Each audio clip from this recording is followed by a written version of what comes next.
Apreciado Dr. Jorge, estamos ao vivo. La palabra es para usted. Muchísimas gracias, apreciado Leighton. Gusto saludarles, apreciados amigos y colegas. Esta segunda fecha tenemos pues a bien presentar el presente magno evento denominado los BRICS, la transformación, sus nuevos desafíos y las nuevas tensiones. Este Congreso Mundial tiene pues a bien presentar 120 reconocidos conferencistas de 30 países y que tiene su organización general a la Escuela Interdisciplinar de Derechos Fundamentales que presido, a la Universidad de Itaúna, Dr. Dayton, Brasil, que tiene a cargo la transmisión, y la Universidad de Caxias do Sul y el Grupo de Pesquisa Metamorfosis Jurídica con la doctora Clégica Garo. Y es coorganizado a su vez por importantes universidades e instituciones de Afganistán, Pakistán, Rusia, India, Italia, España, Brasil y Argentina. Vamos a hacer una pequeña presentación en inglés, si nos permiten. The BRICS have emerged as an influential bloc seeking to transform the world order towards a more multipolar system. Their rise is based on economic and demographic growth, challenging traditional financial institutions and creating alternatives such as the New Development Bank. However, they face internal tensions due to economic and political asymmetries, with China influence raising concerns. Geopolitical competition, especially between China and India, also limits their cohesion. New challenges include the impact to the COVID-19 pandemic, which exacerbate economic vulnerabilities, and growing geopolitical tensions that are respiratory to the global landscape. To strengthen themselves, the BRICS countries must deepen economic and political cooperation, promote dialogue and diplomacy. The future of the BRICS presents contrasting scenarios: optimistic one, where they achieve global preponderance and promote multilateralism, a pessimistic one, where fragmentation causes them to lose relevance. Despite the challenge, the BRICS have the potential to promote a more equitable world order if they manage to strengthen their internal cohesion and adapt to global change. 120 distinguished speakers from countries will present their analysis and studies to the topics covered by this major event, which will greatly enrich their debate and critical thinking. Thank you very much. The BRICS surgieron como un bloque influente que busca transformar el orden mundial en un sistema más multipolar. Su ascensão se baseia no crescimento econômico e demográfico, desafiando as instituições financeiras tradicionais e criando alternativas como o novo Banco de Desenvolvimento. No entanto, eles enfrentam tensões internas devido a assimetrias econômicas e políticas, onde a influência da China gera preocupações. A competição geopolítica, especialmente entre China e Índia, também limita sua coesão. Novos desafios incluem o impacto da pandemia da COVID-19, que exacerbou as vulnerabilidades econômicas e as crescentes tensões geopolíticas que reconfiguram o panorama global. Para se fortalecer, os BRICS devem aprofundar a cooperação econômica e política, promovendo o diálogo e a diplomacia. O futuro dos BRICS apresenta cenários contrastantes. Um otimista em quem alcançam a preponderância global e promovem o multilateralismo, e um pessimista em que a fragmentação faz com a perda de relevância. Apesar dos desafios, os BRICS têm o potencial de promover ordem mundial mais equitativo se conseguirem fortalecer sua concepção interna e se adaptar a mudanças globais. Sobre os temas abordados neste grande evento, 120 importantes palestrantes de 30 países apresentarão suas análises e estudos, o que enriquecerão enormemente o debate e a capacidade crítica. Muito obrigado, apreciado Dentro.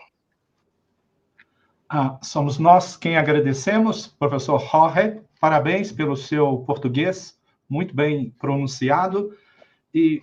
And from my part, I would like also to say some words as a general organizer and also in the name of my university.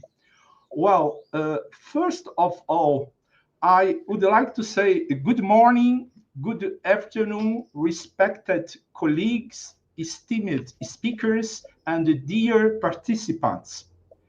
It is a privilege and a true honor to welcome you all to the second day of the World Congress, the transformation of the BRICS toward global preponderance, tensions, and new challenges.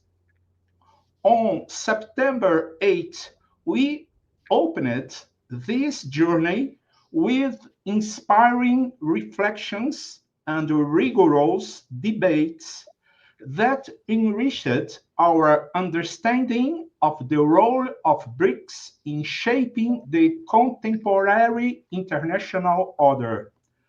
Today, as we continue our work, we reaffirm the spirit of cooperation, dialogue, and intellectual openness that this Congress represents.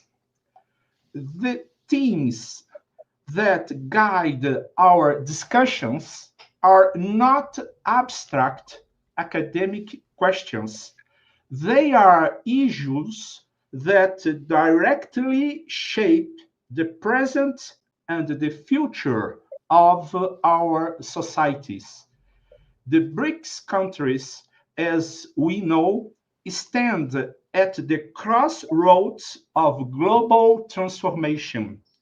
Their decisions and collective actions have implications for governance, economic structures, technological innovation, and the protection of fundamental rights across the world. It is here in this academic and diplomatic dialogue that we create the space to critically reflect on these dynamics and imagine possible futures. This second day offers us the opportunity to deepen our debates on some of the most pressing topics of our time.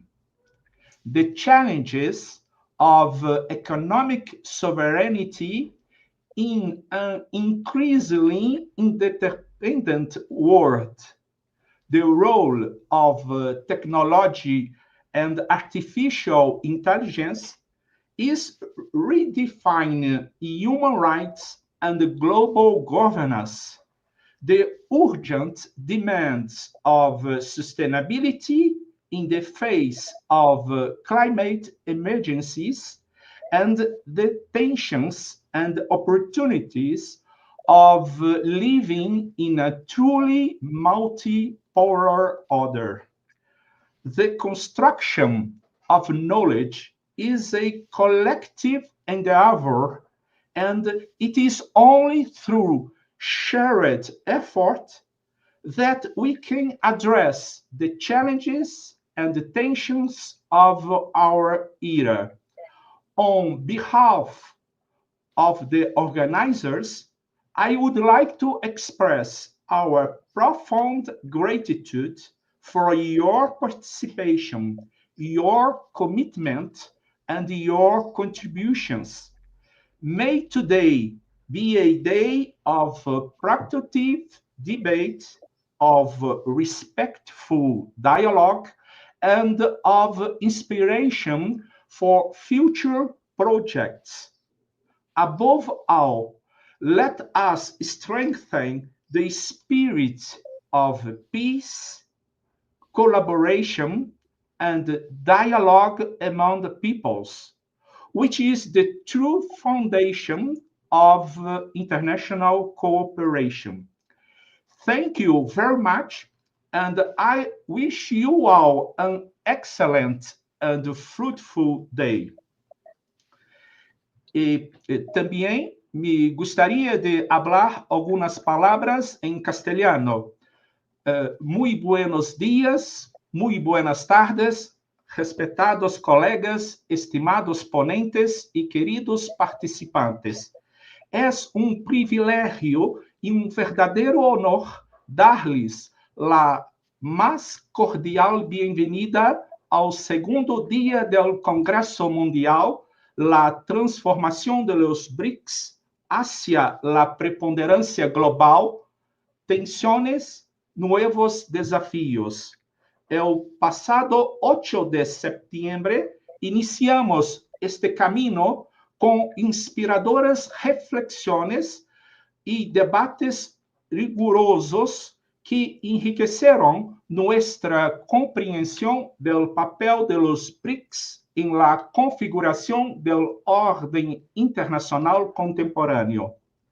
Hoy, al continuar nuestro trabajo, reafirmamos el espíritu de cooperación, de diálogo y de apertura intelectual que este Congreso representa. Los temas que guían nuestras discusiones no son cuestiones académicas abstractas, son asuntos que inciden directamente en el presente y en el futuro de nuestras sociedades. Los países BRICS se encuentran, como sabemos, en un momento de transformación global. Sus decisiones y acciones colectivas tienen repercusiones en la gobernanza mundial, en las estructuras económicas, en la innovación tecnológica y en la protección de los derechos fundamentales en todo el planeta. Es aquí, en este diálogo académico y diplomático, donde creamos el espacio para reflexionar críticamente sobre estas dinámicas e imaginar los futuros posibles. Este segundo día nos ofrece la oportunidad de profundizar en debates sobre algunos de los temas más urgentes de nuestro tiempo, los desafíos de la soberanía económica en un mundo cada vez más interdependiente, el papel de la tecnología y de la inteligencia artificial en la redefinición de los derechos humanos y de la gobernanza global, las exigencias apremiantes de la sostenibilidad frente a las emergencias climáticas, así como las tensiones y oportunidades que plantea la realidad de un orden verdaderamente multipolar. La construcción del conocimiento es un esfuerzo colectivo y solo mediante la cooperación podremos afrontar los desafíos y tensiones de nuestra época. En nombre de los organizadores, quisiera expresar nuestro profundo agradecimiento por su participación, su compromiso y sus valiosas contribuciones. Que este día sea de debates productivos, de diálogo respetuoso y de inspiración para futuros proyectos. Por encima de todo, reforcemos el espíritu de paz, colaboración y diálogo entre los pueblos, que constituye la verdadera base de la cooperación internacional. Muchas gracias y les deseo a todos una excelente y fructífera jornada. Muchas gracias. Thank you. Muchísimas gracias. A continuación, nosotros vamos a invitar nuestro primer ponente, es Dr. Egor Kunetsov. Bienvenido, apreciado doctor. Yo me voy a leer su currículum. El doctor Egor Alexandrovich Kunetsov es el director del Centro de Derecho de Países Iberoamericanos en Facultad de Derecho de la Universidad Estatal de Moscú, Lomonosov, y socio del LLC Confianza en Rusia con el tema BRICS y la transformación del orden financiero global. Apreciado doctor, bienvenido más una vez. Tiene la palabra por 10 minutos para su charla. Muchísimas gracias.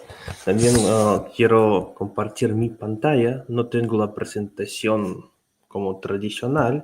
Tengo traducción a inglés para que otros también puedan Sí, Si es ven, importante que inicie para compartir. sí. Sí, Aquí se pueden ver la presentación, sí. Sí, perfecto. Quiero agradecer muchísimo por la posibilidad de estar aquí y actuar. Es un gran honor dirigirme a ustedes en este Congreso Mundial para reflexionar sobre un tema central, el papel de los BRICS en la transformación del orden financiero global. Hoy vivimos en una etapa de cambios acelerados y la crisis sanitaria, las tensiones geopolíticas y la digitalización han puesto en evidencia que el sistema financiero internacional diseñado en el siglo pasado ya no refleja la realidad del presente. En este contexto, los BRICS emergen como un actor decisivo. Los números hablan por sí solos. Los países BRICS representan casi la mitad de la población mundial, más del 40% de la economía global, y controlan una parte significativa de los recursos naturales estratégicos, desde el petróleo y el gas hasta los minerales críticos y las tierras raras. Esto significa que casi cada segundo habitante del planeta vive en un país BRICS, que cada día una parte creciente del comercio mundial depende de decisiones hechas en BRICS, y que los recursos clave para la industria y la transición energética se concentran en buena medida en este grupo. Creo que todos ustedes ya conocen todos esos datos estadísticos, pero lo que no voy a detenerme en ellos. En consecuencia, los BRICS no son solo una coalición de países emergentes, son un polo sistémico con capacidad real de influir en la estabilidad y en la dirección del sistema financiero mundial. Para entender la transformación actual, recordemos de dónde venimos. En 1944, con los acuerdos de Bretton Woods, se construyó un orden financiero centrado en el dólar, con instituciones como el Fondo Monetario Internacional y el Banco Mundial. Ese modelo aseguró estabilidad durante décadas, pero también generó desequilibrios. Muchos países emergentes sintieron que sus intereses estaban poco representados, que el acceso al financiamiento estaba condicionado y que la dependencia de una sola moneda limitaba su soberanía económica. Hoy, 8 años después, es evidente que el mundo se ha vuelto multipolar. Las cadenas de valor se diversifican, el comercio crece y nuevas tecnologías transforman la forma de mover el dinero. Alternativas y mecanismos del BRICS. ¿Cómo responden los BRICS a este desafío? Primero, con uso creciente de monedas nacionales en el comercio.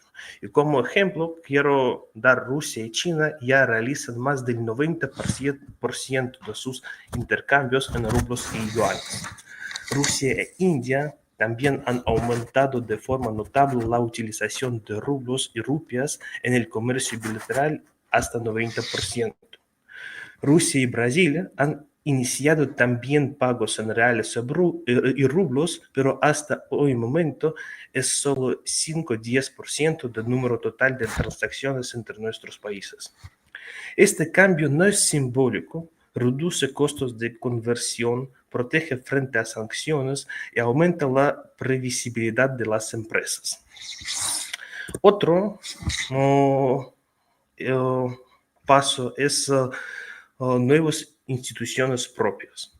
Por ejemplo, el nuevo Banco de Desarrollo, creado en 2014, ya ha aprobado más de 100 proyectos por un valor cercano de 40.000 millones de dólares. Sus prioridades son claras: infraestructura, transición energética y desarrollo sostenible. El nuevo Banco de Desarrollo complementa y en algunos casos corrige los vacíos dejados por las instituciones tradicionales. Tercero, con debates sobre una moneda común de los BRICS. Aunque es un proyecto complejo y a largo plazo, la sola discusión refleja la búsqueda de instrumentos que reduzcan la dependencia de una única divisa global. Cuarto, es con la incorporación de la innovación tecnológica. Aquí hablamos de dos caminos. Por un lado, la exploración de criptomonedas y stablecoins en transacciones privadas. Por otro lado, y de forma más sólida, el desarrollo de monedas digitales de bancos centrales. China ya lidera con el yen digital. El proyecto internacional MBRICS permite transacciones en tiempo real entre varias divisas digitales y se encuentra en fase avanzada. Lo que se refiere a práctica concreta, esto no solo son planes, ya vemos los resultados. Las empresas energéticas realizan contratos en yanes rupios y aquí hay también muchos contratos en dirhams. Los sistemas de pagos alternativos como el SIPS en China o el SPFS en Rusia empiezan a conectarse entre sí mismos. Es análogo al sistema SWIFT. El nuevo Banco de Desarrollo financia carreteras, plantas de energía renovable y proyectos de conectividad digital en varios continentes. En otras palabras, el sistema ya no tiene un solo canal, tiene varios, y cuanto más canales, más resiliencia tenemos. Ahora bien, el camino no está libre de obstáculos. Los BRICS son diversos, tienen sistemas políticos, estructuras económicas y prioridades muy distintas. Coordinar políticas monetarias y fiscales es un desafío enorme. Además, existen riesgos de fragmentación si no se logran estándares comunes en temas como transparencia, regulación bancaria, prevención del lavado de dinero y ciberseguridad. Pero los beneficios potenciales son mayores. Una arquitectura financiera más equilibrada, donde el poder no se concentre en un solo centro.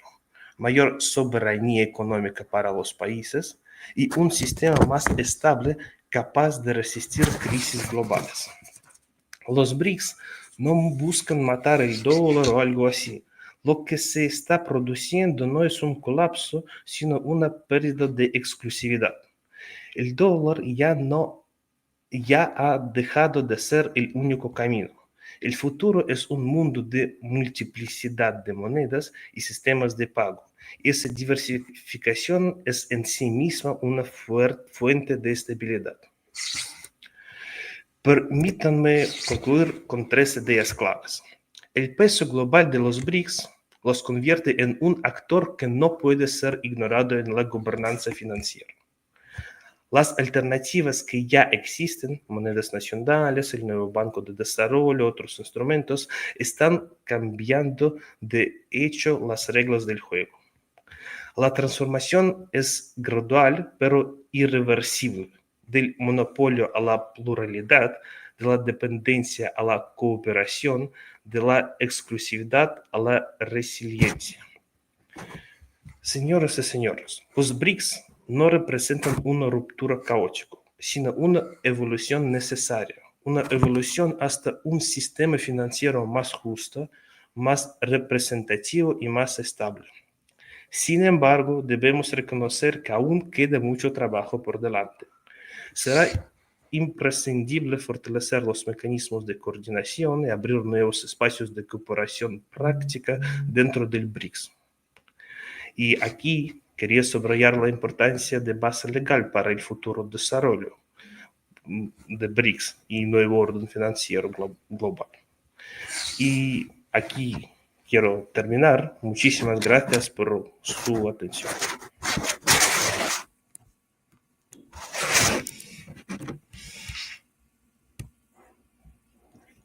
Apreciado Dr. Egor, muchísimas gracias por su ponencia y contamos con su participación en nuestros próximos congresos. Sí, muchísimas gracias. Спасибо.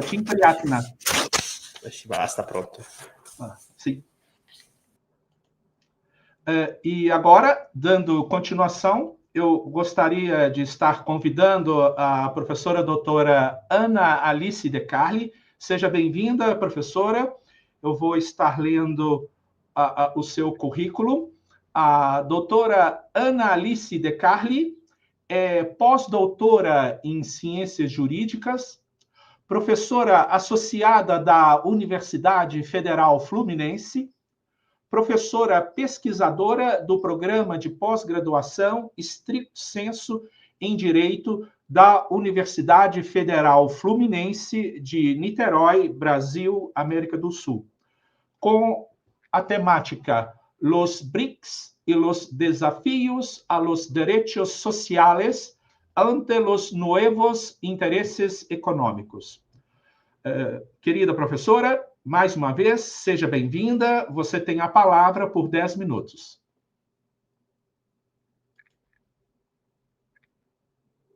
O seu microfone, doutora, ainda está fechado. Bom dia, professor Deilton.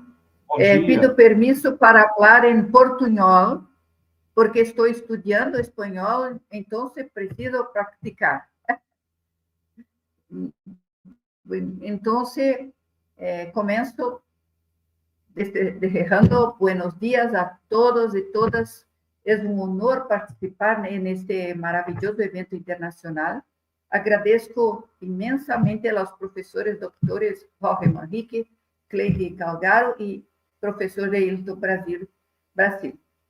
Mi charla de hoje é sobre, como professor Deilton já disse, los BRICS y los desafíos a los derechos sociales ante los nuevos intereses económicos. En primer lugar, es importante contextualizar los BRICS para nuestros oyentes. Los BRICS son una asociación interestatal formada inicialmente por Brasil, Rusia, India y China, a la que se unió Sudáfrica en 2011 y más recientemente en 2023 y 2025 se incorporaron al BRICS Egipto, Etiopía, Irán, Arabia Saudita y Emiratos Árabes Unidos, y además de Indonesia. Su misión institucional es alentar la cooperación internacional para promover el crecimiento económico y desarrollo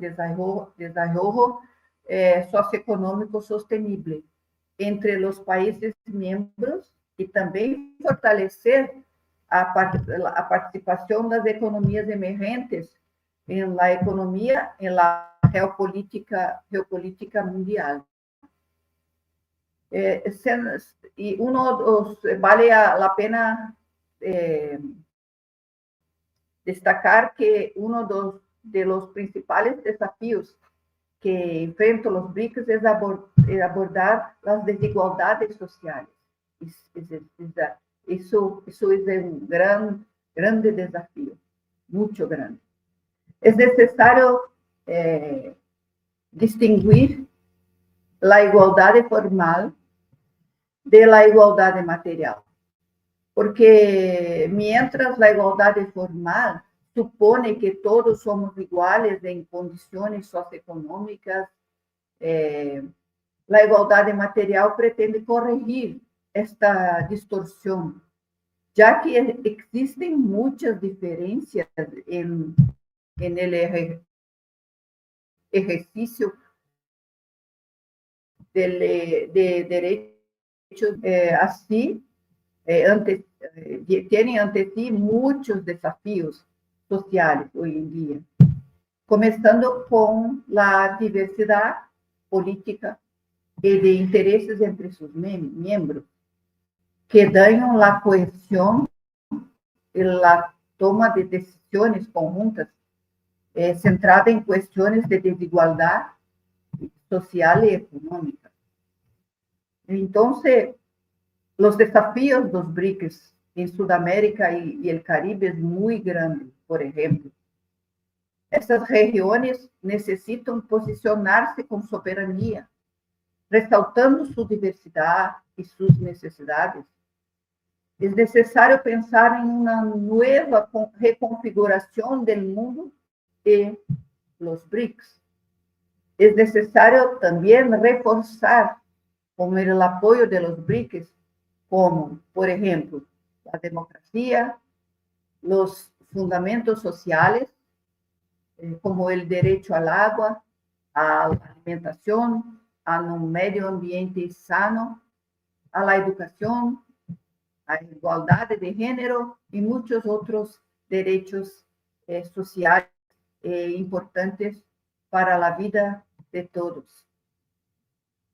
As assimetrias entre os países membros do BRICS requerirão um grande esforço conjunto. E China, sem dúvida, ocupa uma posição forte respeito da multipolaridade dentro do grupo.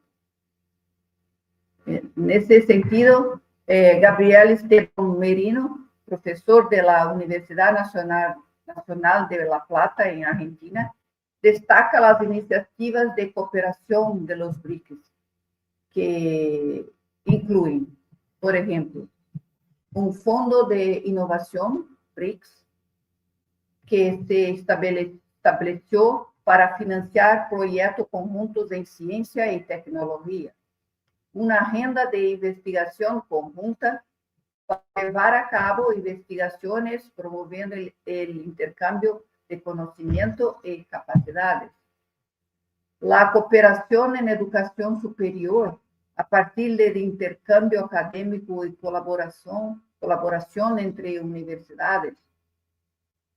Projeto de laboratórios virtuais, onde se busca utilizar a tecnologia das comunicações e a colaboração em linha, para que os investigadores de los países BRICS puedan trabalhar juntos, apesar de las distâncias geográficas. Então, a partir dessa visão do professor, é importante destacar o papel de BRICS para o cambio de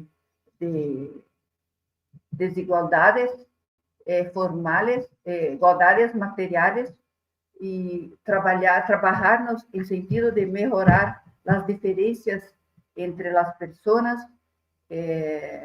em particular, quando se habla com direitos sociais, de oportunidades de trabalho, de educação, de saúde. Mi charla, neste sentido, camina defendiendo la expansión de los BRICS, no que se refiere a la adopción de políticas más inclusivas. Así, pasando a mi conclusión en esta pequeña intervención en este maravilloso evento. Entiendo que los BRICS pueden contribuir a mejorar el escenario socioeconómico de América do Sur y Caribe, a pesar de las simetrías entre sus miembros, países, siempre y cuando haya respeto a los espacios políticos de cada Estado miembro. Creo que es posible con esfuerzos y buena voluntad. Muchas gracias. Muito obrigado, doutora Annalice de Carli. Agradecemos pela sua apresentação. A sua presença é muito importante nos nossos congressos e contamos que você continue a fazer as parcerias costumeiras conosco. Muito obrigado. Desejo-lhe um excelente dia. Eu também lhe desejo tudo de bom e é sempre um prazer estar nessa parceria com vocês. Muitas graças. E pretendo cada vez mais aprimorar meu espanhol para que os outros parceiros possam me entender melhor. Parabéns. Graças. Muito obrigada. Nada. Well, now I'm going to call the next lecturer. It's Dr. Rina Williams. Welcome, Doctor. I'm going to read your curriculum.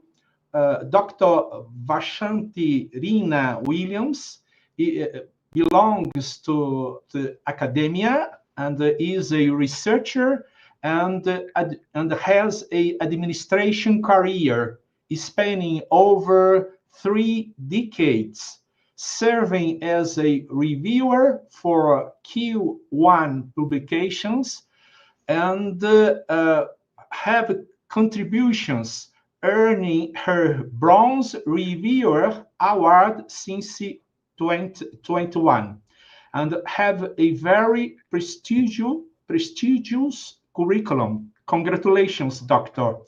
And the topic, it'll be the BRICS Revolution, Transformation, Contestations, Strategic Challenges. Be welcome, Doctor, and you have the word for 10 minutes for your lecture.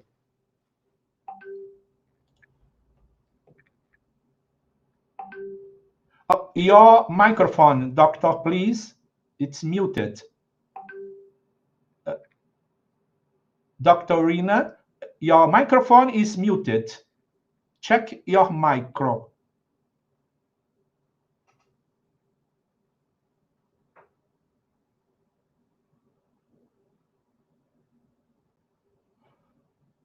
No, you are not audible. Perhaps you have to leave the virtual room and return. And when you return, you connect your audio and the video.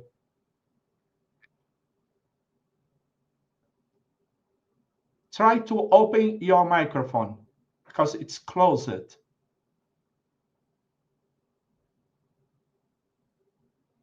No, you're not audible.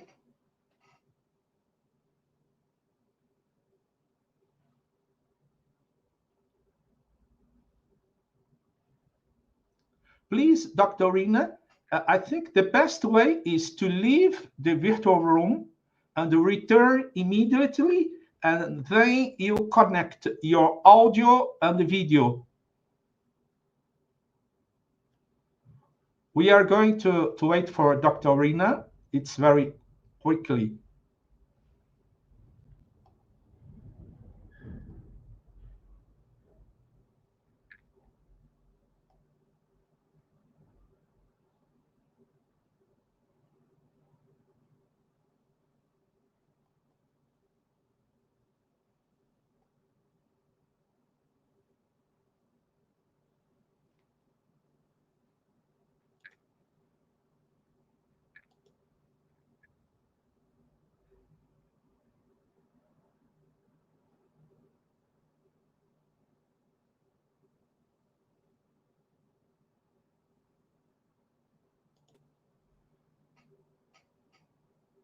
Please check your microphone. Your microphone. No, you're not audible. No, you're not audible.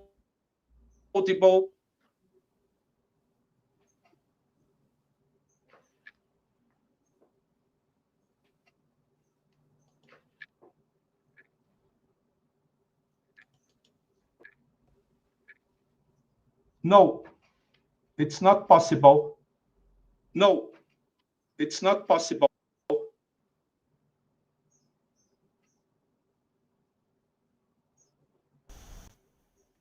Am I audible?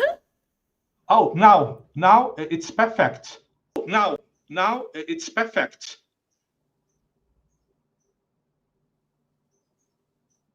Audible?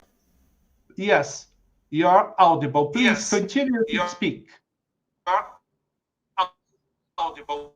Oh, thank you so much. I'm so sorry. I'm so sorry for the inconvenience. Just go ahead.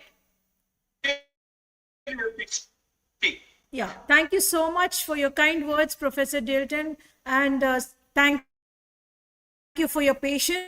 Thank Professor for the opportunity and the platform to share our thoughts.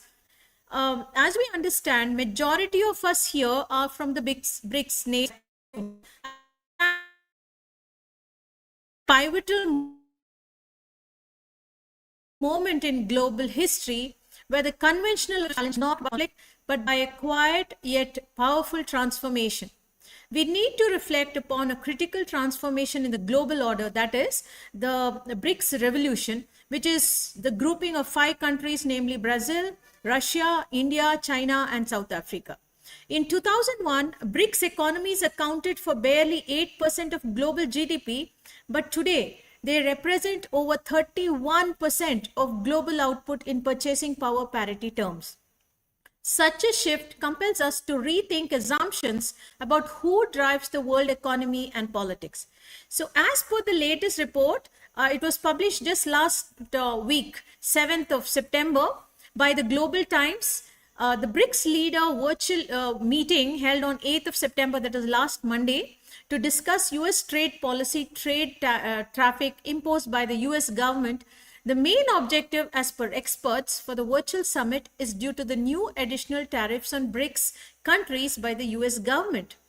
Presently, the tariffs against Brazil and India has been set at 50%, which is the highest level, while the UAE, Saudi Arabia, Egypt, and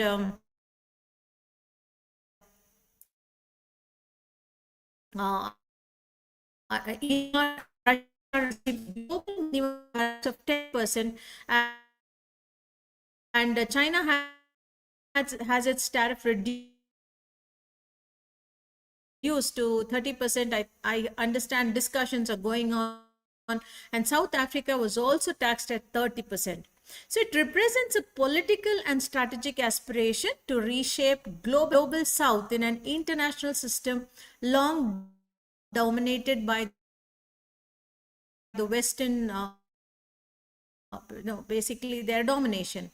So India, for instance, has leveraged BRICS to amplify its sustainable expansion. Welcoming countries like Iran, Saudi Arabia, and Egypt marks a new phase, one that could reshape global energy politics and economic alliances. In fact, the hosting of COP30 is also an evidence of the commitment of Brazil towards environment protection, which encompasses the BRICS objectives. I'm focusing here on transformation, contestation, and strategic challenges. BRICS bringing about transformation. The first and most apparent aspect of this revolution is the transformation it has instigated. What began in the early 2000s as a coalition of emerging economies with high growth potential has gradually transformed into a platform for collective action. Its achievements are notable. The establishment of the new development bank, the contingent reserve arrangement and its increasing coordination in global forums like the G20 and the United Nations. The recent expansion of BRICS membership signals its growing credibility as a counterweight to Western-led institutions. From an economic bloc, BRICS is morphing into a strategic coalition with ambitions of influence trade, finance, technology, and security. Now, coming to the contestations within BRICS, the bloc is characterized by significant asymmetries in economic size, political influence, and strategic priorities. They are a diverse collection of states with different political systems, historical trajectories, and national interests. China's dominance both economically and creates among parts, particularly easy stabilize. Russia grappling with the geopolitical isolation in the wake of the Ukraine conflict and seeks to leverage BRICS as a platform for legitimacy, which complicates the bloc's diplomatic posture. Meanwhile, Brazil and South Africa often emphasize developmental agendas that do not always align with the security-centric concerns of other members. So these contestations underscore what BRICS is not a monolith, rather it's a presently fragile coalition negotiating its identity amongst divergent interests. Coming to the strategic challenges, the future trajectories of BRICS hinges on its ability to confront certain strategic challenges. First, the question of institution credibility. Can BRICS deliver substantive reforms in global governance institutions such as the IMF, World Bank, and the WTO? Second, the problem of internal cohesion. Can it balance China's preponderance while ensuring equitable participation of all members? And third, the issue of functional capacity. Can BRICS offer alternatives in finance,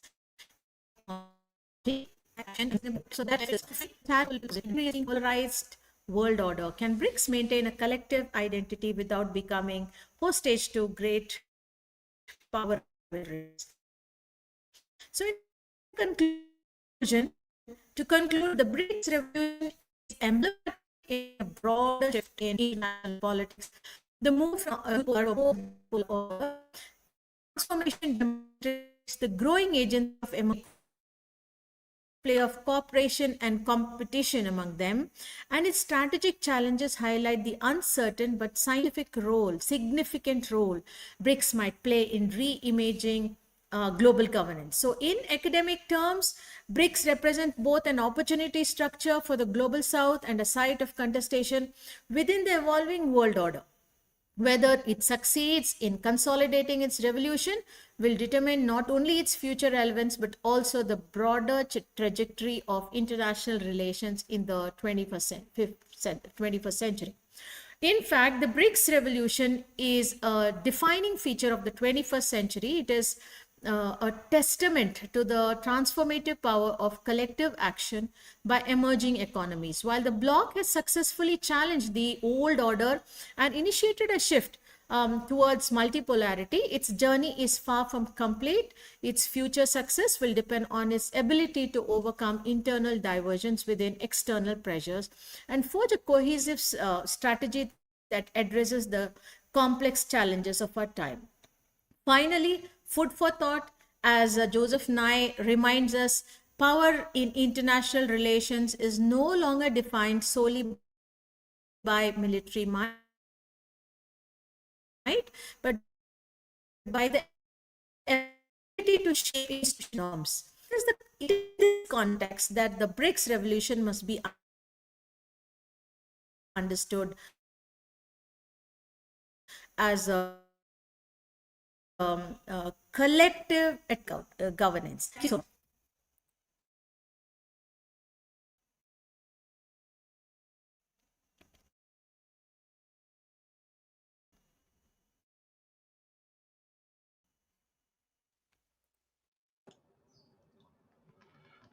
Thank you Hello, so Dr. much. Rita. have you finished? Because we are going to have some lags, internet lags. Yes. Okay. So thank you very much. It is always a pleasure to hear your lectures, and we count with you with your participation for our next congresses. It is always our next congresses. Thank you, sir. Thank you. Namaste. Namaste.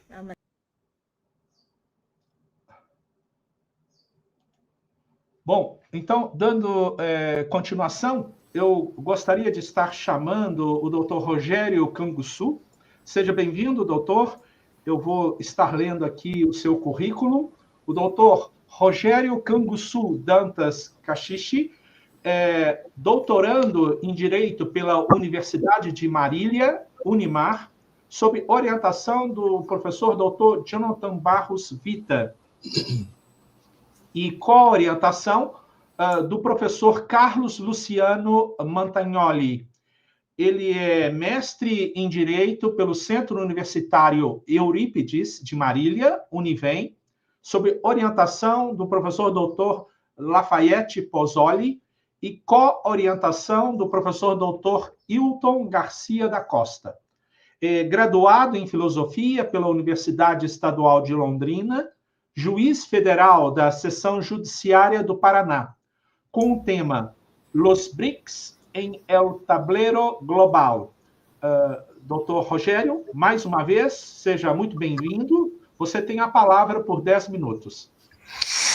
É uma honra, professor, estar aqui nesse Congresso Mundial, falando sobre temas tão instigantes. Antes de tudo, eu gostaria muito de agradecer ao Dr. Jorge Isaac Torres Manrique, presidente da Escola Interdisciplinar de Direitos Fundamentais, também a doutora Cleide Galgaro, da Universidade de Caxias do Sul, e ao querido amigo, Dr. Deilton Ribeiro Brasil, né, da Universidade de Itaúna. Muito obrigado e parabenizo a todos aí por essa organização maravilhosa deste extraordinário evento. Mas, professor Deilton, sabe que um velho amigo meu e prestigiado juiz federal brasileiro, o doutor Gilson Luiz Inácio, ele, há muitos anos, ele já me falava, com um certo brilho nos olhos, né, sobre a teoria dos jogos, que, para ele, era como uma lanterna a desvendar os enredos complexos das escolhas humanas. E é a partir desse arcabouço teórico aí, metade matemático, metade econômico, que eu me proponho, então, a analisar o nosso tema de hoje. Ele está inserido, né, no contexto da geopolítica, claro, onde governos são jogadores diante de um imenso tabuleiro global. Tabuleiro esse em que pelejam, de um lado, os BRICS Plus, com destaque à China e à Rússia, e de outro lado, potências ocidentais, né, das quais a principal e mais poderosa, os Estados Unidos. Meu intuito, Dr. Deilton e caros amigos, não é lhes fornecer nem lhes oferecer nada de novo, né? Faltam-me, eu preciso confessar, né, os recursos para isso. Não só o tempo, né, esse tirano implacável de todos os pensamentos, mas também, mais grave, a minha modesta e minguada competência intelectual. Felizmente, como diria Isaac Newton, me valerei de ombros de gigantes. E aqui eu me refiro a Cristiano Carvalho, um jurista brasileiro a quem erudição não falta.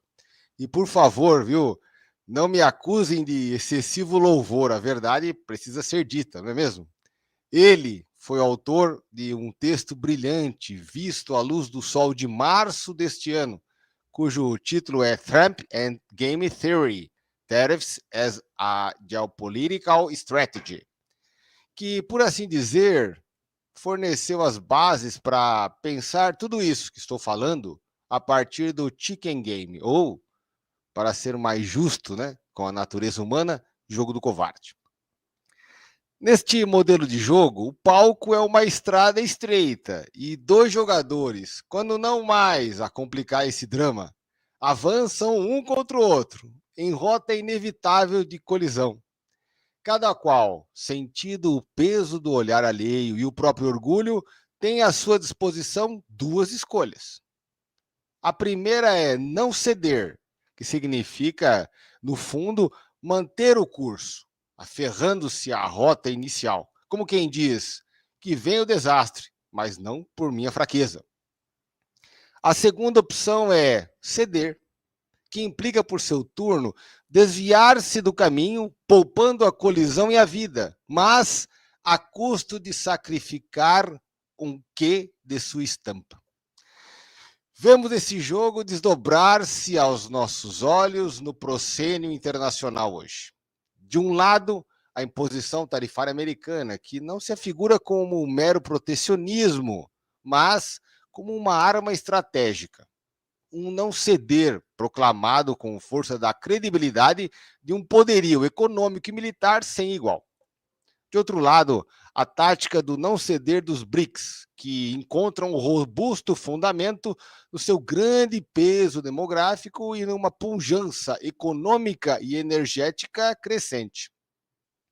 Esse bloco parece buscar uma nova ordem mundial ou talvez uma reordenação da ordem atual, quem sabe, mediante a construção de alternativas ao dólar, essa moeda rainha cujo absoluto reinado os BRICS desejam relativizar. Nesta estrada, neste percurso, a estratégia brinkmanship consiste na tática arriscada, diga-se tudo, de levar a situação do jogo ao limite do desastre para forçar o adversário a ceder. Mas, numa seara onde as informações são sempre lacunosas, incompletas, assimétricas, ganha estatura o risco de colisão, a respeito da qual os jornais, por certo, estamparão com letras gordas e profundos e póstumos lamentos a fragmentação caótica da economia global, sanções generalizadas e talvez até confrontos militares. Resta-nos o quê? Resta-nos rogar a Deus que tamanha desventura não se cumpra, pois o pior cenário não haveria para a generalidade de todos nós, os meros mortais. Muito, muito obrigado, meus amigos. Foi um prazer estar aqui. Somos nós quem agradecemos, doutor Rogério, pela sua apresentação dentro do tempo regimental e contamos sempre com a sua participação em nossos eventos e em nossos congressos. Um excelente dia. Bom, então, continuando, eu vou estar chamando o nosso próximo palestrante, que é o Dr. Pablo. Seja muito bem-vindo, Dr. Pablo Henrique de Oliveira. Vou estar lendo o seu currículo. O Dr. Pablo Henrique de Oliveira, ele é mestrando em proteção dos direitos fundamentais pela Universidade de Itaúna, é advogado no Escritório de Advocacia Machado Mendes, Sociedade de Advogados, em Belo Horizonte, com o tema Los BRICS frente a las crisis globales y regionales, pandemias, salud global e cooperação científica. Pablo, mais uma vez, bem-vindo. Você tem a palavra por 10 minutos. Bom dia, professor Deilton. É com grande satisfação que eu estou aqui nesse congresso, com muito orgulho de poder fazer essa breve exposição sobre o tema que é a questão diplomática dos BRICS frente à área de saúde, com especial foco na prevenção e no controle de pandemias. O histórico de saúde nos BRICS ele é bastante recente, ele, na verdade, só começou no ano de 2011, sob a presidência da China.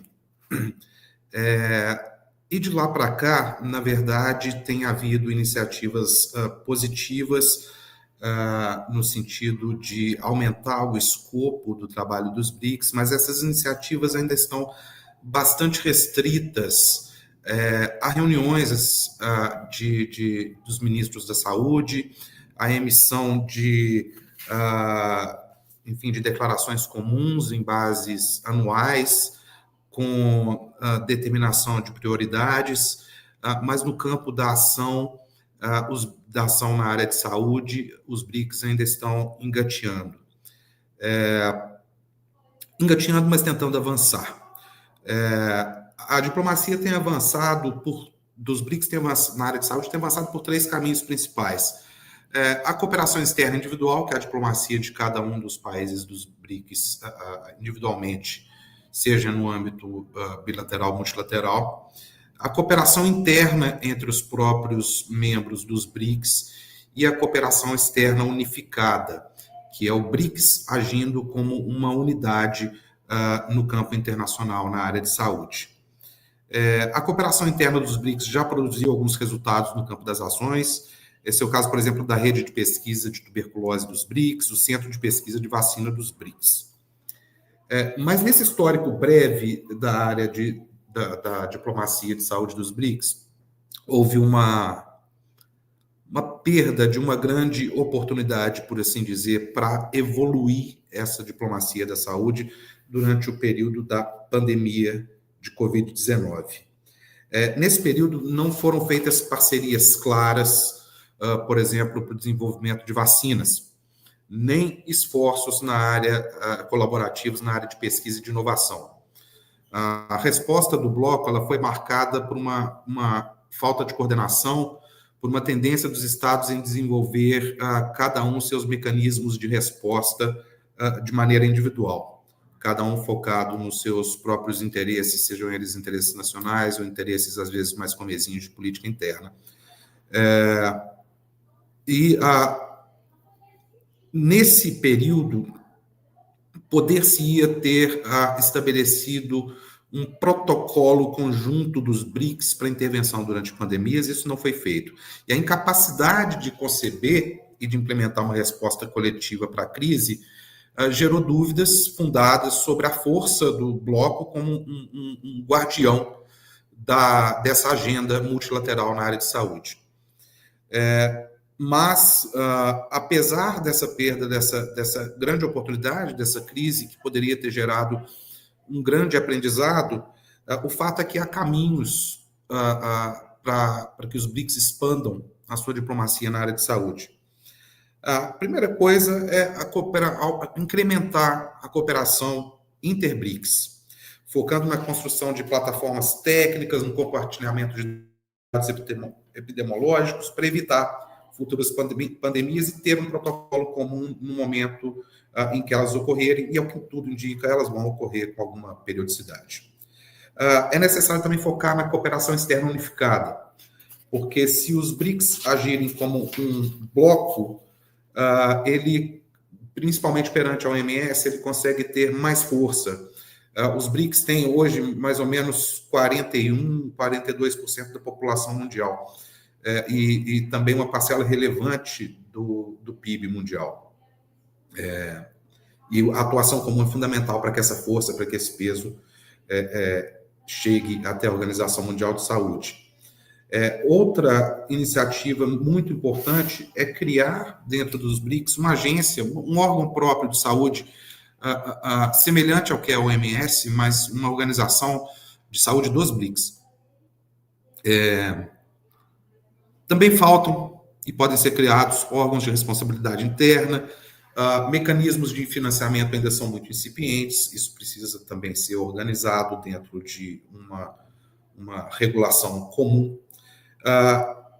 Enfim, é necessário que os BRICS caminhem além de uma visão compartilhada, é necessário partir para o campo da ação, já são 14 anos de diplomacia na área de saúde e as iniciativas ainda são muito incipientes.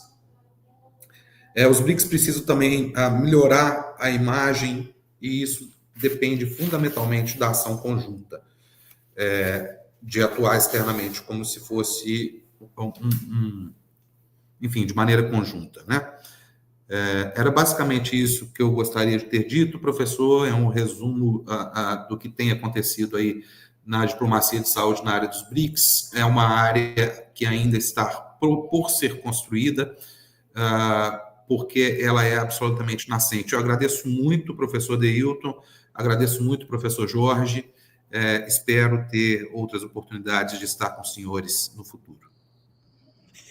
Muito obrigado, Dr. Pablo, pela sua exposição muito objetiva, dentro do tempo regimental. Sim, contamos com a sua participação, com muito prazer, em nossos eventos, em nossos congressos. Um excelente dia.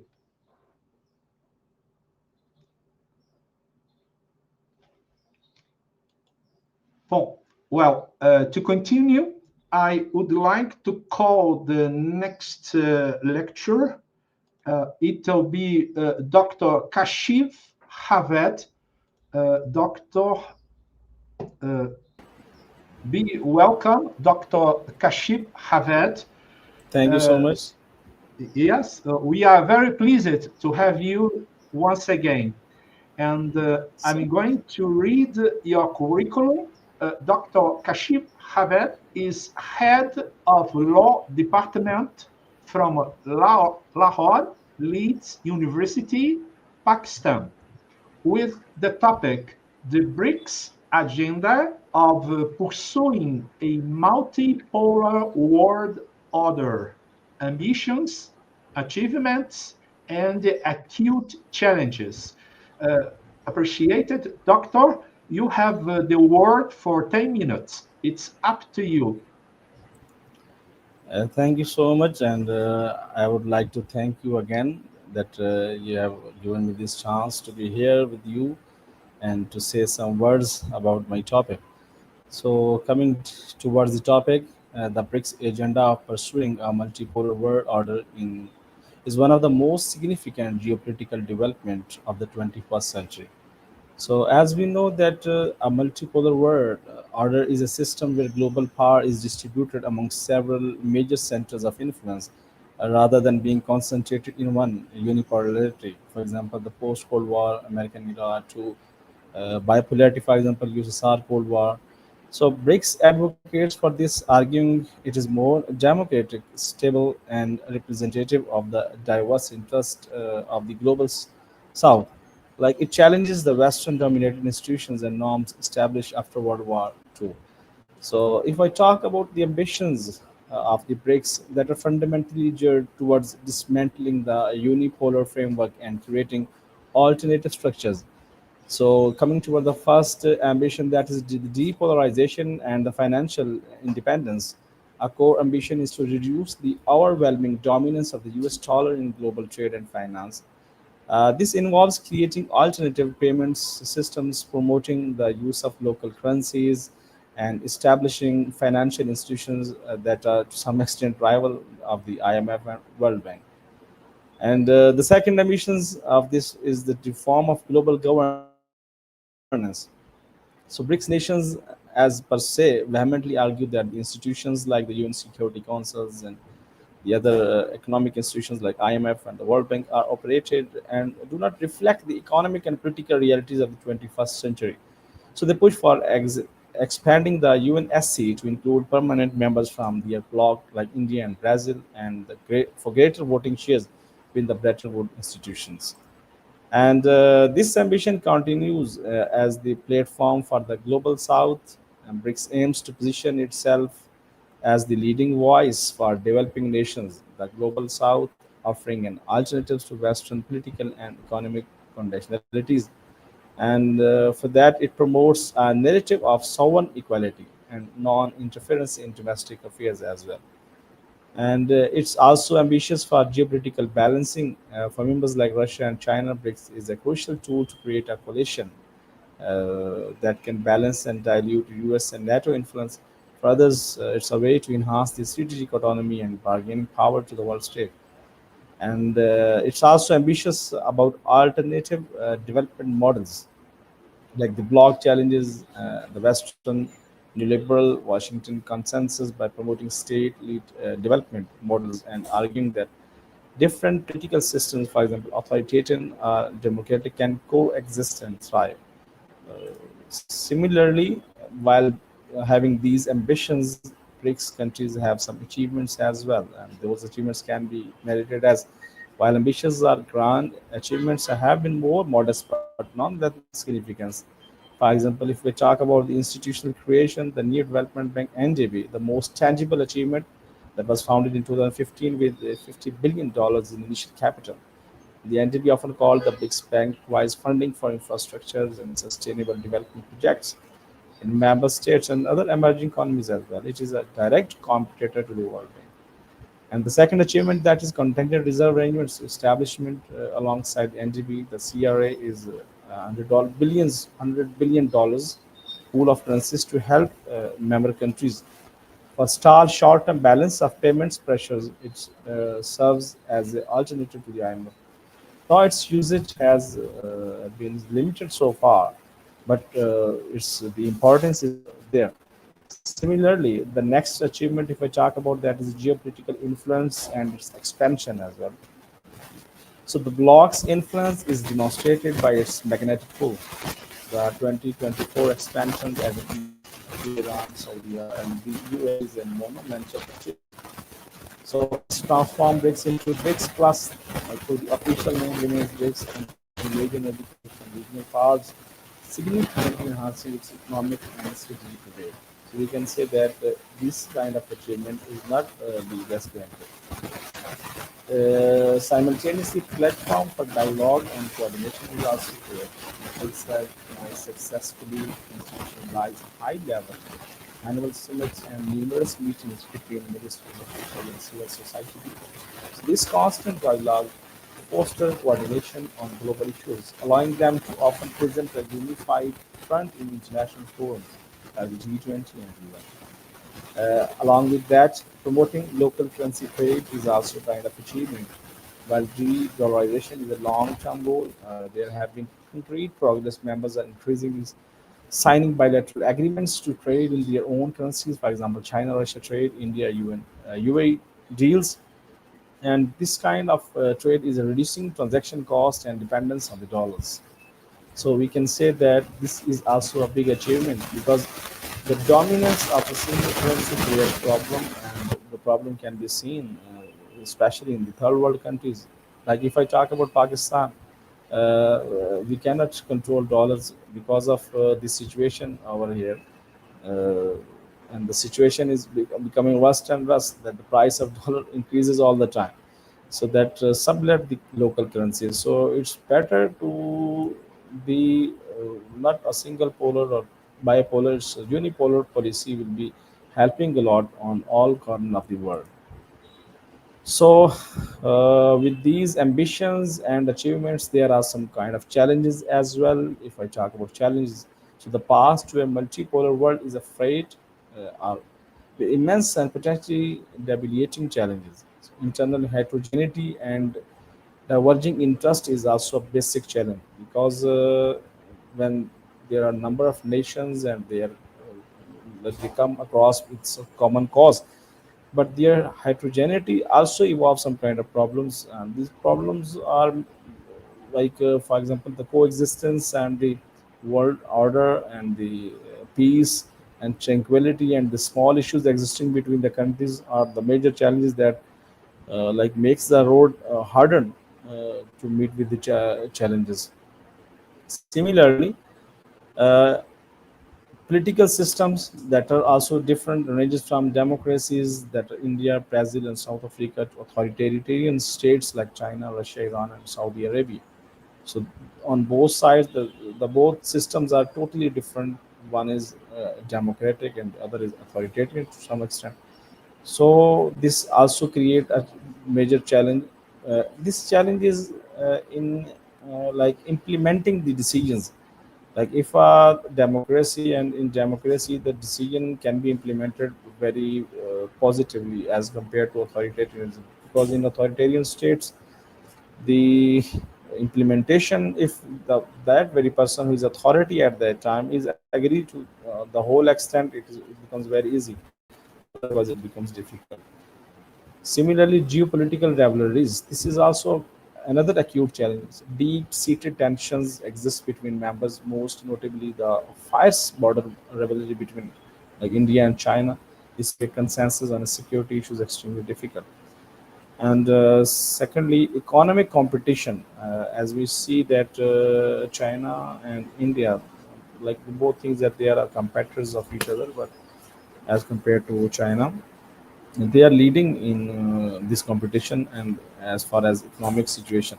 So we can see that members often compete for foreign investment, market access, and resources. And again, the example of India and China is over there.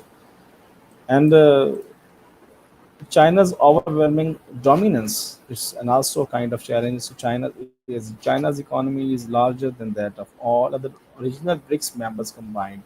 So this creates an asymmetry where the bloc risks being perceived as a vehicle for Chinese foreign policy goals, a unipolar group within a multipolar ambition. So this is a particular concern for India as well. So, and the institutional weakness and bureaucracy, the NDB and CRA remain nascent and underfunded compared to their Western counterparts. The NDB has faced operational challenges, including freezing projects in Russia due to sanctions, slowing its momentum, and decision making can be slow due to the need for consensus among diverse members. The critique, as the paper tiger critique is there, the critics argue that beyond lofty rhetoric, BRICS has failed to present a cohesive alternative vision for global governance. It is often defined by what it is against Western dominance rather than what it is for.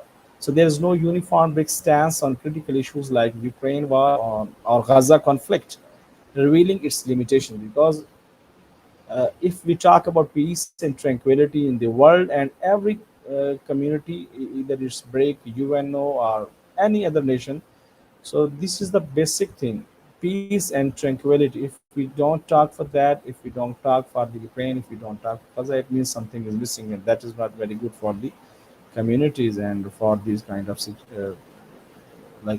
organization as well. So external pressure and sanctions is also kind of problem, that intense geopolitical rivalry with the West, particularly the extensive sanctions on Russia and the US-China rivalry puts immense strain on the bloc. It forces members, especially those like India and Saudi Arabia, who have strong ties to the West, into the delicate balancing act that can hinder deeper BRICS integration. And the risk of dilution is also there. The recently rapid expansion, while increasing weight, also risks making the bloc too large and unwieldy. With more members now, 10 accessing consensus on any issue become exponentially more difficult, potentially leading to paralysis. So concludingly, I would like to say that the BRICS project presents a profound and ongoing shift in the global order. Its ambition to create a multipolar world is clear and disruptive. Its achievements, particularly the NDB and its successful expansion, prove it is a force to be reckoned with. However, its acute challenges, especially internal division, China's dominance, and geopolitical rivalries, are severe and threaten to undermine its coherence and effectiveness. And last but not the least, the future of BRICS will depend on its ability to manage these internal contradictions and transform its economic weight into a unified strategic vision. It is unlikely to replace the existing Western-led order entirely, but it is successfully constructing a parallel system that provides alternatives and ensures that the 21st century world order will be increasingly fragmented and contested. So as we see that overall on the world level, when there are a lot of opportunities, we have a lot of problems as well. And each organization, either it's BRICS or UN or other, they are arguing and they promise to solve this kind of situation.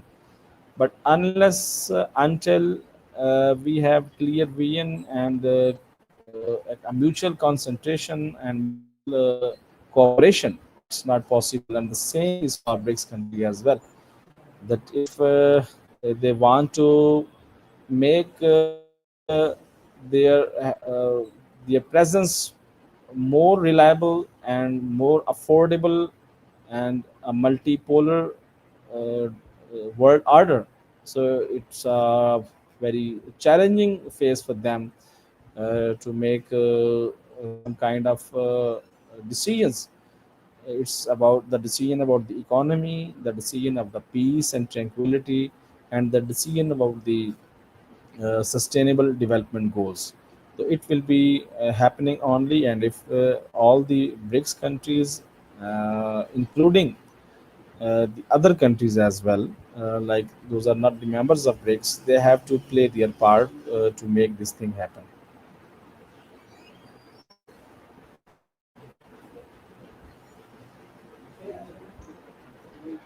Thank you. Thank you very much, Dr. Kashif Haved, for your lecture. And we count with your participation in our next congresses. Thank you so much. And greetings from Brazil to Pakistan. Thank you so much.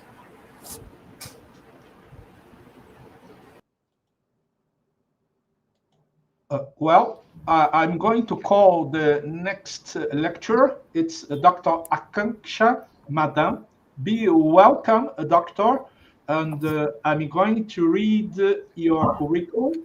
Dr. Madan is from India, is an assistant professor at the School of Legal Studies, Riva University, Bangalore, India, and also a PhD scholar at Gujarat National Law University from Gandhinagar. I think it's pronounced well. She is specialized in intellectual property rights, geographical indications, and the gender and the technology law, with the issue the silent currency of power, intellectual property in the age of BRICS ascendancy. Be welcome, doctor. You have 10 minutes for your lecture. It's up to you. Thank you so much. Thank you so much, everyone.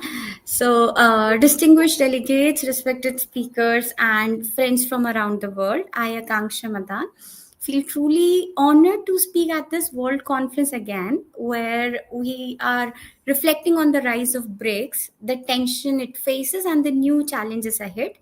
As Professor stated, my theme today is the silent currency of power, intellectual property in the age of BRICS ascendancy. Well, when we think about the forces that shape global power, our thought usually go to things like gold, oil, or to the dollar. But in 21st century, there is another kind of currency at play, which does not shine in banks or roar in battlefield, but it quietly decide who grows, who trades, and who leads. This currency is known as intellectual property. So just like money buy goods, intellectual property buy influence. It has become the new reserve of power.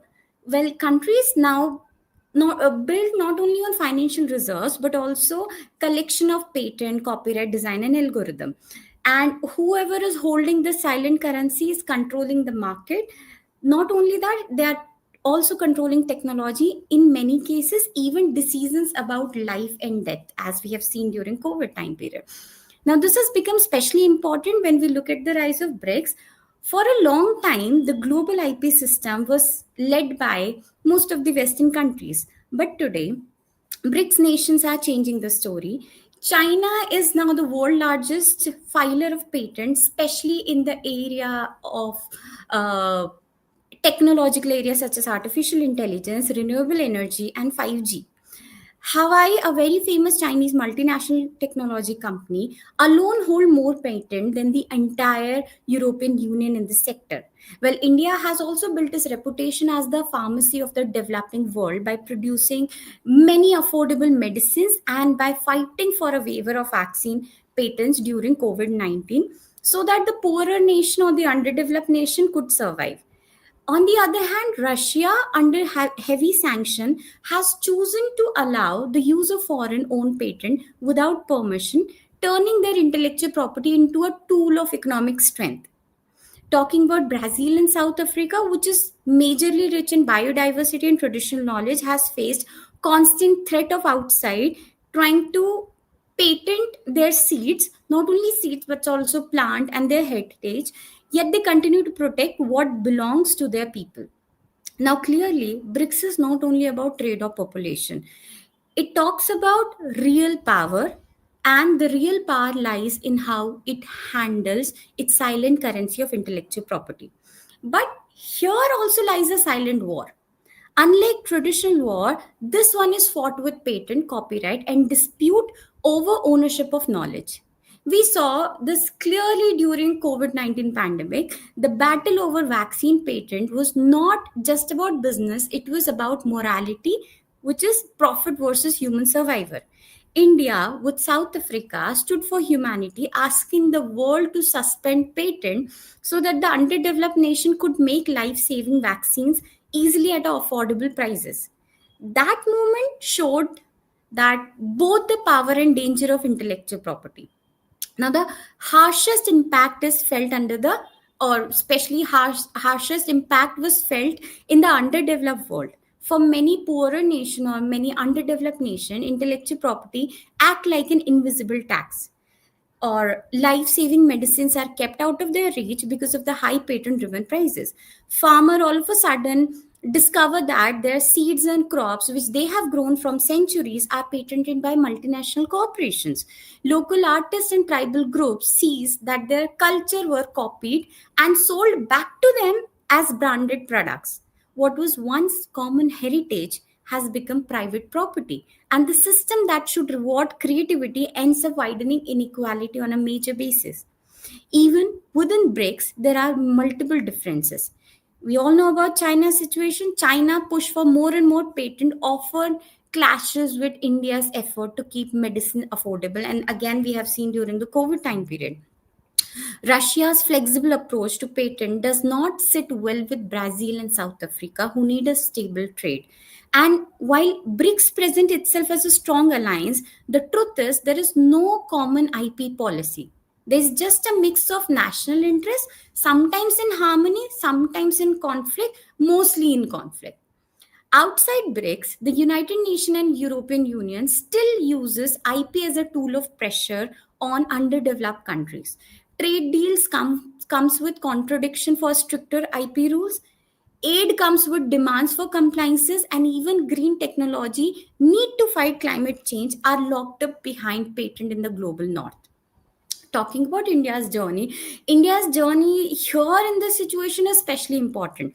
As a farmer of the global south, India has given millions access to affordable drugs through its policies on generic medicines.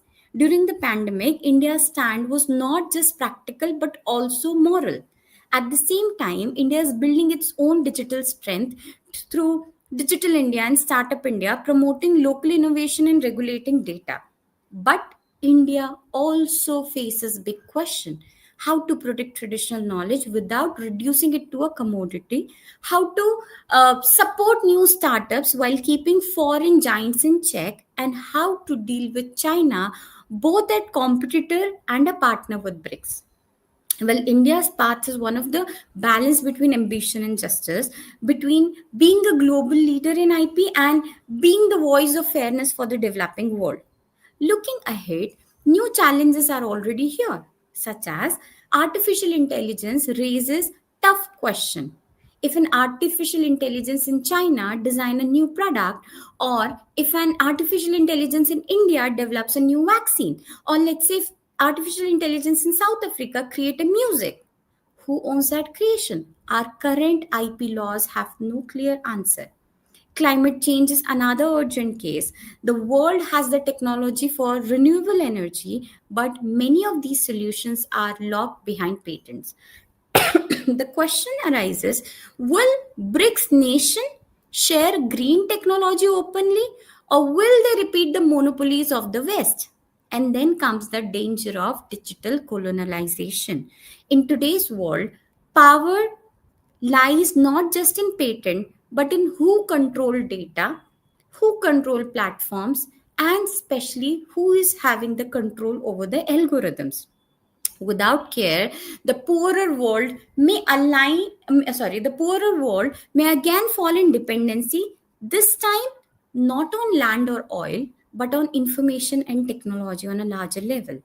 Ladies and gentlemen, intellectual property is already the currency of our age. Gold shaped empires, oil shaped the 20th century.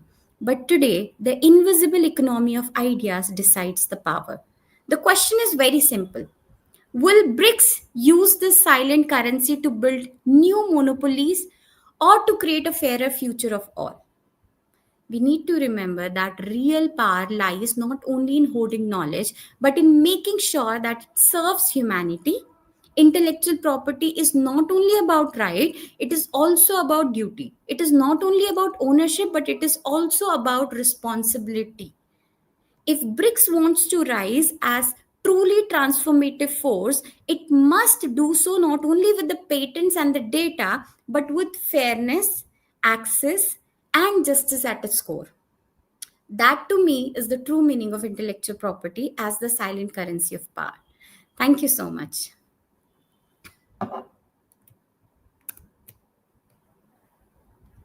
Professor, are you there? Yes, thank you. Thank you very much, Dr. Akansha, for your lecture. Very thoughtful, and we have to make deeper reflections. Thank you so much. Thank you. Thank you so much. Yes, namaste. Well, I'm going to call the next lecturer. It's Dr. Mohammad Safdar Bhatti from Pakistan. Be welcome, doctor. You have a very long and very prestigious curriculum, which is, I'm going to read just for me, the most important. It's that you are a recipient of multiple national and international awards, gold medals in recognition of your outstanding academic achievements. Currently, you are teaching at the Islamia University of Bahawalpur, Pakistan, and with the issue addressing economic disparities among BRICS nations for sustainable development and analysis. Doctor, be welcome once again. You have the word for 10 minutes. It's up to you. Oh, your microphone is muted.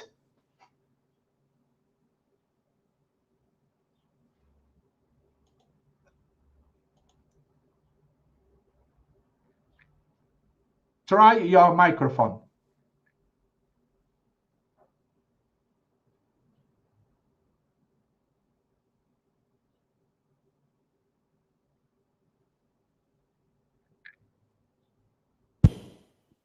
Am I audible? Yes, very audible. It's up to you now. Okay, thank you very much. Bismillahirrahmanirrahim. Assalamu alaikum and a very good evening to everyone. This is Dr. Mohammad Safdar Bhatti from the Islamic University of Bahawalpur, Pakistan. First of all, I would like to thank Dr. George and Dr. Dalton for having me at this forum and giving me this chance to speak. And the topic of my today's talk is addressing economic disparities among BRICS nations for sustainable development. And that is a brief sketch of my talk. Dear all, the BRICS transformation is a significant development in the global economy and geopolitics, with the bloc expanding to include new members and challenging Western dominance. Addressing economic disparities in BRICS nations for sustainable development requires a multifaceted approach focused on promoting green economies, implementing tailored policies, leveraging financial institutions for sustainable growth, and fostering international cooperation. Key challenges include mitigating income inequality, managing natural resource dependence, and tackling environmental issues, ensuring growth aligns with social equity and environmental preservation goals. Dear all, BRICS is a grouping of major emerging economies that was established to advance collective economic and political interest and to create a more multipolar global order, challenging Western dominated institutions like IMF and World Bank. Originally consisting of Brazil, Russia, India, and China, it expanded to include South Africa in 2010 and was further enlarged in 2024 to include Egypt, Ethiopia, Iran, and the UAE, with Indonesia joining in early 2025. The group aims to foster economic cooperation, promote development, and provide a stronger collective voice for member states in international affairs through annual summits and various working groups. The goals and the objectives of BRICS group is economic cooperation, geopolitical influence, multipolar world, and collective voice as well. And its purpose is to foster greater cooperation and integration among its members countries, aiming to create a more equitable and representative global economic and political order. Key goals include advocating for increased representation in global institutions, coordinating economic policies, reducing reliance on the US dollar, and developing alternative financial mechanisms to challenge Western dominated institutions. The group also seeks to promote sustainable development and social inclusion among its members as well. Dear all, the BRICS bloc, comprising Brazil, Russia, India, China, and South Africa, is a pivot towards multilateralism and offers a fresh perspective on economic integration among emerging economies. The concept of an optimism currency area within the BRICS bloc is a compelling proposition, promising to redefine economic interdependence and enhance financial ability. This inquiry is motivated by the need for a global financial architecture better accommodating developing countries' interests. There are some key drivers, challenges, and the tensions. First one is the economic growth, demographic superiority, resource control, internal inequalities, dependence on China, environmental crisis, and the China-India rivalry. And these are some economic cooperation, promoting trade and investment, reducing dollar dependence, alternative financial institutions as well. Now I would like to move towards the political influence and the representation. These are challenging Western dominance. Basically, BRICS serves as a forum to create an alternative to the existing global order, which some members believe has been unfairly dominated by the West. The second one is the reforming global institutions, and the third one is the coordinating the positions as well. There are some sustainable development and cooperation points. First one is sustainable development. BRICS members are committed to fostering sustainable economic and social development within their countries, peace and security, and BRICS is also going to operate such principles like non-interference, equality, and mutual benefits.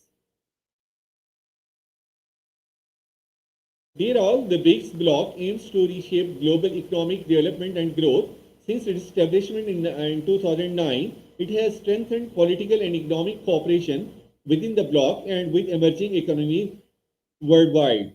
Key initiatives include annual BRICS summits, which cover trade, finance, development, energy, and technology, facilitating cooperation, policy alignment, and joint initiatives among major emerging economies. BRICS operates on the principles of non-interference, respect for each country's sovereignty, equality, no member is dominant over others, mutual benefit, economic cooperation, and shared development. Now I would like to move towards the conclusion. Dear all, the current study analyzed the prospects and the challenges of BRICS economic integration, focusing on the complexities surrounding potential common currency establishment. Despite economic diversity and policy disparities, there is a trend towards convergence due to increased trade linkages and policy coordination. The establishment of institutions like the NDB and CRA signals the BRICS commitment to economic stability, policymakers need to prioritize initiatives for trade integration, infrastructural connectivity, and financial stability. And the big nations, Brazil, Russia, India, China, and South Africa, are pushing for economic multilateralism, challenging traditional governance paradigms. The current study examines the prospects and the challenges of achieving economic integration, particularly the establishment of an optimum currency area. It highlights the need for enhanced cooperation and policy harmonization and BRICS' role in shaping the global economic system. Brazil is set to host the BRICS annual summit in Rio de Janeiro. Taking over from Russia, the Brazilian government aims to implement reforms to the global governance system, including better emerging country participation and improved global South cooperation. So BRICS aims to expand, attracting over 30 countries to join in 2024, including Azerbaijan, Malaysia, and Turkey, who are expected to discuss their potential entries at the summit. And these were some references from which I got the help. Thanks for joining me. And any question, please. That's all from my side, sir.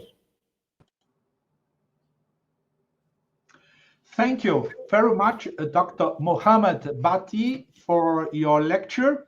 Always a great pleasure to listen to you, and we count with your continuous participation in our next congresses. Thank you so much. Sure, sir. Thank you very much. Greetings from Brazil to Pakistan. Go. Sure.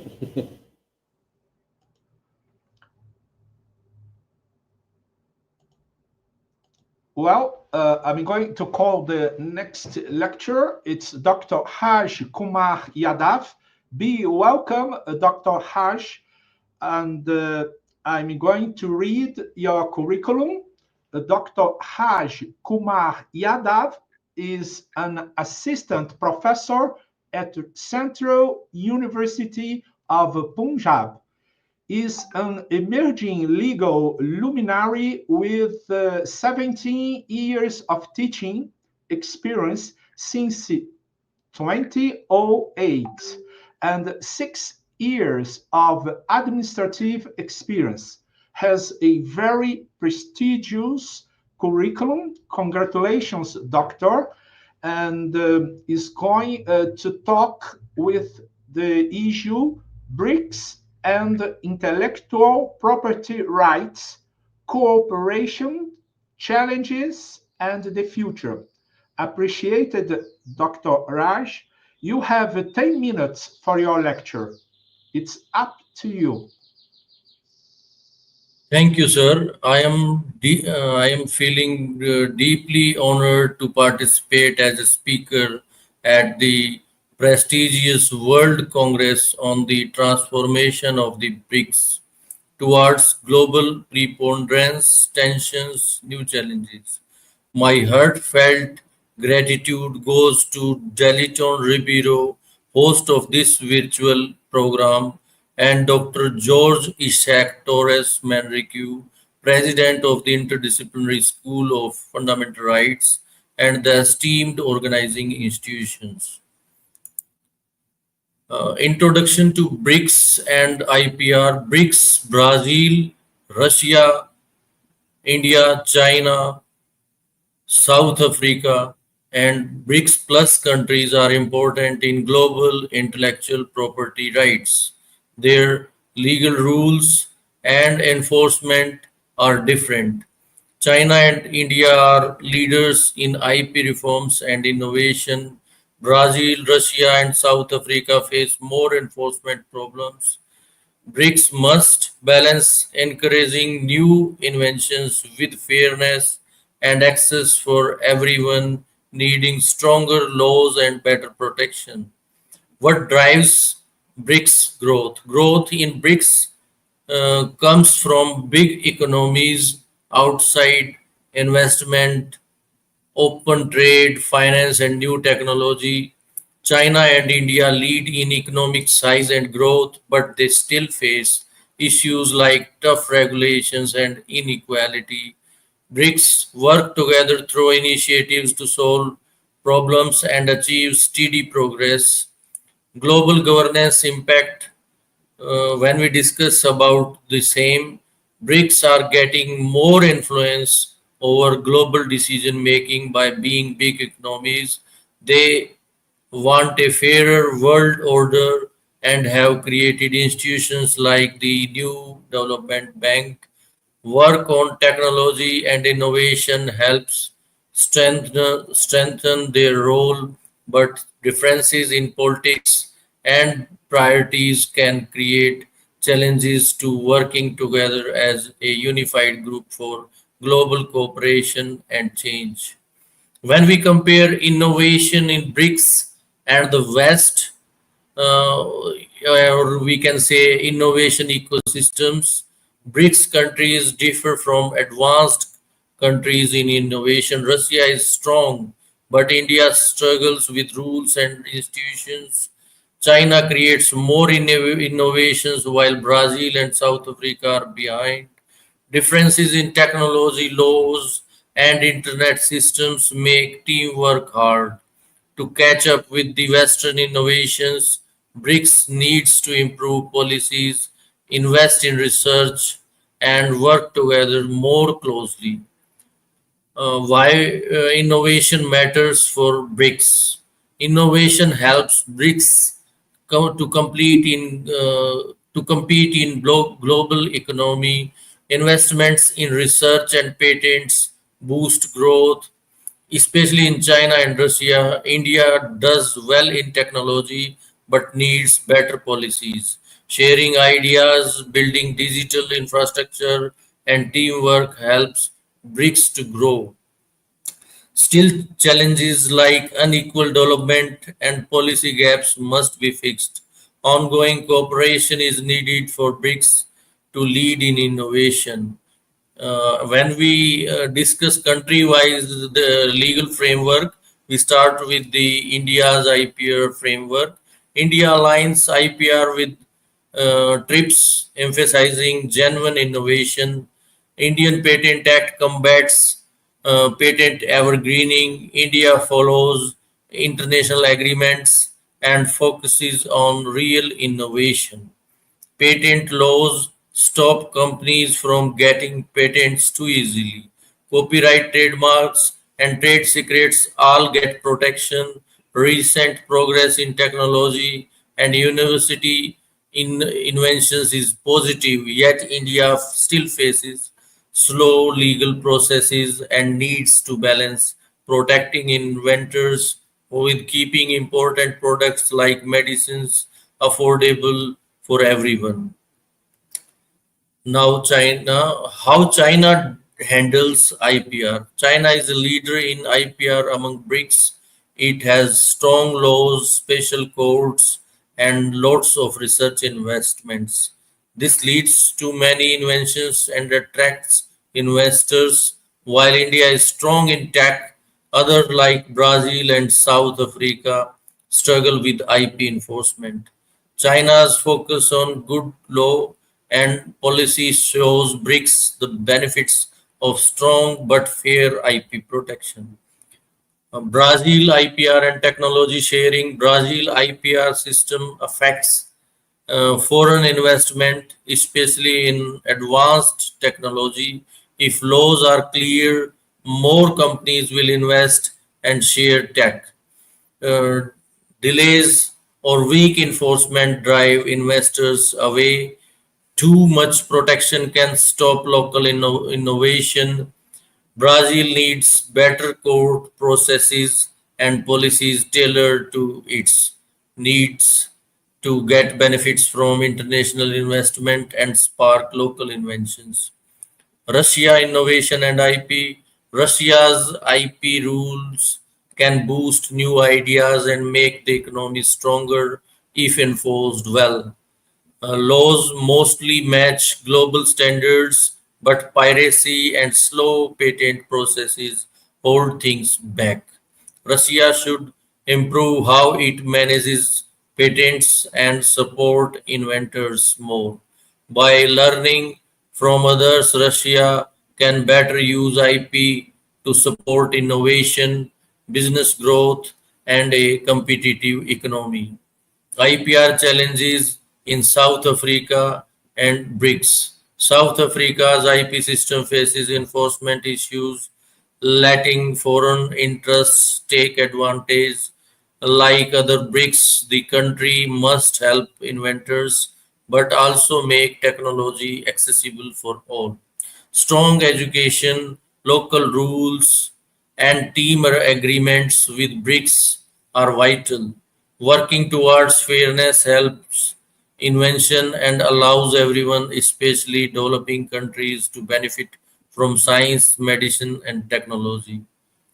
Harmonizing IP laws across BRICS, making all BRICS countries' IP systems the same is tough due to different laws and settings. China and India make faster progress while others have more delays. Some use strict codes, others give exemptions. Good teamwork work means tailored solutions, local education, and joint programs. By balancing innovation and access, BRICS can help small businesses and the public together. Future prospects: when we look ahead towards digital age and policy, BRICS' future success in IP will depend on digital leadership, technology sharing, and flexible rules. Developing clear digital laws, using technology to solve problems, and doing public education are important.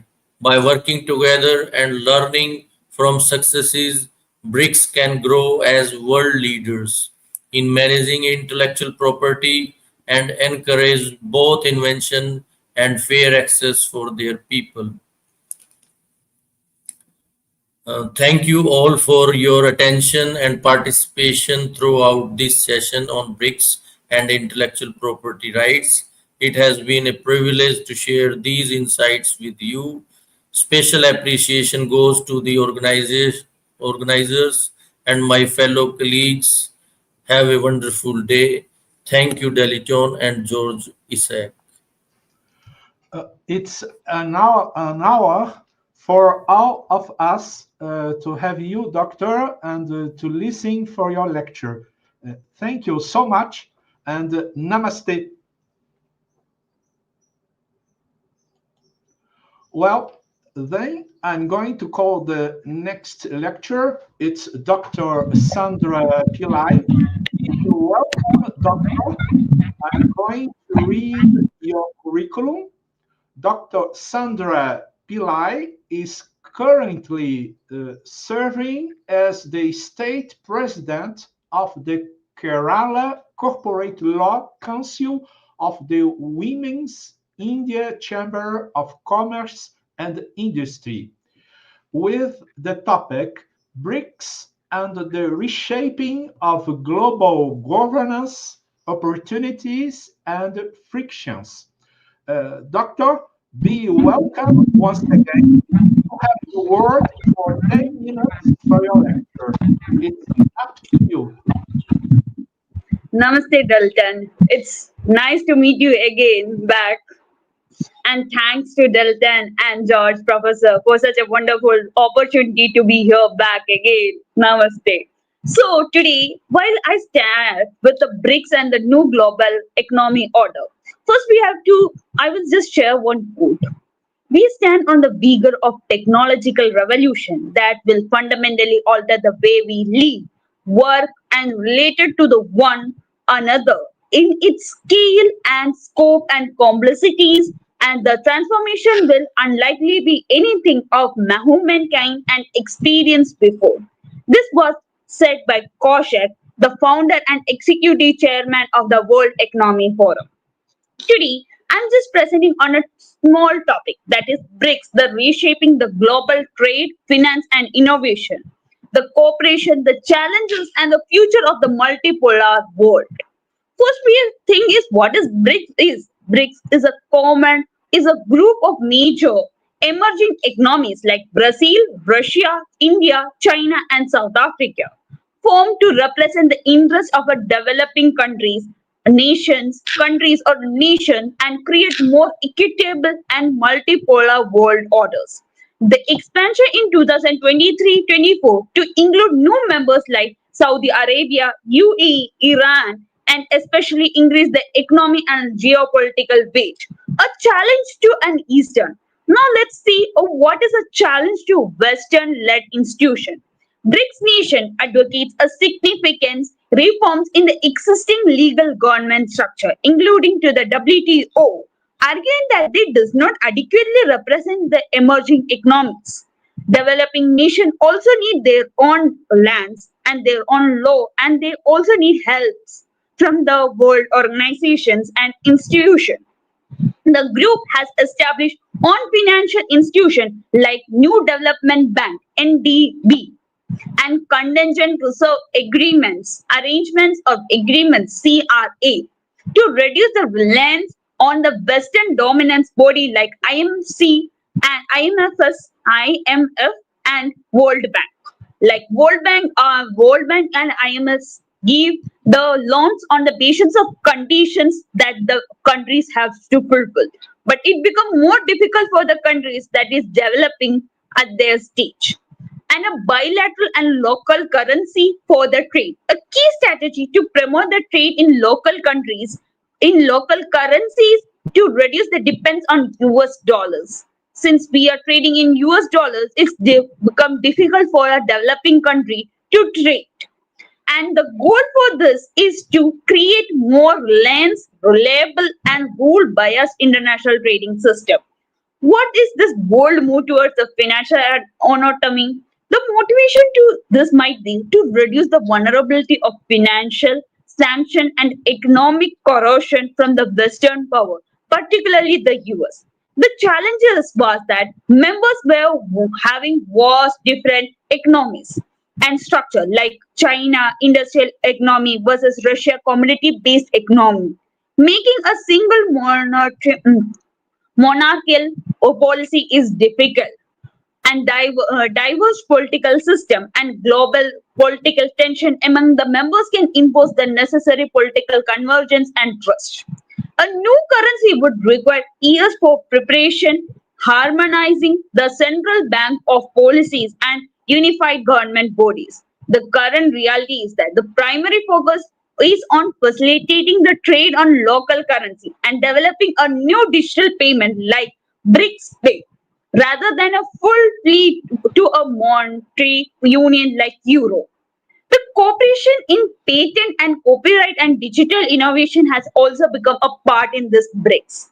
BRICS nation create multi-layered framework and the cooperation in intellectual property (IPR), including a roadmap for the cooperation among their nation IPR office. Member state faces common issues like counterfeiting and privacy policy. They are working together to share the experience and developing the storage enforcement mechanism. BRIC countries are formed in the digital country economy. They are collaborating on the legal protection, new technology research like cloud storage software and exploring more usage of central bank digital currency CBDS for the cross-border payment. So while we go through this, what comes to the major conclusion of that? What is the future of BRICS? A global order. Does BRICS have a future? That's the currency. Everyone has a question that if BRICS is feasible, because BRICS is a new emerge, even though it was a 2000 concept, but the emerging and new policies and new submits are being done in 2014 in Johnsonburg. Then it comes to now 2023. It's developing and evolving more to support the financially developing countries. So the future might be not BRICS in trade, in finance and innovation pose a significant and not immediate challenge. To the dominance of Western institutions, the bloc is on the focus of creating parallel systems and more representing the responsive to the need of developing nation. While the common currencies remain the distant same, but we are pushing to de-dollarization through local currency, where local currencies will also have their own values while trading. We don't need to pay the taxes on the currency we exchange. The currencies like new Indian rupees and all will be valued equally, and the settlement is tangible and on an ongoing efforts. The cooperation on intellectual property and digital innovation aims to foster the self-sufficiency and reliance economy blocks. So while we conclude this, the I can say from my point of view is this is a feasible, as since the feasibility depend on how the growth is, and the growth is about 34 point plus billion amounts are being given for the developing countries, research and more developments for developing countries. So that's all from my side. Thank you everyone for such a wonderful platform for representation.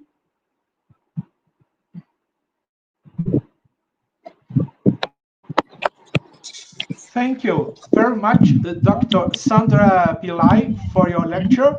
Always a great pleasure to listen your lectures and speeches.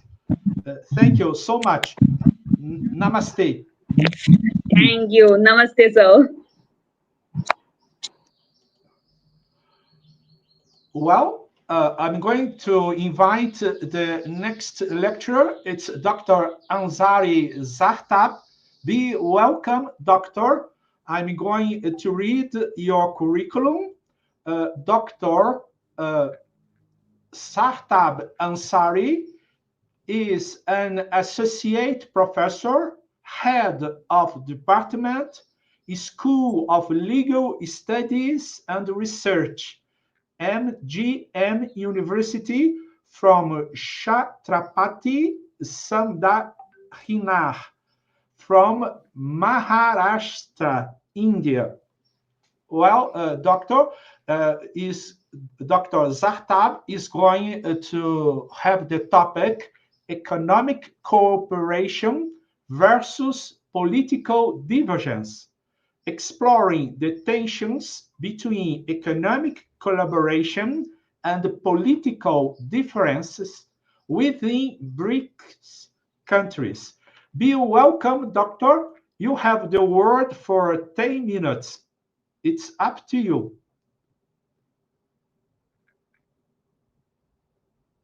You can open your microphone.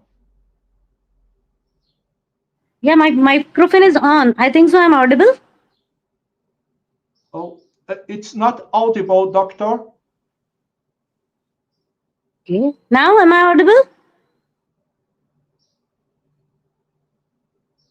Yes, sir. May I? Can you hear me? Okay. Shall I log out and then again log in? Try again. Yes, sir. I'm trying. No, not audible. Hello. Am I audible now? Hello. Am I audible now? We are going to wait for Dr. Zahtab. She's going to return very soon.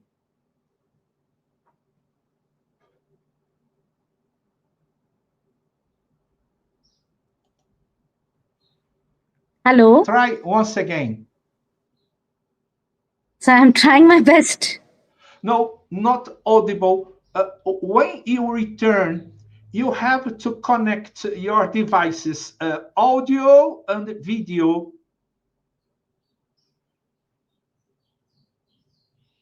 I have tried to reconnect it. Am I audible now?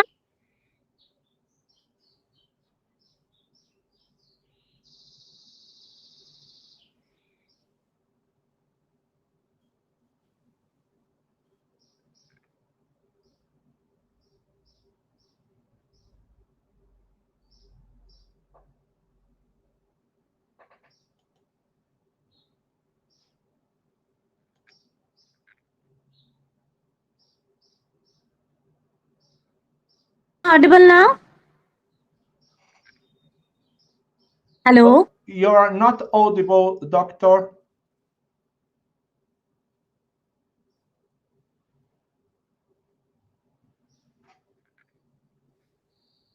Hello?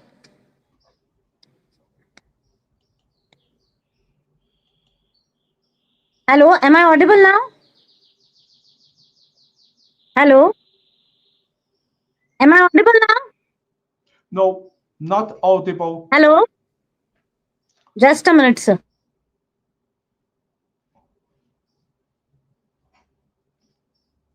Just a minute, sir, I'm trying.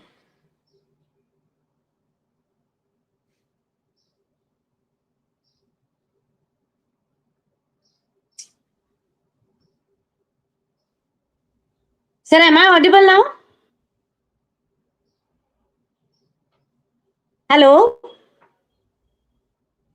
Try your microphone. It seems that your microphone is muted. No, sir, it is on.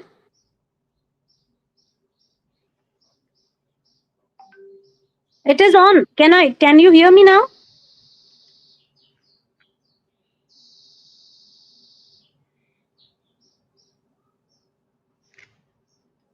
Hello?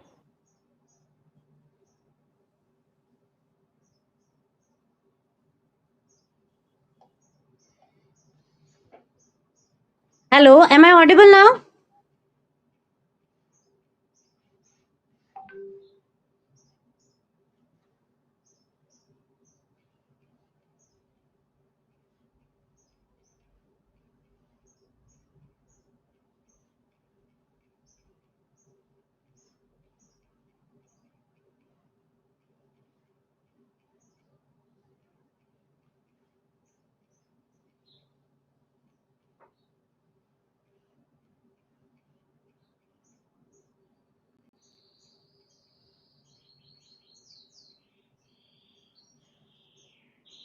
Hello, am I audible now? Not audible, unhappily, doctor. Well, I'm going to call the next lecturer, and please check your devices, and then I will call you again. Okay, sir, I will try. Right? Yes. Because, okay, I'm going to call the next lecturer, and please check your devices, and after the next lecture, I will call you once again. Okay, sir. Okay, I will be waiting.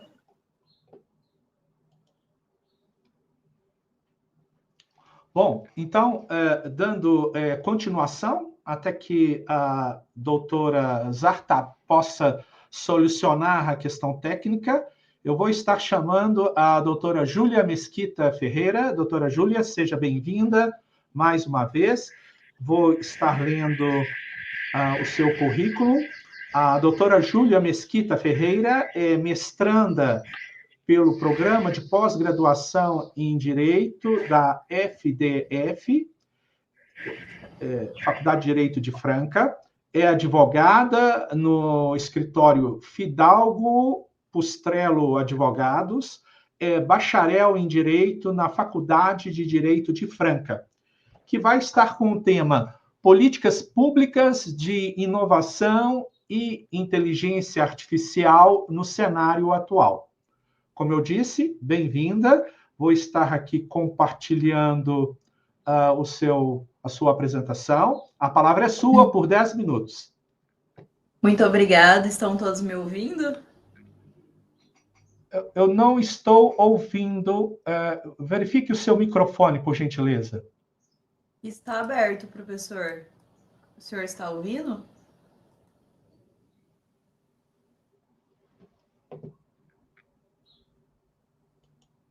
Está ouvindo, professor? Bom, eu vou iniciar, então. Primeiramente, bom dia a todos. É uma honra imensa estar aqui participando desse Congresso Mundial sobre a transformação dos BRICS e os novos desafios. Agradeço muito à Escola Interdisciplinar de Direitos Fundamentais para a Eminente Justiça, em nome do professor Roger Isaac, pelo convite, e a toda a direção científica do Congresso, pela excelente organização. Estendo meus cumprimentos ao professor Deilton, que tem realizado diversos eventos que estão sendo palco de excelentes discussões acadêmicas. Está ouvindo? Muito obrigada. Sim, agora está perfeito. É uma alegria, então, representar o Brasil e a Faculdade de Direito de Franca nesse espaço. Inicialmente, eu escolhi abordar um tema que é políticas públicas de inovação e inteligência artificial, porque eu acredito que ela está no centro dos desafios e também das oportunidades quando a gente está falando sobre os BRICS. E mais do que isso, quando a gente pensa em inovação e inteligência artificial, a gente não fala apenas de tecnologia, a gente fala também de desenvolvimento e soberania global. Então, nesse sentido, eu gostaria de iniciar falando que é notório que nos últimos anos os BRICS deixaram de ser vistos, então, apenas como um bloco econômico e estão ocupando um papel cada vez mais político e estratégico na governança global. Avançando, então, cada vez mais na cooperação econômica e na cooperação financeira. Atualmente, o bloco, com mais de 11 países membros, reúne cerca de 45% da população mundial, que equivale a cerca de 1/3 do PIB global. Então, essa dimensão confere ao bloco algo que é extremamente fundamental, que é a escala, a diversidade e uma margem regulatória extremamente adequada. Então, esses são elementos que podem permitir que os BRICS construam um modelo próprio de transformação digital sem depender apenas dos paradigmas do norte global. Então, é nesse sentido que a inteligência artificial ela é particularmente importante, então, para os BRICS, por motivos como, por exemplo, a inteligência artificial hoje é um vetor direto de poder econômico, poder político, e nesse sentido, a inteligência artificial, da mesma forma que ela tem muitos benefícios, ela pode trazer alguns riscos e aprofundar desigualdades. E esses riscos são maiores dos países em desenvolvimento, como os BRICS. Então, se não houver políticas públicas e regulação sólidas, esses países podem sofrer o impacto principal dessa temática. E nesse último ano, inclusive, em 2025, na última cúpula dos BRICS, os líderes defenderam, então, a importância de fazer uma governança sobre inteligência artificial, para que essa regulação possa mitigar riscos potenciais e atender, então, necessidades de todos os países, incluindo o sul global. Demonstra, então, que a inteligência artificial deixou de ser apenas um assunto tecnológico nesse meio e passou, então, a ser um instrumento de poder, principalmente num bloco que busca, então, se colocar mundialmente. Por isso que as políticas públicas nesse campo é tão urgente. Sabemos, então, que hoje em dia quem controla os dados, quem controla os algoritmos, quem controla as inteligências artificiais, também controla a produtividade, segurança e inteligência cultural. Países como a China e a Índia avançaram rapidamente, com grandes investimentos em pesquisa e desenvolvimento. Todavia, Brasil, Rússia e África do Sul ainda enfrentam alguns desafios. No Brasil, por exemplo, a gente está caminhando para uma regulação de inteligência artificial com a PL 2338, que está avançando para ser um dos primeiros marcos regulatórios do Brasil.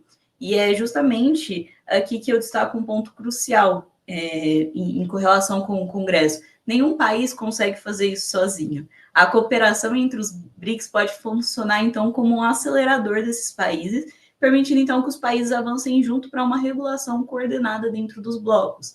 Essa cooperação pode se materializar, então, em padrões éticos e regulatórios e centros de pesquisa e desenvolvimento. E aí, os BRICS, dessa forma, poderiam liderar uma agência global, no sul global, que associa, então, inovação tecnológica e atenda, então, todas essas necessidades dos países de mitigar esses riscos potenciais.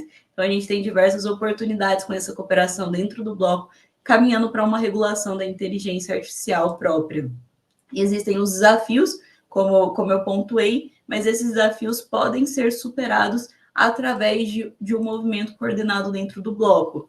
E já concluindo, então, minha fala, quando olhamos para esse cenário, então, de inteligência artificial, a gente entende que o debate não é apenas sobre tecnologia, como eu iniciei a minha fala, é sim sobre o desenvolvimento que nós, como operadores do direito, gostaríamos e queremos construir, principalmente dentro desse bloco. E os BRICS, então, hoje eles têm uma oportunidade de redefinir essa lógica do desenvolvimento e mostrando, então, que é possível a gente caminhar para uma regulação sem perpetuar desigualdades. Então, os BRICS unidos, eles passam a ser um exemplo de um marco global regulatório. É algo que já está entre as metas do bloco, e eu apenas reforço aqui hoje, trago essa reflexão sobre essa importância de caminhar em conjunto dentro do bloco para uma regulação da inteligência artificial. Essa é a minha área de pesquisa, então gosto bastante de falar sobre o tema. E eu agradeço novamente pela atenção, o privilégio de participar desse evento. Sempre fico muito grata pelo convite, fico à disposição de todos. Espero que futuramente a gente possa estar aqui debatendo sobre os marcos regulatórios já existentes. Obrigada, professor Deilton. Somos nós quem agradecemos, doutora Júlia Mesquita, pela sua exposição muito objetiva, dentro do tempo regimental. E sim, contamos com a sua participação em nossos próximos eventos, desenvolvendo essa temática que você muito bem nos coloca. Muito obrigado, um excelente dia para você. Well, now I'm going to call again Dr. Let me see. I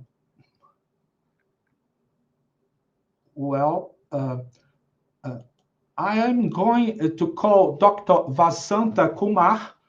Dr. Vasanta, can you hear us? Dr. Vasanta Kumar? Hello, doctor. Can you hear?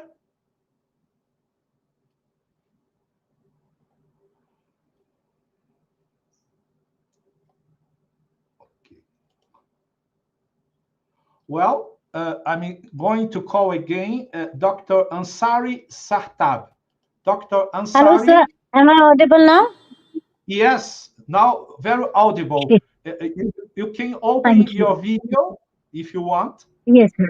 Yes, I will open the window, but now I am unable to share the screen. I will just give the oral presentation without PPT. Okay, and now everything is normal.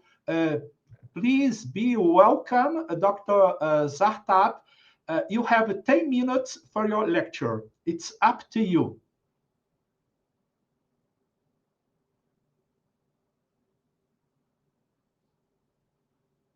Dr. Zartab? Am I audible now? Yes, yes. Please continue. Yes. Okay. So I'm thankful to all the esteemed colleagues, distinguished.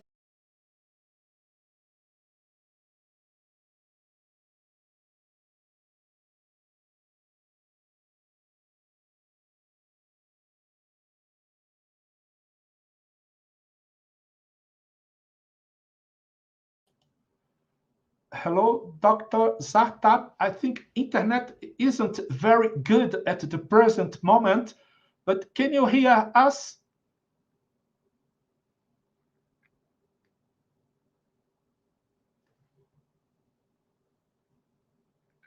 Doctor? I can hear. Are you not able to hear me? Am I not audible? Yes, now you are audible, but internet is very Okay. Fluctuation is there. Okay. Okay. Okay. Now is it okay? Yes, continue, please. Okay. Okay. Okay. Thank you, sir. So first of all,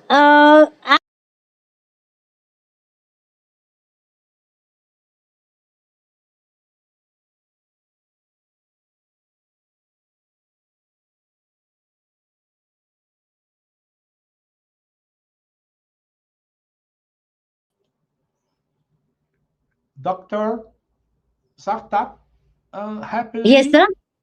The internet is going some lags that Internet now parameter. you are audible. So Okay. continue, please. I'm trying to adjust my position, sir. Yes, okay. But you can. Now am I audible, sir? Yes, yes. Okay. Let's hope it will be continuing.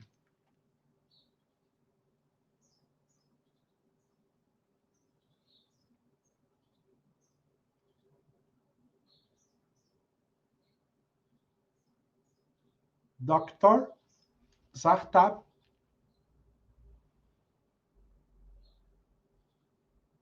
Am I not audible, sir? Now, again, you're audible. Okay. So there is connectivity issue, I think so, sir. That's why it's off and on again and again. Yes, it's So repeating. basically, yeah. Continue, please.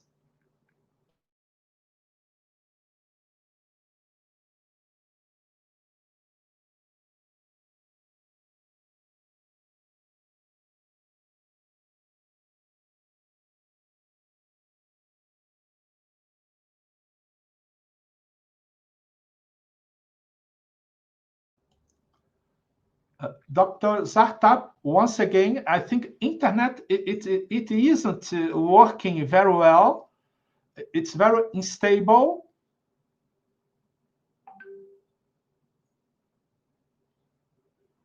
Can you hear us?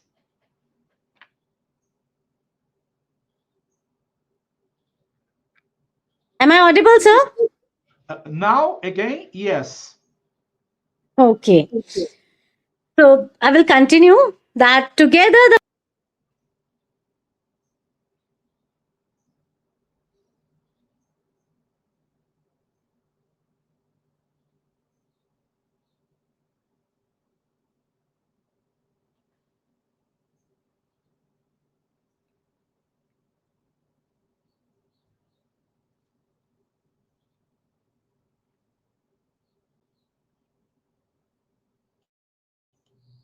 Dr. Zartab, unfortunately, at this moment, we can't listen for you.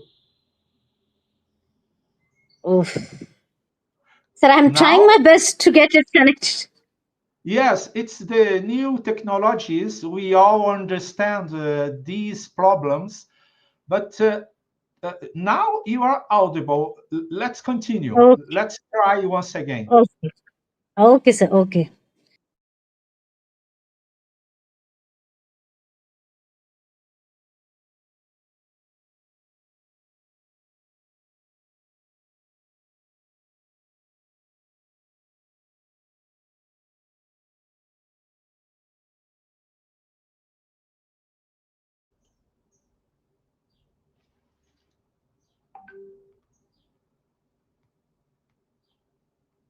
Dr. Zartab, it's a pity, but internet, it doesn't working very well. हमारा internet connect करके देख नहीं वहां नहीं जाके होता सुबह से चल रहा हूँ sir I am trying to connect with other device again just give me a moment Okay, I shall wait. Just a moment yes sir just a moment Okay. Open ही है wifi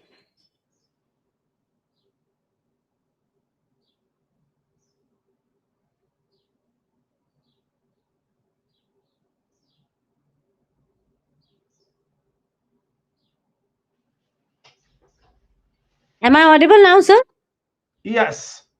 Let's continue. Let's hope that it will continue. Please, it's up to you.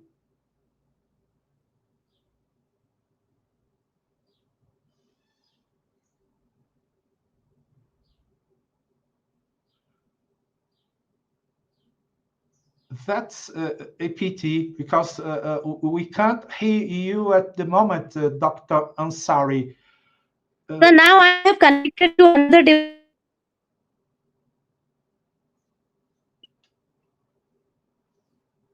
Hello, am I audible now? Now again, Hello? yes. Hello. Unfortunately, Okay. the internet, Yes, sir, I can hear you. Yes. Try once again. Let's try.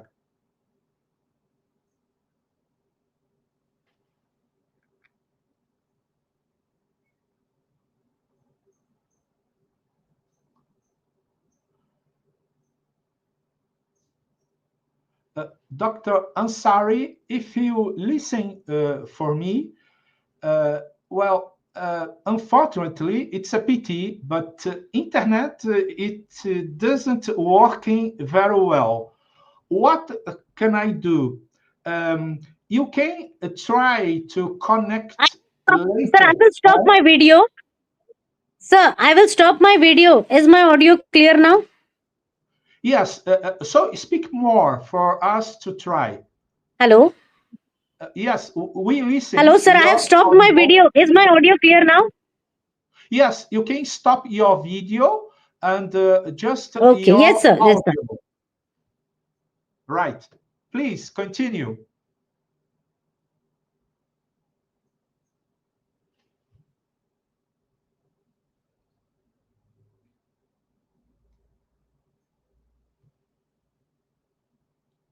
No, doctor, it's a pity.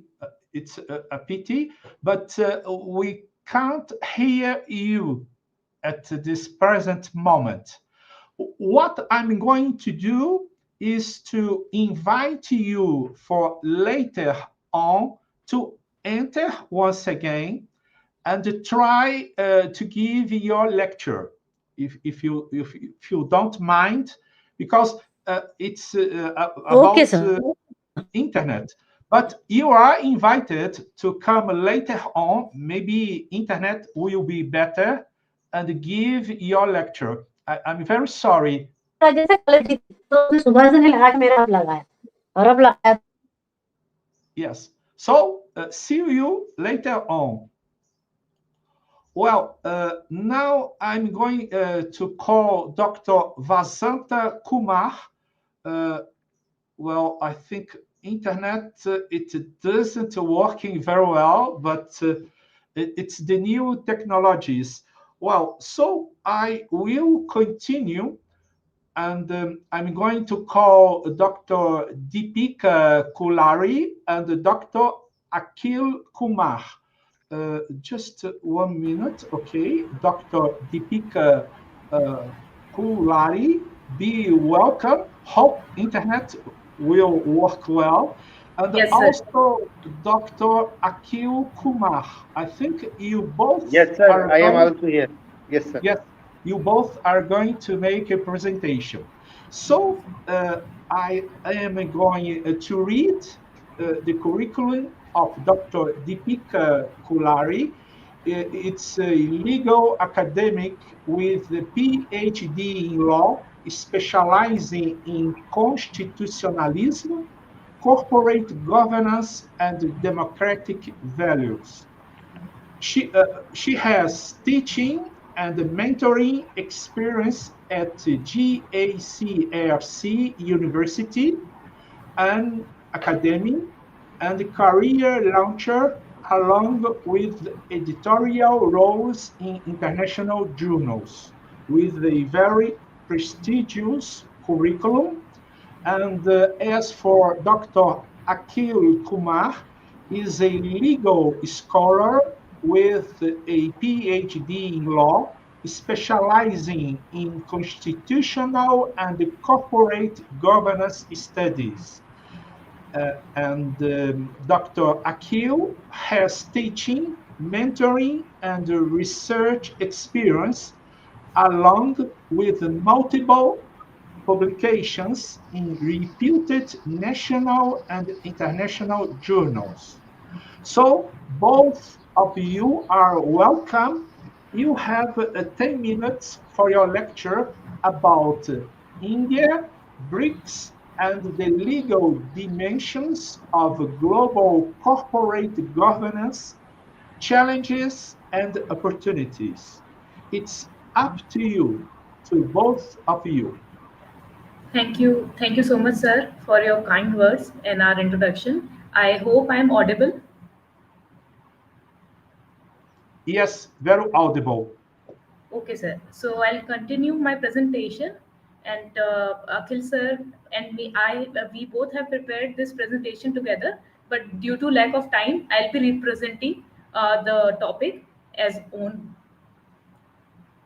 So so basically, our topic is based on corporate governance. And to start with, the corporate governance, as we all know, is a system of rules and practice through which companies are directed and controlled. And in BRICS, as you see, a new expansion is going around the BRICS, and the current economies are changing. All the eyes are on the BRICS nations. So, therefore, it is very important for us to understand what is the current status of corporate governance in these countries, and what does the future hold for us. So basically, corporate governance, though the definition, as I said, these are the system of rules and practice and process by which companies are directed and controlled. But we should also understand the pillar on which the corporate governance stand. Those are accountability and transparency and responsibility. So these are the pillars through which any company which is running a very big businesses and are involved in much money involved, and there are a lot of shareholders also involved, management involved, and customers are also involved in this. So they are expected that they will run their business through fair practices, and they will not hamper anyone's interest in that. So if we see, first of all, let's talk about India. So in India, for corporate governance strengthening, there are few acts. First of all, which is of Companies Act of 2013. Then there is SEBI, which is the Security and Exchange Board of India. And then there is a very new act, that is Insolvency and Bankruptcy Code of 2016. Then coming on to Brazil. So Brazil has a Novo Mercado segment of its stock exchange, which is also very much advanced in corporate governance, and it is very much appreciated all around the world. And Russia also adopted a corporate governance code in 2014, which is inspired by OECD principles. Those are the principles on which mostly corporate governance is based in any number of countries. Then, if we talk about China, China also has China Securities Regulatory Commission, but the issue is still that corporate governance in China continue to be shaped by the state controlled and politically oversighted. Then, if we come to South Africa, its famous King reports on corporate governance governs the companies there, and it is very few countries in the global South where the corporate governance has been linked with the broader social responsibilities. So these are the acts which govern corporate governance all over the BRICS. Let's talk about specifically, because I'm from India, I'll be talking about the experiences and the scandals which were happening in India, and how the corporate governance stand very strong stand right now. But what was happening in 1992, if we go back, so there were many scams, and first being the Harshit Mehta scam. We are talking about, like, we have the SEBI, the Security Exchange Board of India. These were the regulatory authorities which came after the impact of these scams. There were also a Satyam scam, which revealed how weak auditing standards were in India in 2009. And then again, very few examples which are much recent, like Nirav Modi case. So that also explains that still in India there is a weak compliance, and still the corporate governance, though we have all the principles, but the because of the compliance and because of few more reasons, it is understand that still we are not capable of stopping any scams. Instead, if you see in other countries also, the same examples you could see in Russia, the UCO affairs in 20s, it shows that there was mixing of political power with corporate control. In Brazil, there was Petrobras scandal, which revealed that under operation of car was demonstrated how corruption at the level of state-owned enterprise can devastate a public trust. And in China also, there were many collapse of some private organization, and that raised very serious question about the transparency and debt practices and political involvement in corporate governance. So through history, we can see that the governance is only improved after the cost of failure has been it has been unbearable in a country. So that is the past of corporate governance. But if we see now, right now, we have strong principles. But talking about the future of BRICS, now because we are going to expand BRICS, and it will be involving Saudi Arabia, UAE, and countries which did not have any experience as such of corporate governance in the past. So it would increase some financial resources. It will help other countries to get funding and stuff like that. But then a very big challenge is coming to us, that what happens when the trade is involved through inter-country, and what about these new countries which are very fresh to such corporate governance issues. So what will happen? And that is the kind of a challenge which stand in future. So also, if we talk about what can BRICS summits and BRICS future hold for us, and what are the things BRICS could do to improve corporate governance in all these countries. So if we see through the past, and the kind of examples I was giving you, all these scams, so there are few suggestions that on based on which BRICS can maybe form some reforms, maybe introduce a few things which will help us to strengthen our corporate governance practices everywhere in BRICS countries. So that could be, first of all, BRICS can strengthen the legal and regulatory frameworks. It can improve all these Companies Act, security laws. It can tighter the regulation of related party transaction, and it can protect the minority shareholder protection. And secondly, through judicial capacity and speeding up the judicial process. So what we see in India, even if after the scam, after 20 year or so, we have still not recovered those money from those people who have scammed us. So those kind of example are due to because there is not a speedy process in judiciary. So BRICS can maybe introduce these reforms and tell the BRICS countries that judicial process should be speedy. Then next, what BRICS can promise in future, it can improve transparency disclosure. So it can standardize and align these disclosure with the global norms. The countries where the corporate governance is running very good, we can take those example and introduce those things in our BRICS country. Even in the BRICS country where the expansion is happening and which our countries are new. Then um, lastly, BRICS can also promote corporate governance best practices through codes and voluntary standards, and encourage to require independent director, separation of CEO roles, and it can strengthen audit committees' internal control. It can encourage stakeholders to be more inclusive in governance. So these are the few practices which BRICS can introduce. Also, lastly, uh, because we were talking about the judicial delays and those process, so why not include ADR in such processes?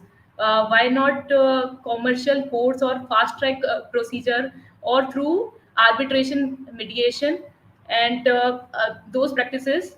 Why can't those happen for the corporate governance as well? So that could be something BRICS can like focus on and improve our corporate governance. So that's it from my side.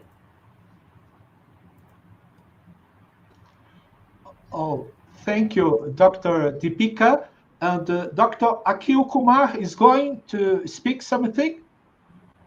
No, sir, I was presenting from both of our side. Oh, all right. So perfect. So thank you very much, Dr. Deepika Kuhari, for your speech. And we count with your participation in our next congresses. Thank you so much. Namaste. Thank you for having us. Yeah, thank you. Well, now I'm going to invite, I shall try Dr. Zartab. let's try once again, and then it will be Dr. Tanmay Agraval. Just 1 minute. Okay, Dr. Zartab, can you hear us? Dr. Zartab? Yes, sir. Am I audible? Yes, at the moment, very audible. Okay. Please, up to you. Okay. Okay, thank you, sir.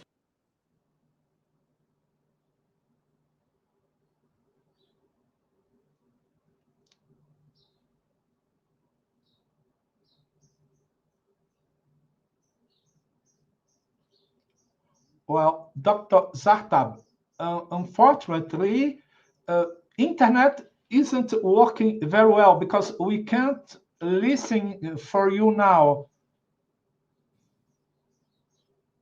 So I'm now very much connected. Yes, now I'm in the range I have made. Now I'm listening. Okay, now I have stopped my video also. Am I audible clearly now? Yes, let's hope it will be continuing. Yes, sir. So it's up to you.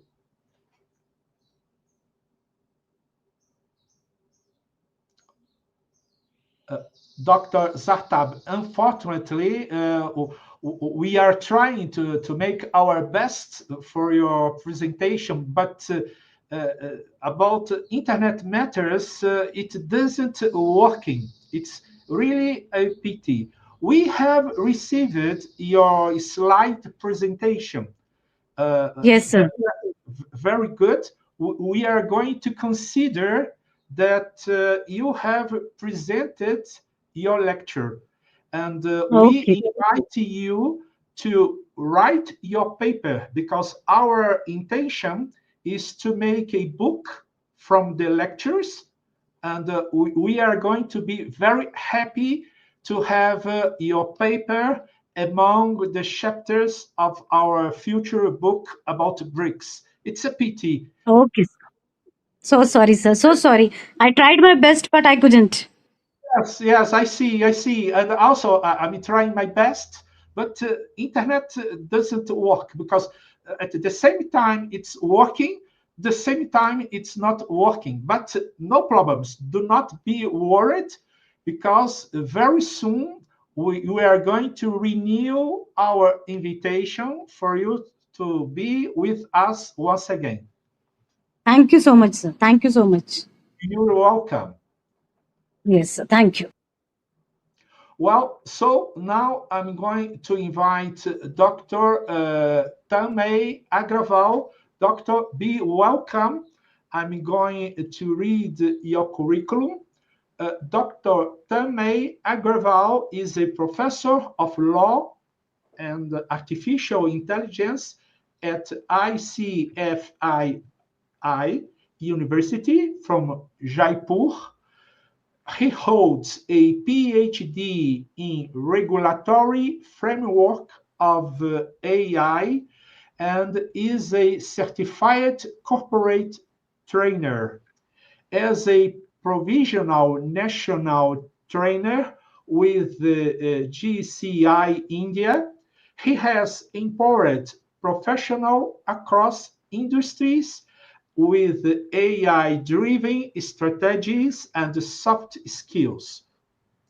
He actively bridges academia, innovation, and global collaborations through research, training, and institutional development. And your topic shall be global legal implications of the BRICS. Be welcome, Doctor. You have the word for 10 minutes. Thank you so much, sir. Greetings to all world leaders and thought leaders and all of the participants. I'm so humbled to be a part of this fantastic delegation and this team, which is thinking so much about the transformation of the BRICS, taking a step towards improvement of the global preponderance tensions and the new challenges, and check it out how we can contribute as individuals and as countries and together as BRICS for the said goals. So I'm privileged to be talking about my specific niche area on which I've been working since a while now. So BRICS towards new challenges, navigating the legal and artificial intelligence frontiers. So both of these terms, which have been less often witnessed till humanity by now, it's becoming pretty relevant by the growth and the multiple challenges that AI has brings along with the positive elements. So, of course, first of all, as an Indian, we all believe in Vasudev Kutumbakam, which actually translates in one world, one family, as endorsed by our Prime Minister Shri Narendra Modi ji, and of course has been going on since ever. So now the BRICS alliance, Brazil, Russia, India, China, and South Africa, as we know, it has gone from 5 to 11 members now after being joined by 6 other countries: Egypt, Indonesia, Iran, Saudi Arabia, UAE, and Ethiopia. Now, as we know that BRICS nation, we hold 40% of the world's population and nearly 25% of the global GDP, right? Now, the opportunities that artificial intelligence brings along with it definitely has automation, healthcare, diagnostics, fintech, education, and all of these are immense and they keep on building day by day and minute by minute. But all of the challenges include data sovereignty, privacy risk, cross-border regulations, and the job displacements. So we are particularly standing at this juncture where on one side we face rapid technological disruption through various ways and means led by AI, and on the other hand we face legal and ethical gaps that kind of challenge our economy, governance, trade, and all of the human rights that are required to be addressed. So I'm very happy to be sharing about various facets, the dilemma that we are into right now. For example, if we just talk about all of the countries one by one, so in India, we are already debating AI's role in courtroom, healthcare, smart cities. China is scaling the AI-led projects by the government at a very, very rapid rate. It has already launched, agent AI hospital, which is doing wonders in the way that healthcare is operated and had been seen earlier. While Russia focuses on military and strategic AI and the implementations whatsoever, Brazil and South Africa are particularly emphasizing on the inclusion for bridging digital divides and many things else. So now, one element that I personally feel and has been studied by a research that shows that BRICS can collaborate very well in the upcoming events and actually work on the AI ethical charter, which is actually sharing a particular guideline on the use of AI on fairness, bias, and accountability elements. That is very important and very much important for the ethical charter for the use of artificial intelligence for the overall development and also to safeguard all of the countries and their citizens with the challenges that AI poses, may that be safety, security by privacy and other data concerns. Of course, AI can be used for developing further over the sustainable development goals of the United Nations, applying AI in agriculture, healthcare, climate, and all of the upcoming areas. I'll be happy to also share about the legal dimensions on which AI has been working on. So it's actually not wrong to say that AI without the legal framework is actually driving a car without brakes, my friends. So the legal challenge that it poses to us are the liabilities. Who would be held responsible when AI makes a wrong decision? Some kind of examples that self-driven cars are already existing. It's no longer the future. It is definitely the present. And if any accident happens by way of that, who would actually be criminally held liable as per the Motor Vehicles Act of various countries? For now, no one, because AI acts have not been implemented by any other country other than European Union. Secondly, we also have intellectual property right challenges about who owns artificial intelligence and who would be given the ownership of that kind of AI copyrighted or created content, whatsoever may be the IP right associated with it. Thirdly, talking about human rights and how do we safeguard privacy, dignity, equality, and on cyberspace. All right. So with compiling all of these together, BRICS can actually set an example by developing interoperable AI regulations instead of fragmented different laws. Something that we all 11 countries can come together and actually do, which none of us have been able to do it currently, is to actually develop a interoperable AI regulations. One regulation which stands for all of the 11 countries, that could be one way ahead of actually having a whole international legislation of something as AI, on which we do not have proper laws at the moment. We could also promote dispute resolution mechanisms through alternative dispute methods like mediation, and taking it for cross-border AI trades as well. We have been doing international trade, and that can exactly totally change by proper implementation of the regulations. To conclude, AI is not just a challenge that we can take easily. It actually demands a collective wisdom, legal foresight, and actually international collaborations by way of joining hands of BRICS, all of the BRICS countries together, and all of these strengths combined in the strength of diversity, in the strength of different systems yet common aspirations. If we can build trust, share the standards, and follow some kind of legal as well as ethical foundations. So we are including a law plus morals. BRICS would not just be able to adapt to new challenges, but also lead the world in shaping a just, intelligent, and an inclusive world altogether. So I'll not extend it further by having a comprehensive comparison of BRICS innovation versus the global West or the global innovations besides that. But overall, that we understand is the strengths that BRICS have. Of course, 40% of the world population is there. It is a massive test bed for innovations. It has cost-effective, implementable innovations like India's UPI payment system, Brazil's agriculture tech system, as compared to the other countries, EU, USA, Japan, Korea, even the G7 and G20 right now, who are potentially strong in research and development intensity, patents, and the deep technologies that they have been securing eventually. They are also strong in the high funding established IP law frameworks.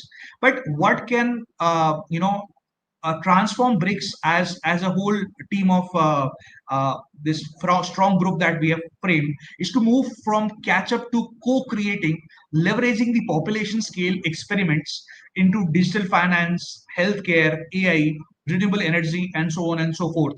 Like even with regard to policy, if we talk about, India has done well in the digital public infrastructure made with the UPI payment system, Aadhaar linking with all of the documents together, China with regard to the AI regulations, social trade experimentations, Russia with the defense and social strategies, Brazil, South Africa with the innovations for education and inequalities, and so on and so forth. We also have Brazil's PIX money transfer, which is as fantastic as India's UPI payment system. We have smart cities in defense, and there's a whole list. But I'll just wrap the whole speech by saying that BRICS transformation in the innovation sector is not just about competing with Silicon Valley or Brussels. It is about responding differently to the global challenges. As we see right now, the whole wave of challenges and the problems that we have been facing has changed over the period of time. So while the West innovates from frontier of technology, BRICS is actually innovating for frontiers for the society. If we talk about Silicon Valley, where we have seen GPT models, India has built UPI touching 1.4 billion lives in the last 3 to 5 years.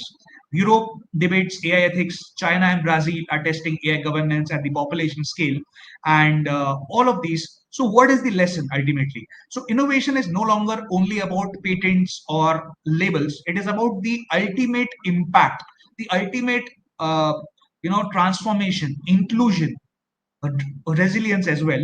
So I'll just like to conclude once again by saying that BRICS transformation shows the world that true leadership and innovation and coordination, compilation with all of the countries together means just not inventing the future, but making the future accessible for all. And I'm extremely happy and delighted once again. I thank the organizers for this fantastic initiative of bringing all leaders and speakers together at this front. Thank you so much to the host, sir, for this opportunity. Thank you. You're welcome, Dr. Tamay Agraval. Thank you for your very nice lecture. And we count your participation in our next congresses. Thank you so much. Namaste. Thank you so much. Well, attending a request, I would like to try to make a final try with Dr. Zahtab. Dr. Ansari, be welcome once again. Let's try. Thank you so much, sir. I'm grateful to you for giving me a chance once again. Hope I'm audible now. Yes, very audible, and let's hope it'll continue. Yes, hopefully, sir, we will continue. So, the topic of my presentation today is economic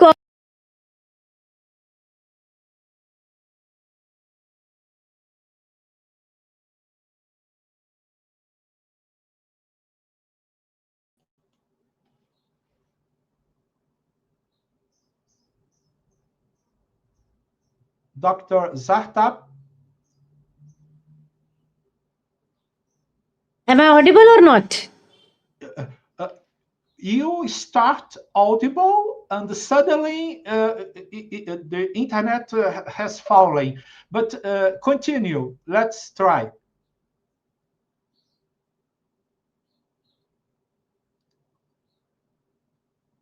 It's really a pity, Dr. Zahtab, but internet is not working very well. We have tried because now I'm connected to Wi-Fi, sir. Yes. So try once again. Okay.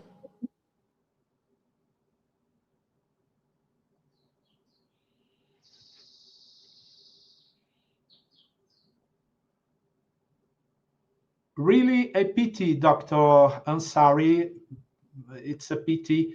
I'm very sorry, but it doesn't working. And as I said before, don't be worried because we understand the situation, and it happens. Can happen with me, with the other person. So do not be worried.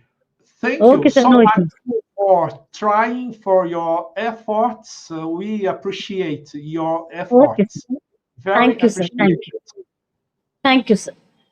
Yes, thank you. Well, now I'm going to call Dr. Vasanta Kumar. Be welcome, Dr. Vasanta. I'm going to read your curriculum. Dr. Vasanta Kumar is a principal and head of Nagartinam Angalamal Arts Science College, Madurai, Tamil Nadu, India. Dr. Vasanta Kumar, you have 10 minutes for your lecture. It's up to you. Very good evening, sir. Can you hear my voice? Yes, audible. Today my topic is relationship and tariff on BRICS. Can you hear me, guys? Yes, we Hello. audible. Continue, please. Yeah. A relationship on international polarization, tariff on BRICS, and extremism. Why we are gathering here, why we people are bringing such a wonderful topic on BRICS. This is the need of the hour. Today we are going to have a discussion on the BRICS towards the global performance. Today we people are having some confusion and tension and also some pressure. But what I think about that, this is a time to awake BRICS peoples on the opposition. This is a totally undergoing the political polarization of international relationship. So, BRICS, this is the time to break the old history, what we have in our practical life. We want to make a renaissance on the trade, on economy, on politics and development areas. As we are all know about that in the history, the Renaissance at Constantinople, how the peoples having the power, how the so many kingdoms are demolished. So the same concept now is going on. The expansion of 2024 and 25. The BRICS have so many kingdoms in a line. Saudi Arabia, Iran, Egypt, Ethiopia, and UAE. There are the four masters because I am the India. As I am an Indian, as I know what we have in our country. We have the greatest powerful leader, Modi. We have a great relationship on all over the country. So under this statement, the expansion of 2024 and 25 BRICS, what we need. Every day we need some changes in our life. So that the BRICS, I hope the BRICS going to bring the changes. For example, no one depending upon their living things. So everybody want to stand their own power. But in the past history, we are depending upon some countries. But now we have some power. We India have the first populations in the world. So we have the powerful youths. The same thing with China. The same thing that Russia has some power. Even though Brazil. So these are the line of people who have decided thing. They join, they empower their own self. But the political polarization of the other countries does not accept it. When we consider the trade, India is the powerful trade country. We people are accepting world trade in India. If once we back, there are some economical depression occupied by some country. We noticed as an educationist, I noticed some fear from some other leaders. Every day I watch the news channels. Why the India is going to have a hand with China? Why India going to have a hands with Russia? So simple things. This is a renaissance. Just take it as easy. This is a renaissance. Now we are in the AI world. Next we are going to get the ASI, that is artificial superpower intelligence. So we decided we want to stand in our own rupee. That is the good thing for us.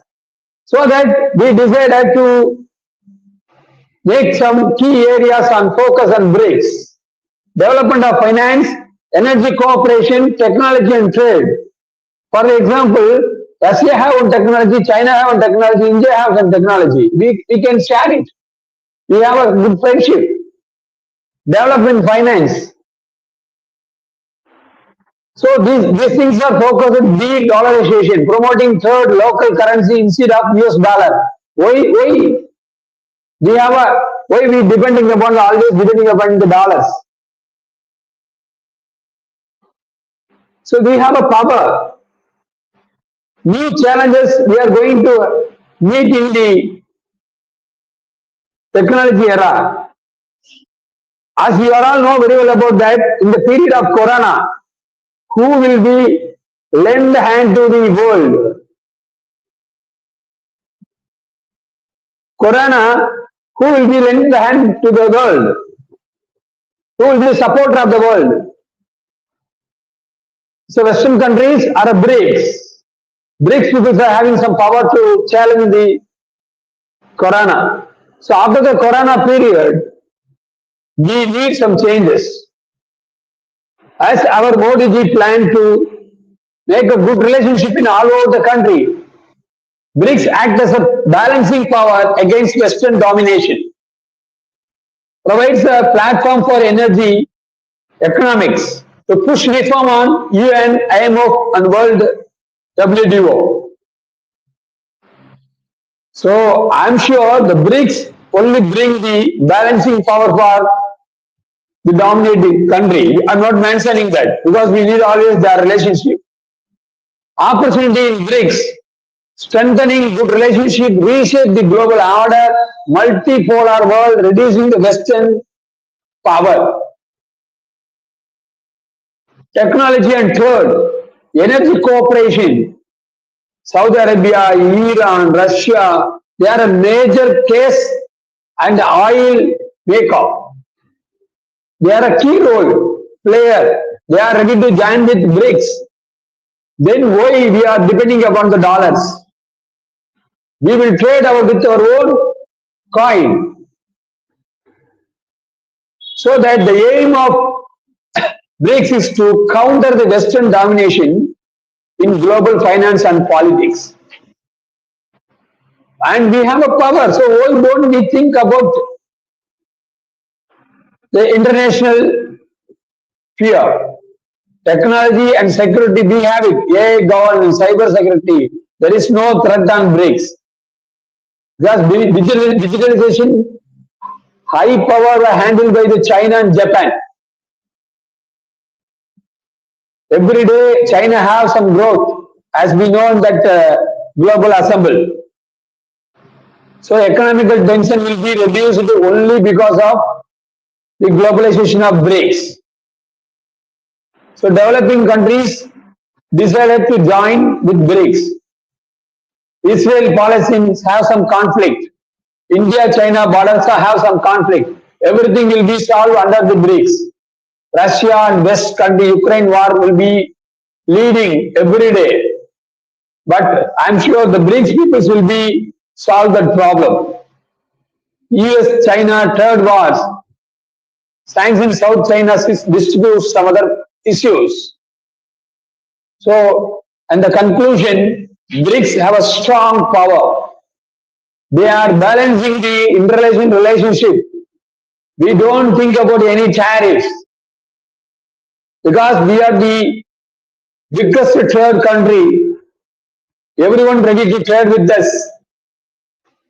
So we are ready to hand with BRICS. So as I concluded that BRICS only decided in the future development of the world. Yet as a human being, as an educator, I told here, I just mentioned, I just remark here, this record here. Soon the BRICS will have so many members. And they are going to throw their own coin, their own relationship, their own power.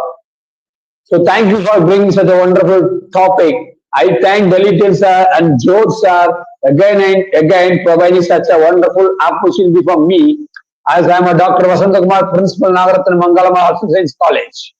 I thank my management, especially my secretary, Dr. Jagadish sir, and I thank all the educators. Thanks for this wonderful presentation. Thank you, sir. Thank you. Thank you, Dr. Kumar, for your lecture. Always a pleasure to listen to you. And I would like to give my greetings from Brazil to Tamil Nadu. Thank you. Namaste. Good morning, sir, and vanakkam. Well, now I'm going to invite the next lecturer. It's Dr. Magdalena Lagiesca. Your name is very difficult for us Brazilians. Polish names are always difficult. Very pleased to have you. And I'm going to read your curriculum.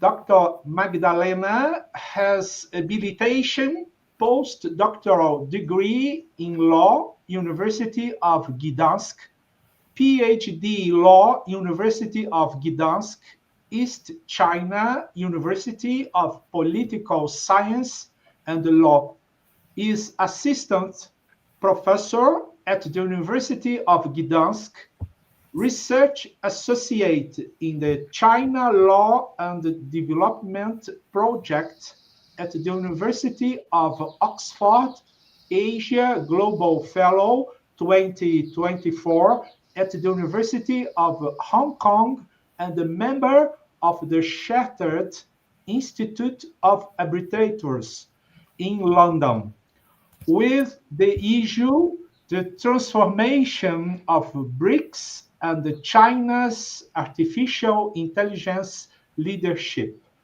I'm going to share your PowerPoint. Be welcome, Doctor, and it's up to you for 10 minutes. Thank you so much. Thank you for the invitation. And I also would like to thank organizer for bringing scholars from all over the world on such an interesting topic. And it's my great pleasure today to talk about the transformation of BRICS and China's AI leadership. So first of all, I would like to say a few words that BRICS has changed from original shape. And actually right now we can see a shift from economic to more geopolitical and technological bloc. And China has a very important role when it comes to leadership related to AI within BRICS. So we can see China's dominance in AI that has become a central driver of this transformation. And for China, we can see that this country combines state-led planning, but also a lot of data resources with a global market outreach. So actually, China focuses on 4 different areas when it comes to AI, such as research and infrastructure. So we can see world-leading AI patents, but also AI ecosystems. We have Digital Silk Road, which has become a part of BRI. And actually through this channel, China decided to export AI-driven solutions. So we can name smart cities, but also we have smart courts, so we have fintech, e-commerce. This actually happens not only within BRICS, but also beyond. Third, China also focuses on norm-setting roles. So we can see that China is promoting governance standards when it comes to AI, but also ethics frameworks and technical protocols. And through these channels, it also provides a model of digital governance. And we have economic leverage, so a Chinese role that actually focus on incorporating AI into trade, logistics, and financial systems. And as a lawyer, I would like today to focus much more on legal system and regulations to show you what has been done so far and in which direction does it go. So first of all, a few words about general landscape on what is going on in China when it comes to AI. So China decided to develop a competent AI system by 2025, and they're almost done with it. They decided to apply also AI in judiciary, and we have many examples that it has been already achieved, such as micro-mobile court. We have many different types of AI tools that are widely applied in arbitration as well. We have improved rules by 2030, which is still in the process, but AI technology can support the whole judiciary process, and we can witness quite a lot of examples that have been already implemented, but others are still on the way. It has been already said that decision and rulings should be made by judges, but AI should supplement them in the process. But it has been said explicitly that AI cannot replace judges when it comes to deciding cases. And right now, a few examples of what has been already done when it comes to AI governance in China. So last December 2024, China introduced platform for people's courts. So this platform is a national level legal AI infrastructure that has been actually based on a massive authoritative and high quality judicial data. So here, to give you example, it already collected more than 320 million pieces of legal information, such as court rulings, but also cases and legal opinions. So you can see that it's a very important piece. Platform for judges. When it comes to legislation, first of all, we have draft AI legislation, which is known as administrative measures for generative artificial intelligence services that have been adopted in April 2023. What is very common with this legislation, that it has to comply with cybersecurity law, the Personal Information Protection Law, PIPL, and also the data security law. So the so-called three pillar of security, of data security in China. And actually this piece of legislation has been drafted to apply to organizations, but also individuals who are using generative AI that actually provide some services to general public. And then it also includes the very first definition of generative AI, which should be understood as technologies which generate text, image, audio, video, code, or other content which is based on algorithm, model, or rules. Further, 2 years ago, in August 2023, China adopted interim measures for the management of generative artificial intelligence services, which actually covers a broad range of topics, but had the aim to impact Chinese technology export, but also global AI research networks. So here, currently, it applies only to services that are available to general public within the Chinese territory. This is one very interesting piece of legislation which I would like to mention and focus on, because we talk quite a lot about ethics. But China decided to create ethical norms for new generation artificial intelligence in September 2021. It was a result of cooperation between National New Generation AI Governance Committee with Ministry of Science and Technology. And actually they decided to incorporate this ethics into the entire AI life cycle and to promote fairness, justice, harmony, and security when it comes to using AI tools. So they also mention ethical requirements that you have on my slide, including, for instance, advancement of human welfare, promotion of fairness and justice, but also protection of privacy and security, among others. Later on, China introduced a safety governance framework in September 2024. This legal act actually provides with 4 different types of risks that have been introduced. And what is very interesting here, that in some kind it also resembles EU AI Act, with a distinction on different types of risk, but classified in a different way. So here we have cyberspace risk, we have also real world risk, cognitive risk, so it's much more related to psychology, and also ethical risk as well. And a very new innovation when it comes to legislation in China, so measures for the labeling of artificial intelligence generated and synthetic content that came into force on 1st September 2025. So right now in China, we have 2 types of labels. Explicit, which means that once we have any content that has been generated by AI, we, such as text, audio, or graphics, providers must affix these labels to AI-generated content, that could mislead or confuse the public. And we have also implicit, so metadata embedded within AI that are generated content. And according to this legislation, this legal regulations, we have 3 groups of AI-generated content. So we could divide it on confirmed AI-generated content, and we should anytime just name it, or possible AI-generated content and suspected AI-generated content. And I think it's very much important because it helps us to protect general public from deep fakes generated by AI, and also protect the society from negative consequences of being misled by AI.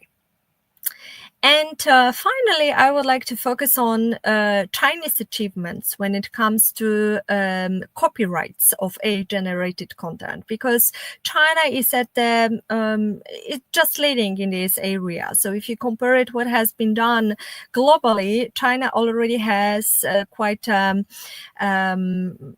big number of cases that were related to this issue. The very first refers to Feilin versus Baidu, that has been ruled by Beijing Internet Court in 2018. So at that specific time, Beijing Internet Court decided that AI-generated production cannot be regarded as a work if we would like to talk about copyright sense, because it has not been produced by any natural person. So it meant that once we have AI software, it cannot be considered an author.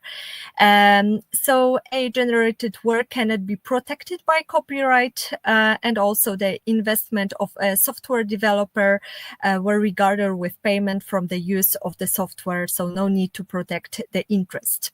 But this has changed recently. And to give you another example, China decided to grant copyright to AI-generated image, and Beijing Internet Court made it in 2023 in the case of Li versus Liu. This is a landmark case in China, but why is it so much important? Because it was the first time that China decided that AI-generated image has copyrights, that the user has copyright on AI-generated image, and therefore it has the right to authorship. But to achieve this goal, the Chinese court decided to go through 4-element test. So first of all, the Beijing Internet Court checked what are the requirements in the copyright law of the People's Republic of China. So whether this image belongs to the field of literature, art, or science, and it was the positive response. Then whether it possesses originality, have a form of expression, and whether it's also a result of intellectual achievement. So here 2 important things to remember. The first one refers to intellectual achievement. So it was the most important to verify whether the user made so many queries, prompts, and parameters to get the image, which actually reflected required aesthetic value. And in this case, it was exactly this situation, because the user made more than 150 prompts to adjust the outputs to fit his expectation when it comes to both aesthetics, but also imagination, how this content should look like. And also for Beijing Internet Court, it was quite important to mention that we have original piece of image. So we have personalized choices and aesthetic value of the disputed image, because originally something different was generated by AI, but through so many prompts and queries and adjustment, it actually resulted in this form. So I would like to briefly show you diversity and different dimension of AI leadership and dominance, because I also believe that Chinese results, successes, and achievements could also be seen as a kind of a guideline for other countries within BRICS, but also globally. And this is currently the case of AI governance when it comes to this country. Thank you very much for your attention. Thank you very much, Dr. Magdalena, for your speech. Very interesting, and we are very pleased to have your participation in our Congress, and we hope that you continue to participate in the next Congresses. Thank you so much. Thank you so much. Bom, agora eu vou estar chamando o Bernardo para que possa estar me substituindo nesse próximo horário aqui na mediação virtual. Bernardo, somente para orientá-lo, nós temos na sala virtual o que chegou o professor Alejandro Edgar, que está na sequência dos palestrantes. Temos também o Dr. Luiz Antônio da Silva Bittencourt, que já se encontra na sala. Em relação ao professor Alejandro, ele vai precisar de conectar o áudio e o vídeo dele, porque está me indicando aqui que eles estão desconectados. Às 13 horas, o professor Cildo Diolo Júnior pode estar participando. E temos também o professor doutor Williander França, que também está aqui nos acompanhando pacientemente. Então, Bernardo, você pode assumir. Eu fico aqui nos bastidores para que você, caso precise de alguma coisa, esteja lhe auxiliando. Muito obrigado, seja bem-vindo. Claro, muito obrigado. Obrigado pela oportunidade de participar, pelo menos, da organização do evento. É um evento muito grande, com vários palestrantes de todo o mundo, e vamos dar seguimento, então, às palestras, às lições. Então, doutor, só para eu entender, eu vou chamar agora o Alejandro e o Luiz Antônio, né? Sim, o Alejandro, a mim, me parece que ele está com problema nos dispositivos dele, áudio e vídeo, então ele tem que sair da sala e conectá-los para poder estar falando. E tem também o professor Luiz Antônio da Silva Bittencourt, que está presente, e o doutor Williander, também da Universidade de Itaúna, que está presente. Perfeito. Então, eu vou chamar por hora o Luiz Antônio Bittencourt, enquanto o Alejandro ajeita a câmera. Bom, perfeito, então. Então, eu vou chamar o doutor Luiz Antônio Bittencourt da Silva. Eu vou ler aqui o currículo dele. Embora esteja em espanhol, que a gente consigo dar uma tradução rápida aqui. Então, ele fez um pós-doutorado com beca CAPES pela PUC do Rio Grande do Sul, é doutor em Direito pela Universidade de Sevilha, acredito na Espanha, e também pela PUC do Rio Grande do Sul. Tem mestrado em Direito, advogado, professor e também investigador. Certo, doutor? Sim. Bom dia. Bom dia. Já estou com a fala? Pode, toda sua. Obrigado. É um prazer estar aqui com vocês ainda nesta manhã, para compartilhar um pouquinho das nossas pesquisas aí em nível de pós-doutorado e com uma temática de extrema relevância. Então, eu quero começar cumprimentando os organizadores do evento por este brilhante congresso, que muito tem acrescentado para o debate sobre o papel do BRICS na nossa nova ordem mundial. Vou tentar ser o mais breve possível, em face do nosso tempo de fala, para trazer um pouco a nossa percepção do tema justamente da sustentabilidade, como o BRICS pode pensar o tema da sustentabilidade neste momento em que vivemos em um período em que se diz que vivemos sob emergência climática.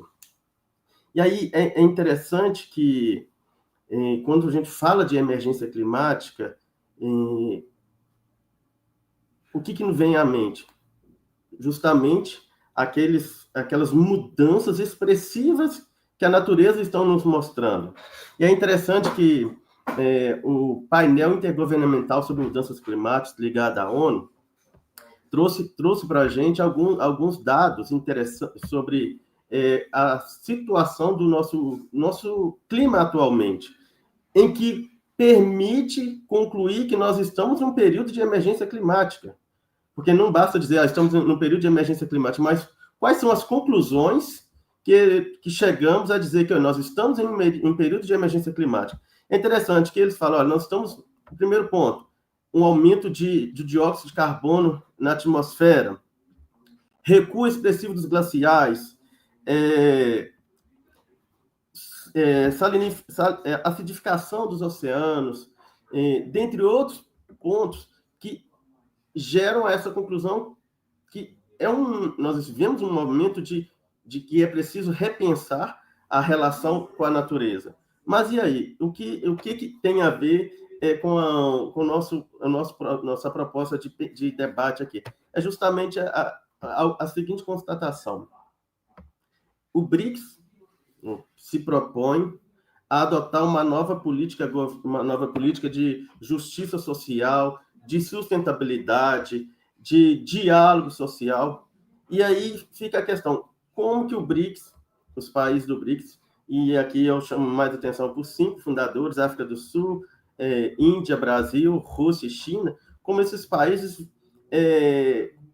vão enfrentar o desafio da sustentabilidade, levando em consideração que são países em processo de desenvolvimento.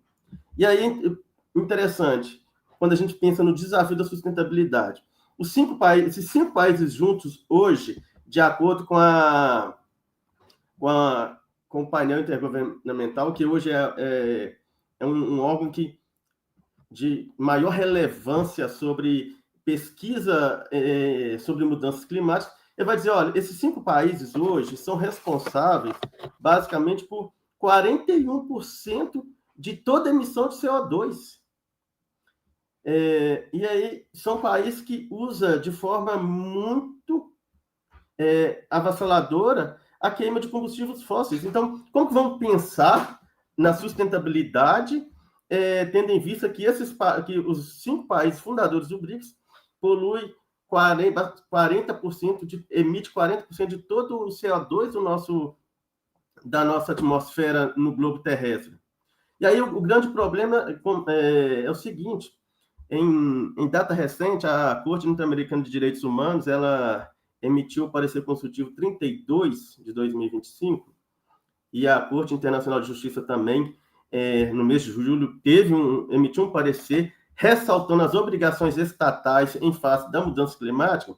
Aí, o que foi constatado é justamente que, olha, através dessas mudanças climáticas que nós estamos enfrentando, os países insulares e os países em desenvolvimento, a população mais em situação de vulnerabilidade, são aquelas que mais vão sofrer com este momento que estamos vivenciando de aumento do nível dos oceanos, derretimento dos glaciares.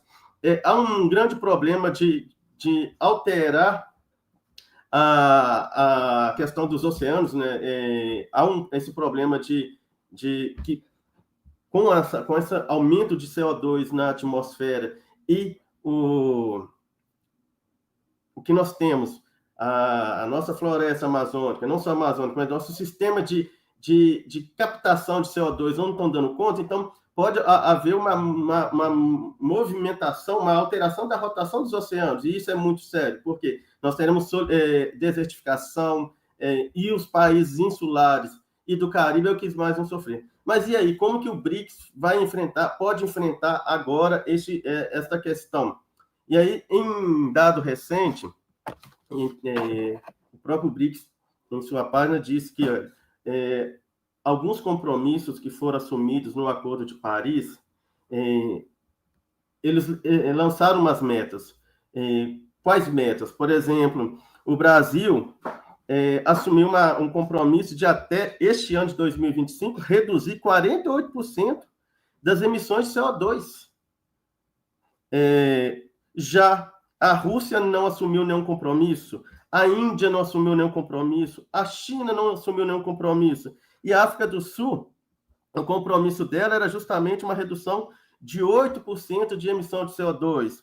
Para 2030, existe uma projeção, um compromisso. Por exemplo, o Brasil assumiu o compromisso de reduzir até 53,1%. A Rússia reduzir 70% de emissão de CO2. A Índia, 45%.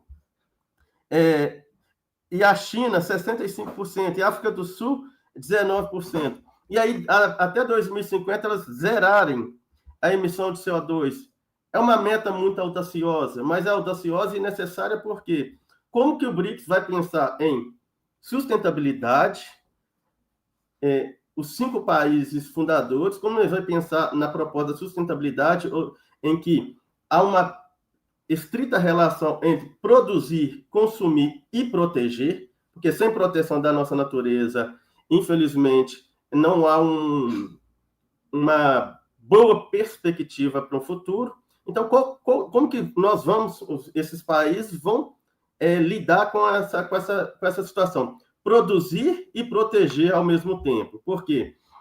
As transformações estão aí. Os desastres que a gente assiste, principalmente, inclusive, nesses países que compõem o BRICS, por exemplo, nós tivemos no Brasil, ano passado, aquele desastre ecológico no Rio Grande do Sul, onde tivemos mais de 1 milhão de pessoas tiveram que se deslocar das suas residências por causa justamente de enchentes. Tivemos inúmeras queimadas no Cerrado, a diminuição da floresta amazônica. Então, a floresta amazônica que tem uma importância singular para o mundo, para retirar CO2 do ambiente, e aí ela está sendo cada dia mais destruída. Então, como que esses países vão pensar, vão lidar com essa situação, sendo que são os maiores poluidores? E aí, por exemplo, se a gente pegar, são 6 países, 5 do BRICS e os Estados Unidos. Esses 6 países, sozinhos, eles emitem para a nossa atmosfera 65% de todo o CO2. Porque os Estados Unidos, de acordo com a OEA, emite 24% de todo o CO2 que é lançado na atmosfera, é produzida pelos Estados Unidos. Então, nós temos um desafio grande. O BRICS propondo desenvolver, mas com justiça social, e aí eu tenho que pensar a justiça social, aquela justiça que alcança a todos, não somente a classe mais rica, mas a todos. E um dos caminhos é justamente o quê? A gente repensar a natureza enquanto sujeito de direito. Esse é o grande propósito que a gente tem desenvolvido nas nossas pesquisas, é que, olha, enquanto os países não conceberem a natureza enquanto sujeito de direito, e aí eu a protejo, não pensando nos direitos humanos. Eu tenho um direito humano a um clima saudável e estável, foi reconhecido. O Estado existe, tem obrigações, seja reconhecido pela Corte Internacional de Justiça, quanto pela Corte Interamericana, e no nosso caso, no Brasil, a nossa própria Constituição reconhece isso.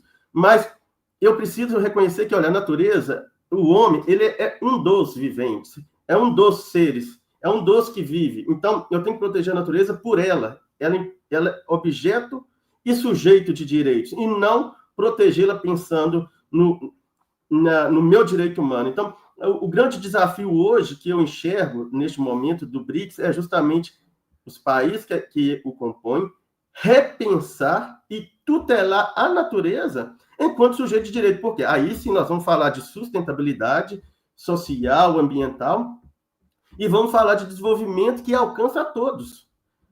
Meu tempo já acabou, agradeço, essas são as nossas breves considerações para esse evento, e agradeço muito pela oportunidade de estar aqui com vocês hoje, neste congresso internacional, nesse congresso mundial de tamanha relevância. Muito obrigado, professor Bernardo. Muito obrigado, Dr. Luiz Antônio. Extremamente grato pela sua fala. de extrema relevância e muito bem apresentado por você. Bom dia. Bom dia. Vou chamar agora, então, o doutor Alejandro. Hola, buenas tardes, Alejandro, ¿todo bien? Muy buenas tardes, saludo desde México.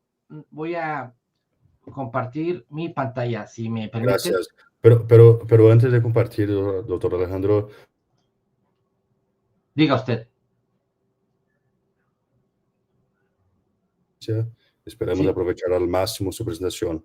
Leeré su currículum y recalco que el límite de tiempo es de no máximo 10 minutos. Perfecto.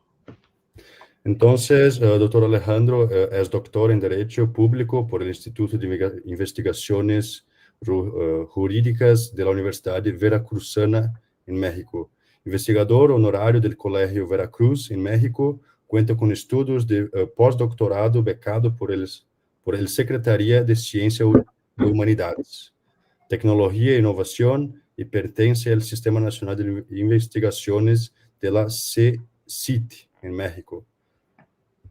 Gracias, Alejandro. Puede hablar. Sí. ¿Sí se ven mis diapositivas? Sí, sí. Ok. Bueno, antes que nada, muchas gracias al doctor Bernardo Risato y al doctor Leighton Ribeiro por la excelente moderación. Y buenos días a todas y todos y saludos desde México. Y también felicito a los ponentes anteriores, así como a aquellas personas que nos siguen a través de las redes virtuales. Agradezco esta invitación también al doctor Jorge Isaac Manríquez Torres, presidente de la Organización General de la Escuela Interdisciplinar de Derechos Fundamentales Permanente Institutia, por permitirme ser parte de este Congreso Mundial de Transformación de los BRICS hacia la preponderación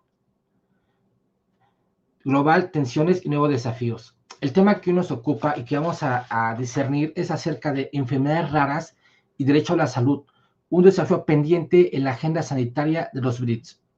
Bueno, como parte introductorio, este va a ser el contenido de esta exposición y como parte introductorio menciona acerca de que la agenda de salud de los BRICS ha consolidado en los últimos años un espacio de cooperación estratégica entre sus políticas de salud, los cuales se encuentran fortalecer la seguridad sanitaria global, mejorar el acceso a medicamentos esenciales y promover lo que es la innovación en biotecnología y salud pública.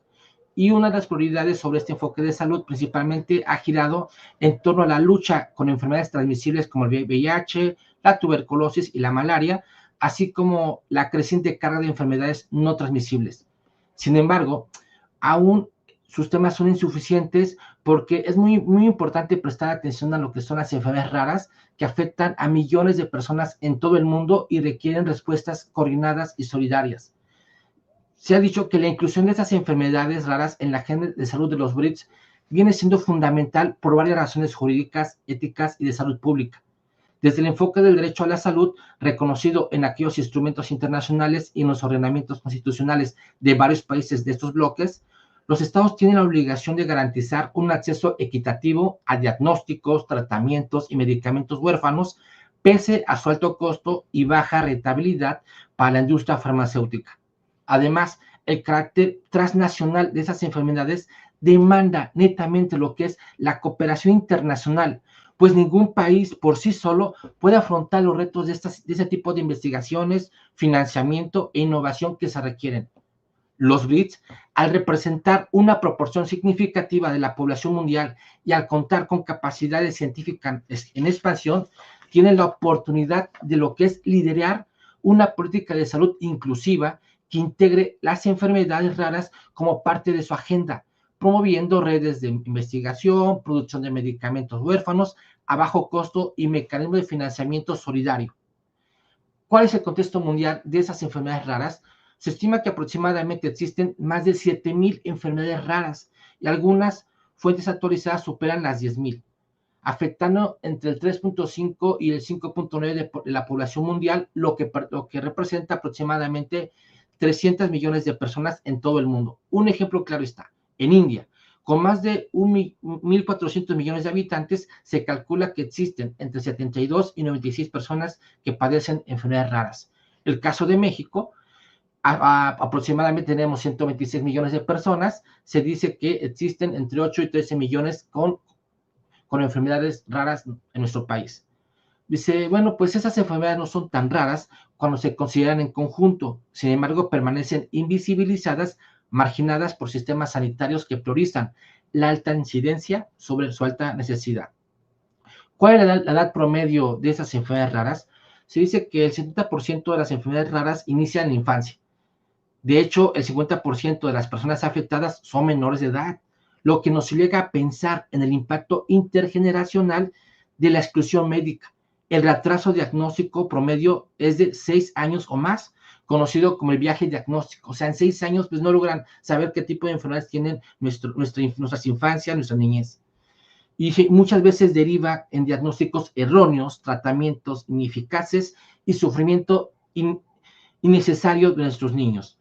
La mayoría de las enfermedades raras son genéticas, degenerativas y asociadas con una expectativa de vida. Del 50% de los casos se enfrenta una mortalidad prematura. En cuanto al punto 5, que son diagnóstico, protocolos y costos, diagnóstico tardío y error.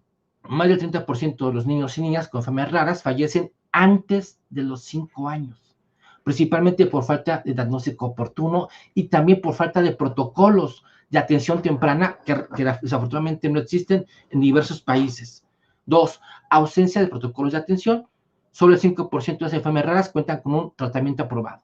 3, costos inasequibles. El desarrollo de un solo medicamento huérfano puede costar hasta $291 millones y su promedio anual supera los 370 millones de dólares en países como Estados Unidos, ¿no? ¿Cuáles pueden ser ese tipo de enfermedades raras que podemos mencionar? La DMD, la distrofia muscular de Duchenne, que es una enfermedad rara que afecta de 1 a cada 3.500 y 5.000 personas, especialmente varones, lo cual representa un paradigma de esta raridad. Y pues también otros obstáculos burocráticos que existen, pues las largas demoras en la aprobación ética, la falta de protocolos armonizados, las dificultades para incorporar medicamentos, ausencia de incentivos en estudios, lo que son terapias génicas, ¿no? Yo a continuación, pues para ir finalizando, propongo este exhorto mundial sobre enfermedades raras y el derecho a la salud, un desafío pendiente en la Agencia Sanitaria de los BRICS. Bueno, considerando que las enfermedades raras afectan un porcentaje significativo en la población mundial, con más de 6.000 condiciones identificadas, muchas de las cuales carecen de diagnóstico temprano, tratamiento adecuado y acceso a medicamentos esenciales. Reconociendo los esfuerzos de los países de los BRICS en la promoción de la salud y la equidad, como la reciente declaración del ministro de Salud del BRICS en junio de 2025, que reafirma el compromiso de la cobertura universal de salud y la eliminación de enfermedades determinadas socialmente, destacando la iniciativa de China de ampliar catálogo nacional de seguros médicos para incluir tratamientos para enfermedades raras como la miocardiopatía, la hipertrófica y la epilepsia refractaria como modelo a seguir, subrayando la importancia de la cooperación internacional en intercambio de conocimientos en la investigación y tratamiento de lo que son las enfermedades raras, especialmente en los países del sur global. Bueno, exhortamos a los países miembros de las BRICS, 1, integrar las enfermedades raras en las políticas públicas de salud. 2, fortalecer la investigación y desarrollo. 3, garantizar el acceso a medicamentos y tratamientos. 4, fomentar la educación y sensibilización. 5, establecer redes de referencia y apoyo. 6, promover la inclusión social. 7, colaborar en el marco de los BRICS. Y por lo cual instamos a la Organización Mundial de la Salud y otras organizaciones internacionales a apoyar iniciativas nacionales y regionales. C, facilitar la cooperación internacional y C, reforzar la recolección de datos y la investigación. Por tal motivo, concluimos que la integración de las enfermedades raras en las políticas públicas de salud de los países de los BRICS no solo va a mejorar la calidad de vida de millones de personas afectadas, sino que también va a fortalecer lo que son los sistemas de salud y va a contribuir a lo que es la equidad y la justicia social en la región. Como una conclusión, el derecho humano a la salud exige una respuesta integral. Las enfermedades raras no son una excepción, sino una prueba ética de nuestra voluntad colectiva de cuidar a quienes han sido olvidados por el mercado, por la ciencia y por la política. Como afirmó el Comité de Derechos Económicos, Sociales y Culturales de la ONU, el derecho a la salud no debe entenderse como el derecho a estar sano, sino como el derecho a acceder a los servicios que previenen, tratan y curan enfermedades de manera oportuna, aceptable y asequible. Con la voluntad política, cooperación internacional, herramientas como la inteligencia artificial, el servicio de la equidad, podemos hacer de las enfermedades raras una prioridad de justicia y dignidad humana, porque en salud lo raro no debe ser sinónimo de olvido, sino de urgencia, innovación y compromiso ético global. Agradezco mucho que me hayan escuchado y envío este mensaje a todos los grupos de los BRICS, inclusive a otros países del mundo, para que juntas y juntos nos organicemos para llevar la salud a nuestros niñas y niñas que padecen enfermedades raras y que su rango de vida estila menos de los 20 años. Por su atención, muchas gracias, Alejandro González. Saludos desde México. Muchas gracias, Alejandro. Muy pertinente tu presentación. Estamos muy encantados por la colaboración y desejamos uma boa tarde e um bom dia. Graças. Muchas gracias. Vou chamar agora o Dr. Rubens Becac. Prazer, Dr. Rubens, tudo bem? Deixa eu só acertar o volume aqui que eu tinha para evitar um eco. Perfeito. Muito boa tarde, professor Bernardo, prazer estar aqui. Pois não. Muito boa tarde, Rubens. Obrigado pela participação. Eu lerei o título do seu projeto, da sua apresentação, e também apresentarei aqui o currículo do senhor. Ressalto que a apresentação, por uma ordem extensa do dia, elas estão limitadas em 10 minutos cada uma, mas desde já, assim que eu acabar a leitura, a senhora pode começar a apresentar. Então, Rubens Becac, o título da sua apresentação é A Crise do BRICS, Democraticamente das Instituições Internacionais e o Brasil. O Rubens, ele é mestre e doutor em Direito Constitucional e livre docente em Teoria Geral do Estado pela Universidade de São Paulo, USP. Também é professor associado 3 da Universidade de São Paulo. Com todo prazer, Rubens. Então, mais uma vez, prazer em estar nesse evento, esse congresso, com essa pletitude de expoentes aí do direito, trabalhando os temas sempre escolhidos com muita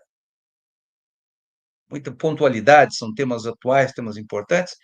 Então, quero, para além do professor Bernardo, que estou conhecendo agora, fazer um agradecimento ao professor Jorge Torres, ao professor Deilton Ribeiro, à professora Cleide Calgaro, que são aqueles que eu conheço há muito tempo, e sei que tem uma gama de outros participantes aí. Eu peço que o tempo seja computado a partir de agora. Eu vou ficar estritamente nos 10 minutos, porque sei, doutor Bernardo, que o tempo é precioso e nós estamos aprendendo com todos.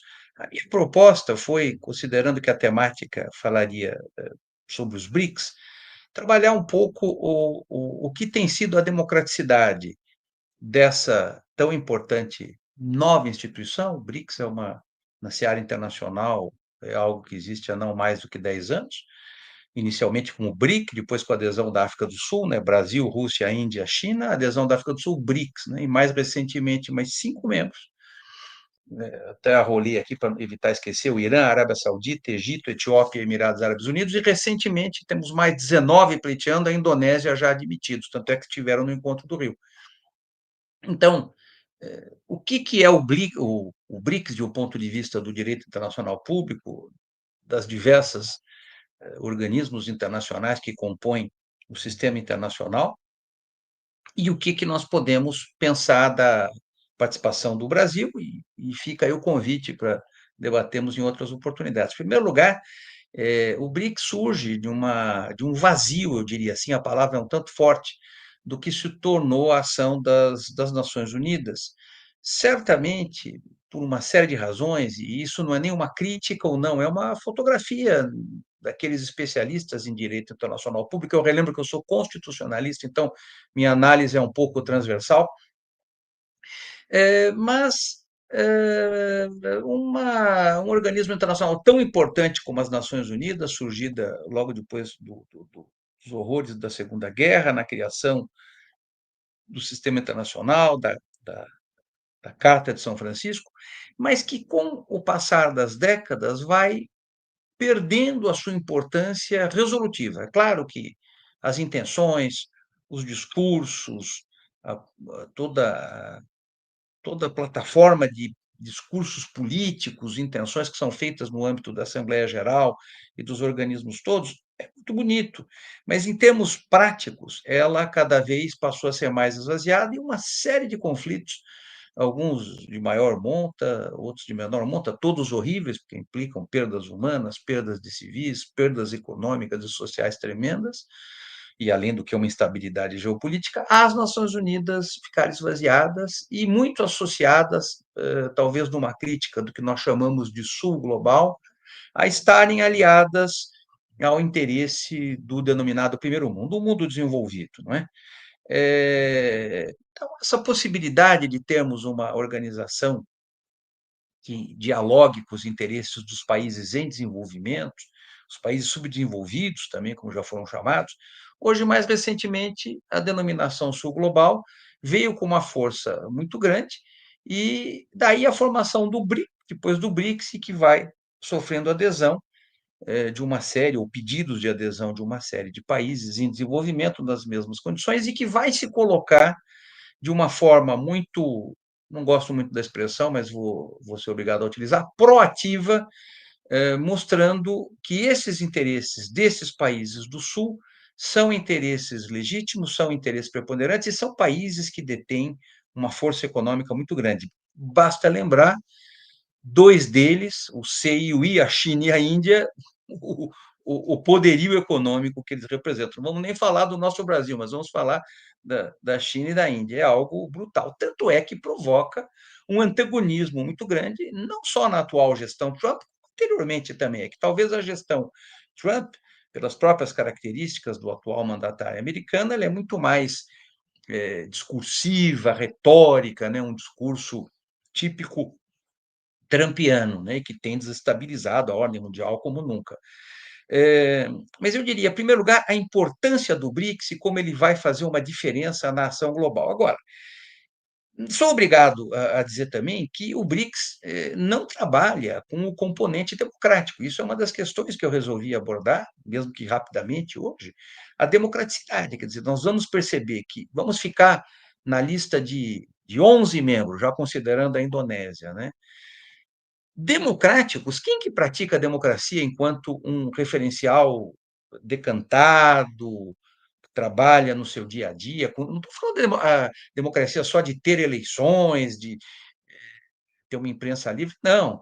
Com uma oposição atuante, um jornalismo com uma liberdade grande, sem censura, com alternância de poder, todos esses mecanismos, né? A existência de direitos humanos em sua plenitude, inclusive de direitos sociais bem colocada, o valor constitucional, o Brasil, não é? A Índia, certamente, o Brasil muito mais recentemente do que a Índia, depois da redemocratização entre 82 e 85, a reconstitucionalização em 88, talvez a África do Sul, mas com uma série ainda de limitações em como a política vem sendo feita naquele tão importante país do Cone Sul africano. Os outros países, certamente, vendo a lista aqui, não são democráticos. Há quem dirá que a Etiópia, talvez, uma democracia parlamentar, de certa maneira, com eleições, uma determinada alternância de poder, mas eu tenho sérias reservas. Então, a primeira nota seria essa. Se o BRICS é tão importante, né, será que ele não deveria também, e isso é uma preocupação muito nossa, eu sou brasileiro, né, trabalho as questões do Estado brasileiro, de democracia, de como o Brasil parece atuar no mundo, aliado com interesses que certamente não são democráticos se nós entendemos a democracia como aquele sistema decantado e que sobreviveu a uma série de atentados contra ele e que se reinventou depois da Segunda Guerra e foi sofrendo, vamos, uma série de definições aí, uma série de ondas de explicitação. Eu podia lembrar do Samuel Huntington, dentre outros, o Przeworski, por exemplo, também, mostrando como esse valor vai aumentando, vai se explicitando. Então, o que acontece com o BRICS, para ficar nesses 11 membros, eu nem vou falar com os 18 outros tantos postulantes, a Indonésia era um que já entrou, né, que não veem o valor democrático. Será que ainda é uma manifestação um tanto demodê, me permitam a expressão, do multiculturalismo, aquela coisa que é muito bonita, mas que na prática a mim me repugna. Respeito quem pensa diferente, porque é muito bonito dizer, olha, as idiosincrasias da cultura iraniana, as idiosincrasias da cultura saudita, tudo, mas vamos ficar só no último exemplo que eu dei, um país em que as mulheres até 2 anos atrás não podiam nem guiar, conduzir, quer dizer, conduzir não é direito, é um ato de dia a dia ali, no máximo uma manifestação administrativa, uma licença, não é? Então, me chama a atenção esse abraçar, e o atual governo do Brasil o faz escancaradamente, uma série de valores que nos são estranhos, porque o Brasil pode ter uma democracia refundada há não tanto tempo, 40 anos no máximo, mas é uma democracia pujante, que tem esgarçar aqui e ali, mas é uma democracia pujante, é uma democracia. Então, isto não, de certa maneira, chama a atenção? Será que o interesse econômico se sobrepõe ao interesse político? Será que o interesse político também não deveria estar permeado ali? E eu sei que o tempo é inclemente, doutor Bernardo, deve estar preocupado aí, não lhe vejo aqui, mas sei que está monitorando o tempo. Vai também uma crítica à falta de democraticidade das demais instituições internacionais, e que o BRICS, muitas vezes, ganhou força nisso, né? Quer dizer, mostrando uma união de economias globais, do sul global, de valores multiculturais, expressos no multilateralismo, mas, sobretudo, porque as instituições tradicionais, apesar de importantes, não funcionam. E aí vai algo que eu me lembro do saudoso David Held, esse tão importante cientista político alemão, mas que cresceu na Inglaterra, faleceu muito precocemente, e que era, dentre os inúmeros estudos que fez, um crítico muito grande da democraticidade das instituições internacionais. Vamos ficar só no exemplo talvez mais acabado, não é? Que é o das Nações Unidas. O que adianta a participação dos países, as suas intenções, os seus projetos, tudo, se nós temos o Conselho de Segurança, para ficar só nos membros permanentes, sim, com poder de veto sobre qualquer ação, né, que são os fundadores considerados assim, então, das Nações Unidas, não é? Estados Unidos, a União Soviética, hoje Rússia, a China, a França e o Reino Unido. Então, podia falar isso de outras instituições. De que adianta nós termos instituições fantásticas como eu vou falar de tratados, não vou nem falar de instituições. O Acordo de Paris, que trabalha essa tão importante questão do meio ambiente, que foi objeto de outros congressos nossos aqui, com os mesmos organizadores, se as grandes potências não participam do Acordo de Paris, não é? Estados Unidos, a Rússia, a China, não é?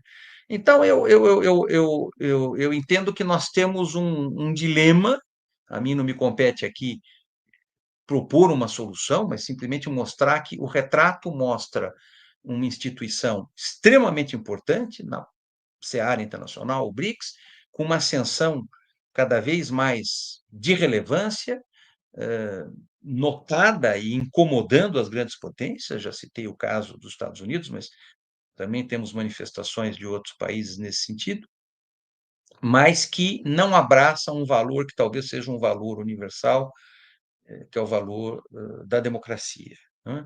E como isso vem, naturalmente, também por um esvaziar, por assim dizer, das instituições e dos tratados tradicionais, me permitam colocar no mesmo nível, sei perfeitamente que não são, que não, por uma série de circunstâncias, não conseguem ter a participação de toda a comunidade internacional, e mesmo quando tem o caso da ONU, com um instrumento anômalo hoje em dia do poder de veto das grandes potências.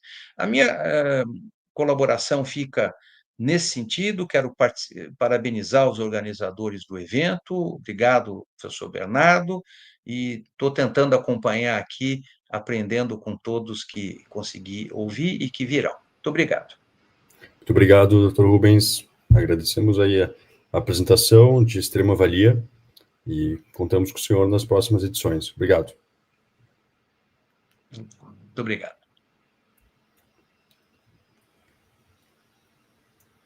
Hola Levin, ¿qué tal? Un cordial saludo a todos Saludos, los presentes. Muchas gracias por la invitación. gracias por participar en este evento. Es un placer tenerte aquí conosco. Leeré tu currículum y el título de tu proyecto. Una vez que hayas leído, puedes empezar la presentación. Solo para fines organizativos, ten en cuenta que la presentación tiene una duración en media en un máximo de 10 minutos, ¿ok? Sí, efectivamente estar en medio de ese tiempo es un tiempo bastante concreto y más que una exposición serán reflexiones, porque obviamente no Perfecto. podemos extendernos de los 10 minutos que han sido mencionados. Entonces, quedo Perfecto. pendiente de las instrucciones para comenzar, por favor. Claro, yo solo voy a leer tu currículum y el título de tu proyecto y entonces pueden empezar la presentación, ¿ok? Entonces, Levin Navarro Moreno, tienes como proyecto la regulación internacional de las criptomonedas. Tienes PhD en Castilla-La Mancha, LLM Dixon School Law, Pennsylvania State University, LLM Queen Mary University of London, arbitraje Washington College of Law, es doctor en Derecho Económico Internacional. Gracias, Levin. Puedes empezar. Muchas gracias. Un cordial y atento saludo a todos los presentes. Vamos a ser muy concretos en torno a que en este momento son 10:34 y vamos a concretarnos en los 10 minutos que han sido asignados. Uno de los puntos más enigmáticos y complejos, tanto desde el ámbito de la normativa jurídica y puntualmente de la ciencia económica, ha estado en torno al aparecimiento de la moneda. ¿Qué es la moneda? ¿Cómo funciona? Y tenemos dos vertientes principales. Y aquí estamos hablando nosotros de siglos atrás. Estamos hablando antes de la era del Señor Jesucristo. Estamos hablando básicamente 300, 400 años en Mesopotamia que comienzan las primeras regulaciones. 300 años hace sucede en Roma básicamente la lex pecunia, que establece qué es una moneda, qué implica la obligatoriedad del intercambio como medio de resolver los temas pendientes de pago, básicamente con carácter irrestricto y obligatorio. Y si nosotros hacemos, como les digo, una remembranza de qué es la moneda, básicamente han tenido dos vertientes básicas. Una, la moneda con las características de medio de cambio, unidad de cuenta, depósito de valor, divisibilidad, portabilidad, que comentaremos uno de estos elementos a lo largo de esta pequeña presentación. Y otra noción más elemental, más básica y menos sofisticada, que ha sido que el dinero por sí y ante sí constituye una mercadería. Y esa es la inflexión y el punto de partida para ver efectivamente si las criptomonedas pueden cumplir o no con las características de medio de pago, unidad de cuenta, depósito de valor, divisibilidad, portabilidad y principalmente el sentido soberano, porque la emisión de dinero es una manifestación del poder soberano del Estado y como consecuencia de ello cualquier modificación, cualquier alteración, cualquier falsificación, cualquier elemento que pueda, también muy relacionado con la evolución de la lógica de los pesos y las medidas y el carácter de regulación de mercado que ha tenido el Estado, en algún momento determinar si la unidad de pago, si la unidad de medio de intercambio ha sido alterada en su componente, y eso básicamente cuando nosotros tenemos aquí un punto de partida interesante. Esta lex pecunia que habla también sobre los metales, que tiene una vigencia histórica importantísima porque nosotros recordamos que el patrón oro estuvo vigente hasta el año 1971, una de las cuestiones importantes para tomar en consideración. ¿Qué retos impone y qué dificultades implica el uso de las criptomonedas? Entre otros, el manejo de la política económica y puntualmente de la política monetaria del Estado.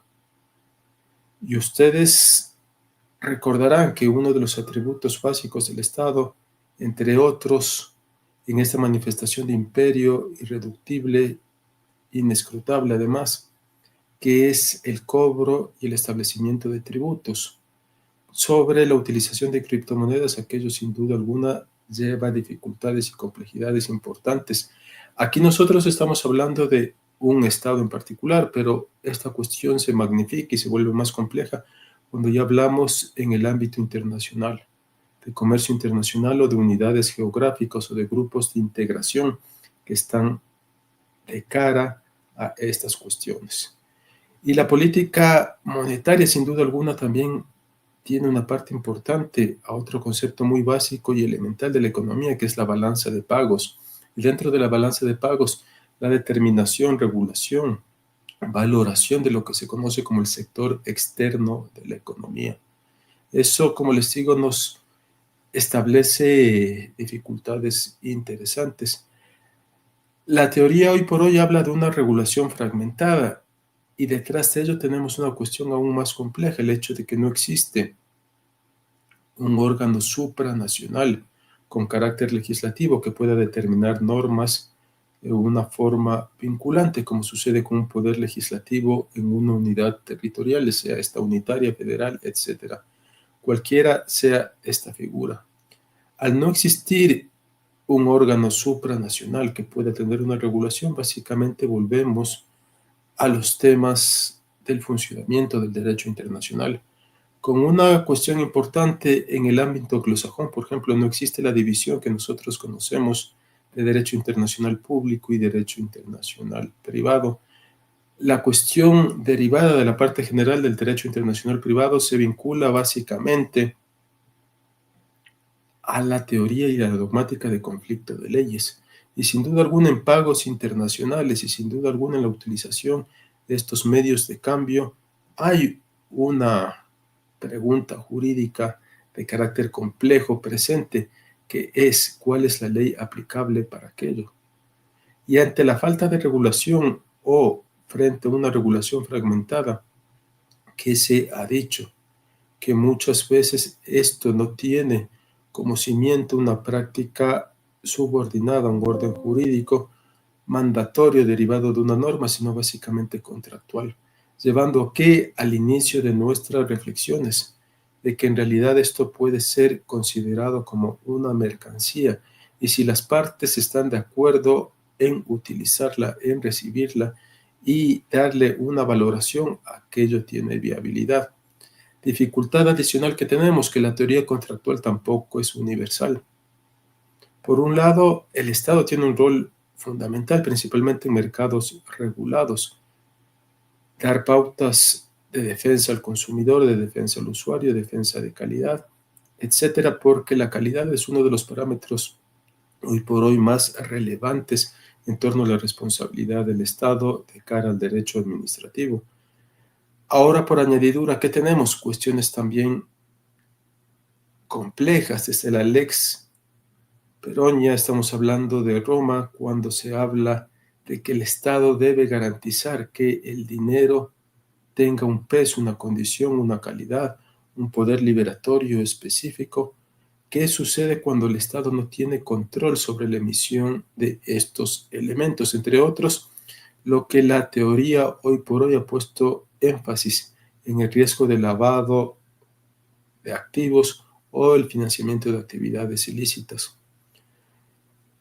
Si bien desde aquella época la falsificación ha sido uno de los elementos más complejos y más importantes, porque incluso a lo largo de la historia y el tiempo no nos permitirá entrar en aquello y en esas reflexiones, la falsificación de dinero ha estado presente y no solamente al interior de los estados, sino con cuestiones de carácter transnacional. Protección al consumidor, sin duda alguna, aquí tenemos una cuestión importante. Estas monedas son obligatorias, son de curso legal. ¿Deberían o no incluso tener esta denominación de monedas o son simplemente un producto que pretende establecer su integridad y básicamente garantizar de una u otra forma que no sea alterado en cuanto a su autenticidad y en cuanto a su magnitud y alcance a través de la lógica de las técnicas de encriptación? Y el bloque de cadena, lo que se conoce como blockchain, es uno de los elementos importantes para aquello.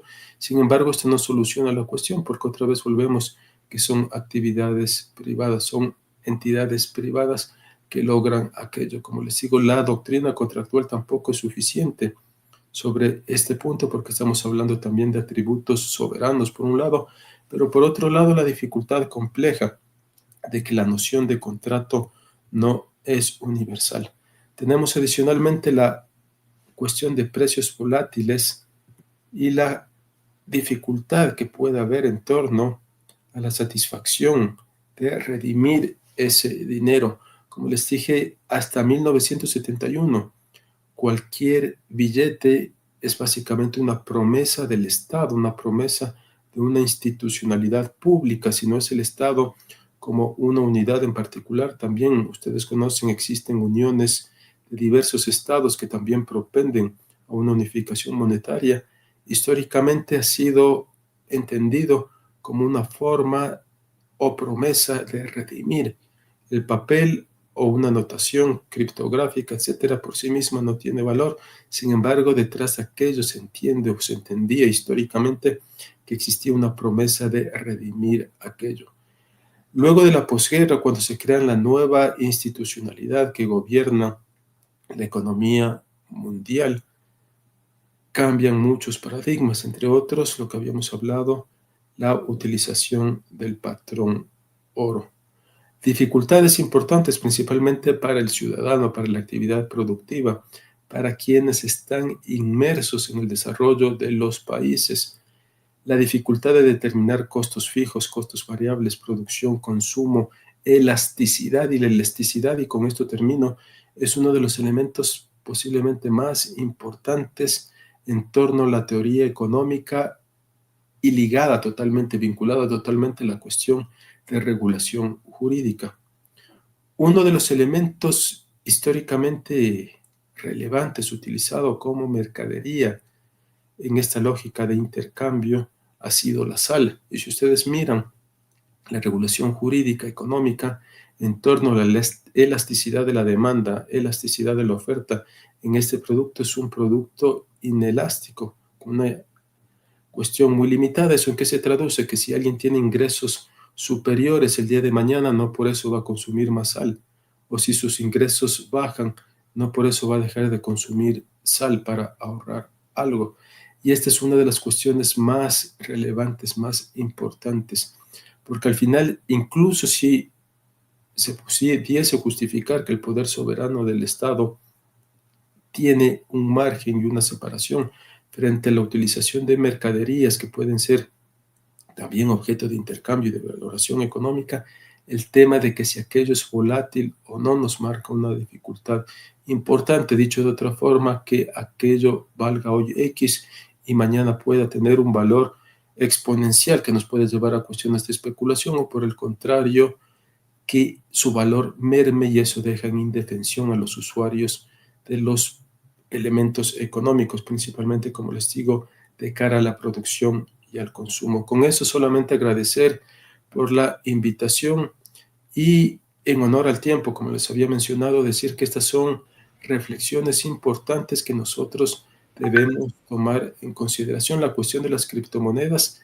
nos lleva a una definición conceptual importante, incluso desde el mismo hecho de que si la definición de moneda cabe o no en torno a aquellas. Muchas gracias por la invitación, un cordial saludo a los organizadores y a todos los presentes en este importante evento. Muchas gracias, Lenin, mucho por tu presentación y esperamos que nos vemos en pronto. Gracias.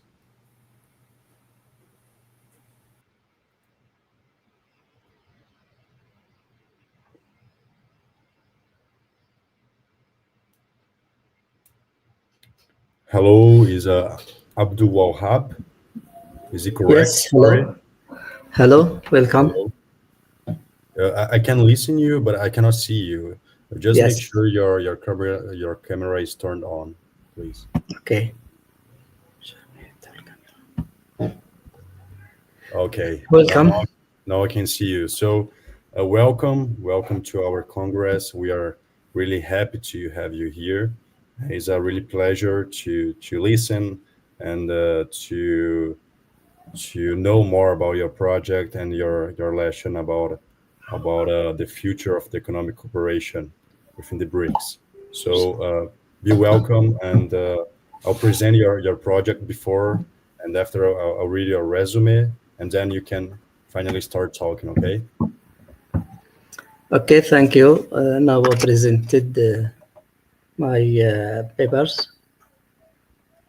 Okay, so first I'll just read your resume and the title of your project. Okay, so Abud Wahab. Abdul Wahab. Abud Wahab is going to present the future of the economic cooperation within the BRICS framework, opportunities and challenges. He's a professor from Isra University and in Jordan, specializing in commercial law. Yes. Thank you for your patience with me. Thank you for you. Thank you all members. Thank you community the conference. Welcome. My paper is the future of economic cooperation within the BRICS framework, opportunities and challenges. Now, the BRICS, an international economic bloc comprising Brazil, Russia, India, China, and South Africa, established to enhance economic and political cooperations. It emerged at the turn of the third millennium, and the term BRIC was first used in 2001 by economist Jim O'Neill to describe this emerging markets with enormous growth potential. South Africa joined in 2010, forming the BRICS group as it is now today. Today, some countries Arabic join in the BRICS. Introduction. Why a BRICS currency or alternative payment mechanism? To reduce reliance on the US dollar and establish an alternative to balance the prevalent Western financial influence. To enhance monetary independence and economic sovereignty for BRICS nations, the desire to change the roles of the game in the international financial system and build a more balanced global order. Economic opportunities. One, reducing dollar-denominated and monetary risks. The gradual decline in US dollar dominance opened the door for alternatives protection economics from use sanctions and dollar exchange rate fluctuations. Reduce risks stemming from US Federal Reserve policies and interest rate volatility. Enhance intra-BRICS trade and investment. China is the largest trading partner for Brazil, Russia, India, and South Africa, with significant trade volumes. Also, Saudi Arabia, also Emirat, also some countries in Middle East.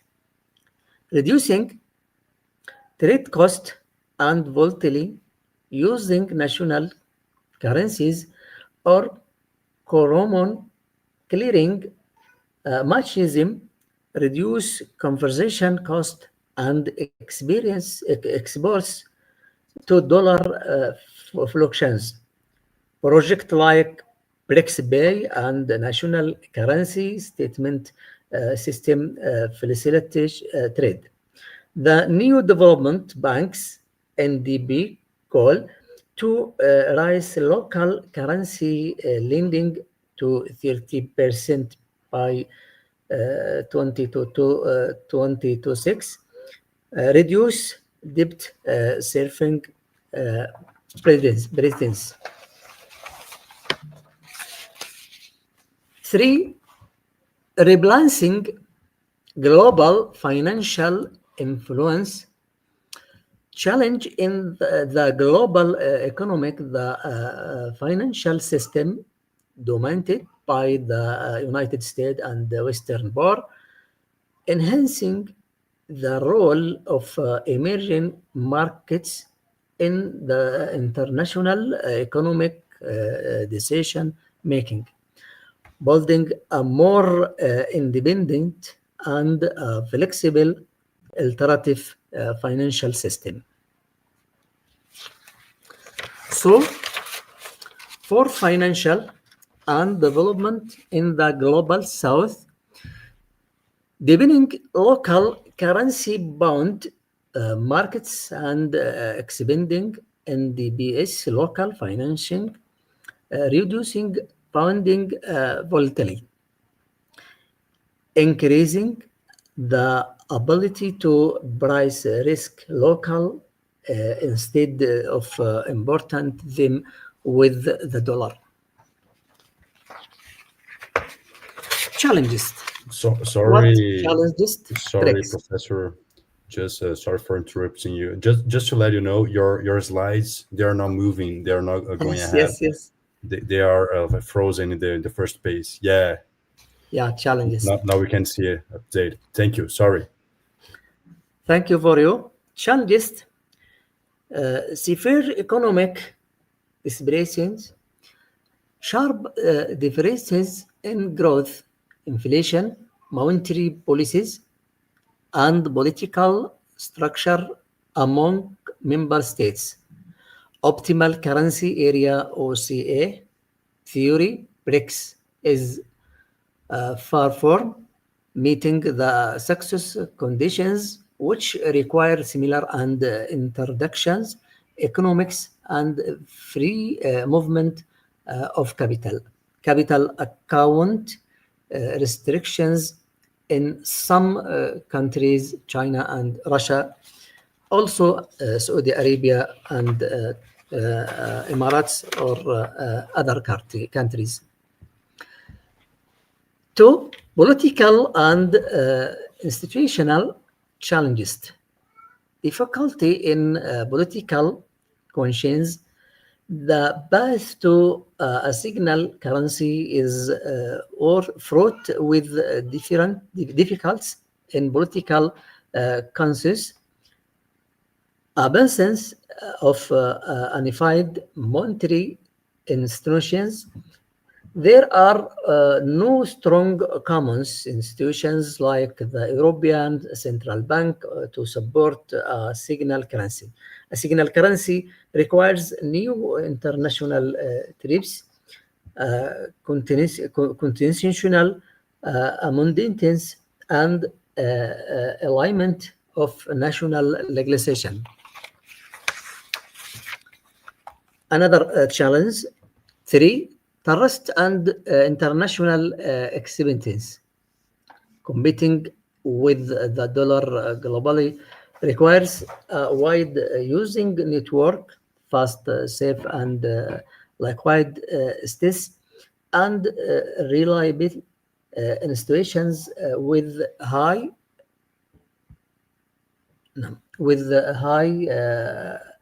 transparency, which are currently unavailable. Adherence to IMF standards and requirements for financial transparency and disclosure to ensure credibility. Some BRICS nations face economic sanctions that could weaken the currency global a bit.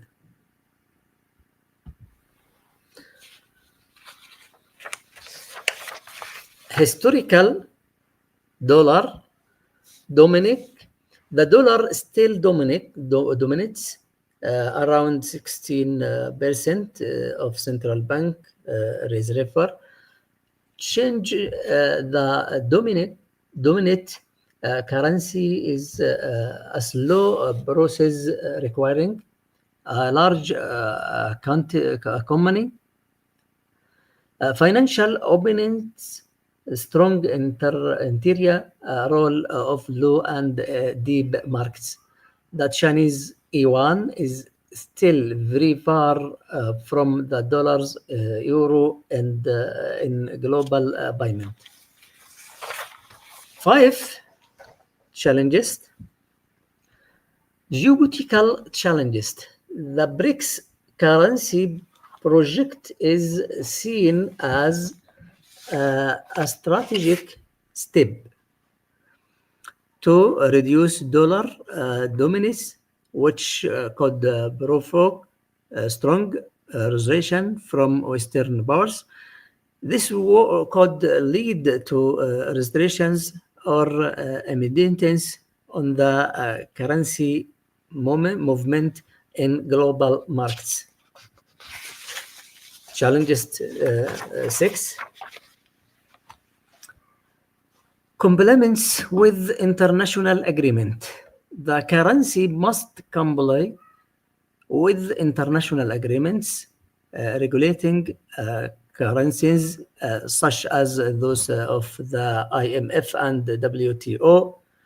A lack of clarity in the international legal framework could lead to compliance deficits and legal and economic risks. The fragments of liquidity across multiple currencies and platforms could raise hidden costs. Now, what future prospects and scenario? 1. Partial success scenario must realistic.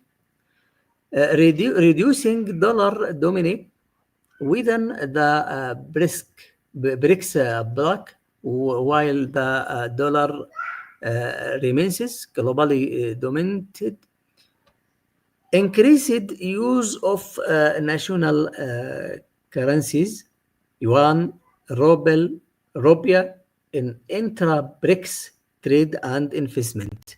Development of alternative payment and settlement system like BRICS Pay, expanding the role of the new development bank as a national currency financing tool, creating a more multipolar and balanced financial system. Another scenarios 2, single currency scenario. Difficult to achieve in the short term due to economic and political disparities. Could be a strong regional tool, but unlikely to compete globally with the dollar quickly. 3. Veiled or regression scenario. A possibility if political and economic disagreement among members prevail, the dollar remaining a dominant force. Recommendation.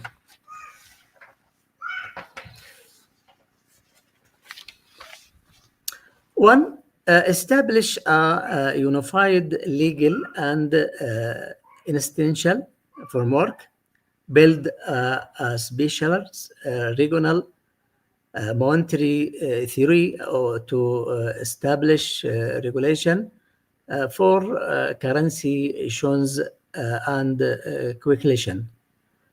align national legislation with the common currency rules to fund legal conflict, to enhance transparency and governance, adopt clear financial and monetary disclosure policies in line with the IMF requirement. Number 3, learn from the Euro experience, draw lesson from the Euro experience in the establish supporting institutions like the European Central Bank, gradual implementation through monetary and economic coordination mechanism before full currency launch. 4, manage economic distresses, develop compensatory and supportive mechanism for economically weaker nations to mitigate the effect of development disturbance. Finally, 5, cooperate with international organizations, build partners with the International Monetary Fund, the Bank for International Statements, BIS, work towards including the BRICS currency in the special drawing rights SDR basket in the future to ensure global regulation. Thank you for listening, and thank you for you. Thank you. Thank you for your presentation. Amazing explanation. And we are really happy to have you here. And we're gonna see each other soon, hopefully. Thank you for all. Thank you.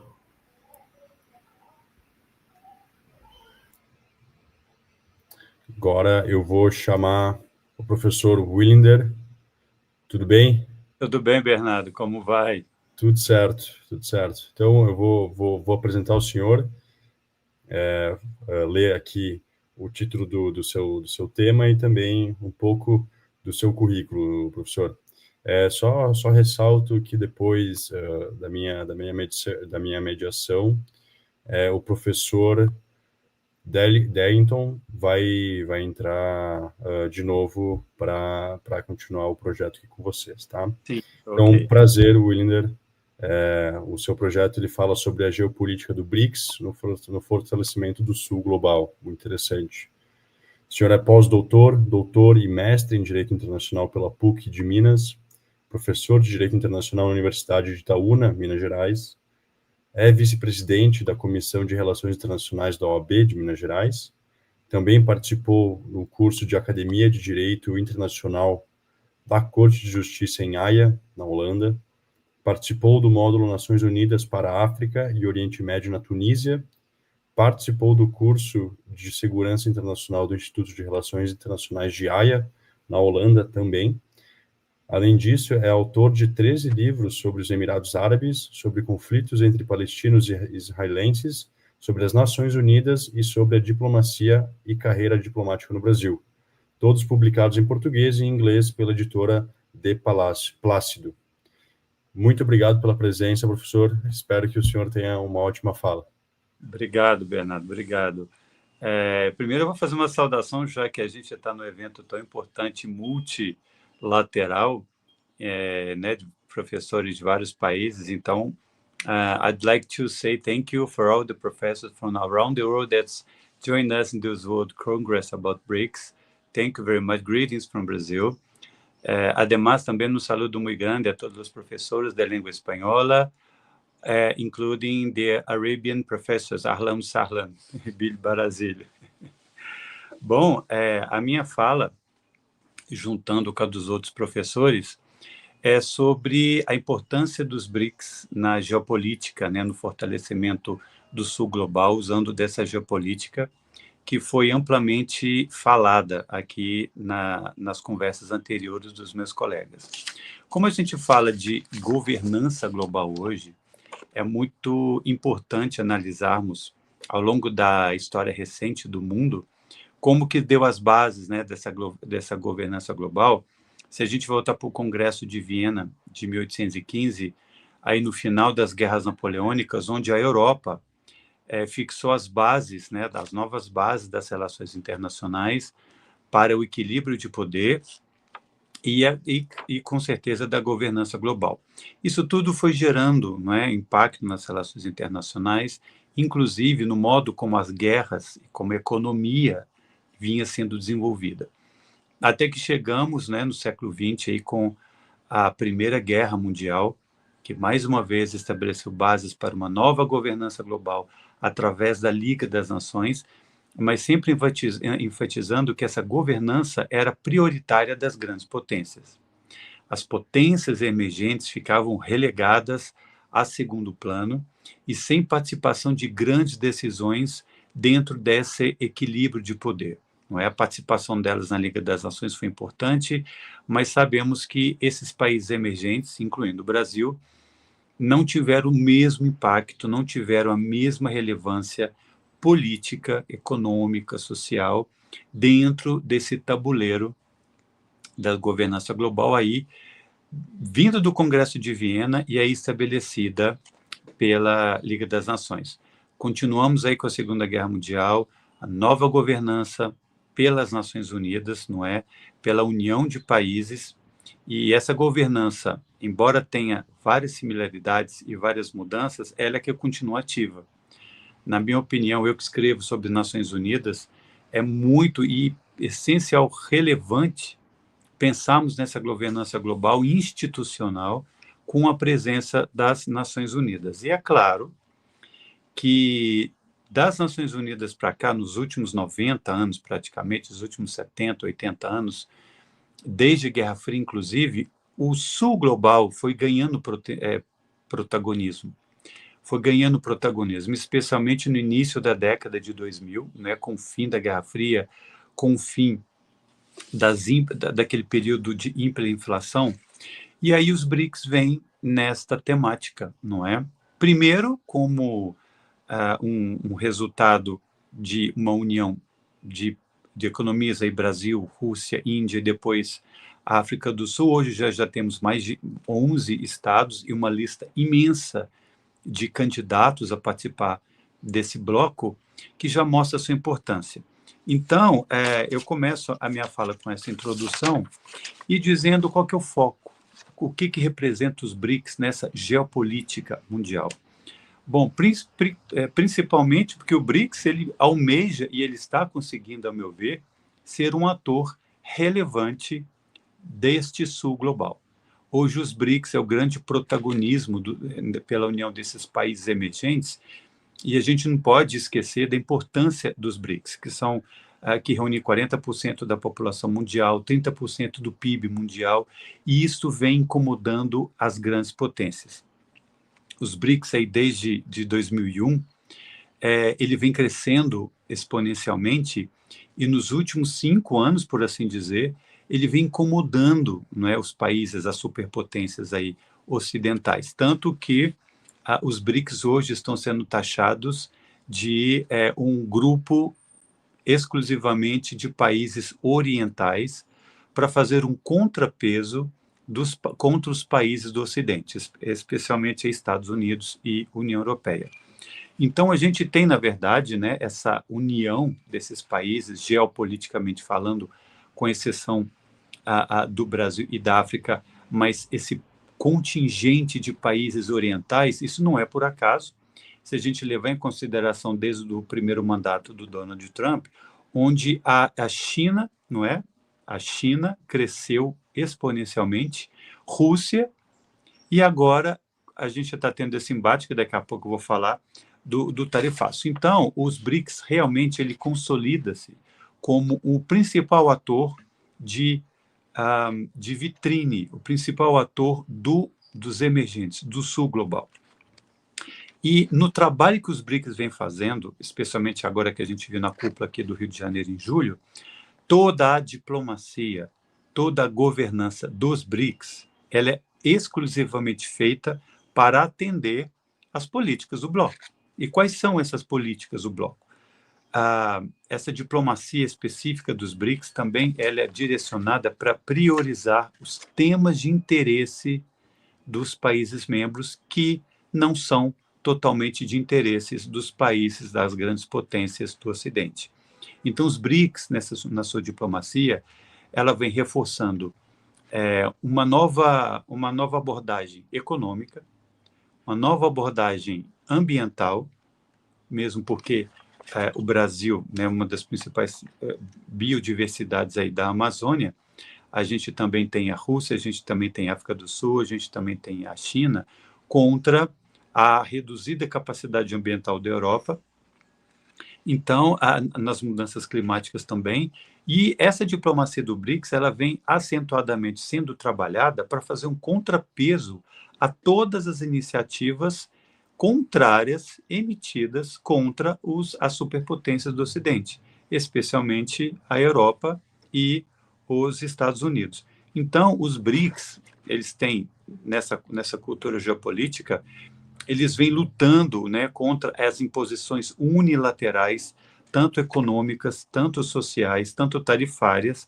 vindas aí do Ocidente. É evidente que o grande poderio dos BRICS hoje é o seu banco, né? O novo Banco de Desenvolvimento dos BRICS, aí, criado em 2014, ele segue essa dinâmica da diplomacia dos BRICS, ela segue essa dinâmica dessa geopolítica como principal instituição do bloco para literalmente fomentar as políticas comerciais e financeiras dos blocos, em contraponto às políticas feitas pelo FMI, em contraponto com as políticas feitas pelo Banco Mundial. E eu tenho alguns dados aqui muito interessantes para falar para vocês também sobre o poderio do Banco dos BRICS e vem incomodando tanta gente.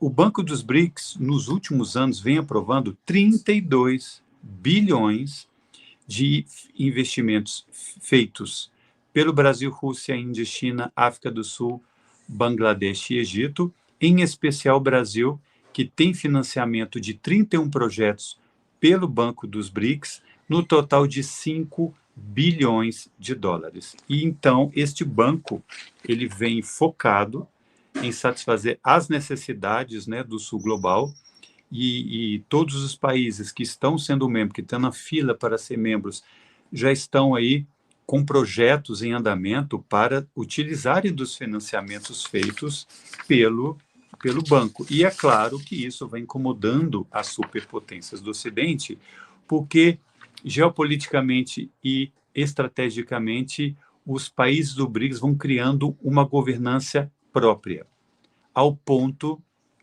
acredito eu, que nos próximos 10 anos vai ter uma governança praticamente autônoma se sobreviverem a todas essas políticas contrárias. Então, falando das ameaças aos países do BRICS, é importante falarmos, né, dessa política tarifária dos Estados Unidos, que é uma política agressiva, né, uma política agressiva tarifária e protecionista para justamente limitar a expansão dos países dos BRICS, para limitar a expansão dos países emergentes do BRICS. Em especial, eu vou ler para vocês qual que seria, né, o foco. O presidente Trump já falou que ele é contrário, não é, à ameaça de desdolarização do bloco. Ele até impôs mais e mais medidas, mas eu acredito que isso não vai acontecer, porque os BRICS, né, como um grande protagonismo do Sul global, ele vem promover alternativas financeiras e institucionais contra as políticas ocidentais. Ele vem dar voz e desenvolvimento, isso aqui é importante todo mundo conscientizar, ele proporciona desenvolvimento desses emergentes e também ele vai estipular ainda mais a cooperação Sul-Sul. E por isso que incomoda tanto o presidente dos Estados Unidos. Por exemplo, a gente sabe que essas tarifas, por exemplo, contra a China, mirando em setores estratégicos de tecnologia, de eletrônicos e maquinários, no Brasil também sobre aço e alumínio, a Rússia, que já vem sendo sancionada pela União Europeia e pelos Estados Unidos desde 2014, desde a anexação da Crimeia, e em especial a guerra da Ucrânia e com a guerra da Ucrânia, mas isso tem feito um desafio até positivo para os membros do BRICS, porque está aumentando ainda a influência da China com a Rússia, na economia da Rússia. A China está sendo a principal parceira do Brasil, aumentando as exportações. Esses tarifaços também não deixa de ser um grande desafio, até mesmo de sobrevivência e até mesmo de importância dos BRICS. Aí, esse tarifaço é que vai provar o tamanho da força dos BRICS.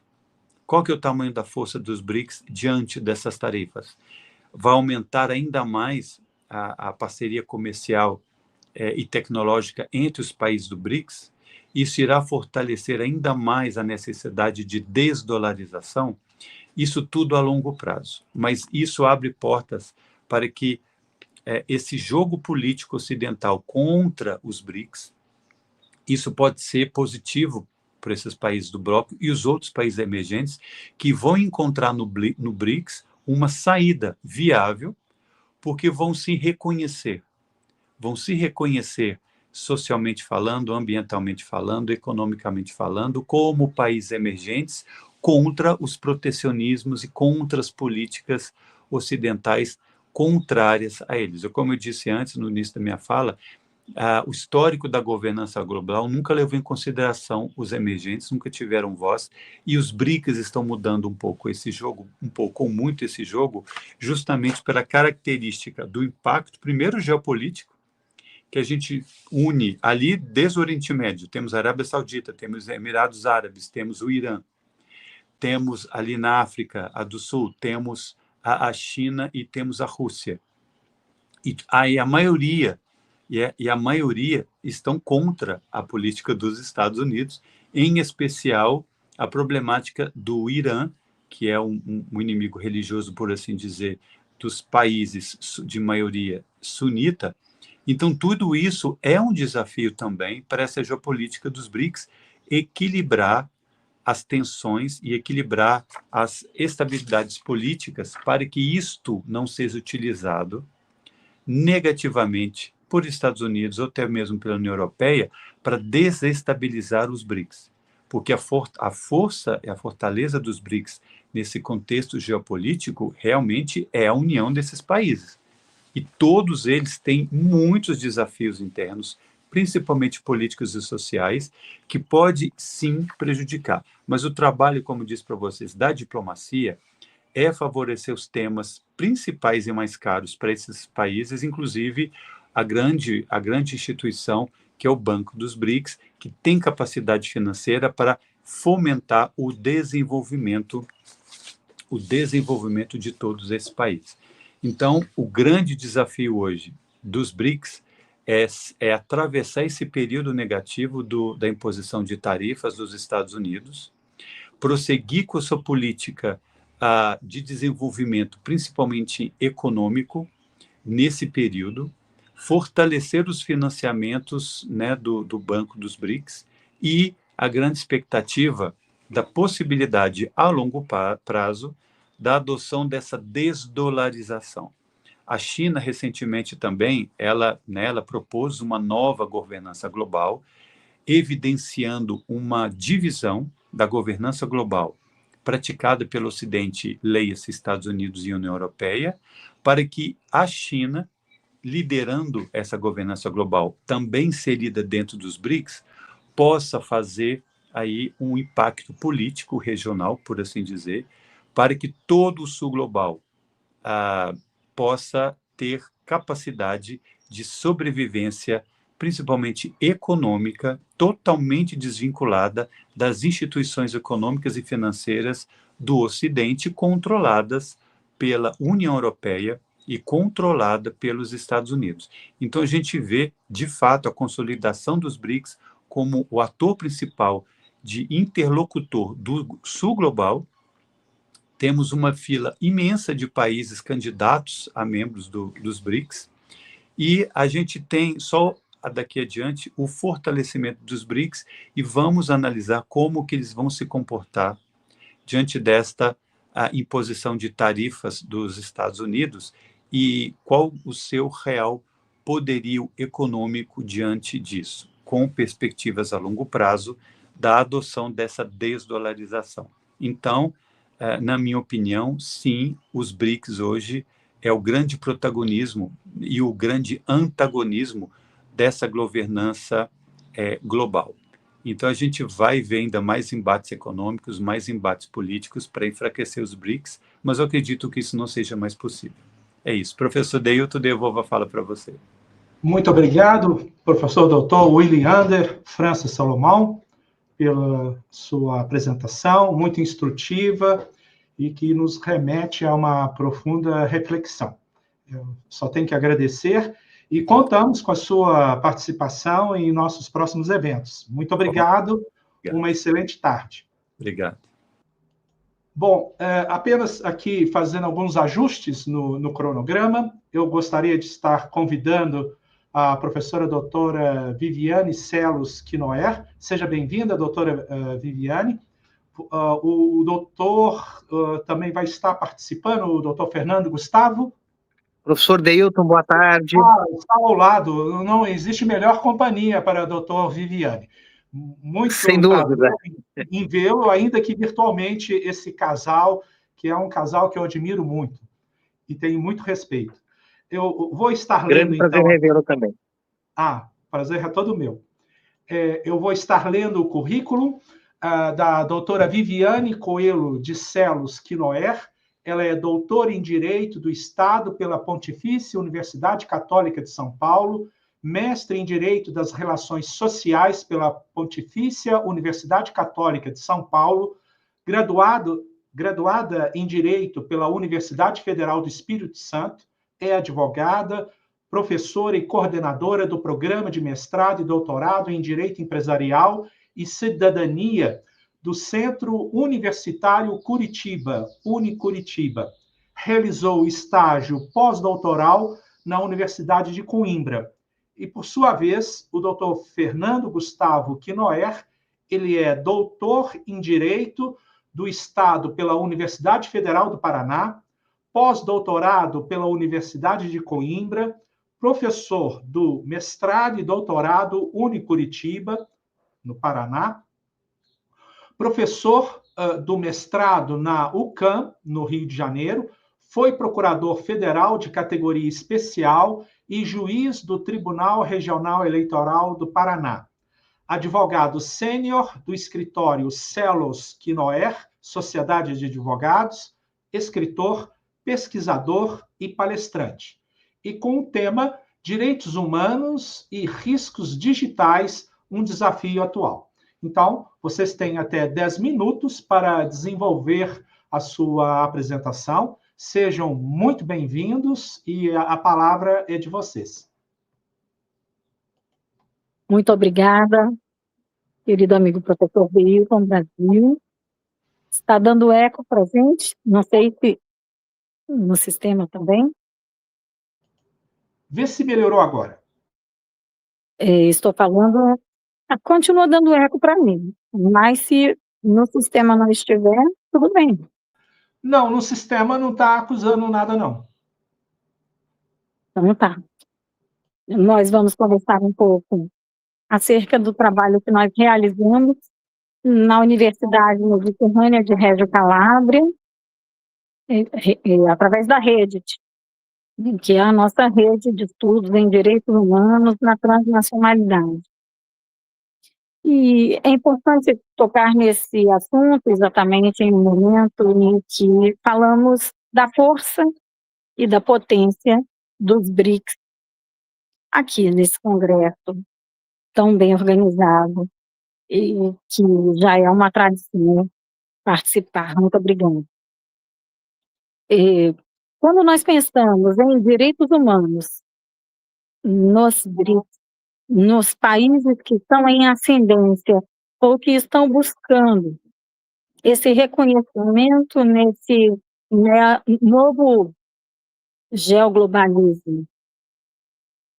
Como foi dito pelo professor que nos antecedeu, como nós pensamos em China como um país que pode, de alguma forma, fazer com que Índia, Brasil, Rússia e União Soviética andemos juntos como parceiros, inclusive econômicos, talvez trazendo uma moeda única, possamos viabilizar um maior acesso aos direitos humanos, aquilo que é estabelecido como o objetivo traçado pela Constituição da República do Brasil há quase 40 anos. Estamos há pouco para completar 40 anos de vigência da Constituição brasileira de 1988, agora no dia 5 de outubro próximo, e muito daquilo que se fala em construção de uma sociedade livre, justa e solidária, sociedade fraterna, vai agora repercutir quando pensamos como BRICS. Temos que ser fraternos, temos que conseguir fazer com que aqueles que foram alijados pelos países mais ricos por muito tempo, passarmos também a construir a nossa riqueza e a sermos assim valorizados internacionalmente. Por isso, nós estamos aqui nesse evento em um momento muito adequado, também falando de soberania estatal, e exatamente para isso eu vou passar agora a palavra ao professor Fernando. E eu realmente peço desculpas, porque eu falo e escuto como se estivesse tendo uma tradução simultânea. Então, está um pouquinho complicado aqui, né? Mas não há problema. O importante é conseguirmos participar desse evento e trazer a ideia central. Muito obrigada. Prezado professor Deilton, agradeço a apresentação que nos foi dirigida, também agradeço o convite para participar deste evento, e me parece que o tema proposto por nós, direitos humanos na nova era da informação, alinha-se de um modo bastante peculiar ao tema do próprio evento, quando aborda os BRICS, esta nova força que desponta no cenário econômico mundial. E faço essa afirmação considerando os seguintes fatores. Primeiramente, a buscada globalização a partir da década de 80, talvez até um pouco antes, final da década de 70 do século passado, tornou-se, não digo impossível, eu não colocaria nesses termos a questão, mas sim ganhou um novo formato, portanto tornou-se um instrumento distinto daquele que havia sido planejado. E por quê?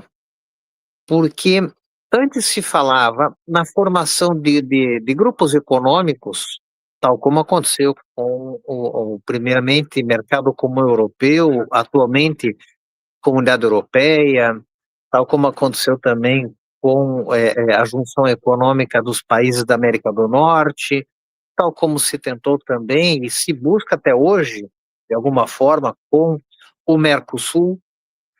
O que se vê é um novo alinhamento, não mais em razão da proximidade geográfica, mas muito mais em razão de certas afinidades econômicas.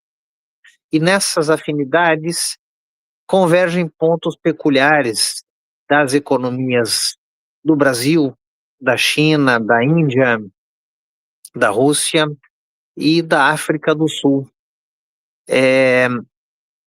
Quando falamos, e agora em especial, quando falamos da China, nós falamos de uma potência que soma aos BRICS uma eficiência tecnológica que os demais integrantes do mesmo bloco não possuem.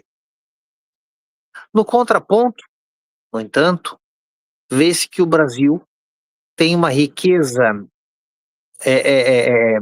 na produção de alimentos, na geração de energia, nas reservas florestais, na proteção ambiental, no próprio equilíbrio ambiental, que os outros integrantes dos BRICS também não possuem.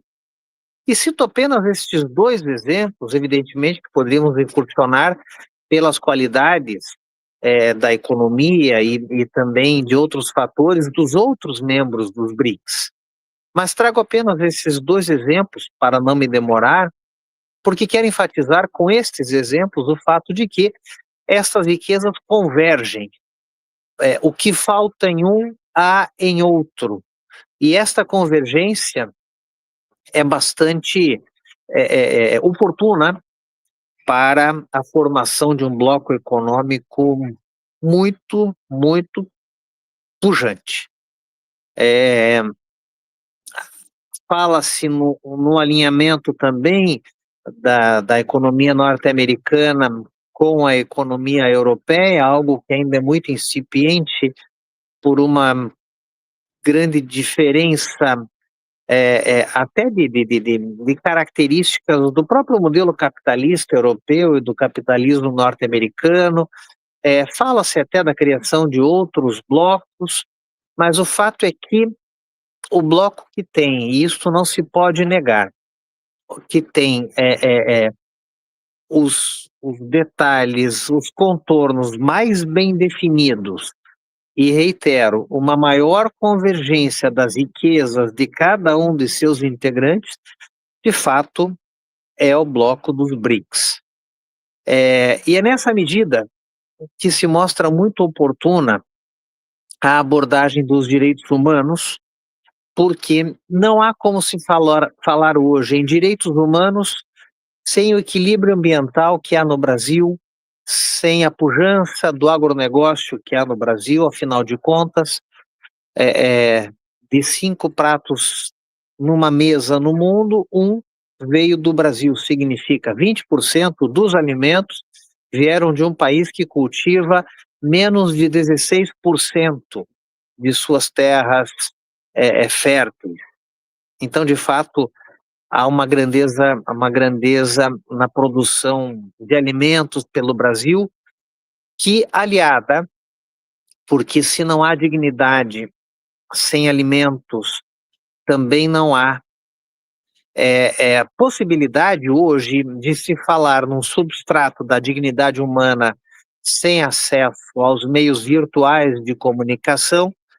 E aí entra a convergência da pujança tecnológica da China, talvez da Rússia também, mas de qualquer modo, e era este o ponto que eu gostaria de deixar para reflexão, os BRICS hoje despontam como o bloco econômico de contornos mais definidos e de maior convergência das economias de cada um dos países que o integram para, de fato, torná-lo um fenômeno na economia mundial bastante pujante. Muito obrigado pelo convite, reitero, e muito obrigado pela atenção. Somos nós quem agradecemos, doutor Fernando, doutora Viviane, pela sua participação. Aqui gostaria de registrar rapidamente que guardo registrado em minha memória a excelente, a imensa recepção que eu tive quando estive na Unicuritiba. Fui recebido pelo casal Quinoer em sua casa, com uma amizade, uma hospitalidade imensa e incomparável que eu guardo no meu coração até os dias atuais. Aqueles dias foram dias realmente memoráveis, nossas conversas, enfim, foi muito produtivo. E mesmo que virtualmente, eu me sinto muito gratificado em reencontrá-los. Certamente teremos oportunidade de nos reencontrar pessoalmente. Muito obrigado, uma excelente tarde para vocês e contamos com a sua participação nos nossos próximos eventos. Vocês já têm uma cadeira cativa aqui conosco, sem dúvida alguma. Muito obrigado. Muito obrigada, professor Deilton. E já estamos com saudades. Esperamos em breve convidá-lo a Curitiba e também o professor Jorge. Muito obrigado. Muito obrigado, professor. O convite é permanente. Muito obrigado. Eu fico encantado. Até mais. Well, now I'm going to call the next lecturer. It's Dr. Salvatore Vitale. Doctor, I'm going to read your resume. You have a very long resume. I'll read perhaps just a small part because of the short time. But Dr. Salvatore, since 2021, is teaching International Law of Economics at Leonardo da Vinci Law School in Italy. He is also a lawyer and also a member of the arbitration courts at various chambers of commerce, with the issue indirect sanctions issued by USA and European governments aimed at hitting Russia, but which can affect trade and business interests of BRICS countries. Dear Dr. Salvatore Vitale, you have 10 minutes for your lecture. It's up to you. Welcome. Thank you. Boa tarde. Eu não falo português, vou fazer uma apresentação em inglês. Perdão. Muito bem, em português. Um pouquinho. Okay, thank you very much for the invitation to this interesting seminar. Let me tell you that, unfortunately, 10 minutes is very, very short for all the issues which should be covered. I also prepared 17 slides, which I may send after the finish of my presentation, if you have an archive or a file for this seminar to be kept there. But let me tell you that the main reason for my presentation is to point out to a great problem which is arising from the imposition of these sanctions to Russia, which are hitting and causing prejudice to third countries, which are, of course, not in the European Union or USA, which are imposing the sanctions, but which have interesting and important commercial relationship with Russia, either because they are members of BRICS or also for other reasons, like being clients of the exports of Russian oil and petrol. What we are assisting in the last 5 or 6 years is the demolition of the world commercial and financial order, which was established since 1944 by the United States and England and the United Kingdom as the countries which won the war, the Second World War, and which have governed the economy in the last 70 years, more or less. In particular, there is a big, let's say, prejudice caused to the World Trade Organization and the free trade. As you can see from the tariffs, which are, and the duties, custom duties, which are being imposed by the United States as a punishment to certain countries, for example, India, very recently, for being a client of imports from Russia, of oil and gas from Russia.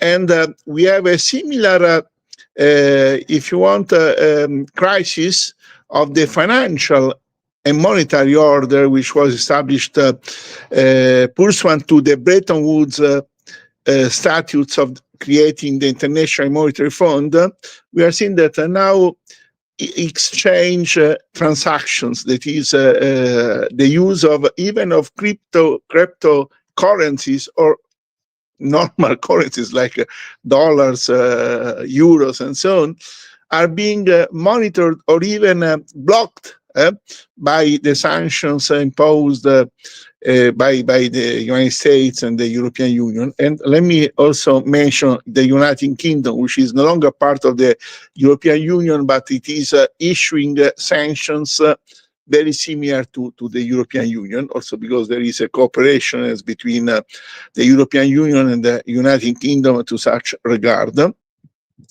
you see that even without any, let's say, authorization from the International Monetary Fund, some of the sanctions which are part of the European regulations or US blocking orders or sanctions orders issued by President Trump are a clear, I would say, violation of the International Monetary Fund statutes.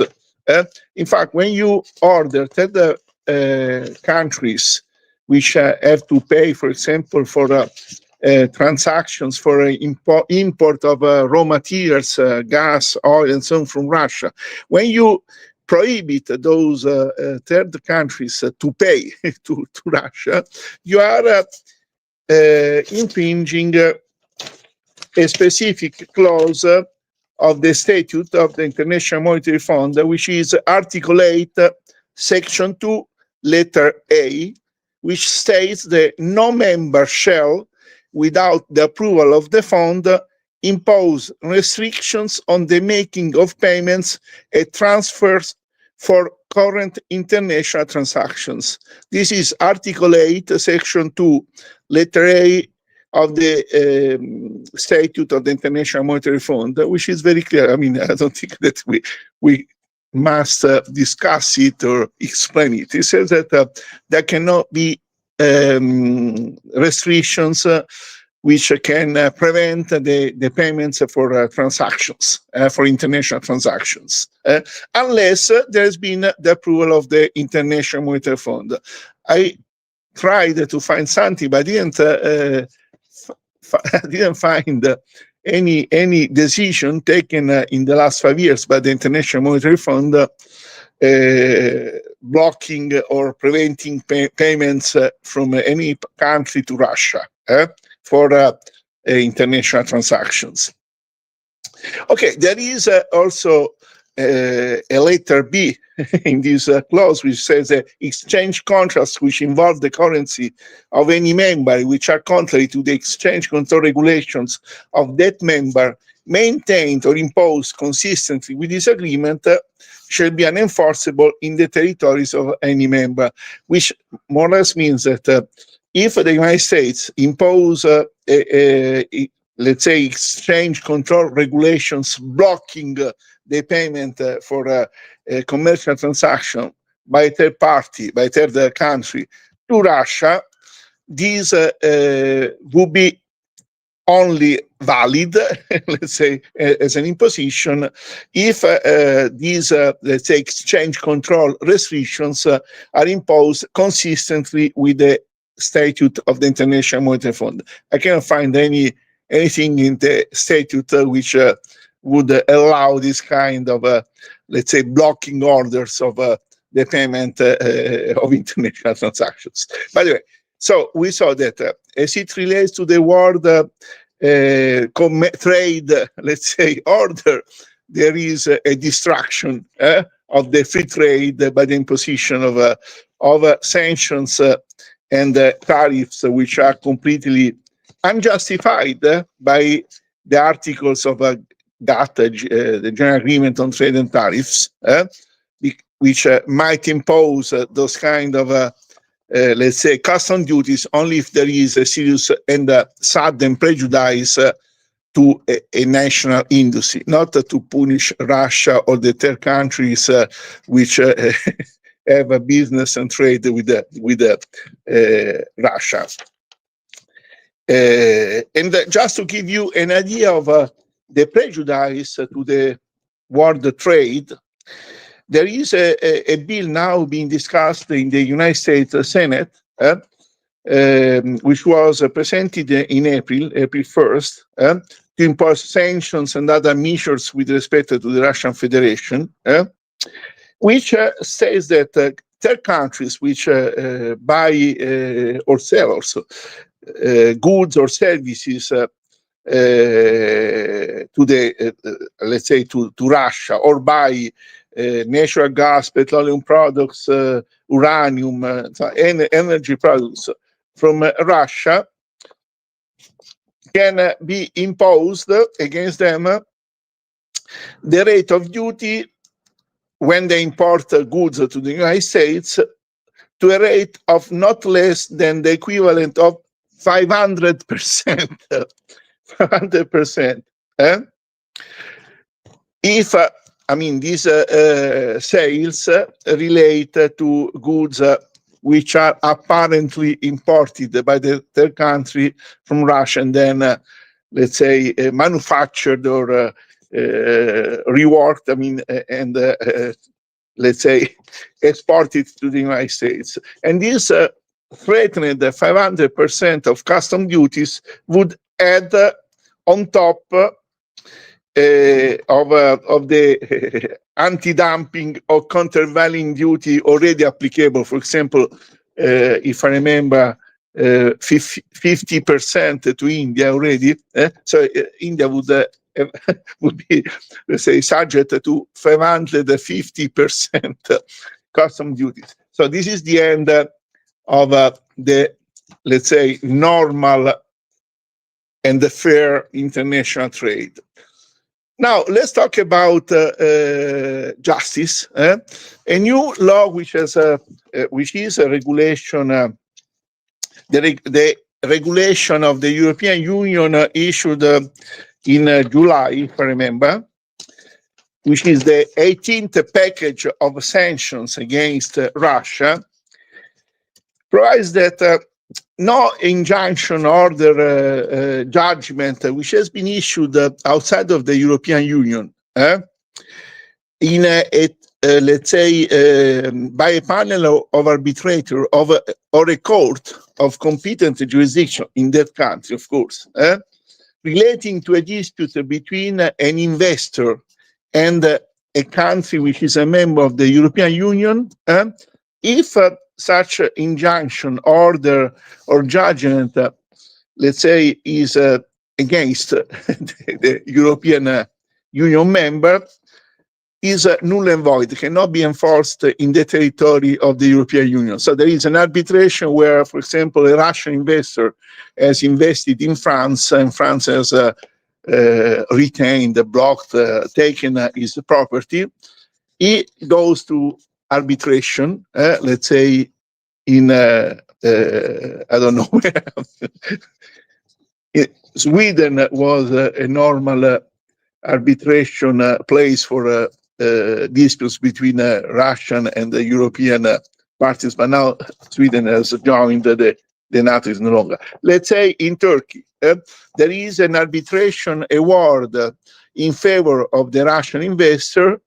He goes to enforce this arbitration to France, and the French Court of Appeal blocks the enforcement of this arbitral award, because it is, as the European Union, as I said, let's say stated, it is null and void because contrary to public order or mandatory, let's say, provisions of European law. So ordre public or public order would block a judgment issued by foreign court, or even worse, an arbitration, an international arbitration, and this is a clear violation of the 1958 Convention, New York Convention on International Arbitration. So we do not have any thing now which can apply in a normal, say, course of business from a financial and monetary viewpoint. Nothing which works normally and fairly as it relates to international trade of goods and also services. And even if you go to court or to an arbitration, let's say, court or a foreign court outside of the European Union, then if you win, if let's say the non-European Union party wins, prevails, it cannot enforce that judgment or arbitral award in the European Union. What does it mean? That I have a lot of other examples, but I do not want to annoy you with so many examples. I want to just make some final, let's say, evaluations of the situations. This war between Russia and Ukraine is causing the end of the, let's say, financial and trade and also judiciary order, or old traditional order created and established after the meetings in Bretton Woods in 1944 by the parties winning the Second World War, which laws and regulations, treaties have governed international trade and exchange of also of monetary and financial means, and also judgments for 70 or 80 now years.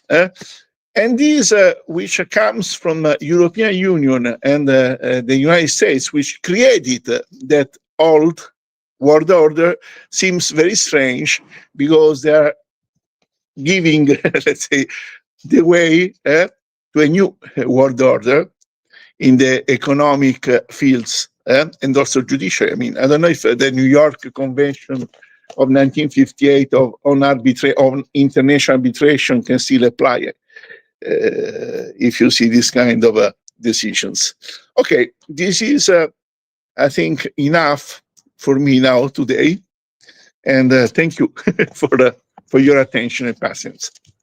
You're welcome, Dr. Salvatore Vitale, for your lecture. Very interesting and very important points of view, and it send us to reflections because it's very important. So thank you, and we hope to have you with your participation in our next congresses with a great honor. Thank you so much. It will be a pleasure. It will be boa tarde. Arrivederci. Muito obrigado. Uma boa tarde. Bom pomeriggio. Grazie.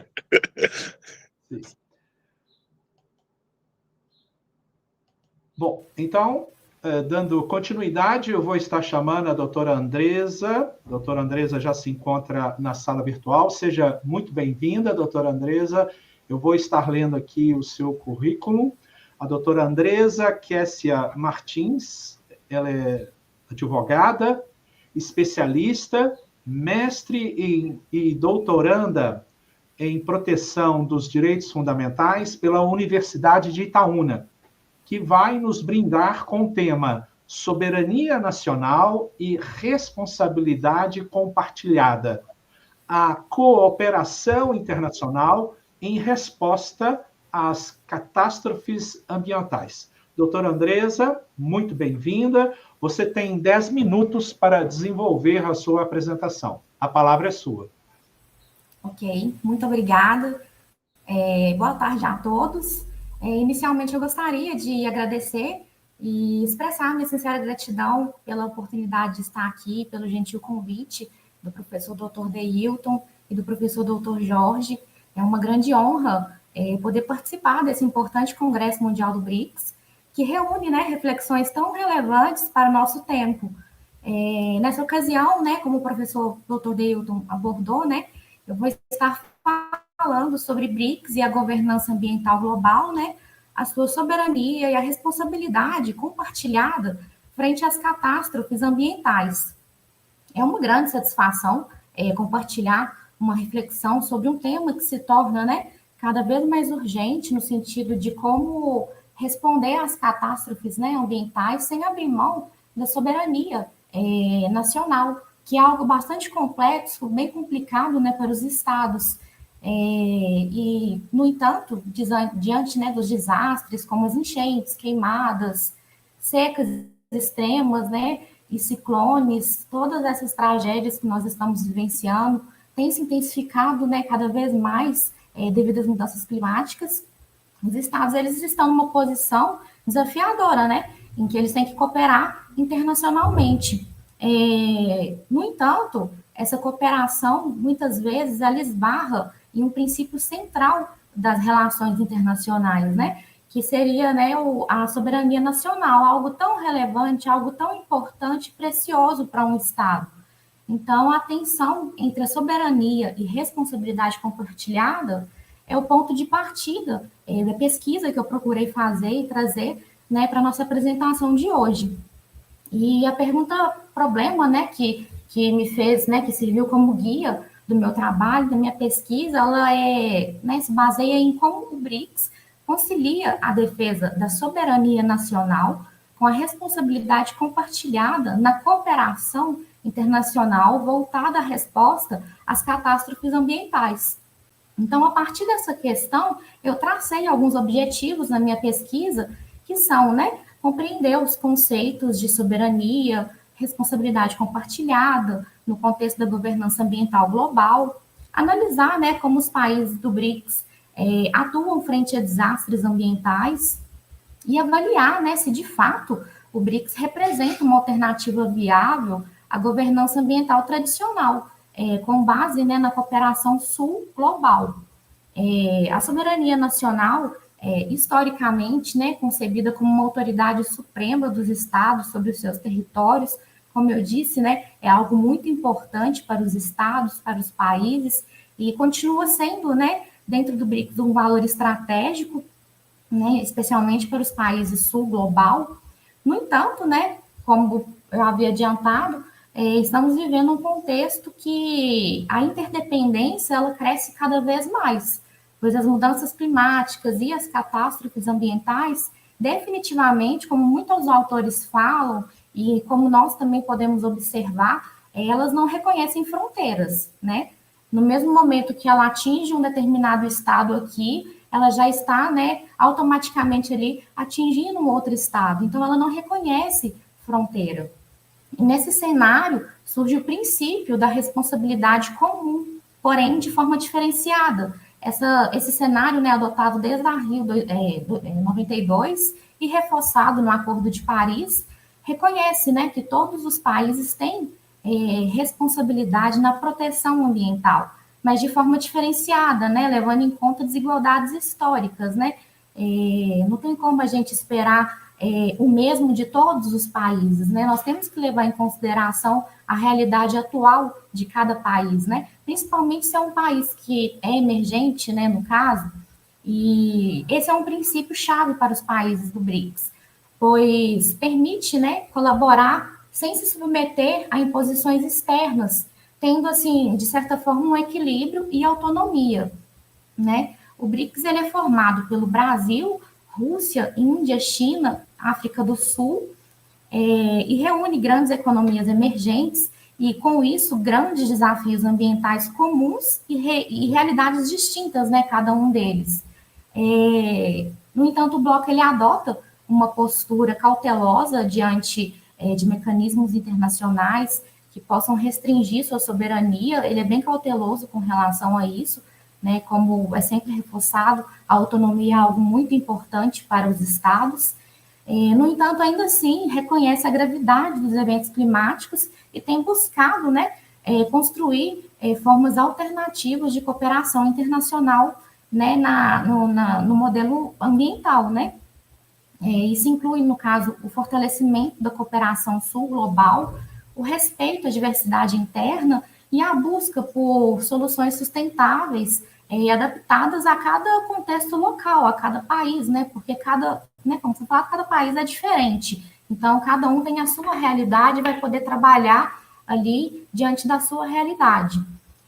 Ainda que, né, o BRICS não tem uma política ambiental unificada, ele tem lançado iniciativas práticas, como, por exemplo, o Plano de Ação 2025-2028 para a redução de riscos e desastres, plataformas para intercâmbio técnico e tecnologias ambientalmente seguras, e o uso do novo Banco de Desenvolvimento como instrumento de financiamento verde. O novo Banco de Desenvolvimento, né, ele tem se destacado como um principal braço operacional do BRICS na área ambiental, devido ao fato de financiar projetos como infraestrutura resiliente, energia renovável, gestão hídrica.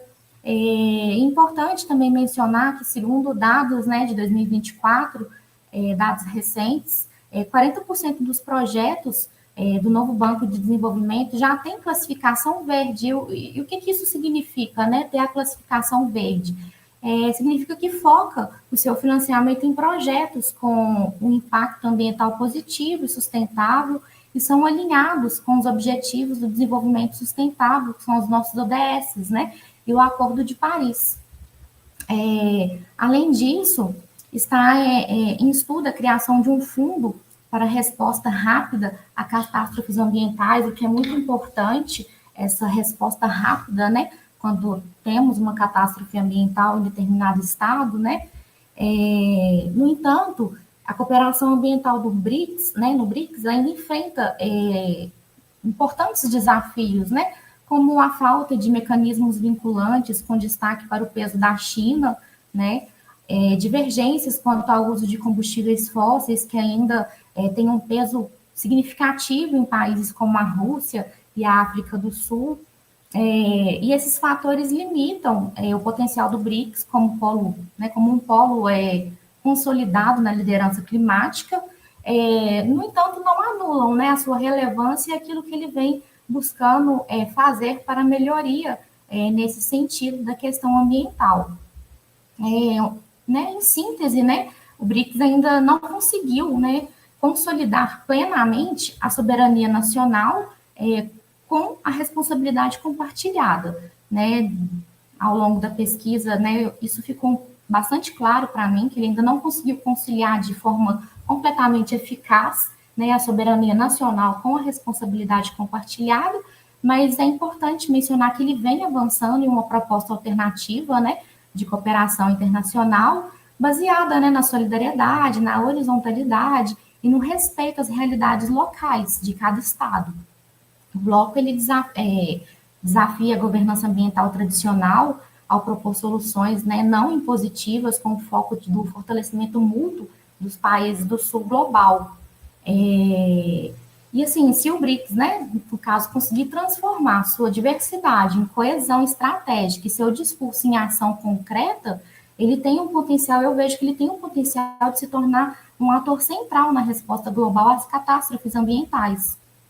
E para encerrar, né, ao longo, né, no momento em que eu estava pesquisando, fazendo um artigo, me veio uma reflexão em mente, que eu gostaria de fechar com essa reflexão a respeito da questão da soberania, que é algo tão importante para cada estado, mas que talvez ela deve ser observada com um olhar, talvez, de mitigação, quem sabe, com relação a essas questões ambientais, essas tragédias ambientais. Eu vejo que a soberania não precisa ser um obstáculo à cooperação, porque uma vez que ela é colocada a serviço da solidariedade e da justiça ambiental, ela pode ser a base para uma nova forma de agir globalmente, uma forma de agir mais justa, mais equitativa e mais eficaz. Bom, era isso que eu trouxe para falar, obviamente de forma bastante resumida, tendo em vista a relevância e a amplitude da temática, né, que nós temos aqui.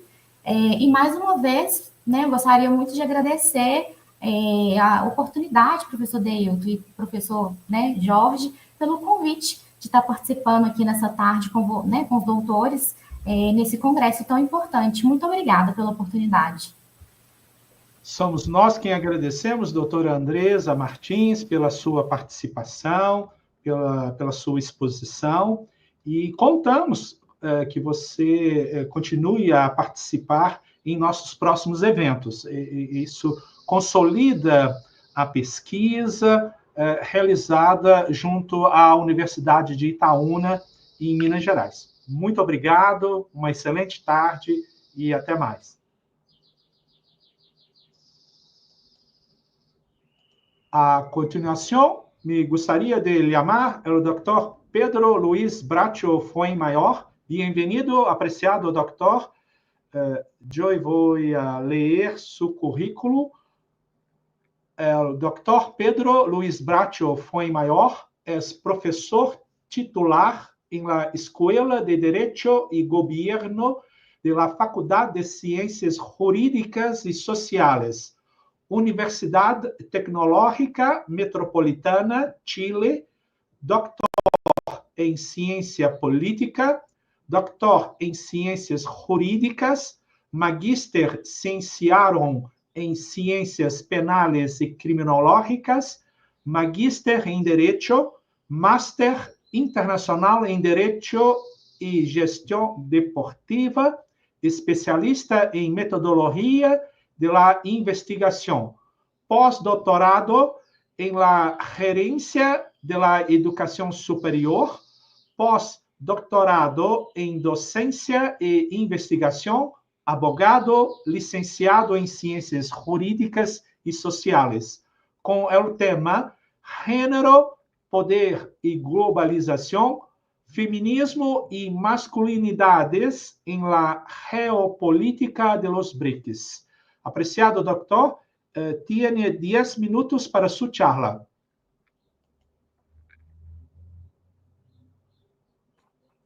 Un cordial saludo. Muchas gracias, doctor Dayton Ribeiro, por su amable presentación, y gracias al doctor Jorge Torres Manrique y al doctor Dayton por tan excelente instancia académica de discusión, de resultados, de crecimiento, de aprendizaje, y esto que es traspasar fronteras, construir el conocimiento, construir academia y construir ciencia.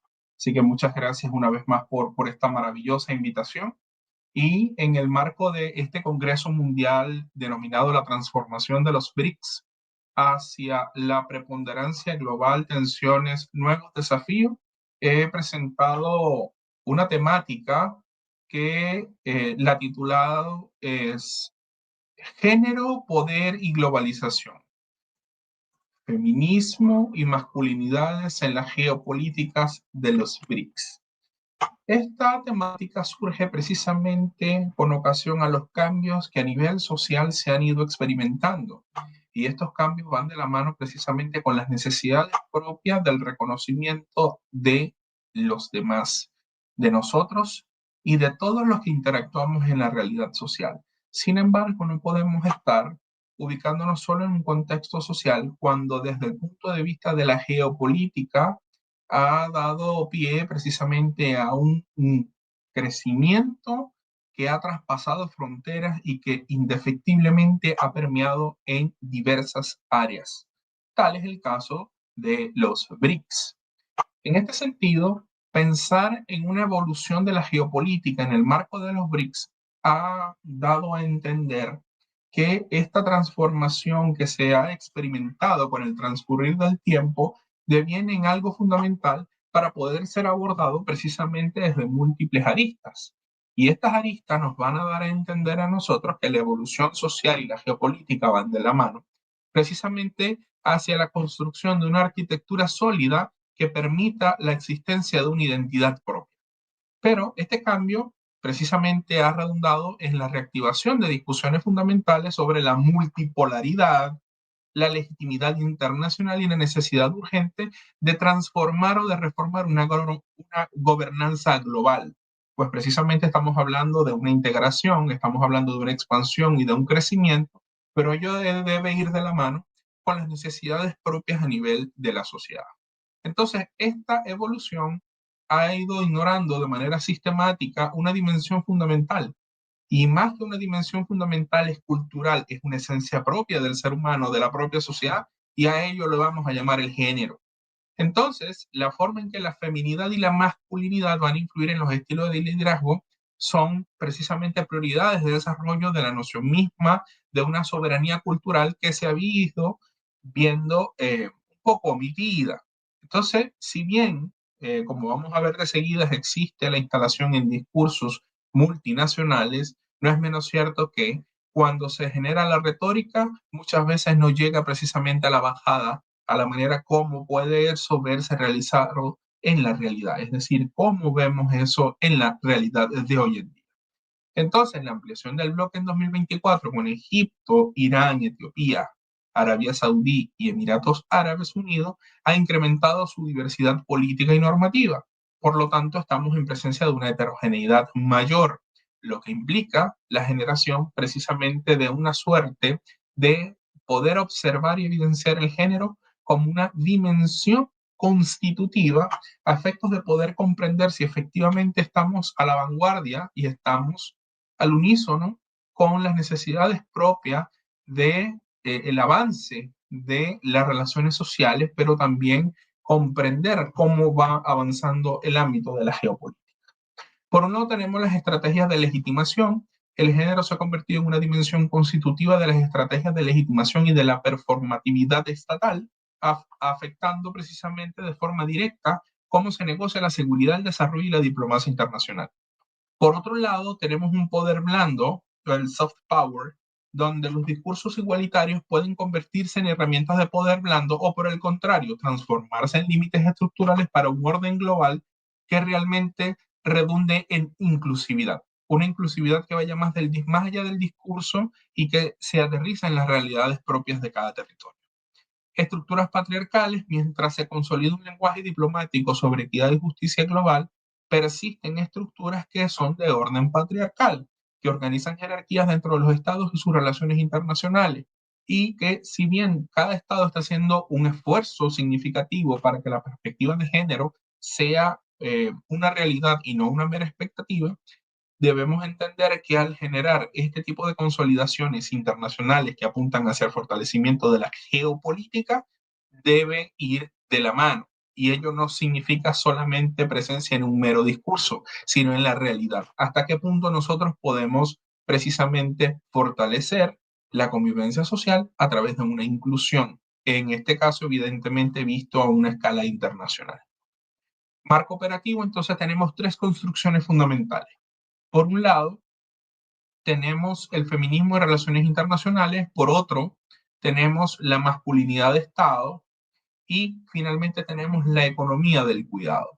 En este contexto debemos entonces partir con que feminismo y relaciones internacionales nos va a permitir revisar cómo el poder se estructura en función de las jerarquías entre ciudadanía y reproducción social, ofreciendo una perspectiva relacional de poder geopolítico. Por otro lado, entonces, tenemos la masculinidad de Estado, donde se despliega como una extensión de la masculinidad hegemónica caracterizada por prácticas políticas que reafirman la primacía masculina a nivel estatal y en las relaciones internacionales, y que sabemos que ha sido una práctica muy instalada a nivel cultural, político, social, económico, a nivel de los estados y la comunidad internacional. Luego, la economía del cuidado ofrece un indicador material para evaluar si el empoderamiento femenino se va a reconocer como una parte de la infraestructura estratégica del desarrollo o si por el contrario va a reducir en un discurso que va a ser meramente decorativo o como una mera expectativa, es decir, que no va a llegar a materializarse en la realidad. Entonces, allí existe una ambivalencia entre el ser y el deber ser desde el punto de vista de la formulación y otra cosa es la implementación. Luego tenemos los repertorios de masculinidad del Estado, donde tenemos una virilidad estratégica, privilegia evidentemente la autosuficiencia y el riesgo como valores fundamentales. Hay una manifestación en políticas que van a enfatizar en la independencia nacional y la capacidad de tomar decisiones unilaterales, pero sin que medie una consulta externa. Asimismo, tenemos el paternalismo nacionalista, corriente en el cual se presenta al Estado como una figura protectora, con una moral tradicionalista y donde va a caracterizarse por políticas que van a enfatizar precisamente en la protección de valores culturales y familiares tradicionales que muchas veces van precisamente a chocar de manera abierta con la noción de género y la perspectiva de género. Y ello es importante entrar a revisar, a considerar a efectos de poder, efectivamente sí podemos concluir en que la perspectiva de género tiene una aplicación en cuanto a una noción científica se refiere, o si por el contrario queda en un mero discurso y en una retórica. Securitización de lo social, donde las demandas internas se van a traducir en amenazas al orden, legitimando prácticas de control simbólico o físico, y se manifiesta en la militarización de respuestas a problemas sociales, es decir, el uso de la fuerza y el poder en una estructura orgánica que precisamente encuentra su solidez en el ámbito de lo que es el aspecto normativo y jurídico de la conformación y la configuración del Estado en su noción propia del ejercicio del poder. Arquitectura institucional entre el discurso y la acción. Por una parte tenemos avances declarativos que son innegables, pero por otro lado tenemos las limitaciones estructurales que vienen precisamente a formar cómo es la manera en la que pudiéramos generar una ambivalencia entre las figuras. Bien, por un lado tenemos avances declarativos como una transición desde menciones marginales hasta un lenguaje consolidado sobre la igualdad de género, donde si bien existe un lenguaje integrador, no es menos cierto que existen limitaciones estructurales que van a redundar precisamente en que ello sea una mera ilusión y no una realidad palmaria y que se puede verificar en la realidad, valga la redundancia. La creación de estructuras como la Women's Business Alliance o la incorporación de referencias formales al enfoque de género en el New Development Bank. Consolidación de un discurso común sobre empoderamiento de las mujeres, pues van a traducirse como unas banderas en el ámbito del discurso. Sin embargo, vemos que estas situaciones que desde la realidad se manifiestan pueden precisamente chocar con unas limitaciones propias estructurales de acuerdo con la configuración de los BRICS, donde hay una ausencia de metas verificables y presupuestos identificables, falta de mecanismos de seguimiento compartido, brecha profunda entre un discurso y una acción concreta, es decir, donde se dé el rompimiento del discurso que se quiere instalar versus la implementación en la realidad. Principio de consenso que va a dificultar la implementación efectiva, evidentemente a través de una modificación total de una manera de poder integrar distintas formas de pensamiento, distintas formas de cultura, distintas formas que van a pluralizar más este avance en las BRICS. Bien, entonces, ¿qué ocurre? Que frente a este escenario debemos comprender que hay un impacto frente a lo que es la expansión desde el 2024. Pero para ello planteamos una línea de tiempo. ¿Qué ocurría hasta antes del 2024, la expansión del 2024 y las consecuencias? 5 países fundadores con cierta homogeneidad en enfoques de desarrollo y gobernanza, permitiendo consensos básicos en temas de género. En segundo lugar, hay una expansión que se ve materializada en el 2024 con la incorporación de Egipto, Irán, Etiopía, Arabia Saudí, Emiratos Árabes Unidos, donde evidentemente hay una elevada significativa y allí en el ámbito de la heterogeneidad normativa del bloque se hace presente, por lo que al incrementar la heterogeneidad y las diferencias va a dificultar el proceso de incorporación de la perspectiva de género y el feminismo. ¿Qué consecuencias ha traído ello consigo? Que el principio de consenso se refuerza como una norma de funcionamiento, dificultando aún más la implementación de políticas de género sustantivas. Y cuando hablo de sustantivos, me refiero desde una manera de poderlo ver como un principio cardinal en cuanto a estructura e implementación de políticas se refiere, para el avance no solamente desde el punto de vista político o ético, sino también social y económico, que evidentemente los BRICS tienen como referente y como necesidad. Esta diversidad incrementada ha intensificado el desacople entre el discurso y la acción, entre la causa y el efecto, entre el reconocimiento y la implementación, entre una mera expectativa y una realidad palpable. El lenguaje de compromiso opera principalmente como un mecanismo de legitimación ante la comunidad internacional sin consolidar un sistema interno que garantice cambios sustantivos en las políticas de género. Poder blando versus transformación real. Por un lado tenemos la legitimidad internacional, por otro un vacío operativo y finalmente una tensión estructural entre ambas figuras. El discurso sobre género funciona como una herramienta de poder blando, proyectando una imagen de inclusión y modernidad ante la comunidad internacional y va a permitir al bloque presentarse como una alternativa progresiva a nivel de un orden occidental. Sin embargo, la ausencia de mecanismos coordinados de implementación y evaluación convierte las declaraciones en una enunciación ceremonial. No existen instrumentos comunes para poder medir avances o generar una forma cuantitativa, palmaria, que pueda dar cuenta precisamente de un lenguaje de género, un enfoque de género, una perspectiva de género y culturalmente la aplicación del género en un discurso que dé cuenta de un compromiso hacia la realidad. Tensión estructura la arquitectura actual privilegia declaraciones retóricas sobre acciones tangibles, haciendo difícil distinguir entre un compromiso genuino y la performance diplomática sin una sustancia real. Es decir, generan expectativas, pero la realidad en cuanto a implementación se refiere dista de lo que se quiere hacer. Conclusiones, y las vamos a ver desde dos perspectivas. Por un lado tenemos la gramática de legitimación, en el cual dentro de los BRICS el género opera fundamentalmente como una gramática de legitimación, no como un eje estructural de su arquitectura de gobernanza. Y hay que tener claridad en torno a esto, en razón de que estamos pensando en que vamos a fortalecer la unión entre los países.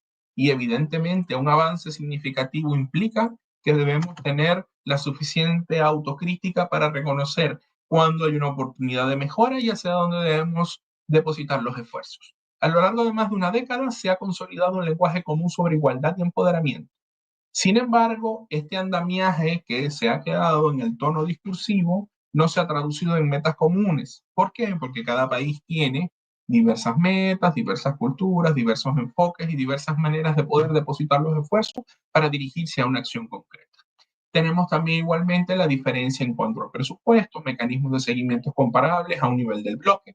Las masculinidades de Estado funcionan como tipos ideales que los países activan estratégicamente según circunstancias internas y expectativas externas. La agenda de género permanece mínima y fragmentada y se centra en principios abstractos sin una operatividad real. De allí lo importante de conocer cuál es el compromiso real, no solo con el discurso, sino con la instalación y la implementación de lo que se está proponiendo. Y el segundo enfoque que tenemos en el ámbito de las conclusiones llega entonces a comprender una transformación estructural como un norte en el ámbito de lo que estamos conversando desde el feminismo, la masculinidad y la manera en cómo los BRICS pueden irlo instalando a nivel social. Bien, por un lado entonces tenemos un aporte teórico donde hay una tipología operativa de masculinidades de estados articuladas con la infraestructura social estratégica, proporcionando herramientas conceptuales por el análisis geopolítico. Pero por otro lado, lo que buscamos es precisamente redundar en el fortalecimiento de un marco empírico donde se vaya a organizar un marco comparativo que permita seguir la cadena entre la retórica, las reglas y los recursos, así como también poder darle la representación material en la realidad. Esto, evidentemente, sin pretender disolver análisis de estudios de casos aislados. ¿Por qué? Tenemos una realidad dada, pero no podemos pretender extender una generalidad partiendo de casos puntuales de estudio de acuerdo con las propias esencias de la cientificidad, toda vez que todos los factores van a permitir generar comparaciones, pero también debemos tener criterios de inclusión y de exclusión para que, partiendo de estos estudios de caso, podamos tener una realidad concreta y palpable. Y esto evidentemente va de la mano con la heterogeneidad a la cual he hecho referencia a lo largo de esta presentación. Tenemos un potencial cambio y este recorrido deja abierta la posibilidad de transformar el género en un discurso simbólico en una dimensión constitutiva real en la política internacional del bloque. Es decir, más que una mera retórica, lo que buscamos no que sea un recurso simbólico, sino que sea un recurso aplicado que realmente se tome en consideración por su propia naturaleza y esencia y sea realmente una manera de poder pluralizar, pero desde la heterogeneidad que debe imperar en la conformación de la comunidad internacional, pero sí en la coherencia que debe impregnar el espíritu de las BRICS. El desafío futuro consiste entonces en superar la tensión entre la retórica sobre gobernanza democrática, y la equitativa, donde hay una gobernanza que se ampara en el poder, pero en otro lado necesitamos la equidad, que pueda generar el equilibrio entre una gobernanza democrática y realmente las decisiones materiales. Así como también poder entender o comprender estructuras patriarcales que tengan una construcción de elementos comunes verdaderamente inclusivos y que no se instalen como una mera expectativa frente a lo que es el feminismo, sino más bien que exista una correspondencia para que cultural y socialmente podamos avanzar hacia una dirección del fortalecimiento de los BRICS. Gracias por su amable atención. Esto es pensar en el mañana, esto es creer en que podemos conformar la sociedad que necesitamos, que queremos y que merecemos. Es un esfuerzo mancomunado. La comunidad internacional está llamada a que esto de vivir sea en comunidad y que todos podamos avanzar, crecer sin desconocer al otro, sino al contrario, reconocer las diferencias, el pluralismo y que la heterogeneidad se traduzca en la certeza y la garantía que todos como ciudadanos y ciudadanas del mundo necesitamos. Muchísimas gracias por la invitación y que continúen los éxitos para el resto del evento. Muchas gracias, apreciado Dr. Pedro Bracho, por su ponencia. Palabras con mucha significancia, palabras muy importantes para el BRICS. Saludos cordiales desde Brasil hasta Chile. Muchas gracias, Dr. Dayton. Un abrazo. Dando continuidade, eu vou estar chamando o próximo do cronograma da lista, que é o Dr. Paulo Campanha. Dr. Paulo, seja muito bem-vindo. Vou estar lendo... o prazer é todo nosso. Vou estar lendo o seu currículo. O professor Dr. Paulo Campanha Santana é professor na Faculdade Presbiteriana Mackenzie de Brasília, com estágio pós-doutoral na Université de Paris Panthéon-Sorbonne, com o tema Geopolítica do Algoritmo no contexto dos BRICS. Dr. Paulo, mais uma vez, muito bem-vindo. Você tem a palavra por 10 minutos. Boa tarde, professor Deilton. Uma honra, mais uma vez, estar aqui com o senhor. Agradeço o gentil convite do professor Jorge, apreciado doutor Jorge, e estendo também meus cumprimentos à professora doutora Cleide Calgaro, que também sempre participa da equipe organizadora. Fico muito honrado, principalmente porque hoje, realmente, o BRICS ele enfrenta grandes transformações e, consequentemente, tem grandes desafios. O BRICS, ele... Saiu uma matéria no início do ano que falou da inserção de novos países no BRICS. Hoje, além do Brasil, Rússia, Índia, China e África do Sul, desde o ano passado ele já está fortalecido também com novos membros, que é a Arábia Saudita, Emirados Árabes Unidos, Etiópia, Egito e Irã. Isso representa mais de 1/3 do produto interno global e mais de metade dos hidrocarburantes do planeta. Então, isso é uma evidência do fortalecimento do Sul global e decorrente da própria necessidade da união e junção desses países. E a proposta do meu título é a geopolítica do algoritmo neste contexto, porque, atualmente, um algoritmo não é apenas um código de uma fórmula matemática, um código de computador. Na realidade, o algoritmo acaba sendo ferramenta de poder. Tem um livro que foi publicado no final de 2020, da professora da Universidade de Oxford, Carissa Vélez, que fala Privacy is power, privacidade é poder. E, na realidade, esse algoritmo, os desafios atualmente da nossa sociedade global, ele passa por inúmeras perspectivas, entre elas a própria governança de dados global. E esses países, cada um deles, tem uma perspectiva. Por exemplo, nós podemos citar o Brasil. Vou me referir apenas aos integrantes atuantes e originários do BRICS, mais a África do Sul. O Brasil se destaca no agronegócio, na biotecnologia, e tem tido um avanço na otimização das safras, o uso eficiente de recursos hídricos. desenvolvimento de variedade de clima, de culturas adaptadas a diferentes climas, e tem um potencial enorme de energias renováveis, especialmente bioenergia e energia solar.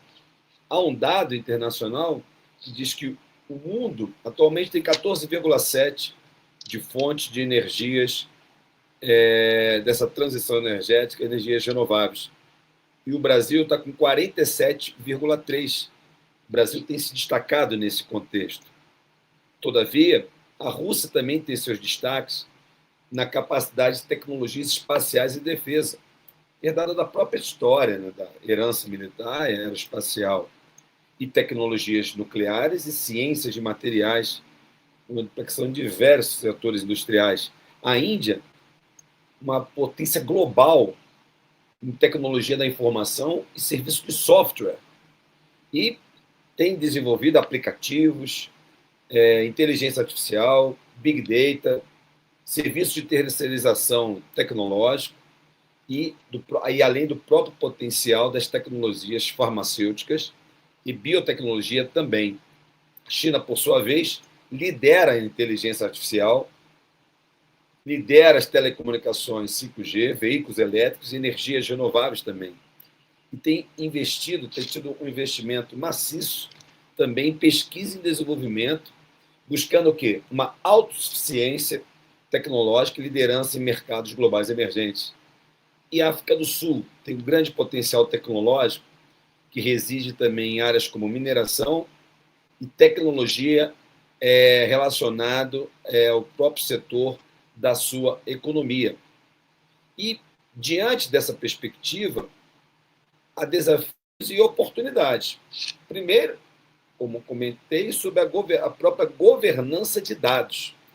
E aí eu cito um dado interessante, publicado no livro IBM e Holocausto, que diz que, de Edwin Black, que na época dos campos de concentração, em Auschwitz, Birkenau 1 e 2, eu já tive a oportunidade de visitá-los há alguns anos, há um quadro que mostra o número de judeus que foram para os campos de concentração.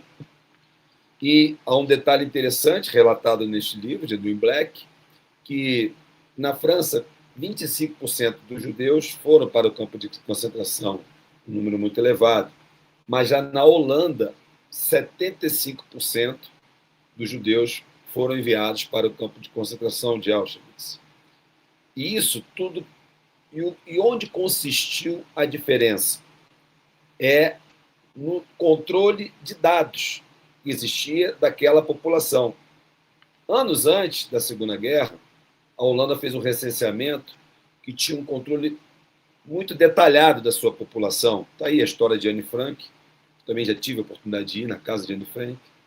E a França teve um movimento de resistência, por isso IBM e o Holocausto, onde no Olerite, no campo 11, ele restringiu o acesso, onde falava da sua religião, que é um dado pessoal sensível.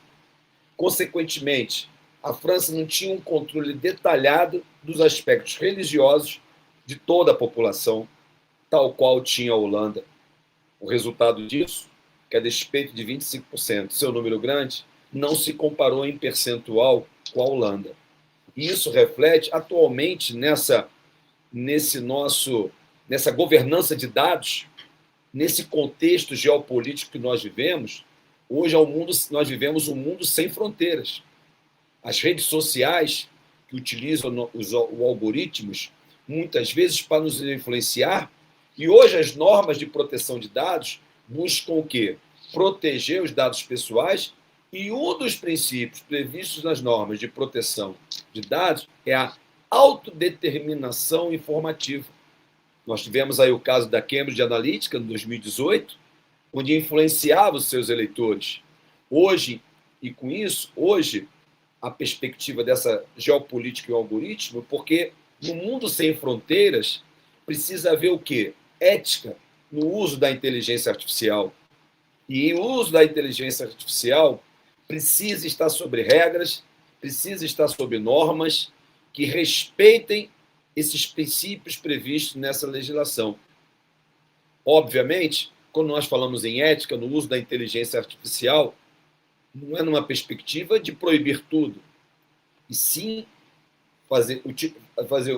porque não pode-se também limitar e extinguir direitos fundamentais da pessoa humana, mas tem que ser feito numa perspectiva protetiva, com um olhar protetivo em prol do bem comum. Além desses princípios, também hoje uma necessidade da própria segurança cibernética. A partir do momento que vivemos num campo cibernético, onde todas essas interferências acontecem no campo digital, existe uma necessidade hoje que seus países e todos nós tenhamos uma segurança da própria cibernética. Porque, além disso, vivemos numa economia digital, onde nossos comportamentos há um perfilhamento pelos algoritmos, onde sabe dos nossos comportamentos, dos nossos desejos. E aí há um caso, até nos Estados Unidos, de uma adolescente que comprava produtos naquela loja, e aquela loja começou a mandar produtos de bebê para essa adolescente, e o pai, indignado, ligou para essa loja. E a loja pediu desculpas ao pai por esse envio de mensagens com esse fim específico. Tempo se passou, a loja ligou para esse pai perguntando sobre a filha. E o pai acabou revelando que a filha realmente estava grávida. E isso foi possível, por quê? Por causa de um perfilhamento, onde as pessoas grávidas normalmente compravam determinados produtos.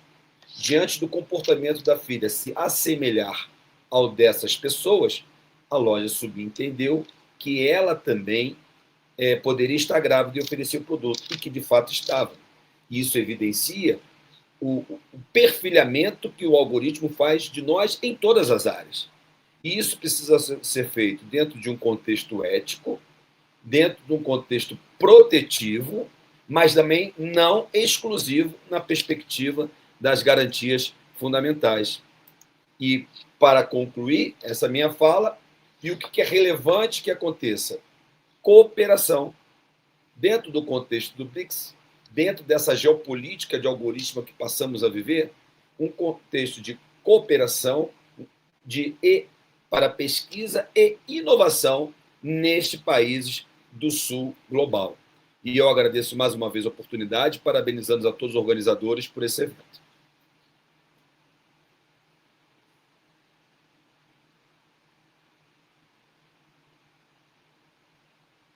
Muito obrigado, Dr. Paulo Campanha, pela sua apresentação, sempre muito instigante, nos remetendo a profundas reflexões.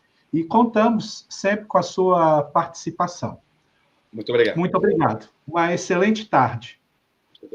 Bom, eu gostaria de levantar uma questão de ordem. É a seguinte situação. Nós temos uma palestrante que é a doutora Ranjana Ferrão Souza Cordeiro, que é uma professora indiana da Índia, e a diferença do fuso horário entre o Brasil e a Índia são de 8 horas e 30 minutos. Nós ainda temos os palestrantes, o doutor Cildo Diolo Júnior, a doutora Mariângela Guerreiro Melhorança da Rocha, a doutora Maria Rafaela Junqueira Bruno, que também está aqui anotada, e o doutor Máximo Calçado Reis, da República Dominicana. Eu pediria a compreensão de vocês para que a professora Ranjana possa estar fazendo a sua apresentação em face da diferença do fuso horário, que lá já está 11 horas da noite, se aproximando o horário da meia-noite. Então, o horário é bastante grande. Então, em razão disto, eu vou estar convidando a professora Ranjana Ferrão Souza Cordeiro, e depois retorno à ordem do cronograma conforme está disposto dos palestrantes. Eu agradeço a compreensão. Bom, então, seguindo, eu vou estar aqui. I'm going to call Dr. Ranjana from India. I know that it's very late in your country. That's why I'm calling you right now. Dr. Ranjana, I'm going to read your resume. Dr. Ranjana is an associate professor at VM Saokar College of Law from Goa, India, with the title Gender Equality as a Measure of Global Preponderance, Challenges for the BRICS Nations. Dr. Ranjana, I'm very pleased to meet with you again, even virtual, but I always say that you opened the door of India for me, and our friendship I do not forget. So, Dr. Ranjana, it's up to you for 10 minutes. Good day, Professor. Thank you very much. I'm very grateful and honored for such a warm welcome. It's always a pleasure to be here. I'm grateful for this opportunity to present my paper on gender equality as a matter of preponderance, a challenge for BRICS nations at this World Congress on transformation of BRICS towards global preponderance, tensions, and new challenges. It's very indeed a great honor for me to be talking about gender equality. And when I say equality, it means that individuals of all gender, be it women, men, transgender, non-binary individuals, have equal rights, responsibilities, and opportunities in every aspect of life, including economic participation, education, healthcare, political representation, and decision-making. Gender equality is a fundamental human right recognized by the United Nations.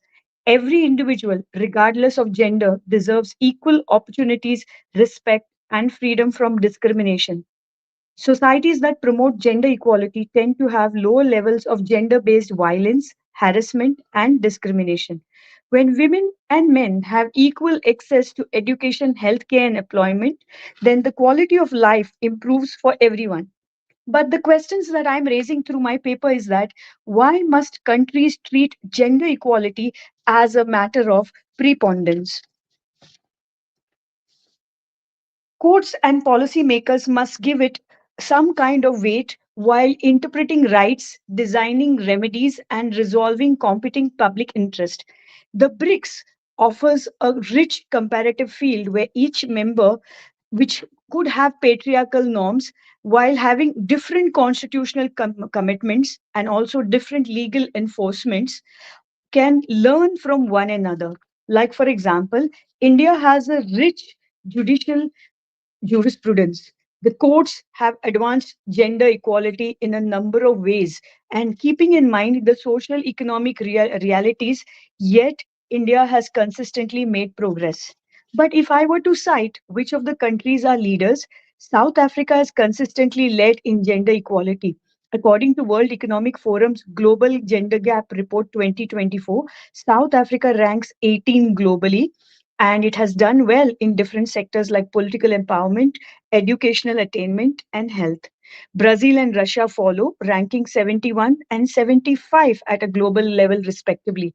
These nations have also made progress in women's political representation, educational access, and are also trying to deal with challenges which may be of wage equality or economic participation.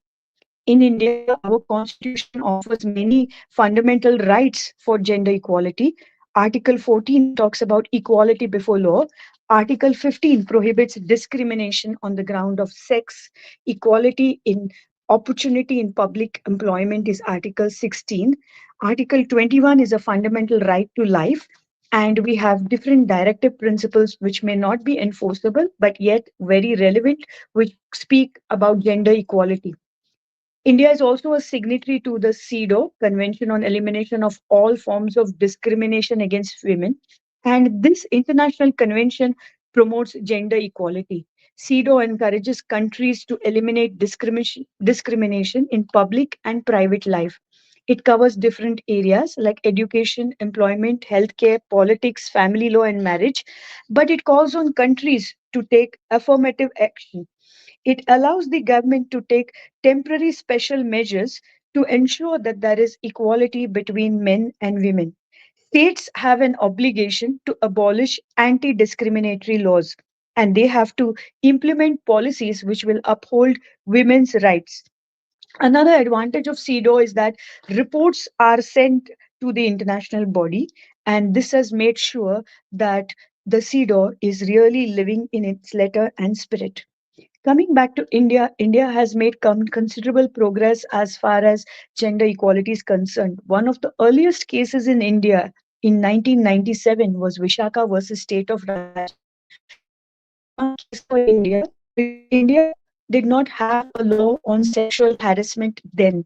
India relied on the CEDAW Convention, and India said that the courts in India, the Supreme Court said, in absence of statutory protection against sexual harassment at workplace, India would rely on the CEDAW and passed anti-sexual harassment guidelines. Today, India has passed the Prevention, Prohibition and Redressal of Sexual Harassment at Workplace Act 2013. So the state response to different kinds of sexual violence has been in different forms. India has amended its criminal laws. India also has made considerable changes in the definition to avoid sexual violence and harassment of women. Courts have always looked at the need to be gender sensitive while investigating cases during prosecution, and also emphasized that evidence of the victim, whenever collected, needs to be corroborated with other kinds of evidence, especially when sexual offenses are on trial. Another very interesting and a landmark case was the National Legal Services Authority versus Union of India. In 2014, India recognized that self identity in gender is very important, and India ordered that the transgender was now the third gender and took affirmative action by calling for strengthening the gap and strengthening gender justice beyond the binary categories. Also, it called for important provisions as far as transgenders are concerned. Another very interesting case as compared to the other countries in the world is with reference to Muslims. India still had the problem of triple talaq, where a man could pronounce talaq by stating it three times and divorce his wife. But in 2017, in the case of Shaira Banu versus Union of India, the Supreme Court struck down this practice as unconstitutional and upheld a Muslim woman's right to equality, dignity, and also this case led to the passing of Muslims Women Protection of Rights on Marriage Act 2019. Delving further into family laws, in Josephine Shine versus Union of India, the Supreme Court struck down the provision of adultery as unconstitutional and called for treating women not as property but treating them equally in the eyes of law. Another very interesting case on the religious front maintaining gender equality was Indian Young Lawyers Association versus State of Kerala, popularly known in India as the Sabrimala case after the Sabrimala temple. Here there was a restriction on women who were in the menstruating age on entering the holy Sabrimala temple. The court held that this kind of exclusion violated Article 14, 15, and 25 and emphasized that religious practice cannot abrogate from constitutional guarantees of equality and dignity.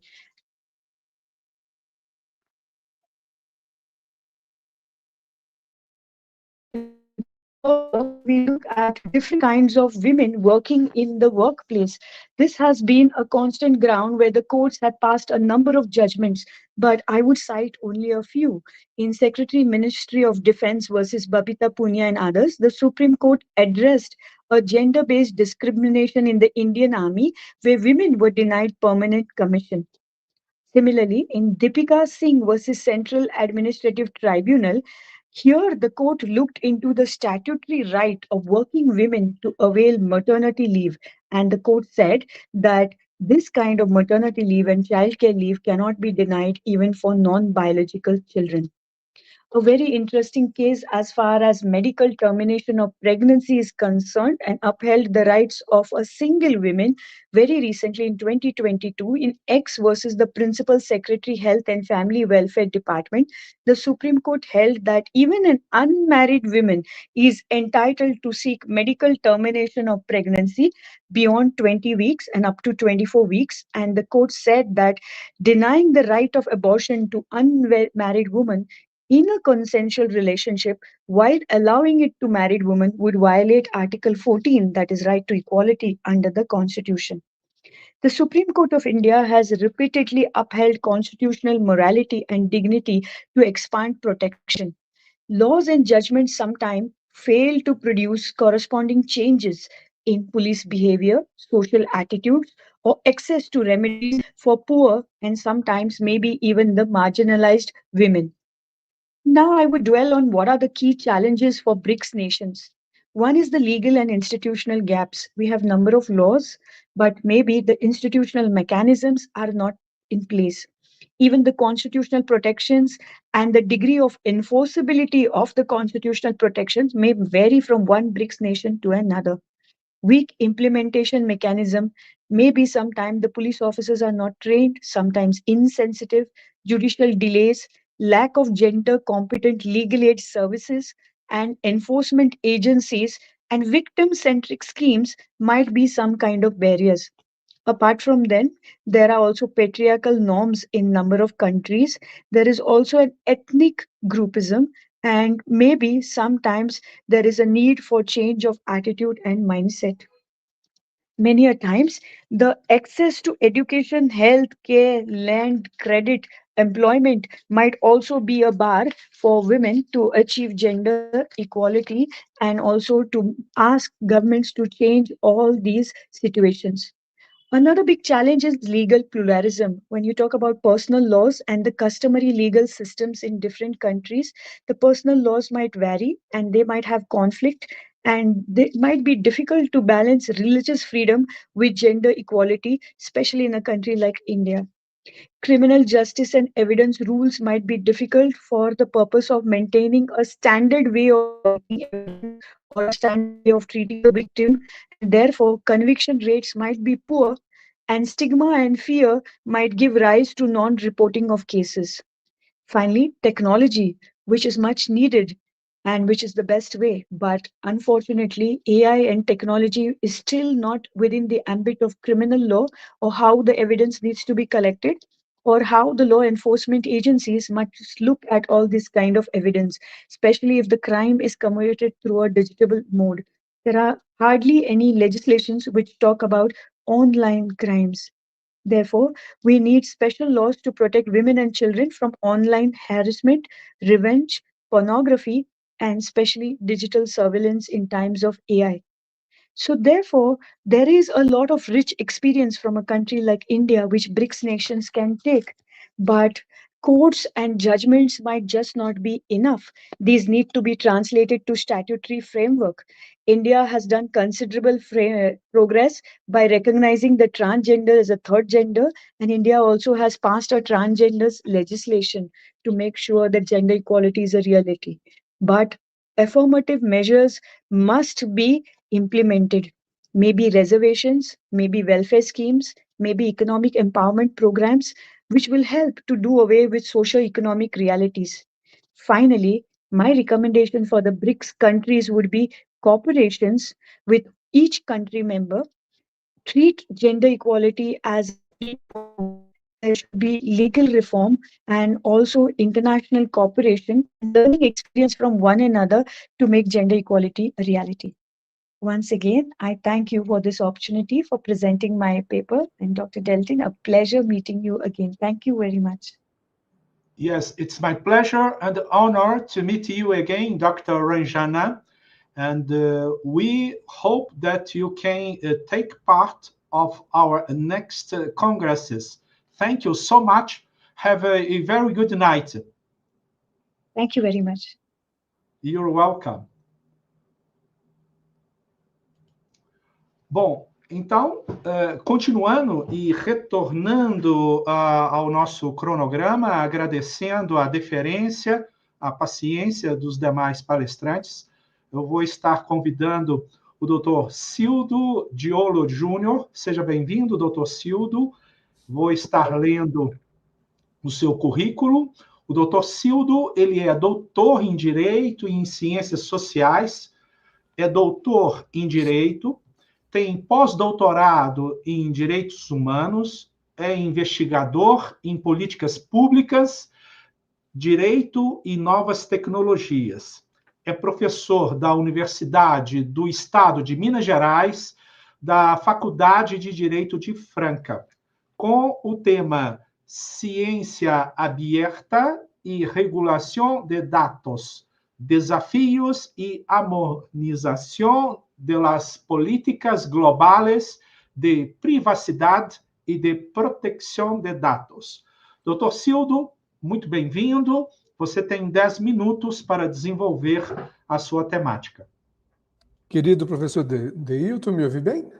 Sim, perfeitamente. Um prazer enorme poder apresentar um trabalho, né? Boa tarde a todos e todas, diretamente do Brasil. Expresso o meu mais sincero agradecimento pela oportunidade de participar desse espaço acadêmico, de reflexão, e o faço na pessoa dos professores Deilton Ribeiro Brasil e Jorge Torres Manrique. Cumprimento-os pela condução exemplar desse evento e pela organização do mesmo. Registro ainda minha gratidão às minhas assistentes de pesquisa, queridas Rafaela Cândido Vinha e Maria Fernanda Pécora Catuta. Prazer enorme podê-la trabalhar com elas na pesquisa. É uma honra compartilhar parte dessa nossa investigação, que tem por título A Ciência Aberta e Regulação de Dados, Desafios e Harmonização das Políticas Globais de Privacidade e Proteção de Dados. Essa pesquisa é fruto de um trabalho coletivo do Centro de Estudos Interdisciplinares de Direito e Inovação, o CEIND, e do Centro de Estudos Direito do DEVIR, ambos da Universidade do Estado de Minas Gerais. E também do Grupo de Pesquisa em Direito, Políticas Públicas e Tecnologia, que é um grupo de pesquisa certificado pelo CNPq e do mestrado da Faculdade de Direito de Franca. Vivemos um momento de transformação global marcado pela ascensão dos BRICS, que se consolidam como protagonistas políticos e econômicos, mas também enfrentam tensões e desafios internos e externos. E como? Nesse cenário, a ciência aberta surge como instrumento estratégico para reduzir assimetrias, ampliar a cooperação internacional e mitigar os riscos de exclusão digital e informacional. A harmonização dessas políticas de proteção de dados e privacidade é urgente. Sem ela, os fluxos globais de informação permanecem fragmentados, reforçando assim desigualdades, comprometendo a segurança coletiva de dados. A abertura do conhecimento é soberania. Soberania compartilhada é poder transformador em tempos de mudança global. Partimos da hipótese de pesquisa de que a integração dos princípios da ciência aberta, transparência, colaboração e acesso ao saber, articulada com normas robustas de proteção de dados, podem constituir um caminho para a inclusão digital e a confiança mútua entre os países.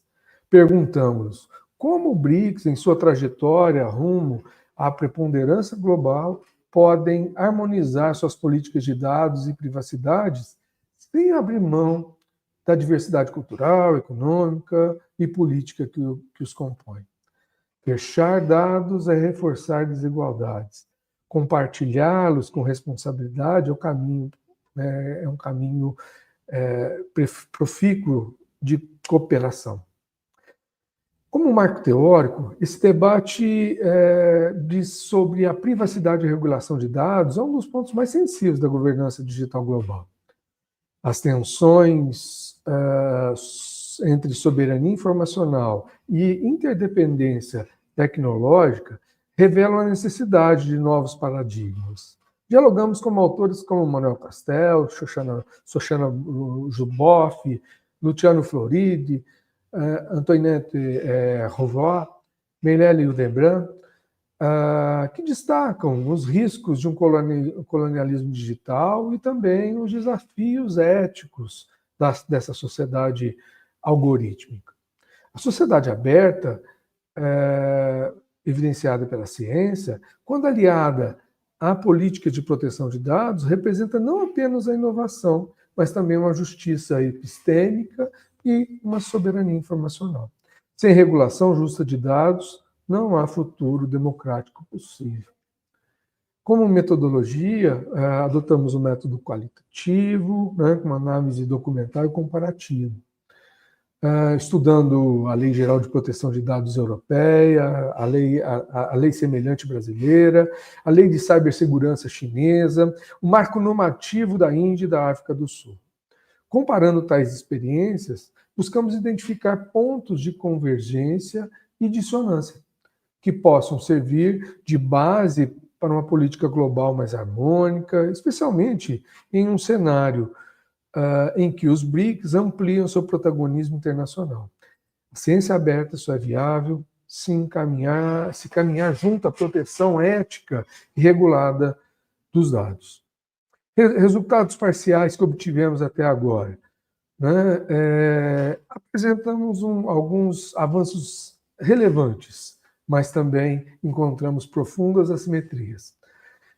Enquanto a União Europeia estabelece padrões globais com a sua Lei Geral de Proteção de Dados, o Brasil ainda busca consolidar a sua autoridade regulatória com a lei própria.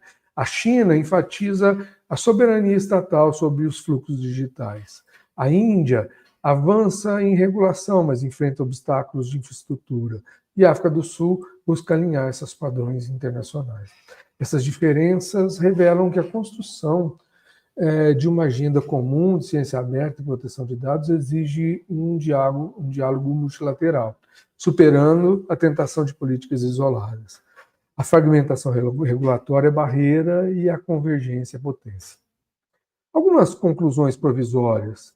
Nossa investigação indica que a ciência aberta articulada às políticas de regulação não é apenas uma alternativa inovadora, mas também um imperativo ético e político diante das tensões globais contemporâneas.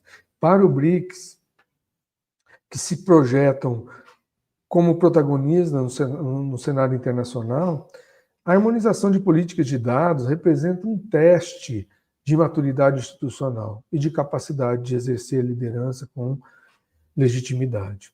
Ao mesmo tempo, a ausência de alinhamento entre legislações nacionais gera uma fragmentação regulatória desnecessária, que compromete o fluxo transnacional de informações e cria uma insegurança jurídica para os cidadãos, empresas e também governos. Essa simetria reforça desigualdades históricas e pode consolidar um novo tipo de colonialismo digital, em que países menos estruturados tornam-se dependentes dos centros hegemônicos de dados e tecnologia.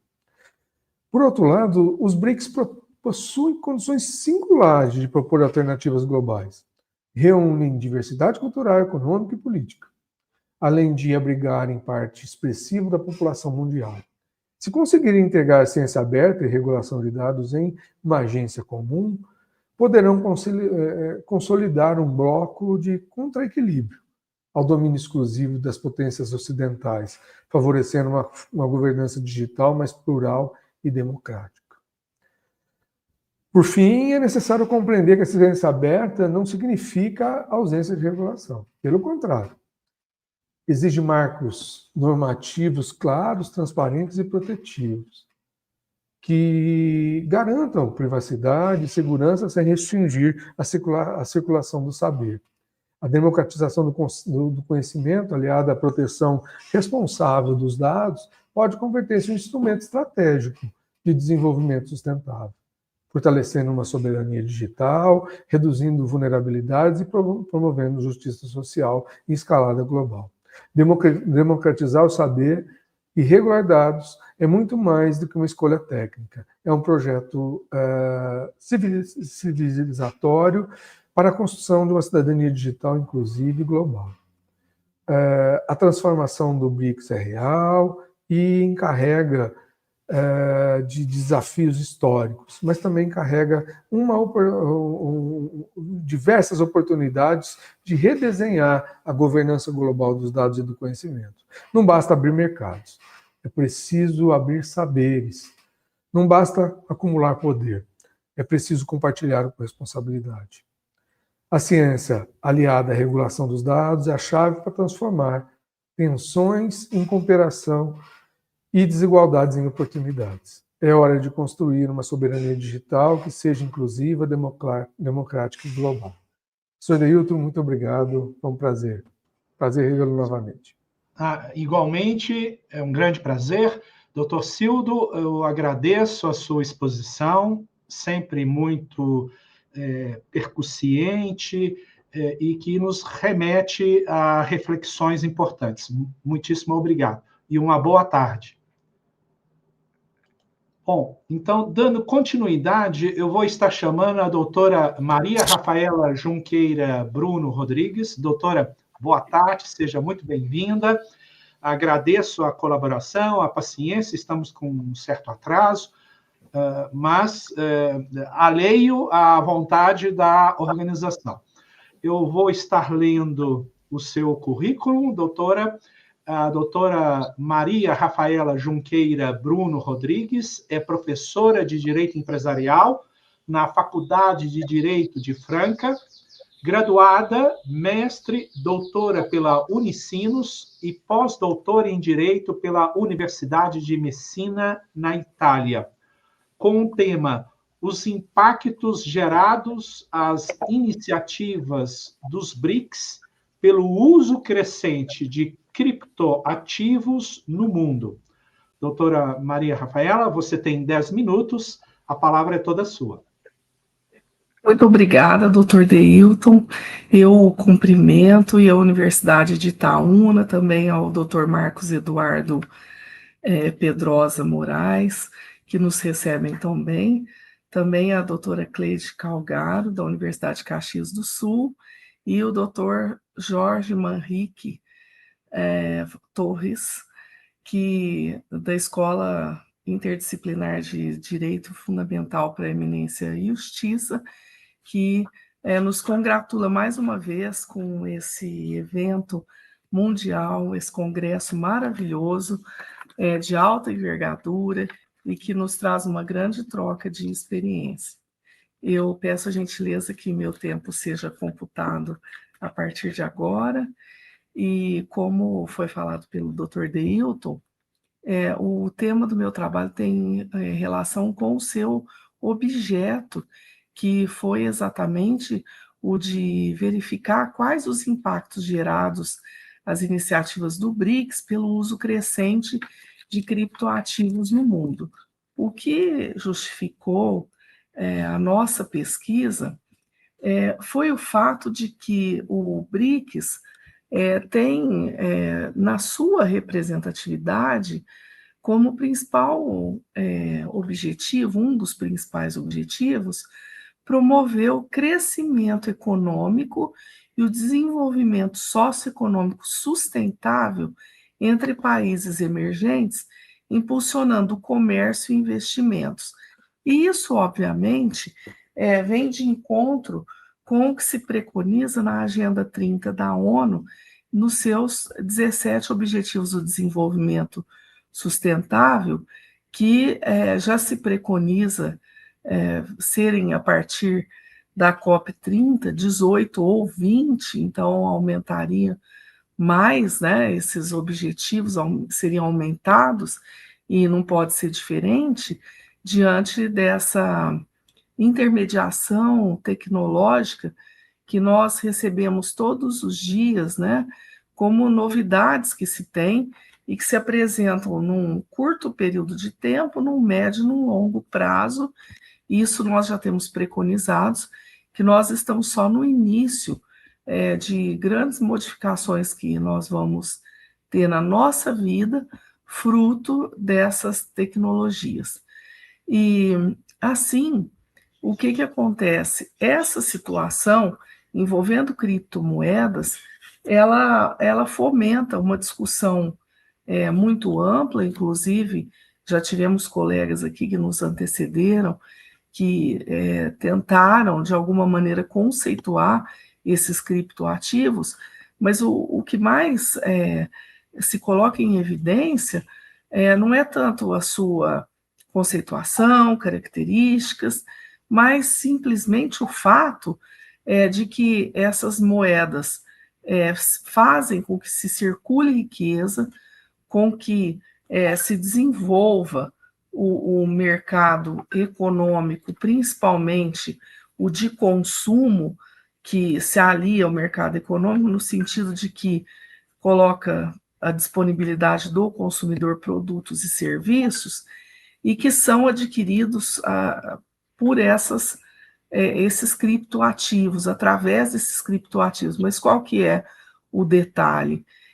Não há uma regulamentação sobre eles, e principalmente com relação aos tributos que se incidiriam sobre eles, o que faz com que os países, principalmente os países em desenvolvimento, ao tratar com o FMI, o Banco Mundial, e com o novo Banco de Desenvolvimento, tem um prejuízo no cenário geopolítico, em virtude de que esses criptoativos, eles não são regulamentados, e como não são regulamentados, não há uma instituição financeira por detrás deles com o devido apoio governamental e legislação institucionalizada, eles, então, ficam muito livres, principalmente não havendo uma maneira de se computar o que estão gerando de prejuízos estatais em razão de não recolherem os devidos tributos aos entes governamentais, estatais, e que, no caso dos países em desenvolvimento, ficam no prejuízo, uma vez que não tem a receita aumentada em virtude dessas negociações que são realizadas. E essas negociações, elas são simples em alguns aspectos, por exemplo, envolvendo simples pagamento de uma conta de restaurante, mas elas são de grande vulto quando o objeto de negociação são produtos e serviços oriundos de empresas, principalmente multinacionais, que passam a fazer a entrega através do recolhimento desses criptoativos, muitas vezes depositados por meio de aplicativos e que nem sequer passam pelo cômputo de qualquer estado que seja. Nós temos no Brasil uma legislação que é pertinente ao imposto de renda de pessoas físicas e de pessoas jurídicas, onde há a possibilidade, o Estado brasileiro dá a boa-fé ao cidadão e à pessoa jurídica para que, ao negociar com tais valores, ele os declare de livre e espontânea vontade. Mas, se várias pessoas estão levando vantagem nessa situação e teriam que recolher tributo, o porquê o fariam se não há uma lei que os obriga? Então, muitos podem até fazer por uma questão ética, mas muitos também não têm essa consciência ética de que o Estado necessita de tais valores. Assim, a metodologia utilizada no trabalho para que nós chegássemos à conclusão, como um verdadeiro resultado da necessidade de que nós temos que ter políticas públicas capazes de orientar e de, num sentido global, não só o BRICS, mas em conjunto com outros organismos internacionais de representatividade de outros países, achar um viés alternativo de regulamentação, um marco legal para que esses criptoativos eles não escapem do crivo governamental, não somente por uma autodeclaração de que se está comercializando, utilizando esse tipo de ativo financeiro, mas através de realmente um marco legal. E para se chegar nesses resultados, nós utilizamos como metodologia o método bibliográfico e a metodologia hipotético-dedutiva. Nós utilizamos para tal conclusão a consulta a vários referenciais teóricos, dentre outros, artigos científicos, inclusive internacionais, que pudessem dar subsídios à pesquisa. E temos ainda que salientar que buscamos também, de uma forma a levar a pesquisa para uma metodologia quantitativa, onde fosse possível se avaliar a quantidade de numerário em criptoativos que se circula e que é capaz de manter esse tipo de mercado, tanto econômico como de consumo, mas, infelizmente, não encontramos esse tipo de subsídio que pudesse orientar a pesquisa, o que dificulta ainda mais futuros estudos e acredito eu que também a possibilidade de se ampliar a discussão de maneira a chamar a atenção dos estados para essa falha, principalmente com relação ao recolhimento tributário. E aqui eu encerro, mais uma vez agradecendo a possibilidade de ter exposto o meu trabalho e ressaltar que essa iniciativa, com todas as instituições que organizam esse Congresso Mundial, juntamente com o Dr. Jorge Torres, deve não só continuar, como ser incentivado, porque é um ótimo espaço também de ampliação das discussões, inclusive de cunho internacional. Muito obrigada.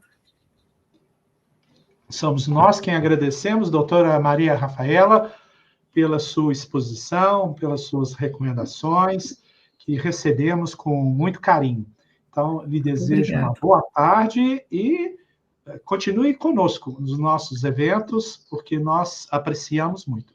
Uma boa muito tarde. Muito obrigada, sem dúvida. Sucesso. Obrigado.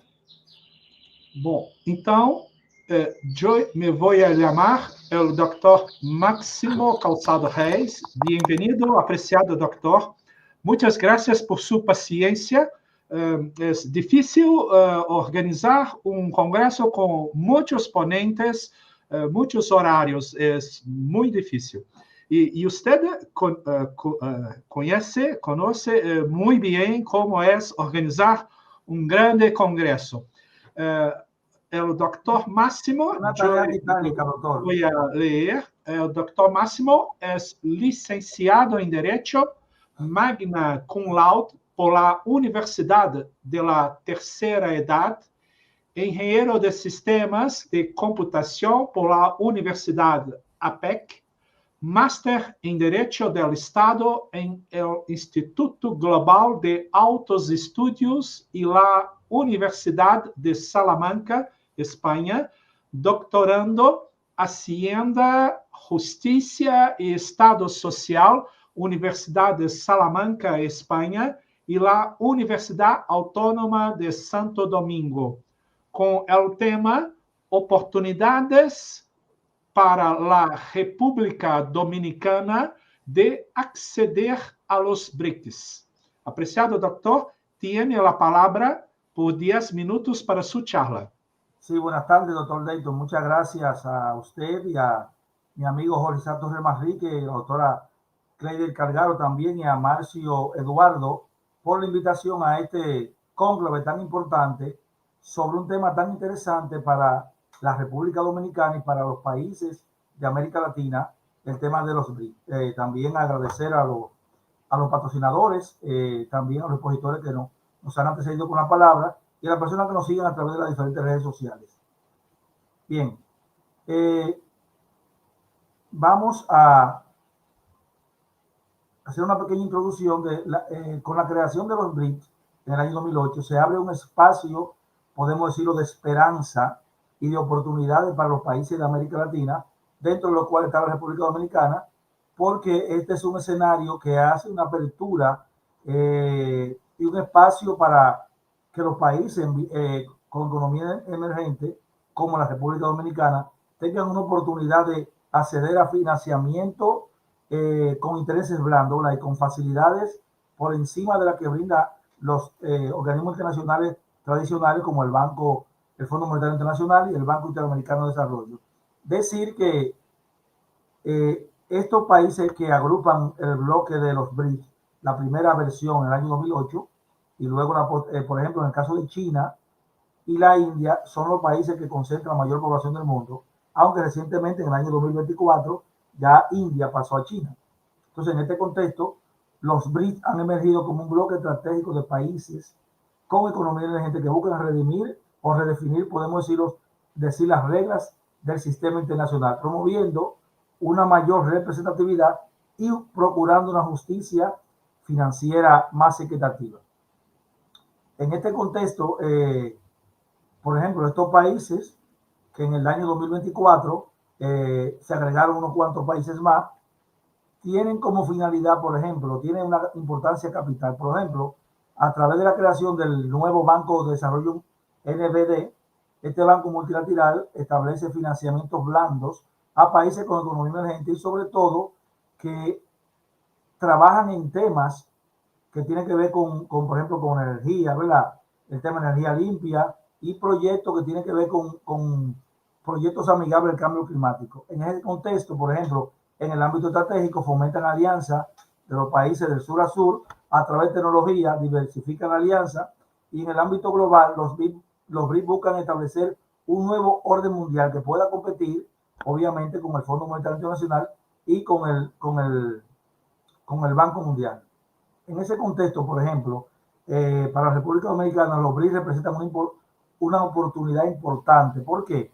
Porque nosotros, los países de América Latina, y en especial República Dominicana, y por eso es importante eventos como este que presentan situaciones y cómo los países emergentes pueden acceder a los BRICS sin necesariamente a estar agrupados en ellos. Y vamos a ver ahora cómo podemos hacer eso.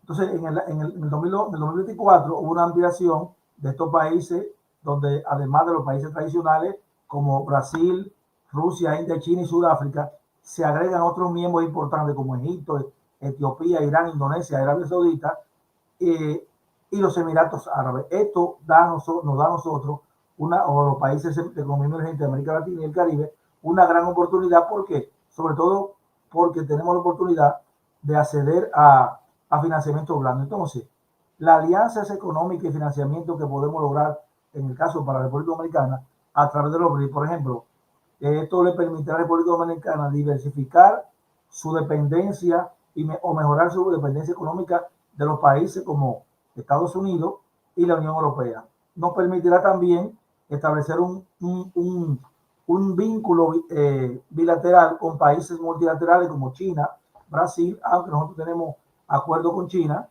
pero sobre todo con el tema de Brasil, por ejemplo, y también con la India. Además, nos permitirá participar como aliados estratégicos en ese bloque.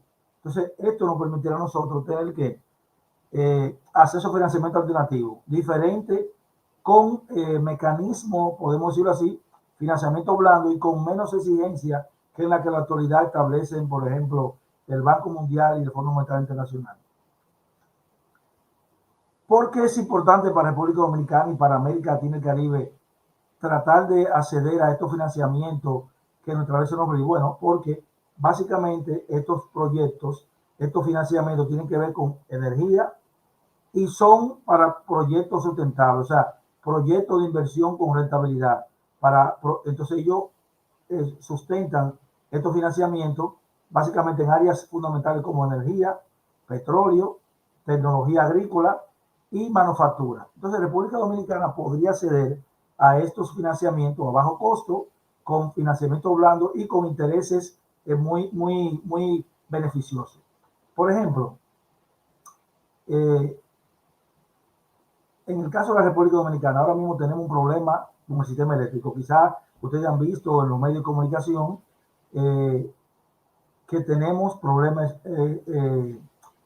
energéticos, hay mucha huelga, hay falta de energía eléctrica, aunque tenemos una planta con Punta Catalina, un sistema eléctrico con Punta Catalina, que fue muy criticado por el gobierno actual. Sin embargo, vemos que ahora hay un problema porque hay falta de energía, no sabemos si es problema de generación, también hay un problema en la distribución, hay una alta pérdida en la distribución, también falta de, no sé si sabemos si es por falta de pago a los generadores, por falta de cobre. ¿Qué provoca esto? Bueno, esto provoca ausencia prolongada del suministro de energía eléctrica, apagones que ya habían desaparecido en República Dominicana en el gobierno pasado, y tenemos apagones de 12, 13 y 14 horas. Ustedes quizás han podido ver en los medios de comunicación toda la protesta a nivel nacional por el tema de, primero, ausencia de apagones. Entonces, hay un problema de apagones, pero hay factura cara. Y entonces, además de eso, el gobierno ha tomado muchísimo dinero prestado para subsidiar las ELE, por ejemplo, pero sin embargo vemos que el problema persiste. Entonces, nosotros tenemos una ley que tiene que ver con incentivos de energía renovable, pero ¿qué pasa? El sistema energético de República Dominicana está en crisis. ¿Por qué? Esto ha provocado que el gobierno recientemente haya tenido que emitir el decreto 517 de 2025, y en ese decreto, uno de sus considerandos, el considerando 4, él hace un mea culpa y establece la falta de planificación que ha habido históricamente en la República Dominicana. ¿Por qué? Porque tenemos una planta llamada Punta Catalina que aporta 760 megavatios, pero que fue muy criticada por este gobierno hace 5 años cuando estaba en la oposición. Pero ¿qué pasa? Que el gobierno pasado dejó esta planta y creó las condiciones para que podamos nosotros habilitar una planta al lado de esa planta con un costo menor a un 40%. ¿Por qué? Porque teníamos, por ejemplo, el puerto para el tema del combustible, el carbón, teníamos también los almacenamientos y teníamos todo el terreno. O sea, esta planta que se construiría, nosotros nos costaría un 40% menos que la planta actual. Sin embargo, nosotros vemos, por ejemplo, que este decreto 517-26, establece que una serie está anunciando que en República Dominicana el sistema energético está en crisis. Ahora, ¿qué es lo que eso podía provocar? Bueno, que se van a hacer licitaciones, no se van a hacer licitaciones, se van a dar obras de grado a grado, y ahí en ese ámbito de ese decreto entraría todo. ¿Por qué? Porque las empresas generadoras y distribuidoras podrían establecer realizar compras sin pasar por la ley 340-06 que establece el sistema de compras y contrataciones en la República Dominicana. Esto obviamente tendría implicaciones muy negativas para la República Dominicana. ¿Por qué? Porque se realizarían compras de grado a grado. Habría una sobrevaloración de precios, corrupción administrativa, y nosotros, vinculados a esto, vemos que recientemente uno de los empresarios, mayores empresarios que negocia y que le brinda servicio al sistema eléctrico es cuñado del presidente Danilo Medina, Máximo Montilla, que actualmente en un proceso de investigación declaró que va a devolver 3.000 millones al Estado. Imagínense ustedes, si esa persona, que es un contratista del sector eléctrico, va a devolver 3.000 millones al Estado, entonces, ¿cuánto no tendrá o cuánto no habría malversado? Entonces, ¿qué pasa? A través de los préstamos que nosotros tenemos que podemos acceder a los BRICS, tendríamos facilidades muy interesantes. ¿Y qué pasa? Nosotros no tendríamos necesariamente que afiliarnos a los BRICS, sino que nosotros podemos acceder y vincularnos con el Banco Nacional de Desarrollo. ¿Por qué? ¿A través de qué? A través de solicitar la membresía a través de la Cancillería, elaborar una cartera de proyectos o establecer una oficina técnica conjunta como un punto focal. Entonces, nosotros vamos a ver ahora alguna diferencia en relación o ventaja que tenemos frente a los préstamos que no hace el Fondo Monetario Internacional y el Banco Mundial. Por ejemplo, el Banco Mundial, dentro de las condiciones que establece, siempre establece para los países en vía de desarrollo a través de ajustes estructurales con autoridad. En el caso del Banco Nacional, el nuevo Banco de Desarrollo, tenemos acceso a productos financieros sin condiciones políticas. Entonces, con relación a la participación en las decisiones, por ejemplo, hay un predominio del Grupo G7 y de Estados Unidos que tienen derecho a veto para el tema de los préstamos. En este caso, a través de los préstamos del Banco Nacional de Desarrollo del Grupo BRICS, tenemos participación igualitaria. Con relación al enfoque del crédito, el Fondo Monetario Internacional y el BIE piden que haya estabilidad macroeconómica. Entonces, sin embargo, a través del Banco Nacional de Desarrollo se establece que infraestructura sostenible. ¿Qué significa esto? Bueno, que los préstamos que ellos facilitan son para inversiones de capital. Ahora mismo nosotros tenemos, el gobierno de nosotros, en los últimos 5 años, ha tomado más de 60.000 millones de dólares en préstamos. ¿Y para qué han servido esos préstamos? Bueno, esos préstamos han servido ¿para qué? No han sido utilizados en gasto de capital, sino en gasto corriente, entre ellos pago de la deuda externa. Y una de las condiciones favorables para nosotros que exigen dentro de las limitaciones que exigen estos países que están agrupados en los BRICS es que los países tomen esos préstamos para gasto de capital, o sea, para proyectos de inversión. Eso nos da a nosotros una ventaja. ¿Por qué? Porque nos obliga a que los préstamos que estamos tomando tengan que ser necesarios efectivamente para proyectos de inversión. Por ejemplo, con relación a la moneda, en el caso del Fondo Monetario Internacional y del BID, uso exclusivo del dólar. Por ejemplo, en el caso de los préstamos a través del Banco Nacional de Desarrollo, hay una diversificación y podemos utilizar la moneda local. Entonces,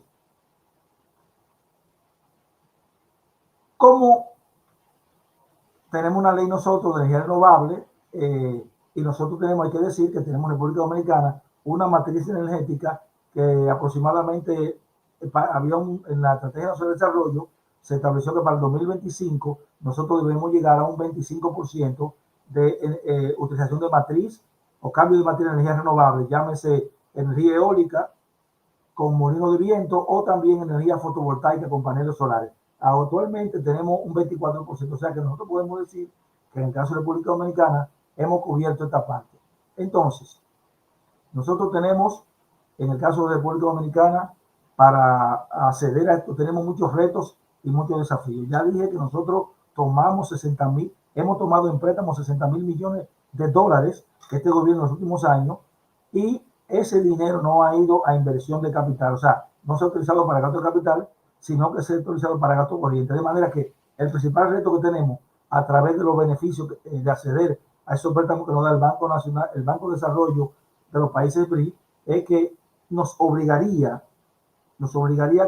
a que ese dinero que estamos tomando sería para proyectos de inversión en energía renovable y proyectos de inversión con temas favorables para el cambio climático y también proyectos de infraestructura. Entonces, nosotros, uno de los retos que tenemos también es que tenemos que hacer la gestión necesaria para poder acceder a esos préstamos con financiamiento blando y también con mejores condiciones. También, entonces, ¿qué debemos hacer? Nosotros debemos acercarnos al nuevo Banco de Desarrollo. ¿Para qué? Para obtener mayores facilidades que las que nos dan actualmente el Fondo Monetario Internacional y nos dan el Banco de Desarrollo. Recientemente, estos organismos, producto de la crisis que tenemos en República Dominicana, ya han sostenido conversaciones con las autoridades monetarias del Banco Central y con el Ministro de Hacienda. De manera que para República Dominicana y para América Latina, en sentido general, países en vía de desarrollo y con economía emergente, yo pienso que el hecho de que se hayan creado estos BRICS, los del 2008, los principales, y los BRICS Plus en el año 2024, es un paso importante de avance que nos permite a nosotros salirnos de esa, podemos decir, de esa presión, podemos decirlo así, o de esa camisa de fuerza que tenemos con el tema del financiamiento a través del Fondo Monetario y del Banco Interamericano. De manera que, claro, obviamente tenemos retos y desafíos, los BRICS tienen retos y desafíos, pero para nosotros hay que decir que estos países que pertenecen a los BRICS representan el 40% de la población mundial y el comercio que se mueve entre esos países representa un 30% del Producto Interno Bruto. Claro, los BRICS tienen algunos temas que tienen que resolver, desafíos importantes, pero en lo que eso se resuelve, creo que es una oportunidad importante para la República Dominicana y para los países del área poder acceder, de manera que en sentido general creo que los BRICS han llegado, a pesar de los problemas que tienen, para quedarse y han venido a solucionar problemas que tienen los países económicamente a través de facilidades y financiamiento con intereses muy blandos y con condiciones menos onerosas que la que establece, con condiciones fiscales, podemos decirlo así, que la que establece el Fondo Monetario Internacional y el Banco Interamericano de Desarrollo. Muchas gracias por la oportunidad de compartir con ustedes informaciones sobre el tema de los BRICS y cómo la República Dominicana, y esto lo hacemos extensivo, estas puntualizaciones las hacemos extensivas a los países de América Latina. O sea, ningún país de América Latina tiene necesariamente que pertenecer a los BRICS, sino que puede acercarse a través del banco y acceder a financiamiento blando a través de estas facilidades que yo le damos. Muchas gracias por la oportunidad, doctor Dayton, nos retiramos a sus órdenes. Muchísimas gracias, apreciado Dr. Máximo Calçado, por su ponencia y con palabras muy importantes para la República Dominicana y el BRICS. Muchísimas gracias y hasta pronto. Gracias, buenas tardes. Eu agora gostaria de estar convidando a doutora Priscila Caneparo. Boa tarde, doutora, seja muito bem-vinda. Eu vou estar lendo aqui a sua apresentação. A doutora Priscila Caneparo dos Anjos, ela é pós-doutora em Novas Tecnologias, Direito e Ciências Sociais pela Mediterranean International Center for Human Rights Research, é doutora em Direito Internacional, professora de Direito Internacional Público, professora do Programa de Pós-Graduação em Direito da Ambra University, ex-professora de Direito Internacional Privado na Universidade Federal do Paraná, membro e parecerista da Academia Brasileira de Direito Internacional, com o tema BRICS e o Direito Internacional. Doutora Priscila, você tem 10 minutos para o desenvolvimento da sua exposição. A palavra é sua. Obrigada, professor Deilton, obrigada a todos que estão aqui nos assistindo. Então, primeiramente, gostaria de agradecer o convite que me foi feito e agradeço aqui na pessoa do professor Deilton e na pessoa do professor Dr. Jorge. E, sem mais delongas, eu vou adentrar o meu tema, que, de fato, vem sendo muito evocado no direito internacional, que é justamente o que vem ser o BRICS para esse direito internacional. A gente tem ouvido falar muito dentro dessa perspectiva desse fórum, mas a gente tem que pensar que o BRICS ele não nasce como, por exemplo, um G20, um G7, ou, por assim dizer, uma Organização Mundial do Comércio. Porque o BRICS, ainda hoje, ele não sabe muito bem do que se trata a sua natureza jurídica. Então, a gente não tem um tratado constitutivo, por assim dizer, estabelecendo que o BRICS venha a ser uma organização internacional, por consequência, ele não possui uma sede fixa. Segundo ponto, ele não vem a ser um encontro das maiores economias do mundo, como é o caso do G20 e G7, que tem um objetivo muito claro de estabelecer questões econômicas, mas sim o BRICS ele tem uma natureza sui generis, porque, de fato, ele vem agregar muitos países, muitos deles voltados para um papel de sul global, mas outros que não querem se afastar tanto do norte global em termos de relacionamento, em termos culturais, como é o caso, principalmente do Brasil e da Índia. Dentro desse pressuposto, eu acho que é importante a gente destacar que a sigla BRICS, ela surge como BRIC, de uma ideia presente em 2 artigos do grupo financeiro multinacional chamado Goldman Sachs, quando, então, no início dos anos 2000, nomeou-se assim uma reunião entre Rússia, China, Brasil e Índia, às margens, efetivamente, de uma reunião do grupo G8, basicamente em 2008. Em 2010, em uma reunião de seus ministros de Relações Exteriores, efetivamente, os estados em questão concordaram em convidar a África do Sul a participar dessas reuniões do grupo, e sendo que na cúpula de 2011, pela primeira vez, o BRICS alcançou a sua atual composição a partir da sigla, BRICS, Brasil, Rússia, Índia, China e África do Sul. Dentro dessa premissa, eu acho importante a gente destacar aqui para o direito e para as relações internacionais, essa chamada da África do Sul, ela já denota que o grupo tem, por assim dizer, quase que um imperador, vamos colocar assim entre aspas, né, que vem a ser a China. A gente sabe que alguns países encabeçados pelo Brasil não queriam, né, Brasil e Índia nesse momento não queriam que de fato a África do Sul viesse a participar, porque entendia-se naquele momento que de fato, se somente se vinculasse aos 4 grandes estados, seria mais fácil desenrolar de tratativas com objetivo econômico. Mas a China, entendendo seu papel de influência na África, quis sim convidar um grande parceiro comercial, um grande parceiro de uma perspectiva de relações mesmo, de cooperação, que foi a África do Sul, e o Brasil e a Índia acabaram cedendo. Bem como, nos últimos anos, a abertura do BRICS também vem dentro dessa premissa do Brasil, por exemplo, não querer essa abertura, porque o Brasil acredita que ele vai perder soft power no cenário internacional e, principalmente, alguns acordos comerciais que seriam passíveis de ser desenvolvidos no BRICS estariam obstados, porque, de fato, aí o interesse da China acaba por ser pulverizado. Mas, ainda assim, foi voto vencido, bem como a Índia também foi voto vencido, e acabou se abrindo justamente essa estrutura jurídica do BRICS para convidar outros estados. Aí, a gente precisa entender, voltando um pouco no tempo, né, que esse grupo, tá, ele resume a sanção dos mercados emergentes em todo o mundo. Só que ele não é, né, até o momento, considerado uma organização internacional, sequer um foro econômico, né? E dentro do bloco, hoje, a gente observa, de fato, que os interesses comuns dos membros, eles vêm em relação a temas econômicos e comerciais, mas também com diferenças pontuais em relação aos 5 membros. Então, por exemplo, o Brasil vai se atrelar muito mais no comércio de commodities, em contrapartida, a Índia não vai ter tanto interesse nesse comércio de commodities. A gente sabe, né, e dentro dessa perspectiva acho importante destacar, o direito internacional costuma falar que talvez o Brasil goste mais do BRICS do que o BRICS gosta efetivamente de si próprio, porque o Brasil ele deposita muita esperança no BRICS, eu não acho que isso seja errado, né, como especialista em direito internacional, mas a gente tem que entender que, de fato, esses interesses econômicos ainda, eles acabam sendo quase que superados por conta de uma perspectiva de distanciamento geográfico do Brasil, primeiro ponto, e segundo também de distanciamento cultural.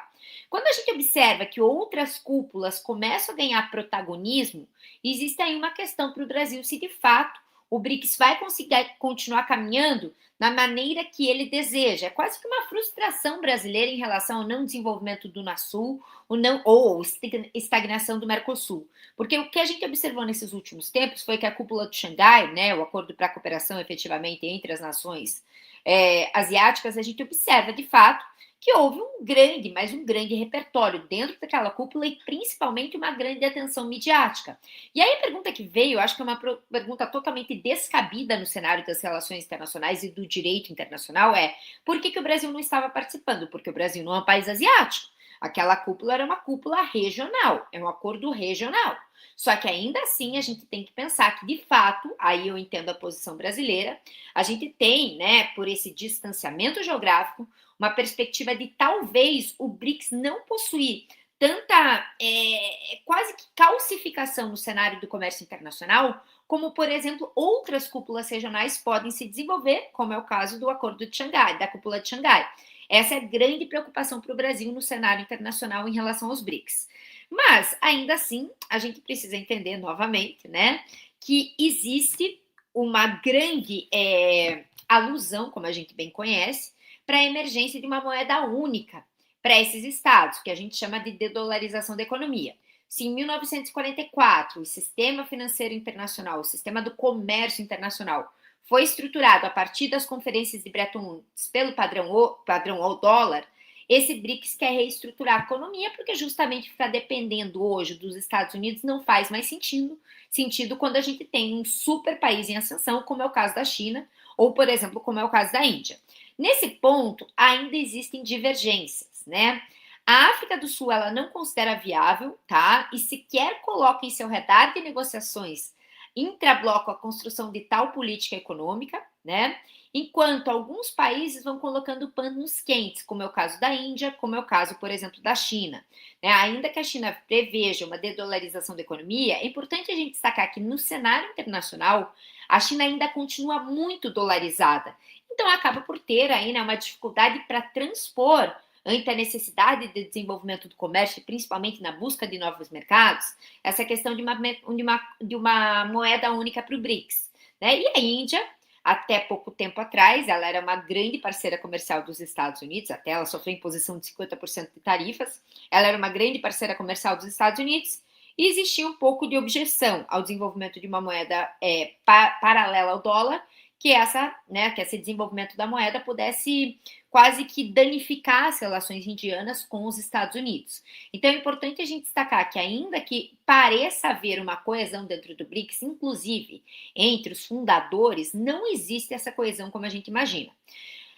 Agora, em contrapartida, se a moeda ela não é uma realidade, a gente pode também destacar no cenário internacional e principalmente na estruturação do direito internacional alguns esforços que de fato já trouxeram frutos. Primeiro, a partir de 2012, o grupo conseguiu criar o seu próprio banco, né, que para a gente é muito, não diria nem que relevante, mas muito emblemático, porque hoje a Dilma é a presidenta desse banco, né, o novo Banco de Desenvolvimento, que é com sede em Xangai, e também um ponto que a gente não destaca muito, mas é muito importante para o direito internacional, que é o acordo de reservas de contingentes. Então, em relação ao banco, né, basicamente, cada um dos 5 países, tá? Então, Brasil, Rússia, China, Índia e África do Sul, contribui com uma parcela igual do capital inicialmente subscrito de 50 bilhões de dólares, né? Contando cada qual com o mesmo direito de decisão e influência dentro da instituição. Então, esse é basicamente, né, o exercício de democracia dentro desse BRICS. Já o acordo, né, esse acordo que eu destaquei, o acordo de reservas de contingentes, ele contém a cifra até 2024, que são os dados que a gente tem, de 100 bilhões de dólares, tá? Que seria capaz de oferecer empréstimos de emergência em caso de uma crise de liquidez entre alguns dos países que compõem o grupo. Só que o acordo, obviamente, ele foi criado como uma espécie de alternativa institucional ao Fundo Monetário Internacional, FMI, pensando em derrubar aquela ordem, né, do Bretton Woods, que veio FMI, Banco Mundial, uma tentativa de Organização Internacional do Comércio que só foi se consolidar com a OMC em 1995, e o padrão dólar, né? E aí o Fundo Monetário Internacional veio nessa perspectiva também a tentar se fazer uma outra forma, que foi o acordo de contingência. Mas ainda assim, né, a gente não conseguiu, ainda com que esses 5 grandes dentro do BRICS, obviamente, se distanciassem de tal forma que não houvesse mais uma relevância do FMI em relação a esses países. E não é essa a realidade que a gente vê hoje, né, porque de fato ainda o FMI tem um posicionamento muito relevante para esses países e principalmente, né, a gente precisa pensar que o FMI ele acaba tendo uma influência muito grande dos Estados Unidos e União Europeia e é quase que meio de pressão para que não haja esse distanciamento dos acordos de Bretton Woods em relação a esses estados. E aí, só para finalizar minha fala, a gente precisa entender também que ainda o BRICS, né, ele tem se destacado como um grupo, já que cerca de 20 países de todo mundo se candidataram e ingressaram, né, para compô-lo, mas é inegável, né, que o crescente interesse do grupo também é capaz de transformá-lo, mas a gente tem algum problema, porque, de fato, ele passa a ser uma zona de influência cada vez maior, mas com essa abertura a gente acaba tendo diversidade cultural e diversidade ideológica e principalmente diversidade de objetivos. Eu não estou falando que eu não concordo, eu como internacionalista super concordo, mas a gente tem que cuidar, porque de fato também não dá para romper toda a estrutura que foi criada a partir do norte global para um país como o Brasil, que ainda depende do norte global. E de fato a gente vai observar que alguns países querem essa quebra de paradigma, como é o caso do Irã. Então, como a gente vai lidar com essas questões também atreladas a uma ideologia dentro de um bloco que não sabe muito bem para onde vai, é um ponto crucial para a gente observar o desenvolvimento do BRICS. E, basicamente, né, eu acredito que seja, de fato, ante o direito internacional, uma excelente alternativa para que nós possamos, de fato, emergir com que o Sul Global tenha um aspecto relevante nesse comércio internacional. Mas ainda há muito a ser construído, há muito a ser debatido, mas eu acho que algumas pinceladas iniciais e para a gente entender alguma estruturação institucional do BRICS é importante a gente destacar e eu espero que ele vire uma organização internacional. Finalizo aqui minha fala, eu sei que o tempo é curto, espero ter contribuído e repasso a palavra para o professor Deilton. Muito obrigado, doutora Priscila, agradeço por ter falado no tempo regimental e também agradeço a sua participação no nosso congresso, no nosso segundo dia do Congresso Mundial sobre o BRICS, e contamos com a sua participação em nossos próximos eventos. Uma excelente tarde. Excelente tarde. A continuación, yo me voy a llamar el doctor Paul Córdoba Vinuesa. Apreciado doctor, buenas tardes. Yo me voy a leer su currículo, su resumen. El doctor Paul Córdoba Vinuesa es postdoctor en Derecho, Economía y Sociedad, PhD em Direito, professor em universidades de Equador e Bolívia, em grado e pós-grado, ex-presidente do Tribunal de Honor do Colégio de Advogados de Pichincha, abogado do Comitê de Ética de Investigação em Seres Humanos, investigador em Universidade de Chile, capacitador do Tribunal Constitucional Plurinacional de Bolívia, ex-presidente do Conselho Diretivo da Escola da Função Judicial, com o tema de bloque emergente a actor global, la metamorfose de los BRICS. Muy bienvenido, apreciado Dr. Paul, y tiene 10 minutos para su charla. Buenas tardes, ¿se me escucha bien? Por favor, si me pueden confirmar. Perfectamente. Muchas gracias. Quiero empezar agradeciendo esta invitación al profesor Delto Ribeiro, a las autoridades de la distinguida Universidad Causas do Sul y también de la Universidad de Taunas, también al profesor Jorge Isaac Torres Manrique por esta magnífica oportunidad que nos brinda a nosotros de debatir y compartir estos temas tan interesantes y que por supuesto nos permiten también proponer alternativas de políticas públicas, alternativas también de enfoques para desarrollar en conjunto con nuestros países y nuestros estados un debate global más profundizado sobre lo que necesitamos nosotros en la perspectiva de la discusión importante de estos temas que nos competen a todos y que nos interesan a todos. Estoy en este momento compartiendo yo una presentación. Quisiera ver si es que está proyectándose en la pantalla la presentación que estoy compartiendo. Perfecto. Listo, entonces con esto puedo yo tener ya la posibilidad de poder con ustedes compartir estos contenidos. Quiero empezar mi análisis señalando justamente una introducción breve para quienes nos están escuchando y puede ser este tema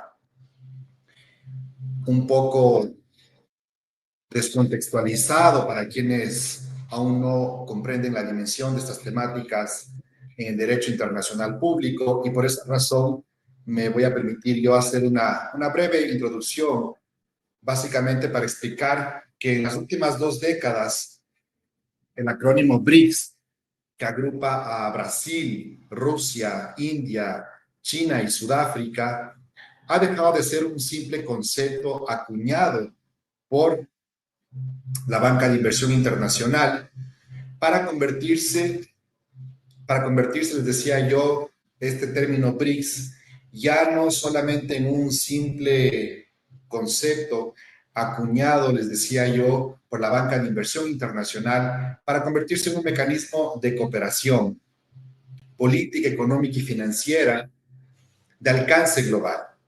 Hoy, con la incorporación de nuevos miembros en el 2024, por ejemplo, estamos hablando nosotros de Arabia Saudita, Egipto, Emiratos Árabes Unidos, Etiopía e Irán, los BRICS han pasado de ser un bloque emergente a perfilarse como un verdadero actor sistémico en la gobernanza mundial. Y este es justamente el análisis que voy a compartir con ustedes y desde qué perspectivas podemos entender estos enfoques que estoy yo desarrollando. También quiero decirles que cuando yo hablo del término la metamorfosis, quiero identificar los factores que explican la consolidación de los BRICS, los desafíos de cohesión interna y las proyecciones hacia un nuevo orden internacional de tipo multipolar. Eso es lo que quiero explicar y tratar de reseñar cuáles son los desafíos y las presiones internas que están en este momento presentes para la discusión de esta ponencia que yo estoy presentando ahora sobre cómo entender del bloque emergente a actor global lo que ha significado la constitución y la metamorfosis de los BRICS. El primer elemento es un origen de concepto de actor político, porque si bien es cierto, tenemos el nacimiento de este acrónimo BRICS que estamos ahora discutiendo, fue hecho justamente para señalar el potencial económico de Brasil, de Rusia, de India y de China, y también esto supuso la formalización durante cerca de 4 años, reuniones ministeriales, primeras cumbres con la adhesión de Sudáfrica en el 2010, y también esto vale la pena discutirlo por la importancia que supone para nosotros el tener presente la perspectiva de la política internacional y cómo esto ha sido también un proyecto en ciernes y luego en consolidación. También es importante explicar por qué surgió como una iniciativa financiera y luego llegó a proyectarse en una perspectiva política. Y justamente para eso hay que tomar en cuenta la expansión de la agenda hacia temas de gobernanza global, cambio climático, desarrollo sostenible y la seguridad internacional, que también ha sido uno de los temas importantes en la agenda de este grupo de países. Ahora quiero revisar con ustedes cuál ha sido la etapa de consolidación institucional de este proyecto. Primero, hay que mencionar que en el año 2014 ya surgió la iniciativa de la formación del Banco de Desarrollo de los BRICS, que empezó como una alternativa parcial hacia organismos como el Fondo Monetario Internacional, el Banco Mundial. Posteriormente definió el Fondo de Reservas de Contingencia con mecanismos de apoyo financiero entre los países miembros. A continuación, ya en los últimos años hemos visto la expansión con la inclusión de los 5 países de Asia, África y Medio Oriente, con lo cual los BRICS hoy en día representan más del 40% de la población mundial y el 36% del PIB global. Ahora, ¿por qué yo he planteado mi intervención en los términos de la metamorfosis de los BRICS y por qué es importante discutirlo en los siguientes alcances? El primero, la influencia económica que hoy día tienen estos países. Hay un creciente papel en el comercio sur-sur y también en las cadenas globales de suministro que esto representa. También estamos hablando de una agenda política que establece el cuestionamiento de la hegemonía occidental y la demanda de reformas, por ejemplo, al Consejo de Seguridad de la ONU y a las instituciones financieras internacionales.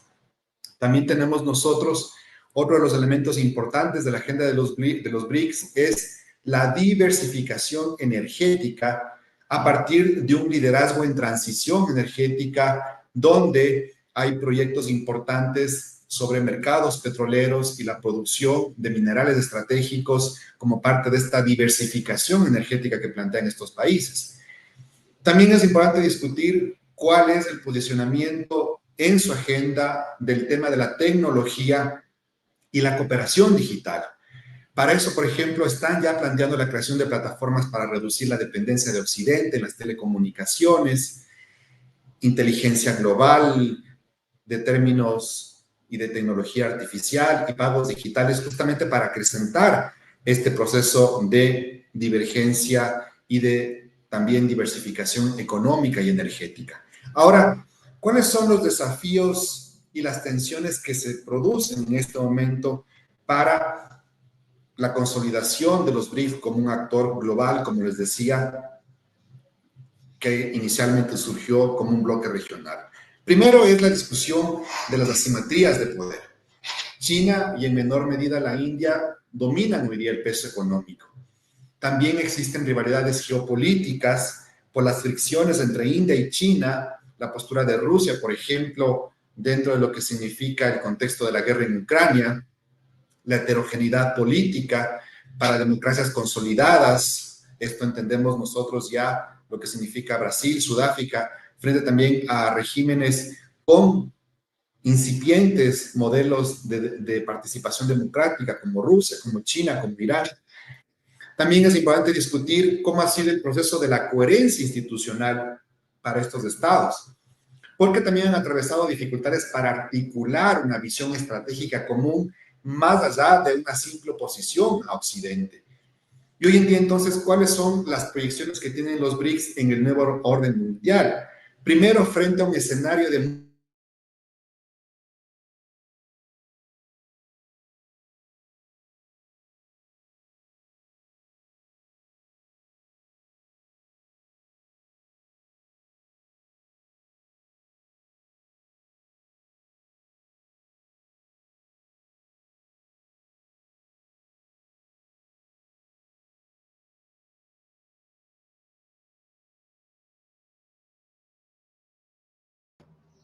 artificial y biotecnología. Aquí también es importante mencionar un riesgo de fragmentación porque las tensiones también pueden superar las posibles áreas de convergencia. Entonces, por eso yo manifestaba que la metamorfosis de los BRICS refleja también el ascenso de un nuevo eje de poder mundial. El bloque ya no puede ser descrito como un conjunto de economías emergentes, como fue en su formación, sino como un actor político global que desafía hoy en día las jerarquías tradicionales. No obstante, también esta consolidación como alternativa real a la hegemonía internacional, a la hegemonía occidental, dependerá también de algunas de sus capacidades. ¿Capacidades para qué? Para superar tensiones internas, por ejemplo. Capacidades para fortalecer instituciones propias. Capacidades para proyectar una agenda que combine intereses nacionales con una visión más colectiva. Entonces, como ustedes pueden apreciar, el futuro de los BRICS marcará sin duda la configuración de la gobernanza internacional del siglo XXI. Y también nosotros tenemos desafíos que nos interpelan para prepararnos como estados en América Latina a partir de algunas cuestiones que deben ser discutidas para una mejor inserción internacional. Primero, la discusión de las direcciones que están tomando las asimetrías de poder internas. Por ejemplo, China concentra más del 70% del PIB del bloque. El riesgo de que los BRICS sean percibidos también como una plataforma china, más que como un bloque equilibrado con otro tipo de visiones, otro tipo de economías y de mercados. También las posibles tensiones geopolíticas entre los miembros. Conocemos una rivalidad histórica entre India y China, lo que significa también posiciones divergentes sobre lo que hoy en día está ya en el escenario sobre la guerra en Ucrania. También la diversidad política para la participación democrática, que no es la misma en regímenes como China, Rusia e Irán, que la consolidación democrática en Brasil y en Sudáfrica. También es importante mencionar una coherencia institucional limitada que puede afectar el desarrollo de este bloque, porque no hay un trato constitutivo ni tampoco una burocracia centralizada, y esto puede también abrir la puerta de decisiones que por consenso dificultan una acción rápida para estos países. Otro riesgo también es que se convierta en un foro declarativo, pero sin una capacidad ya de implementar en el mediano y largo plazo políticas duras. También es importante discutir para nuestros países cuál es la credibilidad de este bloque regional frente a Occidente y el sur global. Aunque busquen reformar, por ejemplo, instituciones como el Fondo Monetario Internacional, la ONU, el Banco Mundial, también es importante ver cómo se van decantando las alternativas reales y no solo los discursos que pueden presentar los BRICS. También, respecto a nosotros, es importante que los países del sur global observen con cautela también la posibilidad de quedar atrapados en una lógica posible de dependencia, ahora con China y ya no con Estados Unidos. Pero también tenemos oportunidades importantes y desafíos para nuestra región y nuestros países.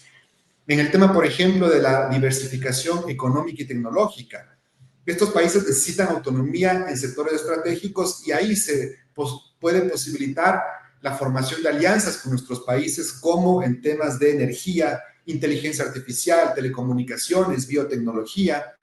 También, por supuesto, la posible dependencia de cadenas globales aún dominadas por Occidente y las amenazas que pueden surgir de seguridad que también hoy día enfrentan los BRICS. También tenemos nosotros posibles conflictos regionales. Sabemos también que estos conflictos regionales pueden marcar la agenda de nuestros países en los próximos años. ¿Cuál va a ser el posicionamiento, por ejemplo, del conflicto de Rusia y de Ucrania?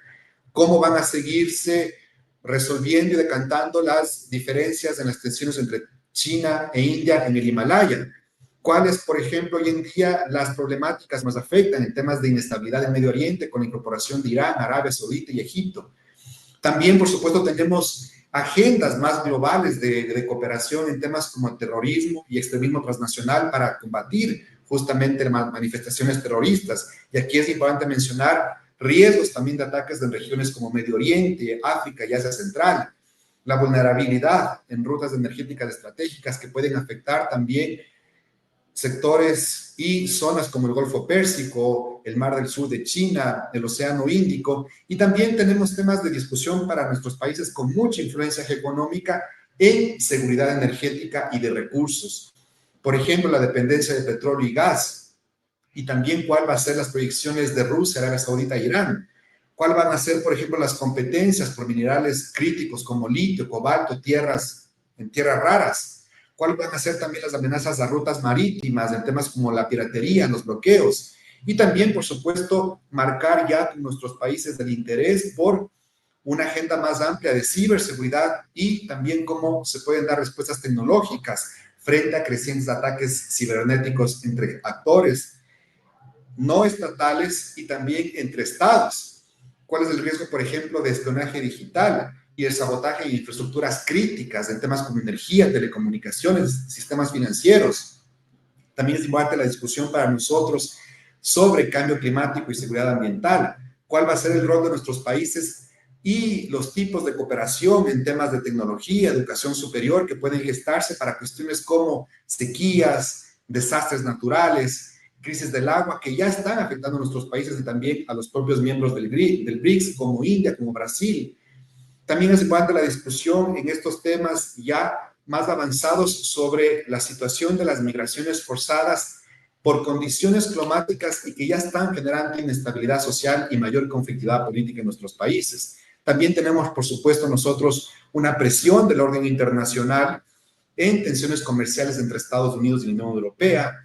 También el riesgo de que Occidente fortalezca alianzas que pueden presentarse entre bloques o grupos regionales como la OTAN, el G7.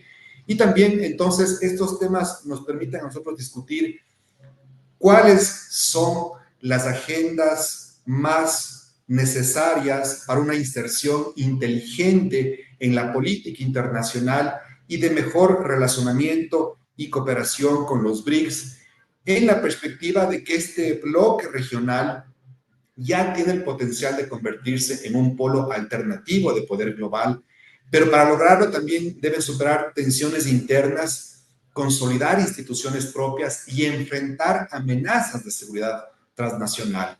Por esta razón, entonces, nuestros países del sur global tienen que seguirse preparando, seguir debatiendo y seguir buscando las posibles alianzas que permitan transformar la multipolaridad en cooperación efectiva en lugar de crear fragmentaciones por rivalidades, tensiones internas o políticas ineficientes que no nos permitan introducirnos hacia los desafíos globales de una inteligente inserción del Ecuador y los países del sur global en la perspectiva de la política internacional de los BRICS como bloque regional y ahora como actor decisivo en todos los enfoques y alcances que me he pronunciado.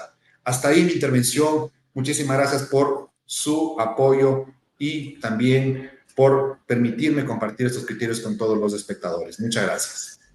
Muchísimas gracias, apreciado Dr. Paul Córdova Vinuesa, por su ponencia, por su charla, y contamos con su participación en nuestros próximos eventos. Saludos Con mucho gusto. hasta Ecuador.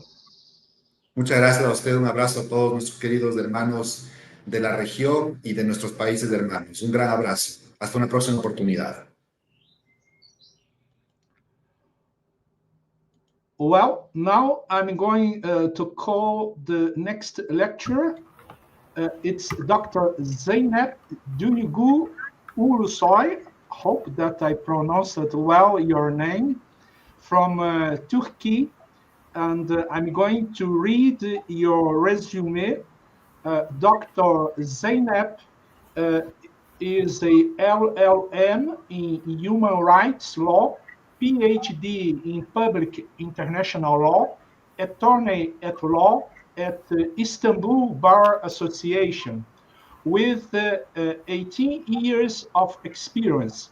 Istanbul University, Faculty of Law, Social Sciences Institute, Public International Law, PhD candidate, currently at the 3 to the 4th thesis writing phase of the program. Congratulations, doctor. And also belongs to Istanbul Bar Association, Foreign Relations Center, General Secretary, member of Global Lawyers Community since the beginning. Also human rights and humanitarian aid professional since 2013. And the topic, should Turkey join the BRICS? So, Dr. Zeynep, you have the word for 10 minutes. It's up to you. Welcome. Thank you, dear sir. Perhaps it is one of the most controversial topics of BRICS formation. I will try to discuss it as simple as I can, if I could.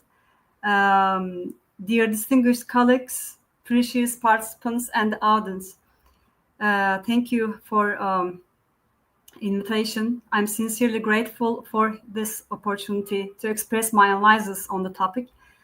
Thank you once again for the invitation, Professor Jorge, Isaac, and Professor Delton Ribeiro.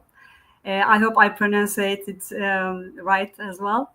Please accept my appreciations and special thanks to you. I'm honored to be discussing my topic with you today.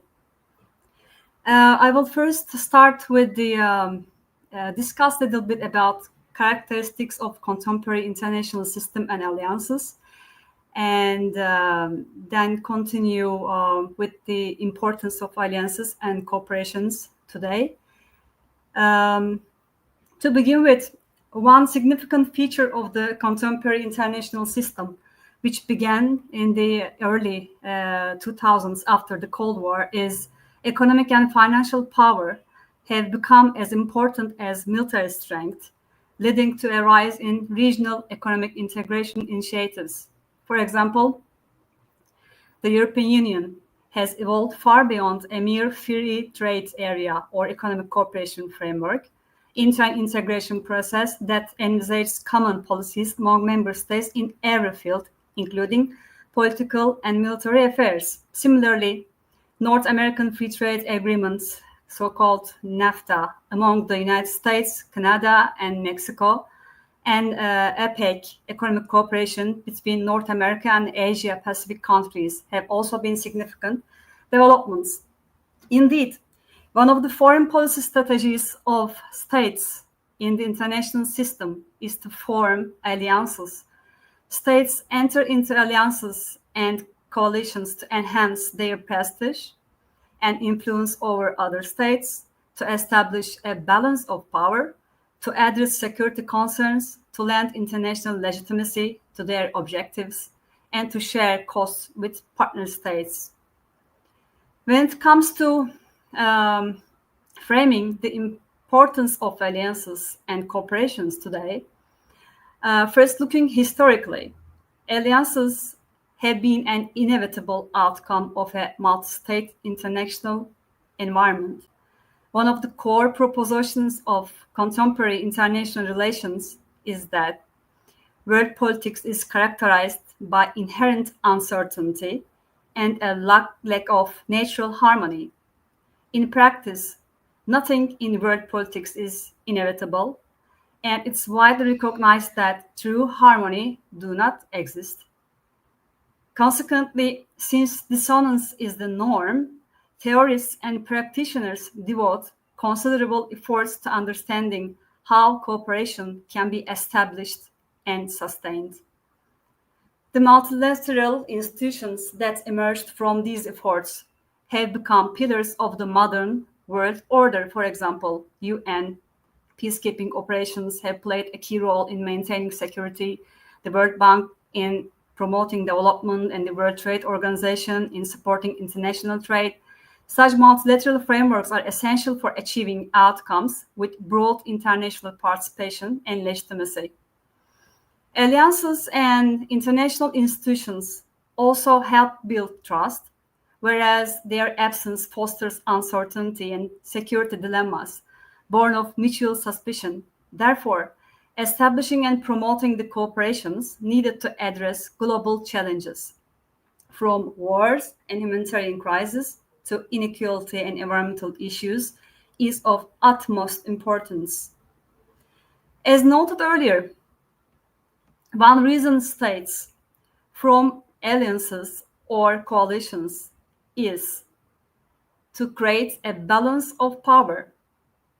These alliances are aimed at countering a rival alliance of power or a state seeking dominance in the regional or international system by shifting the balance in its favor.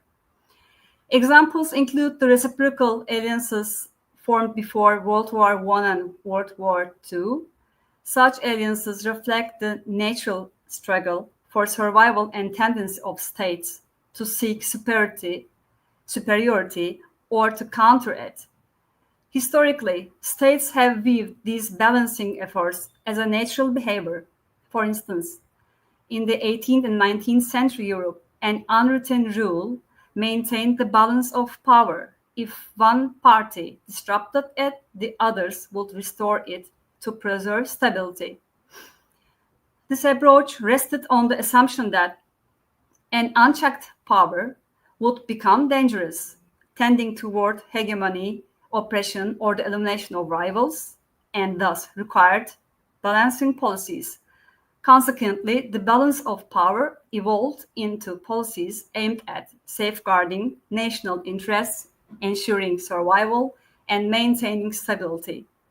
From an international law perspective, Lassa Oppenheim argued that the functionality of international law depends on a balanced distribution of power among the family of nations, he said. So, what about the BRICS? I will discuss here where and how should BRICS position itself.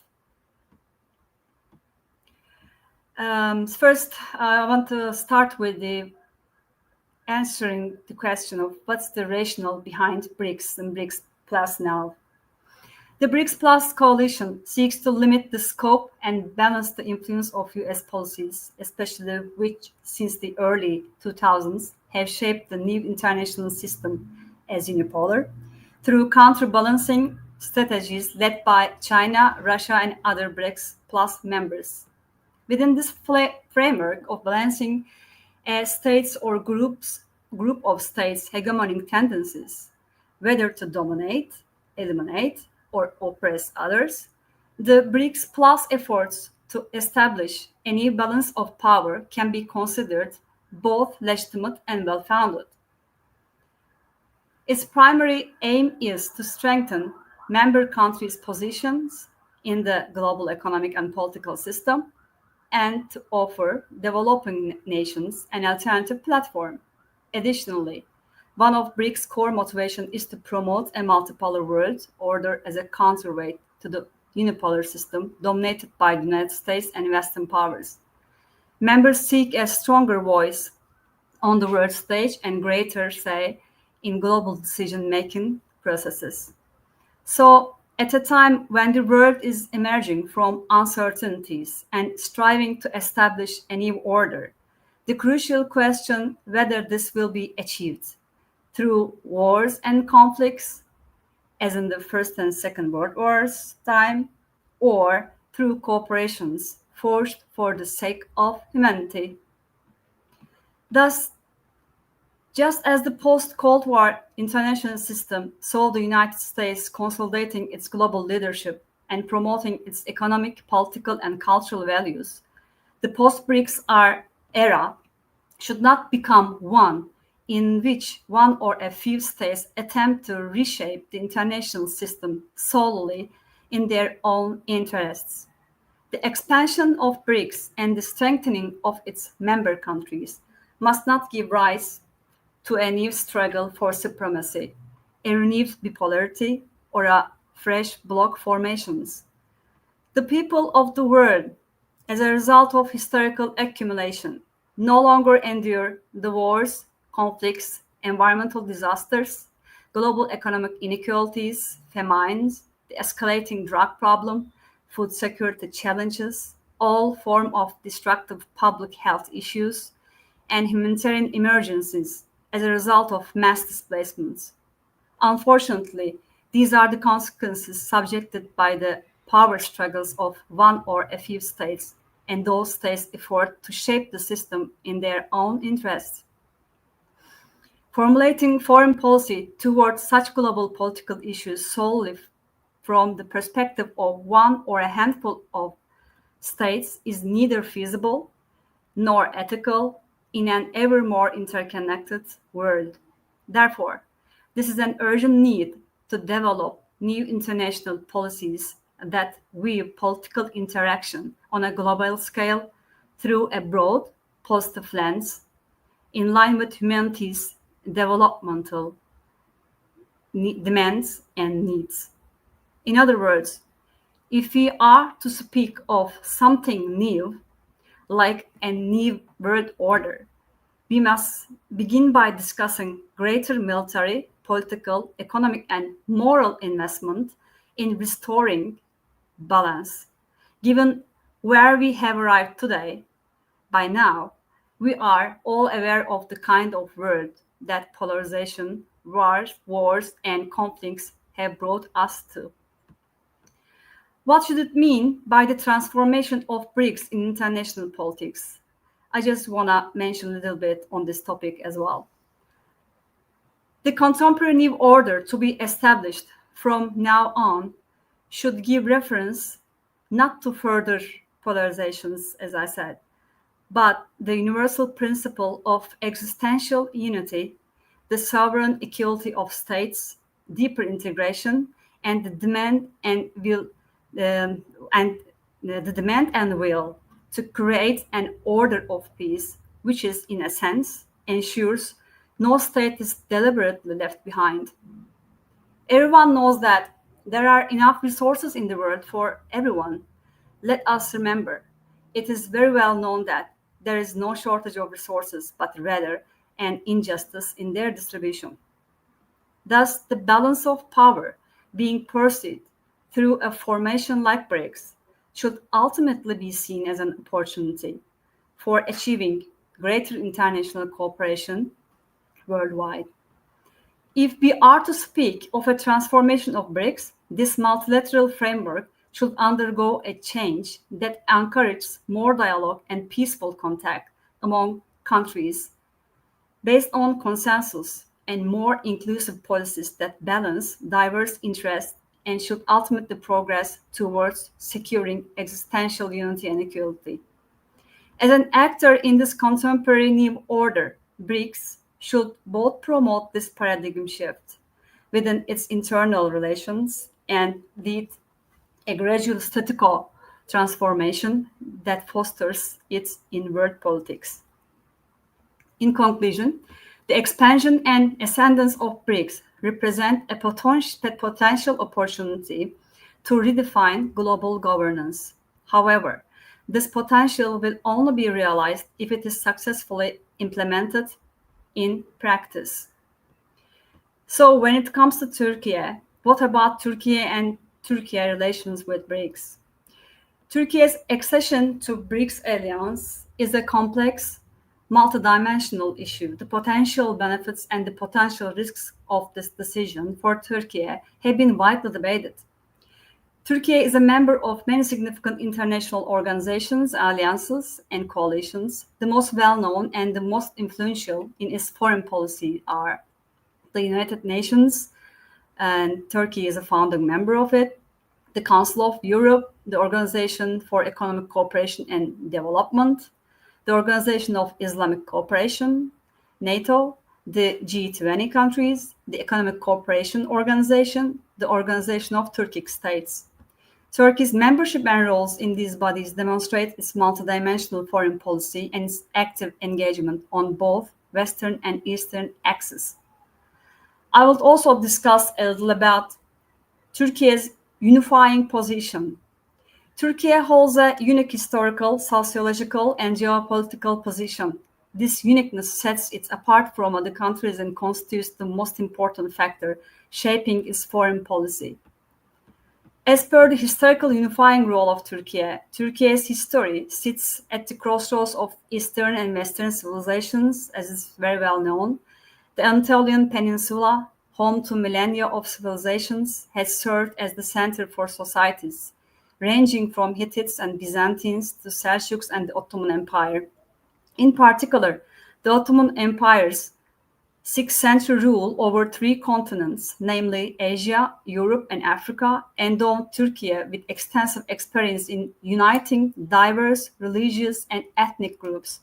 This legacy has given Turkey a long-standing ability to build bridges among different cultures, faiths, and peoples. Secondly, when it comes to sociological unifying role, the Turkish society is a hybrid society structure, has a hybrid society structure. Turkish society is a rich mosaic of ethnic and cultural diversity. Alongside Turks, Kurds, Arabs, Laz, and Circassians, various religious communities such as Sunnis and Alevis coexist together.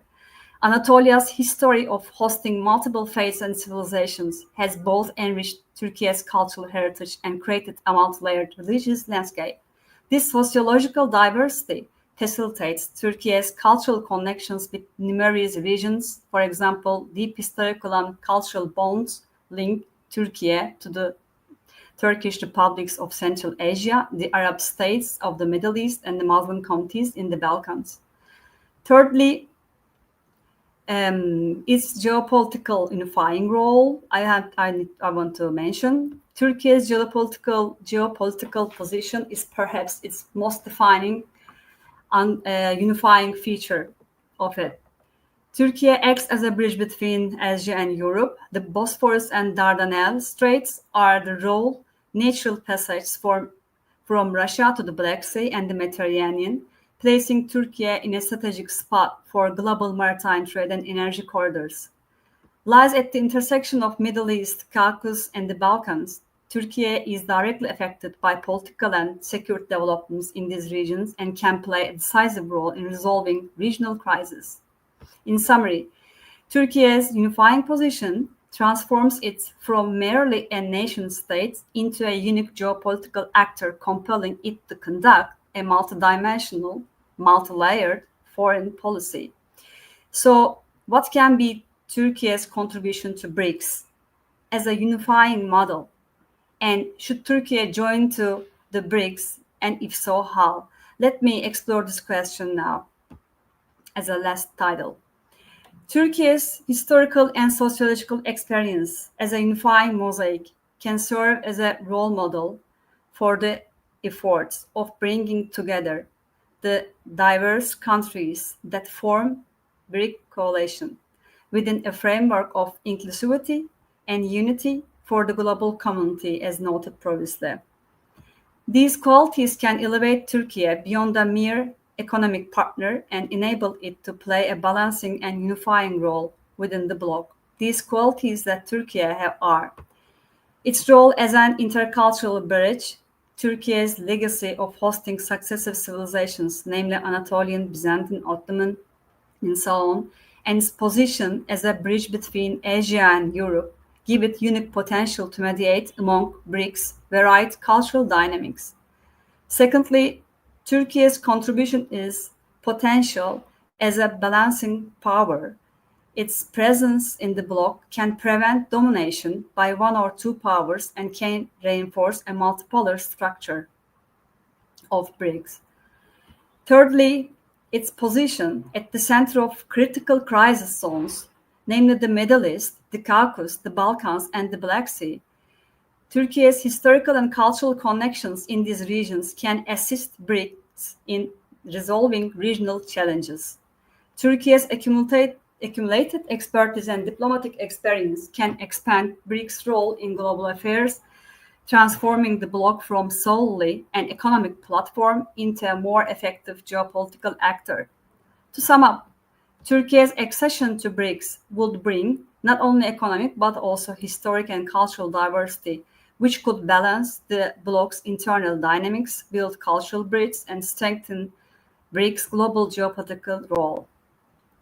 So, last but not least, should Turkey join to the BRICS and how? Let me explore this final question now. As noted earlier, for BRICS to serve as a genuine opportunity for the global community to redefine governance beyond national interest, it must be successfully implemented in practice. Therefore, given Turkey's position in international relations, some form of engagement with BRICS is inevitable. However, whatever the formula or level is adopted for this relationship, considering Turkey's presence as a unifying model, its position should be planned in scrutiny in a way that reinforces and realizes BRICS' potential unifying mission. Otherwise, one should not enter into an arrangement that would open the door to new conflicts and polarization. At this point, I would like to invoke Mustafa Kemal Atatürk, the founder of the Republic of Turkey and one of the world leaders. Please, Dr. Zeynep, if you can finish your lecture. Sure, my last words, Professor. I want to invoke Mustafa Kemal Atatürk, the founder of the Republic of Turkey and one of the world leaders' international policy principle, which says peace at home and peace in the world. This principle fundamentally underpins Turkey's foreign policy and embodies a vision of peaceful international relations. The principle comprises two main parts. One part is peace at home, which emphasizes the necessity of ensuring internal peace and stability within a country's own borders. And the second part advocates peace in the world, advocates for peace, cooperation, and diplomatic resolution of conflicts in international affairs. Atatürk asserted that Turkey must be a responsible member of the international system, contributing to global peace, not merely its own interests. This requires refraining from aggression, avoiding expansionist policies, and respecting other nations' independence. As a result, if we view BRICS as an effort of unification, the new international structures and alliances, we, as the people of this earth, built in this new era, must be designed through careful social engineering so that at least to prevent the continuation of conflicts and wars and to contribute positively to solving continuing global problems. Given Turkey's position and unique character, Turkey's relationship with BRICS should be established in a way that builds bridges between states, precisely what we need the most in this new era, rather than reproducing global polarizations. Thank you for listening. Thank you very much, Dr. Zeynep, for your lecture. Very interesting. And may Turkey enter to the BRICS? Who knows? Well, many thanks once again. Merhaba dostum, Zeynep. And we count with your participation in our next congresses. Thank you so much. Good evening. Thank you. With my pleasure. Thank you. Good evening. Agora, me gostaria de chamar a doutora Nancy Nelly González San Miguel, de México. Muy bienvenida. Yo me voy a leer su resumen. La doctora Nancy Nelly es doctora en Derecho, líder del cuerpo académico Administración Pública y Derecho Financiero, especialista, conferencista internacional y autora de diversas publicaciones, con el tema Arquitectura Digital a través de la transformación de los BRICS. Apreciada doctora, tiene la palabra por 10 minutos. Muchísimas gracias por este tiempo y es un honor estar dentro de este Congreso Mundial en donde hablamos de lo que es la transformación de los BRICS. Para tocar el punto de cuáles son estas perspectivas de cómo vamos a considerar una gobernanza dentro del contexto digital y así vamos a impulsar el desarrollo hacia un futuro más equitativo. El BRICS ha sido una de las partes en donde una agrupación informal económica emergentes fueron a buscar su influencia dentro del orden global. Así empezamos a considerar cómo estos países tienen como objetivo una cooperación económica. Ahora bien, dentro de esa cooperación tenemos que tener cuáles son esos objetivos y cuál es la gobernanza global, hacia cuáles son los riesgos potenciales que tenemos y cuáles son estas necesidades que debemos de considerar, para que dentro de esto podamos construir un marco regulatorio a través de la Carta de las Naciones Unidas y así como las medidas que tenemos que tomar o orientar hacia el desarrollo, hacia la accesibilidad, la eficiencia y sobre todo un punto interesante, la seguridad dentro de estos países. Este es un esfuerzo colaborativo para ir impulsando una construcción hacia un enfoque equilibrado y cómo podemos entender las directrices hacia la implementación de esta arquitectura dentro de la tecnología y cómo se pueden impulsar hacia los marcos nacionales e internacionales. Al hablar de todo esto, tenemos que entender que la legitimidad y la soberanía digital, para con estos fundamentos poder tener esta gobernanza global y así poder fragmentar a través de un planeamiento inclusivo y representativo cuáles son estos procesos en la toma de decisiones, para ir reconociendo al mismo tiempo los marcos regionales y al mismo ir poniendo la multisectorialidad para dar los intercambios correctos dentro de las políticas y así impulsar la innovación y promover el crecimiento económico. Esta gobernanza colaborativa es entre tanto una relevancia para ir recordando cuál es el papel fundamental que tenemos y así empezar a ver las organizaciones internacionales cómo vamos a dar esa inclusión y esa representación. Hablamos de la regulación de los mercados. Tenemos que entender que ahora la gobernanza de los datos es un futuro que tenemos que concebir dentro de estos países, no tanto con un acuerdo internacional aplicable, sino tener fragmentaciones reguladas y promover esta regulación del mercado para dar una sostenibilidad. Y es factor clave esta gobernanza de datos, en la cual, de conformidad con estos compromisos dentro del marco del entendimiento, podremos entender cuáles estas cuestiones de calidad. Hablamos de esta apertura de un acceso a la tecnología y para qué queremos o concibimos este punto. Hablamos que debe de ser una intervención de la tecnología que debe de ser justo, equitativo, inclusive, para dar esta cooperación internacional y así dar los componentes de los conocimientos, habilidades y marcos. Hablar de las normas internacionales, hacia cuáles son estas organizaciones, nos puede dar ese parámetro para impulsar una garantía no tanto de una economías emergentes, sino una mayor productividad y así no poner en riesgo cuáles son las condiciones de trabajo, así tampoco dar esta forma de cómo se van a implementar el uso de la inteligencia artificial. Con todo, debemos ir analizando desde una perspectiva cuáles son estas necesidades que se implica. Es decir, tenemos que ser una tecnología inclusiva en donde los algoritmos no presenten sesgos discriminatorios, que vaya interés público y que se concierte hacia la seguridad y conferencia inherente a los sistemas de la tecnología. Aquí vamos construyendo de esta forma cómo se van asumiendo uno de los principales objetivos de este bloque, que es fortalecer el comercio bilateral, no solamente entre estos países, sino emerger e impulsar hacia una infraestructura de la tecnología que refuerce el papel del acuerdo entre los cuales se van creando estas estrategias económicas. Es así como esto representa un espacio potencial en donde estas potencias emergentes, como las que ya hemos mencionado, pueden proyectar hacia una tutela jurídica efectiva dentro del espacio digital, considerando esa soberanía digital y la autonomía relativa que es clave para los países que se van adjuntando.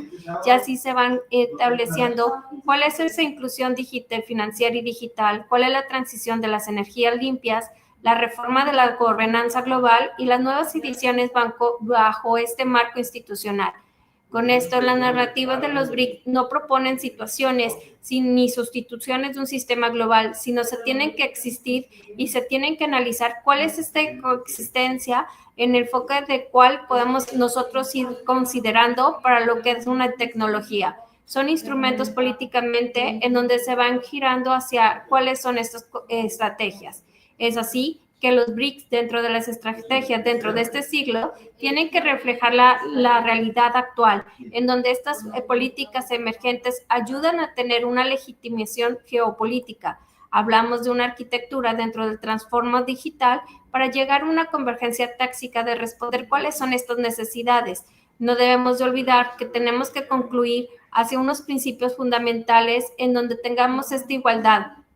Dentro de las cumbres que se han realizado para representar este movimiento estratégico, mismo que México va a formar parte dentro de estas reuniones, aquí hablamos de esta forma de cómo se van articulando las políticas del sur global y van fomentando sus capacidades para ofrecer este impacto dentro de las capacidades y así establecer cuál es la voluntad política e institucionales correctas. Con esto podemos ir concluyendo que de esta manera podemos entender que el camino que nos enfrentamos es hacia cuál es la investigación sobre la tecnología dentro de este parámetro para desarrollar potencias o países emergentes y que aborden los desafíos económicos, tecnológicos y sociales y que se concreten no solo en unos pocos, sino que expandir hacia las regularidades para no tener desigualdades y hablamos de que estos son desafíos sobre el desarrollo sostenible. Con esto buscamos tener una postura hacia un proactivo entorno digital para identificar cuáles son estos puntos y papeles significativos dentro de nuestro desarrollo.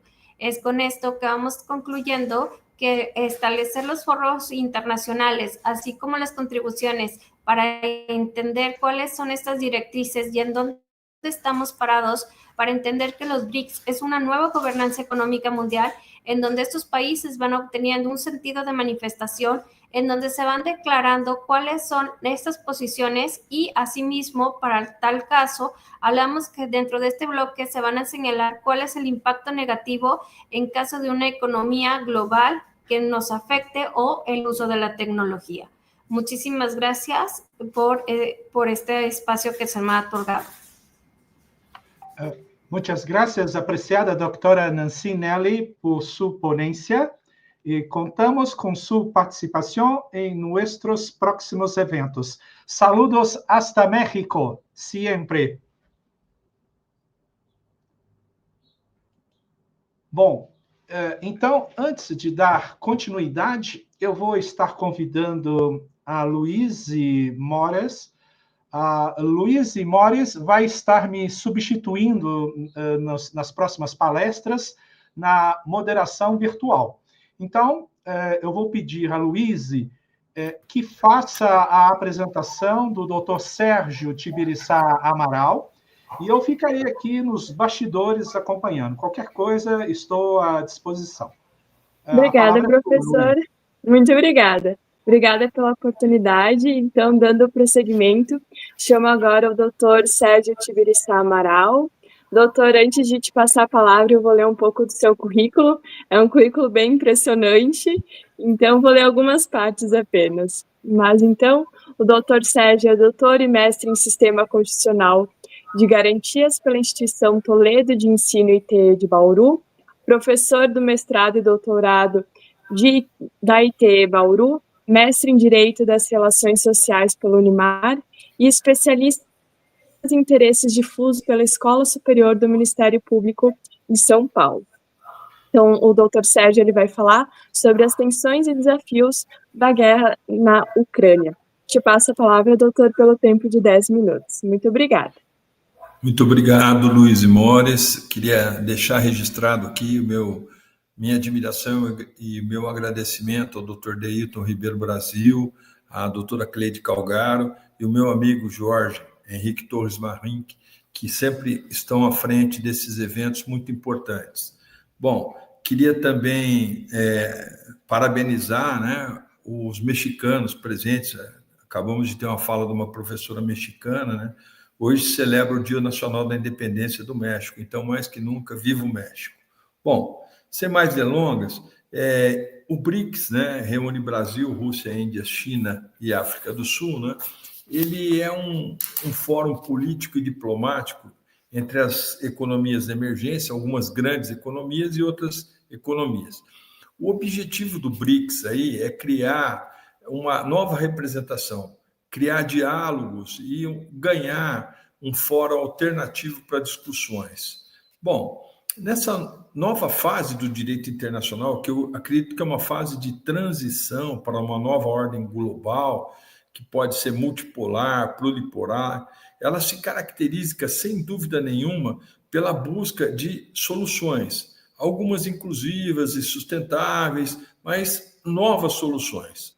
O BRICS, como um bloco de nações emergentes, tem buscado ativamente a reforma do que a doutrina chama de governança global, e através de um multilateralismo, defendendo um sistema internacional, né, talvez diferente, né, com a participação do chamado Sul Global. Esse grupo, né, de nações soberanas, entre 2023 e esse ano aqui, expandiu-se, né, acolheu o Egito, a Etiópia, Irã, Arábia Saudita, Emirados Árabes Unidos e a Indonésia. Então, agora temos um bloco de 11 membros. Além disso, né, segundo informações que constam no site oficial, há outros 10 países parceiros, entre a Nigéria, Vietnã e outros aí. Bom, entre as finalidades do bloco, né, ele pretende ter uma influência, não apenas nas Nações Unidas, mas no Fundo Monetário Internacional, no Banco Mundial e propriamente na OMC, que graças aos vetos dos Estados Unidos está parada. Paralelamente, o bloco tem organizado instituições próprias, como o novo Banco de Desenvolvimento, presidido pela brasileira Dilma Rousseff, que financia projetos de estrutura e sustentabilidade. Há mais de 39 bilhões, né, já financiados para 120 iniciativas. Essa é a tal cooperação econômica e financeira entre os países membros. Esse bloco, né, ele visa criar instituições alternativas, como esse próprio bloco e outras instituições. É diferente. Nós estamos numa nova fase do direito internacional. Por quê? Porque é uma organização que não é formal, não tem um tratado constitutivo, né? A cúpula não tem um orçamento próprio e sequer há um secretariado permanente, embora temos o registro de alguns funcionários desse grupo. É um agrupamento de países, né, que surge como um termo de melhorar as relações econômicas em desenvolvimento. E, como eu disse, ao contrário dos blocos como União Europeia, ONU, OEA, o BRICS não é uma organização formal calcada num tratado constitutivo como a Carta das Nações Unidas. Não tem um orçamento também, né? Mas isso é interessante, porque apesar, né, da falta desses organismos institucionais, ele funciona como um mecanismo de cooperação econômica e articulação política, né, sobre os temas que esse chamado Sul Global acha mais relevantes. Tá? Então, me parece que até agora tem buscado o BRICS mecanismos de governança global e de instituições internacionais para torná-las mais equilibradas e talvez mais democráticas. Nesse desenvolvimento de criar instituições alternativas aos organismos internacionais, o BRICS tem avançado e tem trazido algumas benesses para os seus membros. Bem, mas posto isso, eu fiz uma sugestão, né, dentro de uma pesquisa que estamos realizando aqui, que esse BRICS poderia ser palco de articulação político-diplomática, porque ele mesmo diz, na sua criação, que ele busca uma articulação político-diplomática e cooperação entre países. E qual que é a ideia, né?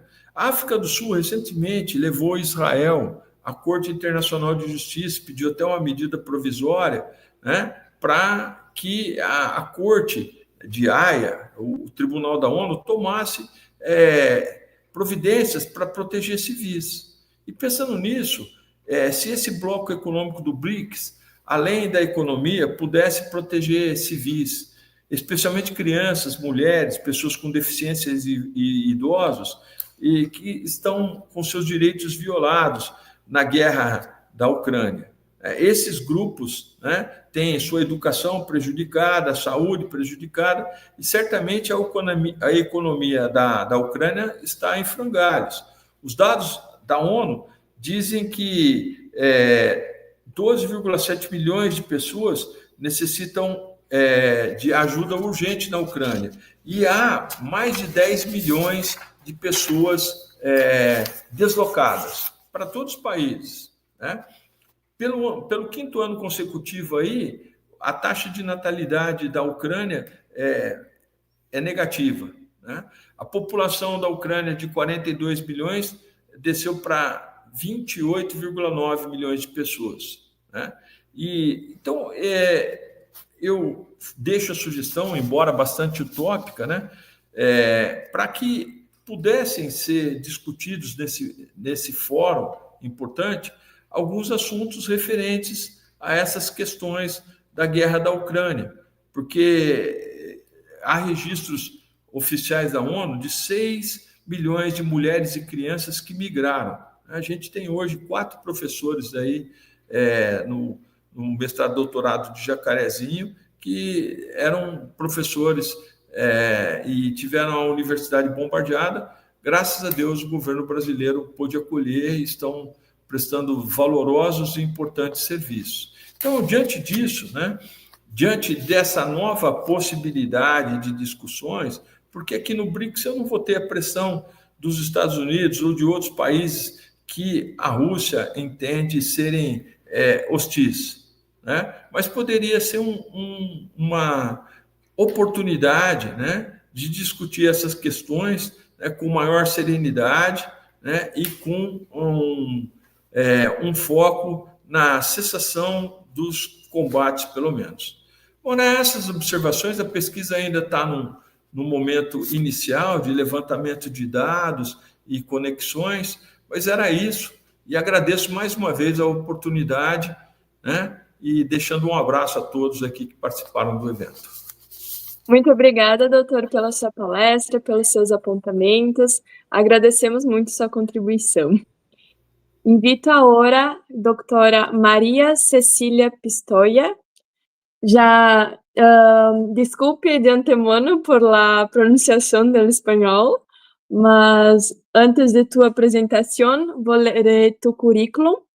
María Cecília es abogada egressa de la Faculdade de Derecho de la Universidad de Buenos Aires, especialista em Derecho de Família, Niñez e Adolescência, investigadora, mediadora e consultora profissional. Doutora Maria terá como sua apresentação los países BRICS, desafiantes de los paradigmas tradicionales de dirección económica e integración en el contexto internacional. Doutora, tendrá 10 minutos para sua apresentação. Gracias. Doutora, su micrófono. Isso. Obrigada. Muchas gracias por tu cálida presentación, querida Luis. Buen día, buenas tardes, buenas noches, de acuerdo al lugar del mundo donde se encuentren en esta oportunidad, aquellas personas que nos están acompañando en este importante evento académico internacional.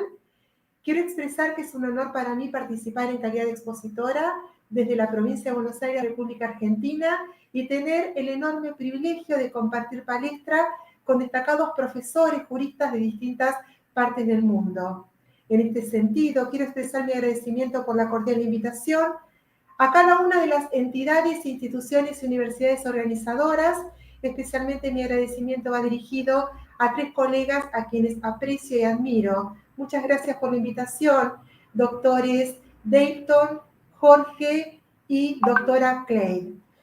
Como bien lo ha señalado la colega que me presentó, el tema que me convoca en esta oportunidad tiene que ver con el análisis y el compartir algunos aspectos relacionados a los BRICS, pero básicamente particularidades, características que son desafiantes, que se presentan como retos para este bloque y que el objetivo es poder analizarlo sintéticamente porque mi ponencia está muy vinculada con las exposiciones de los colegas que brillantemente han expuesto con antelación.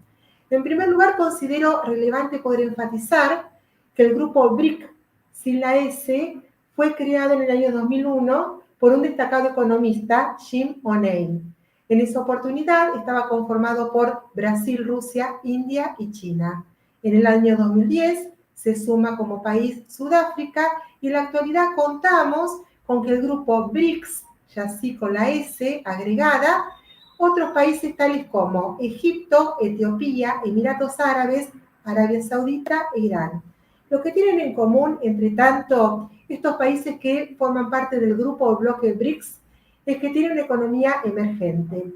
Y hablar de economía emergente significa que es una economía en crecimiento, una economía que si bien va en crecimiento o en vía de desarrollo, porque no estamos hablando de una economía desarrollada como por ejemplo Estados Unidos, pero tampoco es una economía periférica, es aquella que va en crecimiento, en ascenso, pero que va a tener fluctuaciones, cambios que generan incertidumbres, porque por un lado la economía va mejorando, pero por el otro lado estos países internamente tienen que resolver cuestiones vinculadas a la situación social, a la falta de trabajo, al trabajo precario, no registrado, trabajo clandestino, al aumento de la pobreza. Pero más allá de estas particularidades también tienen características que son muy importantes, porque estos países en principio representan el 40% de la población a nivel mundial y casi el 25% del Producto Bruto Internacional. También podemos decir que representan a 4 continentes, Asia, África, América y Europa, que también se destacan por los recursos naturales que poseen y también por la producción de energías, de minerales, de alimentos. Y es importante decirles que cada uno de estos países, como en todo bloque o grupo, efectúa aportes significativos al BRICS. Por ejemplo, en el caso de Brasil. Brasil es un país que tiene la economía más grande a nivel latinoamericano, que se destaca en la producción de alimentos, de energía, de minerales, pero por sobre todas las cosas Brasil cuenta con una de las reservas más importantes a nivel mundial en relación a la biodiversidad. Específicamente estoy haciendo referencia al Amazonas. Aportes, por ejemplo, en el caso de Rusia, como todos sabemos, es una potencia militar a nivel internacional, pero no solamente eso, sino que también tiene una amplia población y se destaca en la producción del gas y del petróleo. Contamos también dentro del BRICS con India. India es uno de los países más poblados, uno de los países que tiene mayor cantidad de habitantes y que supera actualmente a 1.400 millones de habitantes, pero además se destaca en proveer servicios relacionados con la informática, la tecnología y la farmacia. Y cuando hablamos de China, ¿no?, una potencia mundial, especialmente en el ámbito o área económica, porque económicamente se posiciona en el segundo lugar del mundo en cuanto a la economía y en el primer puesto o en el primer lugar en relación al comercio exterior. Además, podemos decir que China se destaca especialmente por ser un gran productor de manufactura y además invierte de manera permanente, habitual, sistemática a las infraestructuras internacionales. Y hablando de Sudáfrica, que fue el país que se incorporó al grupo BRICS en el año 2010, podemos decir, en primer lugar, que cuenta con la economía más importante de todo el continente africano. Por otro lado, también es menester señalar que se considera un punto o un país estratégico para que el grupo BRICS pueda interactuar con otros países del continente africano, además de ser un gran productor de diamante, de oro y de platino. En definitiva, cada uno de estos países realizan aportes muy importantes al grupo BRICS, básicamente en relación a la economía en general, al comercio en particular, a los recursos naturales, a la energía, a los alimentos, a los minerales. Y por supuesto que como todo grupo van a tener los países que forman parte una serie de beneficios. En principio, la cooperación o la colaboración económica, este compromiso asumido a través de distintas normativas internas, donde cada uno de los países integrantes del BRICS van a prestarse ayuda permanentemente para poder desarrollarse aún más económicamente, pero también hay un compromiso en relación al comercio interior y exterior, donde se prioriza tener reglas más flexibles para ejercer el comercio entre los países que integran este grupo, pero en este caso, como todos sabemos, China es el primer país a nivel mundial en cuanto al comercio exterior, y esta asimetría que existe en relación al grupo genera cada vez en mayor medida una tensión muy importante que queda pendiente de resolución.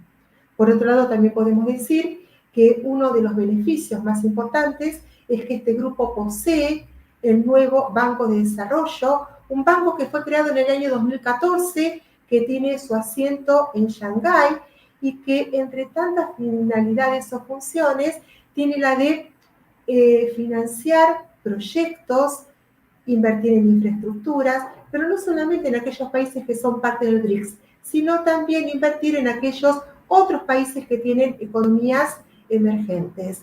Y en relación a la moneda, hay toda una tendencia a la desdolarización, evitar utilizar el dólar como moneda de cambio, por eso es que se priorizan por el momento las monedas locales, y digo por el momento las monedas locales porque uno de los objetivos del grupo BRICS es poder diseñar, poder tener su propia moneda.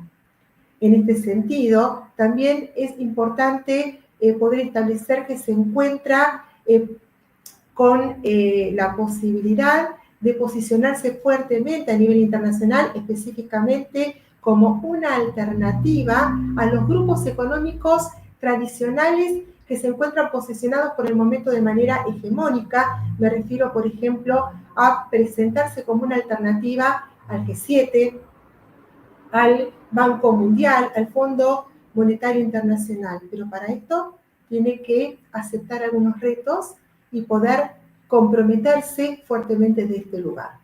En este sentido, en relación a estos desafíos, internamente el desafío fundamental es poder de alguna manera equiparar esta asimetría en cuanto al comercio exterior, donde se está beneficiando en gran medida China, o sea que haya más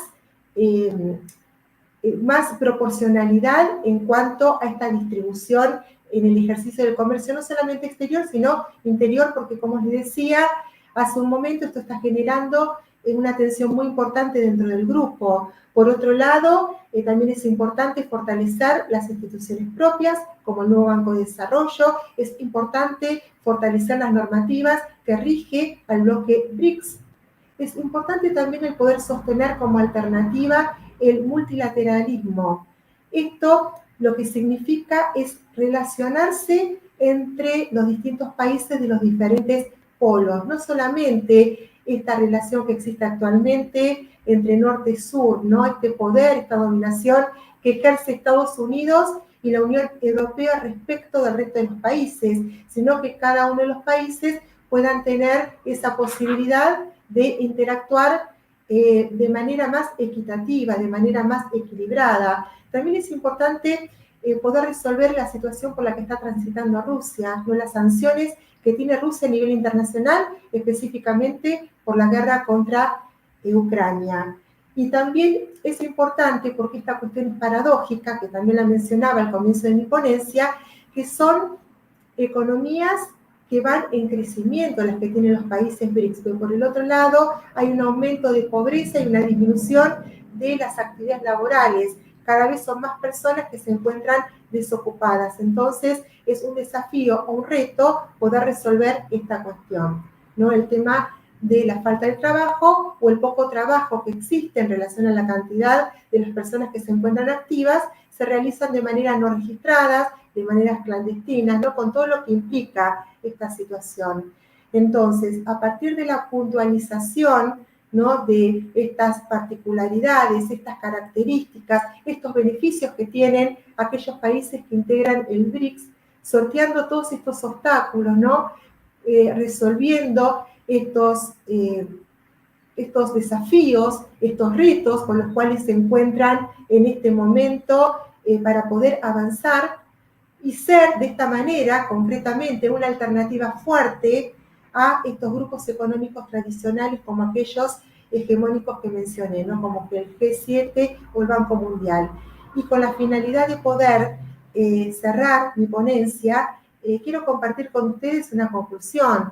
El grupo BRICS no es un grupo homogéneo, es un grupo heterogéneo y que está en construcción, que tiene como meta también poder trabajar en la integración de otros países, en la no discriminación, en la equidad, en la justicia, ¿no? Y para esto es importante superar estas tensiones a las que hacía referencia y, por supuesto, poder fortalecerse internamente, especialmente en la cohesión o en la unión de estos estados partes.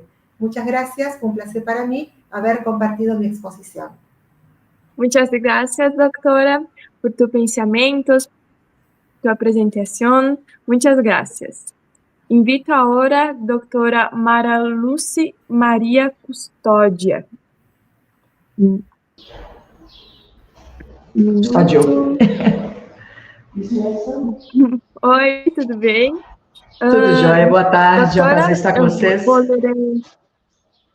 Obrigada, vou ler então o seu currículo, doutora, antes de começar a tua apresentação. A doutora Mara Lúcia, então, é mestre do Direito Constitucional e Ambiental, doutora em Geografia e professora do Programa de Pós-Graduação em Direito da Escola Superior Dom Helder Câmara, e também professora da Universidade do Estado de Minas Gerais. A doutora Mara Lúcia vai falar sobre o BRICS, a questão geopolítica e o desenvolvimento sustentável. Doutora, então você tem o tempo de 10 minutos. Muito obrigada. Muito obrigada, Luísa. É um prazer estar com vocês. Deixo aqui meu abraço para o Deilton, para o professor Jorge, para a Cleide.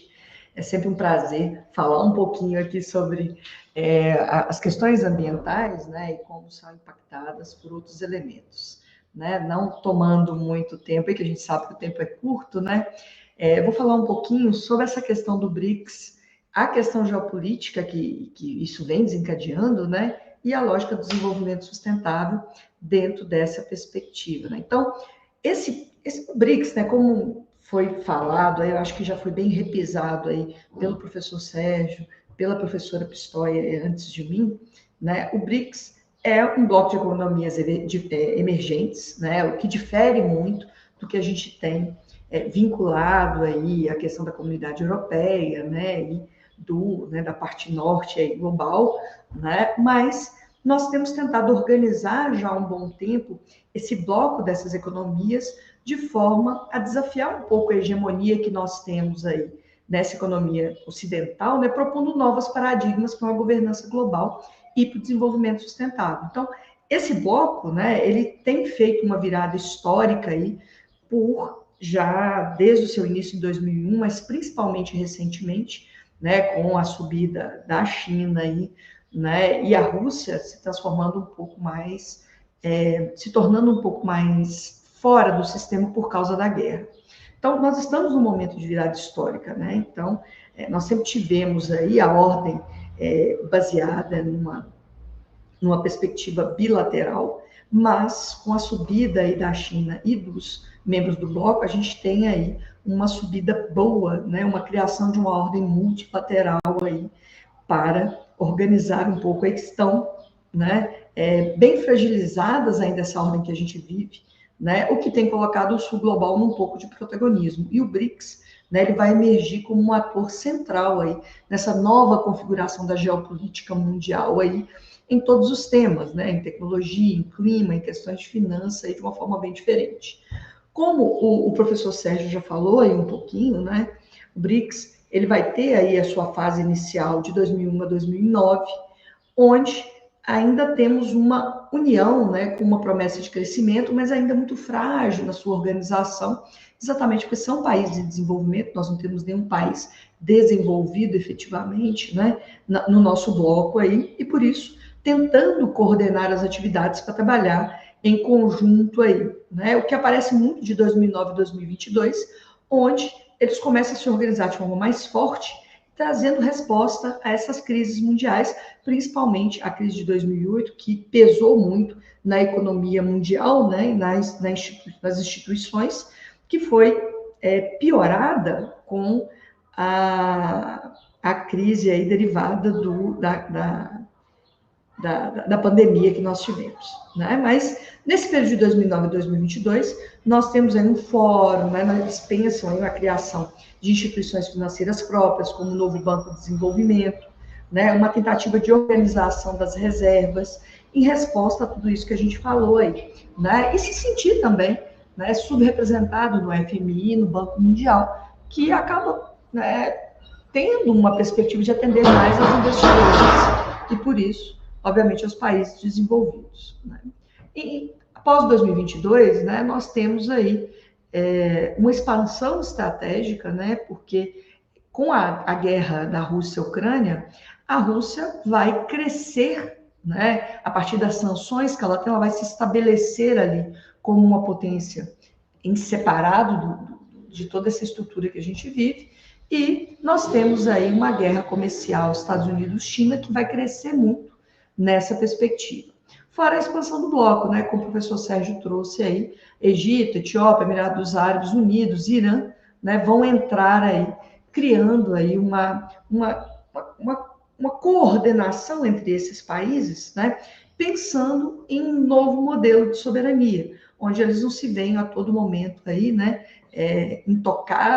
tocados, né, e que vem aí com os Estados Unidos, principalmente, como a gente viu ultimamente, gerando aí, né, um mal-estar, um medo aí do que pode vir a acontecer. Então, eles vêm negociando, estruturando, pensando um novo modelo de soberania, né, pensando principalmente em tecnologia, pensando na criação de uma moeda única, mas o fortalecimento das moedas locais e um fortalecimento aí dessa base energética, né? Então, o BRICS ele teve uma expansão grande hoje, né, e tem aí ainda 10 países parceiros, mais 44 nações que expressam o seu interesse de entrar, de participar disso aí, né? Então, a geopolítica hoje, né, atual do BRICS, ela vem girando em 3 pontos importantes aí.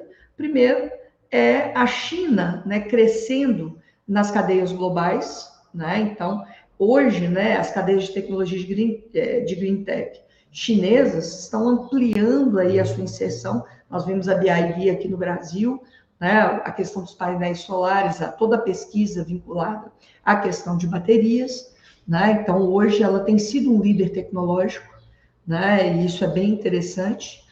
Uma busca de uma autonomia estratégica aí, né, porque com essas ameaças do Trump aí de tarifas muito altas, vem se buscando sempre, né, uma alternativa, tentando aí, né, sair da dolarização, porque por causa dessas ameaças do Trump, que é complicado, não tem como sair imediatamente, mas vem se buscando trazer essa perspectiva, né, nas moedas locais, e até fortalecer uma das moedas nesse sentido, né, buscando reduzir custos, né, então trazendo aí uma estratégia de diminuição de risco, que é chamada, né, na teoria como de-risking, né, para isso aí. E um projeto positivo, né, de construção desses países, né. O Brasil hoje tem uma posição de liderança do BRICS, sim, né, buscando aí trazer, né, um multilateralismo mais inclusivo aí, a culpa que teve aqui agora em julho, né, trouxe diversos compromissos, principalmente pensados nas questões de IA, né, no ponto central aqui de desenvolvimento sustentável hoje, que é a questão dos problemas climáticos que nós enfrentamos, a crise climática e a questão de saúde, né? Então, a ideia é fazer uma construção conjunta, né? E isso aí, obviamente, vai impactar nessa nova lógica de desenvolvimento sustentável também, é buscar, principalmente, uma lógica de governança climática, né, de tentar atender e moldar uma nova geopolítica para o sul global, que vai trazer princípios básicos, já trazidos aí pelos meus antecessores, né, que é esse princípio das responsabilidades comuns mais diferenciadas, né, num bloco tão heterogêneo como a própria professora Pistoia nos trouxe aí, né, é complexo a gente conseguir estabelecer essas responsabilidades comuns. Obviamente, elas vão ter que se diferenciar pelas dificuldades que todos nós enfrentamos aí. E tem aí o problema principal, que, né, os países que são tratados como os que geraram inicialmente essa crise climática, pelo crescimento da industrialização rápida, né, que se comprometeram a auxiliar os países aí, né, uma média de 100 bilhões ao ano, até agora, né, não conseguiram atender a essas expectativas. Então, nós temos aí uma necessidade muito maior, porque o combate às modificações climáticas é essencial, né, nos países menos desenvolvidos, porque a questão da justiça climática é complexa. Foram os que menos contribuíram para que se chegasse ao problema climático, mas são os que vão mais sofrer nessa perspectiva, por serem mais pobres, pela situação que se encontram, né? Então, busca-se aí dentro do BRICS, né, uma cooperação verde, né, trazendo aí, buscando aí cada vez mais, né, uma correlação, uma discussão séria entre esses países para chegarem cada vez a conteúdos mais comuns e conseguirem aí elaborar políticas, né? Então, China e Brasil têm cooperado muito na questão de política de desenvolvimento tecnológico, né? De novo, a gente volta aí para a instauração de fábricas solares no Brasil, financiadas pela China, a própria BRD, como a gente já comentou, né? A China e os Emirados Árabes também têm trabalhado uma questão de transferência de tecnologia e propriedade intelectual para que os Emirados Árabes consigam aí, né, ter uma transição para energia solar melhor, saindo aí da questão do petróleo, que eles inclusive exportam.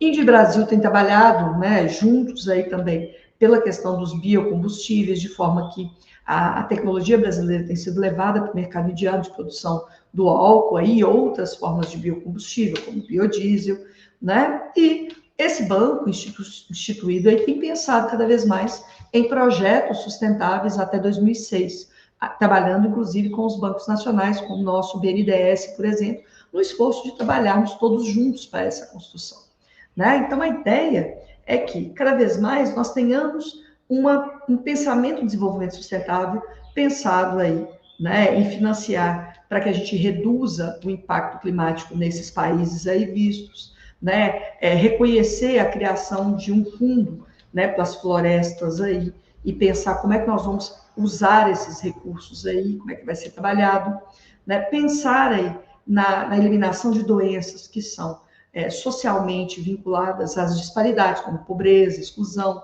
né, e pensar aí na precaução, né, que é um princípio básico de direito ambiental, mas em precaver essas doenças que têm uma relação direta com a proteção da própria natureza também, né, bem como, né, trabalhar aí com o desenvolvimento da inteligência artificial que possa, né, ajudar no desenvolvimento dessas políticas inclusivas, né? Então, hoje, o que a gente tem, né? Nós temos aí uma busca, né, de adaptar um pouco, né, essa multipolaridade, ver se a gente consegue trabalhar comumente aí, né, na questão do clima, da saúde, das finanças. Então, o BRICS está emergindo nessa perspectiva de tentar fazer uma união, né, de reestruturar aí de forma a criar um futuro de regulamentação global melhor, né, tentar reconfigurar esse poder mundial, né, não é ignorar, é reconfigurar isso aí, mudando essas questões de soberania política aí, né, não só política, mas tecnológica, ambiental, energética aí, para diminuir, trabalhar melhor essas complexidades que nós temos, né, e não criar uma exclusão, e sim tentar trabalhar com um bloco cada vez mais inclusivo aí nessas, né, principalmente tentando construir percepções melhores e novas soluções para esses problemas que afligem aí, né? Então, hoje, o desenvolvimento sustentável é um ponto extremamente importante, né? Porque quando nós pensamos nisso, né, desenvolvimento econômico, desenvolvimento social e proteção do meio ambiente, o BRICS vem nessa lógica aí, tentando ser um parceiro, né, criar uma parceria entre os países para que nós tenhamos uma proteção melhor desse meio ambiente, de forma a dar um desenvolvimento social melhor, se a gente pensar na questão da saúde, e tentar também com a IA e com financiamentos de mercado e trabalho conjunto, um melhor crescimento econômico dentro do bloco, né? Não é fácil, claro, né? Até pela complexidade, né? Por ser uma quantidade de países extremamente diferentes, com culturas muito diferentes, com perspectivas muito diferentes, com problemas diferentes, né? Então, a ideia é tentar engajar aí, tendo por base essa perspectiva de desenvolvimento sustentável, atuando aí principalmente contra, né, a crise climática que nos acomete aí a todo momento. É só um estudo inicial, né, uma proposição inicial que eu trago aqui para a gente refletir, né, porque nós não podemos esquecer a perspectiva ambiental e o desenvolvimento sustentável em toda esse momento em que nós nos encontramos aí. Eu agradeço muito a Luísa por me recepcionar aqui, agradeço a todos por me ouvir, muito obrigado e tenha uma boa tarde. Muito obrigada. Obrigada, doutora, por tua apresentação, por teus apontamentos, agradecemos a tua participação. Convido agora, então, a doutora Márcia Andréia Buring, não sei se pronunciei certo, de repente, sobrenome, prof, mas antes de passar a palavra para você, vou ler um pouco do seu currículo. A professora Márcia, então, é doutora em Direito pela Pontifícia Universidade Católica do Rio Grande do Sul, no Brasil, pós-doutora em Direito pela FDUL em Lisboa, em Portugal, pós-doutora em Direito pela FURG, no Rio Grande do Sul, advogada e professora do PPG-CRIM da PUC-RS. Doutora Márcia, então, vai falar a transformação dos BRICS, os novos desafios no combate ao tráfico de animais silvestres. Doutora, te passo a palavra, então, pelo tempo de 10 minutos. Muito obrigada. Prof, acredito que seu microfone esteja desligado. Não estamos conseguindo te ouvir. Não escuto, prof. Alguma conexão, de repente? Um fone conectado, não sei.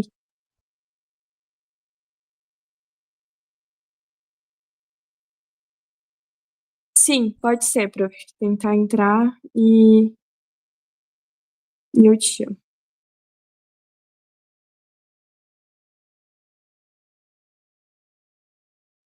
Vamos aguardar um pouquinho, ver se a prof consegue de novo o contato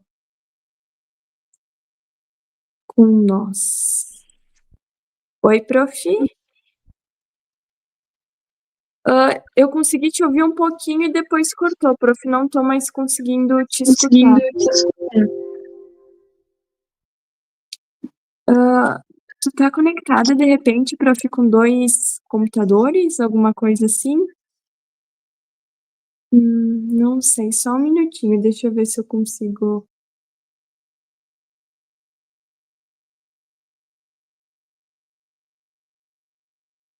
Sim, ou tentar pelo celular, prof.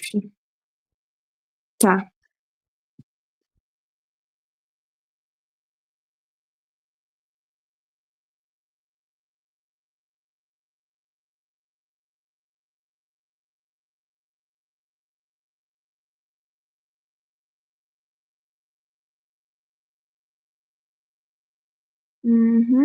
Vou ver agora se eu consigo.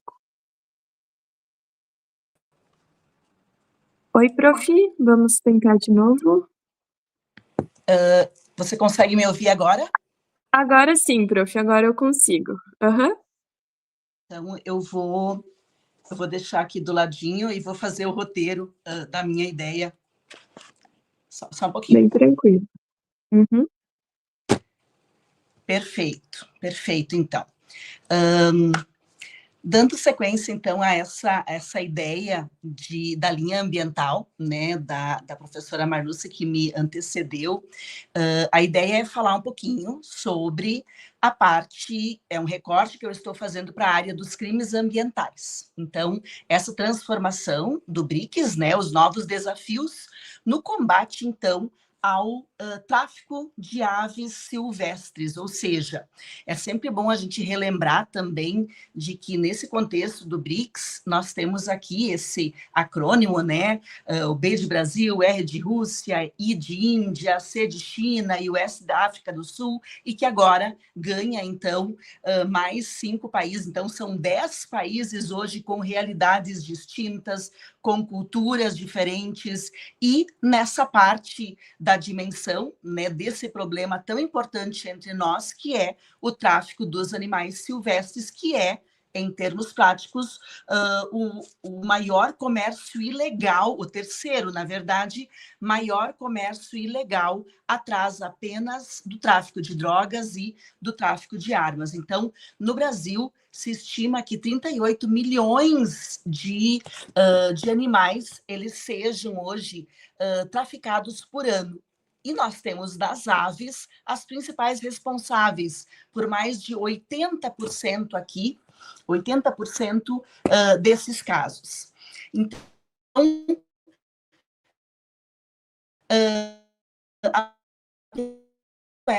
essa observação para dizer que esses animais movimenta milhões de euros, né, bilhões, na verdade, entre 8 e 20 bilhões de euros anuais, e é considerado um dos comércios mais lucrativos, então, do mundo. E trazendo isso para uma realidade, não consigo falar de todos os países que integram o BRICS nesse momento, então eu vou fazer um recorte para a situação que eu conheço um pouquinho melhor, que é a parte do Brasil. Então, as apreensões do ano de 2024. O IBAMA, então, ele apreendeu mais de 22 mil animais silvestres em diferentes operações que nós tivemos, animais esses que foram levados para os CETAS, para a sua recuperação, para poderem ser reinseridos de novo ao seu habitat natural, em sendo possível. Então, esse dado aqui ele não inclui aquelas entregas que são voluntárias, nem mesmo aqueles animais mortos. Então, essa estimativa pode ser muito superior a esse dado que eu estou trazendo para cá. Para exemplificar também, tem a própria repatriação desses animais. O IBAMA, que é o nosso órgão aqui fiscalizador no nosso país, ele acabou realizando no ano aqui diferentes operações, e principalmente em 2023, 2024, que são os últimos dados que eu estou pegando aqui. Por exemplo, os leões dourados e também um quantitativo, até vou pegar aqui, 12 araras azuis de Liar resgatadas no Togo, em 2024. Ou seja, isso também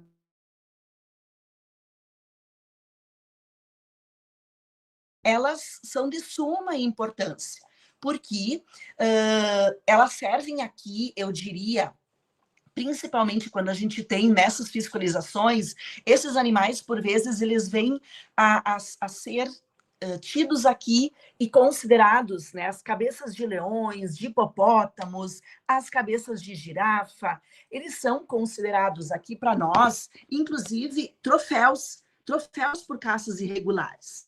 Então, essa parceria do próprio IBAMA com a Polícia Federal, vinculada aqui à própria lavagem do dinheiro, do garimpo ilegal e outras situações, nos mostram que é muito difícil hoje, em termos práticos, nós termos, mesmo que a gente tenha no Brasil leis que protegem a fauna, a flora, como, por exemplo, a Lei de Proteção à Fauna de 1967 entre nós, e mais recentemente, de 1998, a nossa lei dos crimes e das infrações ambientais entre nós. Então, é claro que a gente percebe que, por vezes, há falhas na fiscalização, brechas legais que favorecem essa continuidade desse mercado, que funciona de forma muito articulada aqui, envolvendo pessoas, inclusive, em situações de vulnerabilidade, que acabam fazendo essas retiradas desses animais do seu habitat natural para fazer este repasse, essa venda, contribuindo para o próprio tráfico. E qual é a finalidade desse tráfico? Na verdade, esses animais, eles são explorados como bichos de estimação, né, usados em gastronomia, na própria medicina tradicional, como troféus que eu havia referido, ou ainda, né, comercializados por colecionadores particulares. Então, a lógica dessa oferta e a demanda, ela torna esses animais raros ainda mais visados. E isso, de certa forma, acaba por acelerar também na própria extinção das nossas espécies. Então, quando a gente fala aqui, porque isso traz consequências também. Quando eu digo que se estabelece uma conexão entre mercado legal e o ilegal, porque o comércio autorizado da fauna, ela frequentemente alimenta aqui o tráfico, seja pela prática de esquentar esses animais com documentos, por exemplo, falsos, seja pelos envios desses animais silvestres apreendidos a criadouros aqui comerciais, criando esse, eu diria, o círculo ou o ciclo vicioso entre a legalidade e a ilegalidade. Isso traz, sim, consequências para nós, consequências tanto ambientais quanto sociais, porque nós temos o tráfico, ele causa o quê? A própria perda da biodiversidade, que eu mencionei, o próprio o comprometimento dos serviços ecológicos essenciais, como a polinização, prejudica aqui o próprio bem-estar animal, ainda representa aqui, e a Covid nos mostrou isso também, a pandemia e a Covid, o próprio risco da saúde pública por facilitar justamente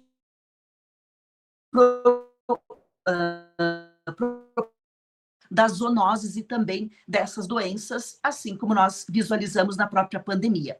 Então, para dar mais um destaque, eu diria que há hoje uma fragilidade enorme e riscos aqui ambientais. No Brasil, a punição, por exemplo, para a caça e a retirada de animais silvestres, ela costuma, em termos práticos, a se restringir as multas.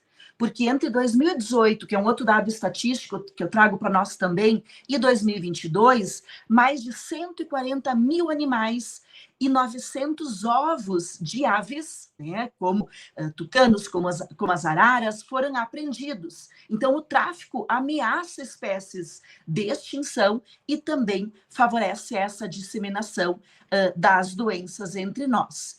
E o BRICS e a biodiversidade é um ativo estratégico, porque Brasil e África do Sul, por exemplo, têm uma mega diversidade.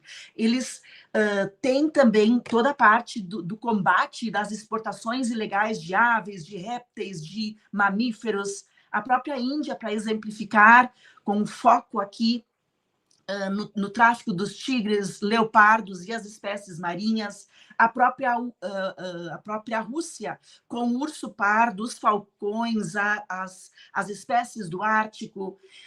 China, só para fechar, maior mercado consumidor, especialmente para uso medicinal e também ornamental. Então, nós temos, sim, tensões, desafios com a cooperação internacional, porque as legislações são diferentes, há corrupção, há fragilidades institucionais que precisam, né, dessa salvaguarda para a proteção do meio ambiente.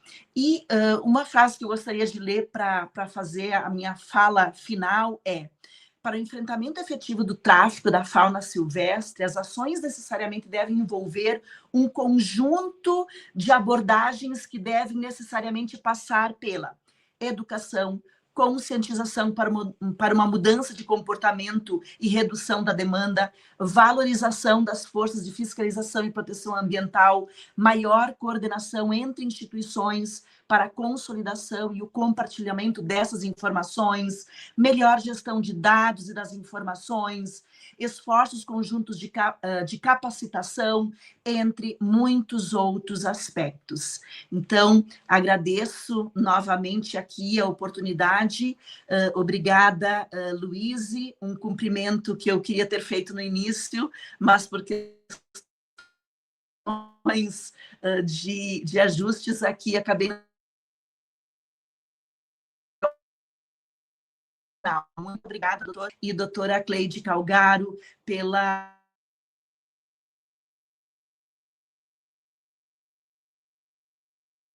Muito obrigada, então, Prof. Márcia, por toda a sua contribuição, pela sua excelente palestra e seus excelentes apontamentos.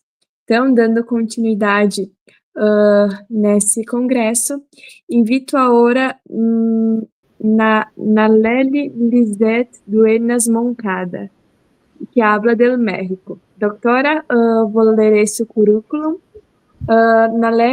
Naleli es consultora jurídica de más de 10 anos de experiencia, licenciada en Derecho por la Universidad Nacional Autónoma de México y maestranda por el Instituto de Derechos Humanos de la UNLP na Argentina.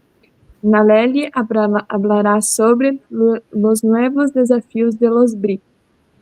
Tendrás 10 minutos entonces para su presentación y muchas gracias desde ya. Excelente tarde, muchas gracias por permitirme participar generando reflexiones en este congreso, me siento muy honrada.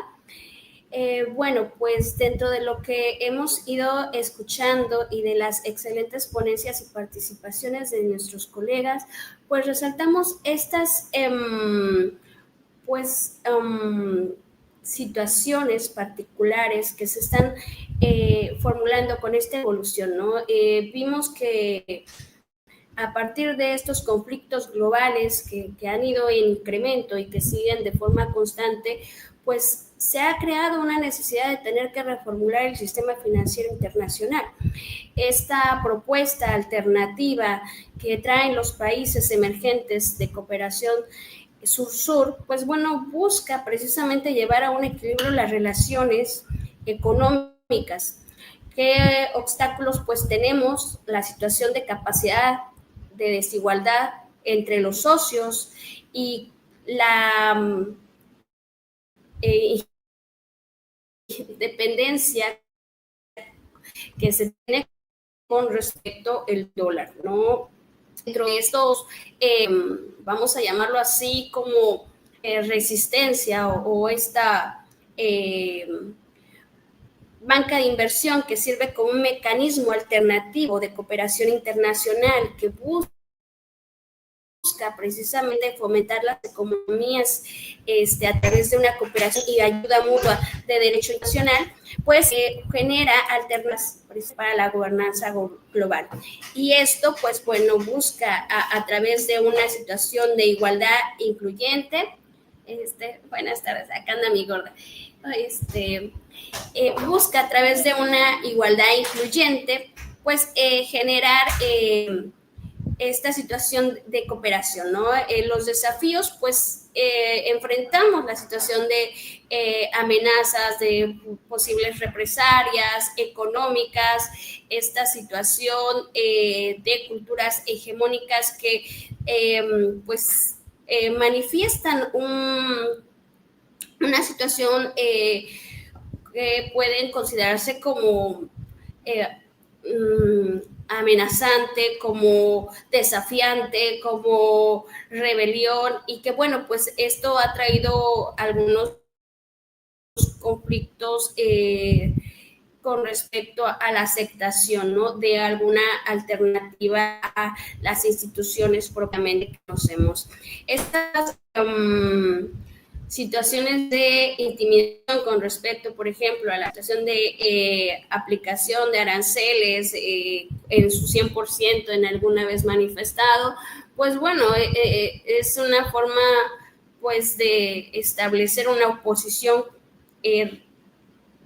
a rajatablas con respecto a la no aceptación de una nueva posibilidad alternativa. Sin embargo, pues bueno, yo trato de ser o muy soñadora o trato de ver las cosas de manera muy positiva y pues me trae un poco a la mente esta canción de John Lennon de Imagine, ¿no?, donde pues la finalidad no es propiamente solamente esta lucha de poder, sino que también es desde un aspecto más apegado precisamente a la situación de las necesidades que como humanidad, que como planeta tenemos y las reconstrucciones que son necesarias dentro de la economía para tener economías estables y tener alternativas más confiables. Finalmente, pues bueno, esta misión central pues no solamente abarca estos puntos desafiantes, sino que también traen consigo un respaldo sobre el desarrollo sostenible. Busca fomentar el apoyo en las iniciativas de la situación contra el cambio climático, que es una afectación que se está dando de manera constante y que tenemos que buscar alternativas que hagan que la disminución en esta situación. ¿Por qué? Porque los desastres y las afectaciones nos conllevan a todos de forma global, no es solamente. Y ahorita, pues bueno, dentro de estas diálogos que se han surgido y dentro de la cumbre que tuvo hace unos meses precisamente, pues bueno, se llegaron a generarse compromisos internacionales bastante importantes que pues bueno, están en proyecto. Dentro de ellos surge una declaración conjunta que se titula precisamente El fortalecimiento de la cooperación del sur global para una gobernanza más inclusiva y sostenible. Se comprometieron a fortalecer el multilateralismo, de defender el derecho internacional y promover un orden global más equitativo. Se crearon y reforzaron nuevos mecanismos de cooperación para alcanzar como objetivos la erradicación del hambre, la lucha contra el cambio climático y el desarrollo de tecnologías emergentes. La cumbre buscaba o adoptó 126 compromisos que abarcan desde el tema de gobernanza global, las finanzas, la salud, la inteligencia artificial, el cambio climático, la paz y la seguridad y la cooperación cultural y entre los pueblos. Esto, pues bueno, busca incentivar precisamente todas estas esferas que son de preocupación, no solamente de una nación, sino de la humanidad en general, ¿no? Y vemos que esta división o esta situación, pues, genera precisamente este replanteamiento, y creo que es admirable, aun cuando existan diferencias ideológicas, políticas, que existan estas iniciativas, porque a final de cuentas lo que busca precisamente son iniciativas que nos ayuden a proteger a nuestra especie, a la humanidad. Entonces, bueno, dentro de los compromisos por parte de los miembros de los BRICS, renovar su servicio con una voz colectiva contra los conflictos y las guerras globales, pues es uno de sus estandartes. El bloque ordenó unánimemente que los ataques militares israelíes de Israel y estadounidenses en Irak, así como la continua guerra y agresión de Israel contra los palestinos en Gaza y sus reiteradas violaciones de los acuerdos de alto el fuego con el Líbano, pues bueno, son algunas de las cuestiones que se toman en consideración y puntos de los cuales, pues bueno, buscan precisamente concientizar y sensibilizar y buscar una forma de actuación para precisamente buscar la paz.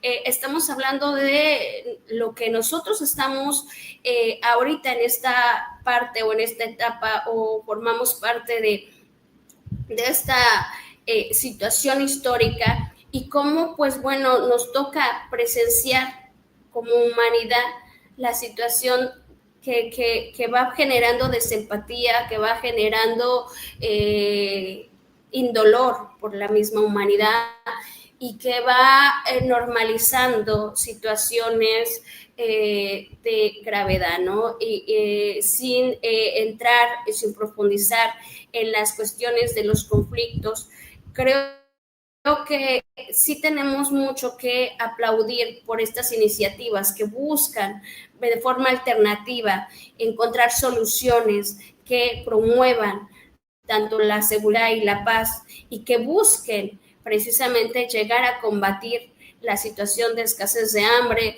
la situación de dar respuestas para poder brindar esa situación de financiamientos y apoyos en estrategias contra la situación de los efectos colaterales que tenemos debido al cambio climático. Entonces, esta reestructuración permite de alguna manera tener algunos apoyos de forma cooperativa a través de estas instituciones y estos mecanismos. Les agradezco mucho por este tiempo y por este momento de reflexión, y pues me gustaría nada más concluir en que somos una sola humanidad. Muchas gracias, Malele, por tus pensamientos, por tu presentación. E convido agora, então, a doutora Vera Lúcia Steiner. Um minutinho. Prontinho. Oi, doutora, tudo bem? Olá, Luísa. Tudo Boa certo? tarde. Bom, prof. Antes de começar, de passar a palavra para você, de começar a sua apresentação, eu vou ler o seu currículo. A doutora, então, Vera Lúcia, é pós-doutora em Direito, doutora em Turismo e Hospitalidade, mestre em Direito, bacharelado, então, em Administração de Empresas, Direito e Filosofia, mestrando em Filosofia por todas essas áreas pela Universidade de Caxias do Sul, professora, então, permanente do Programa de Pós-Graduação em Turismo e Hospitalidade. A doutora Vera Lúcia irá falar sobre os direitos humanos das mulheres nos BRICS, convergências, tensões e desafios. Doutora, desejo uma ótima apresentação a você pelo tempo de 10 minutos. Muito obrigada. Obrigada, Luísa. Eu gostaria primeiramente de agradecer à doutora Cleide, ao doutor Jorge, ao doutor Deilton pelo convite. É uma honra estar participando novamente deste congresso. E hoje, então, eu venho conversar e refletir sobre os direitos humanos das mulheres num bloco tão heterogêneo quanto é os BRICS, porque além deles terem uma grande diferença de sistemas jurídicos, de tradições culturais, de regimes políticos e também de desenvolvimento econômico. Então, o nosso grande desafio é como garantir a proteção e a promoção dos direitos humanos das mulheres nesses diversos contextos que fazem parte desses, atualmente, 10 países do BRICS. Iniciando com o panorama geral dos direitos das mulheres nos países do BRICS, a gente tem que reconhecer que, como já foi dito por outros palestrantes, não é um bloco homogêneo, em termos jurídicos, políticos e culturais, porque cada país tem avanços e retrocessos singulares, principalmente nos direitos das mulheres. Se formos falar aqui do Brasil, a gente tem um marco legal da Lei Maria da Penha e a lei do feminicídio. Todavia, apesar de termos essas duas leis para proteger as mulheres, o Brasil figura como um dos índices de feminicídio do mundo muito elevado, ou seja, há uma morte de uma mulher a cada 7 horas aqui no Brasil. Além da violência contra a mulher, a gente tem violência de gênero, onde há desafios também na política, porque somente 18% das cadeiras no Congresso Nacional são ocupadas por mulheres. Já falando sobre a Rússia, em 2017, ela aprovou a despenalização parcial da violência doméstica, transformando a primeira agressão numa mera infração administrativa, ou seja, uma punição mínima. As mulheres lá na Rússia enfrentam barreiras no mercado de trabalho com proibições legais para ocuparem mais de 400 profissões. A retórica estatal tende a reforçar papéis tradicionais de gênero com exaltação que a mulher seria somente para a maternidade, ao lar.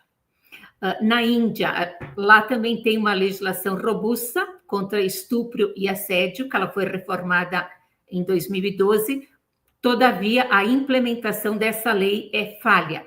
Questões estruturais ligadas ao sistema de castas, casamentos arranjados, dotes e violência comunitária continuam afetando milhões de mulheres na Índia. Estima-se que lá se concentre o maior número de noivas infantis no mundo, apesar de proibições legais. Na China, formalmente assegura a igualdade entre homens e mulheres na Constituição. Nos últimos anos, ela aprovou, agora há pouco, em 2016, há 10 anos atrás, a Lei contra a Violência Doméstica, mas organizações feministas enfrentam severas repressões estatais, ou seja, temos no papel, mas não temos na prática. O legado da política do filho único, que a gente teve na China, deixou um desequilíbrio muito grande de gênero e discriminação contra meninas. Desafios atuais incluem desigualdades salariais, barreiras à ascensão política e pressões sociais para casamento e maternidade. Falando na África do Sul, a Constituição pós-apartheid é considerada uma das mais progressistas do mundo em matéria de igualdade de gênero. Contudo, o país enfrenta uma epidemia de violência sexual. Estudos apontam que 1 em cada 3 mulheres já sofreu violência de gênero. Mulheres negras, em especial, vivem o impacto interseccional de racismo, pobreza e sexismo. Dentre os novos membros do BRICS, que entraram agora esses últimos 5, na Arábia Saudita e no Irã, temos restrições severas de liberdade para mulheres, especialmente em direitos civis e autonomia pessoal. A Arábia Saudita avançou com a autorização para dirigir somente em 2018, mas a tutela masculina ainda limita profundamente a autonomia das mulheres. Nos Emirados Árabes, é mais aberto em termos de inserção de mulheres no mercado de trabalho e na política, mas mantém legislações baseadas na Sharia. No Egito e na Etiópia, tem altas taxas de casamento infantil e práticas como mutilações genital feminina, apesar de leis que proíbem isso. Mas dentro de todas essas diferenças, quais as convergências que a gente encontra entre esses 10 países?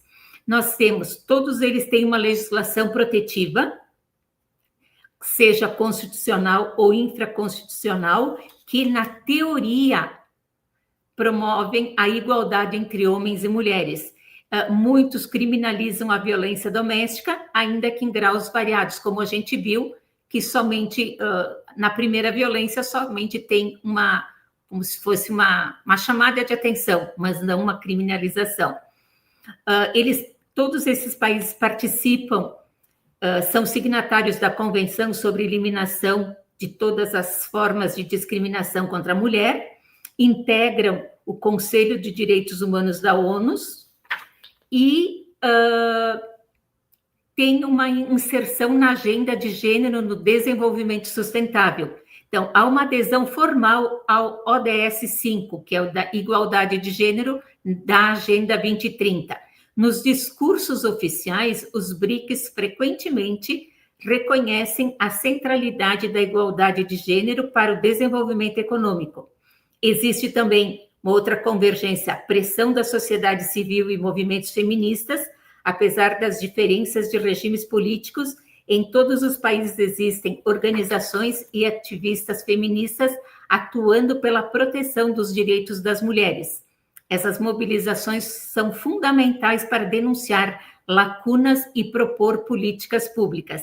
Também temos um crescente debate público. A pauta da igualdade de gênero passou a ganhar maior visibilidade nas mídias e na política nos últimos 20 anos, especialmente por meio de casos emblemáticos de violência que geraram repercussão internacional. Então, esses são os pontos que a gente tem de convergência entre esses 10 países. Todavia, temos algumas tensões. Se, por um lado, existem pontos de encontro, por outro, a realidade social e política dos BRICS revela fortes obstáculos estruturais à efetividade dos direitos humanos das mulheres. Existe uma grande distância entre a norma e a realidade, ou seja, temos muitas leis, todavia, na prática, elas não são cumpridas. Muitos países possuem legislações avançadas, mas a implementação é precária. No Brasil, a Lei Maria da Penha é referência internacional, mas as taxas de feminicídio continuam alarmantes. Na Índia, o casamento infantil é proibido, mas persiste em larga escala em comunidades rurais. O peso da tradição e da religião atua como um obstáculo. Na Índia, práticas de dote e casamentos arranjados.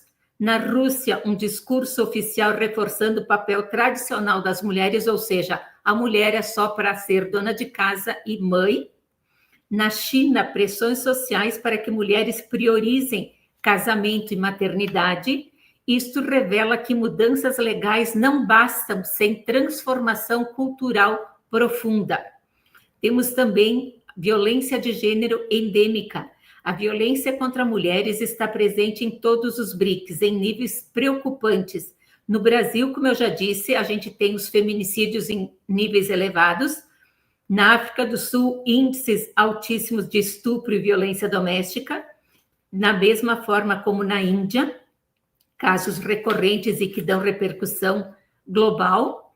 Essa violência sistêmica fragiliza a percepção dos direitos humanos como universais. Temos baixa participação de mulheres na política e na economia. Mulheres continuam subrepresentadas nos espaços de poder. No Brasil, cerca de 18% da representação no Congresso.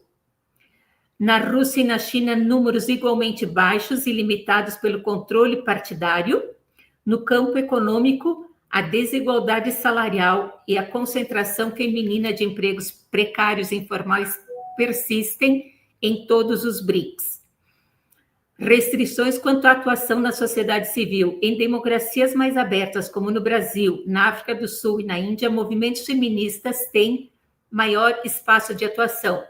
Em regimes mais controlados como a China, a Rússia e o Irã, há uma censura, perseguição e criminalização de atividades feministas, o que limita a construção de uma rede transnacional robustas.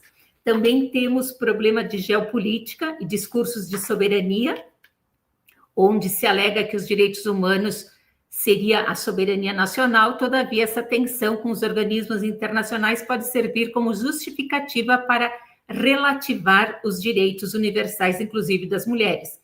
Já chegando à minha conclusão, ao longo desta análise vimos que os direitos humanos das mulheres nos BRICS se situam num território paradoxal.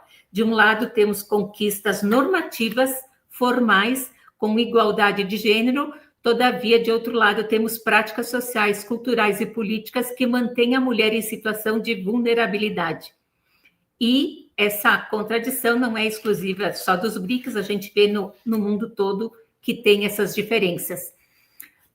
Torçamos para que essas diferenças diminuam e que realmente o que esses países colocam nas suas legislações passam a adotar na prática. Eu agradeço novamente o convite em participar deste fabuloso congresso. Agradeço a você, Luísa, e muito obrigada a todos. Nós que agradecemos, prof. Esses seus apontamentos, a tua contribuição foi muito importante para nós. Muito obrigada. Então, dando continuidade, agora escutaremos a doutora Xiomara Putz Mayorga, que habla del Perú. Buenas tardes, doctora. Su micrófono está... No lo escuchemos. Buenas tardes, doctora. Agora sim. Agora sim, buenas tardes. Doutora Xiomara, então, leré seu currículo, que é muito impressionante, então, leré algumas partes. Xiomara é doutorante do doutorado em Direito da Universidade Católica de Santa Maria, magíster em Direito Penal da Universidade Católica de Santa Maria, gerente-geral em Putz Firma Legal SRL, abogada penalista litigiante em Putz Firma Legal SRL e assessora penal de empresas e acionantes. Doutora Xiomara hablará sobre o paradigma de los crímenes de guerra de Rusia y su contraversión a los enfoques colectivos de los BRICS. Muchas gracias desde ya. Gracias, doctora. Permítame, voy a compartir, por favor.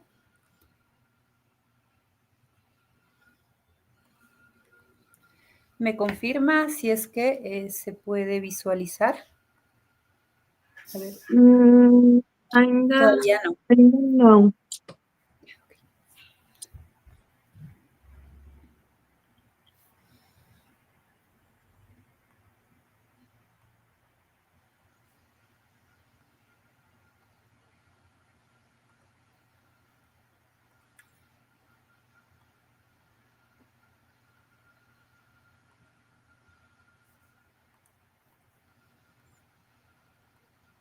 Doutora, de repente, se quiseres prosseguir. ¿Ahora sí se puede visualizar? Ainda no. Ahora sí, ahora sí. Ok. Bien. Ahora sí, doctora, me confirma, ¿verdad? Sí, ajá. Correcto, correcto. Muchas gracias por la presentación. Bueno, en primer término, quiero extender un agradecimiento especial a la Escuela Interdisciplinar de Derechos Fundamentales Preeminente Justitia y a la vez comentar y ahondar un poco más del tema propuesto, que ya lo ha referenciado la doctora, el paradigma de los crímenes de guerra de Rusia y su contravención a los enfoques colectivos de los BRICS. En esa línea debemos de partir, en primer término, definir a lo que corresponde cuando señalamos el término paradigma. Paradigma como tal hace alusión a un modelo que se considera válido. En esa línea correspondería preguntarnos si los crímenes de guerra de Rusia contravienen los enfoques colectivos de los BRICS. En esa línea corresponde también identificar si a estos crímenes de guerra está dentro del enfoque de la atención o dentro del enfoque del nuevo desafío. En esa línea, cuando nosotros hablamos de los BRICS como tal, estamos haciendo alusión al Building Better Global Economic, que quiere decir construyendo mejores ladrillos económicos globales. Como tal, en realidad, los BRICS sabemos que comprenden a grandes potencias emergentes y a la vez también es una asociación económico-comercial de las 5 economías nacionales emergentes. En esa línea, ya para nosotros no es ajeno la realidad que está sucediendo en Ucrania, producto de la guerra como tal. En esa línea, ¿cómo podemos definir a un crimen de guerra? Cuando nosotros hablamos del crimen de guerra, estamos haciendo alusión a aquella transgresión de las protecciones establecidas por las leyes y las costumbres de la guerra, integradas por las infracciones graves del derecho internacional humanitario cometidos en un conflicto armado y por las violaciones del derecho internacional. En esa línea, tenemos presente también que Rusia, dentro de las acciones realizadas por Rusia, tenemos ataques a civiles, secuestro de menores, campos de filtración de ucranianos, el masacre de Izium, el maltrato a prisioneros de guerra, la tortura de civiles, el bombardeo de convoy civil y Kupiansk, el masacre de Busha, la tortura y abuso de prisioneros de Malaroan, el masacre de Olenivka, ataques rusos contra infraestructuras ucranianas y la crisis en la central nuclear de Zaporizhia. En esa línea, estas acciones como tal nos conllevan a las siguientes noticias. La primera, que Rusia mata a 24 civiles en el este de Ucrania mientras cobraban sus pensiones, según Zelensky. Y esto es una noticia reciente. Estas acciones como tal de los crímenes de guerra contraviene el enfoque colectivo de los BRICS. Nosotros sabemos que los BRICS son una asociación como tal que engloba economías nacionales emergentes como tal, que evidentemente tiene como fundamento la construcción de una economía global. Estas acciones de guerra, estos crímenes de guerra que viene realizando, que viene haciendo, en este caso Rusia, contra Ucrania, contraviene esta función o esta ratio essendi de las BRICS, desde mi punto de vista, sí. Tenemos otra noticia que nos indica: Rusia golpea la sede del gobierno de Ucrania en el mayor bombardeo de la guerra. Esto es otra noticia también con data reciente del 8 de septiembre del 2025.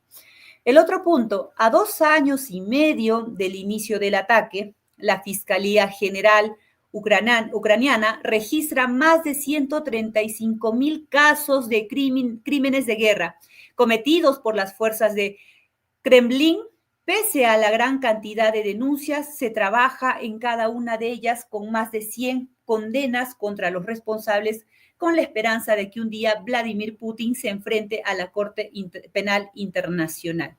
Esto es una noticia también del 15 de septiembre de Los Corrientes.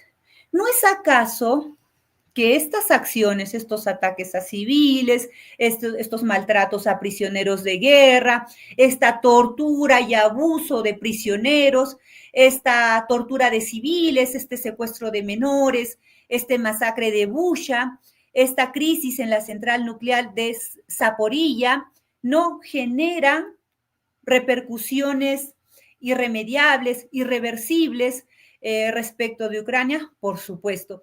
Y en esa línea también se debe de tener presente que el presidente ruso, Vladimir Putin, blanco de una orden de arresto internacional, no asistirá a la cumbre de los países BRICS en Sudáfrica.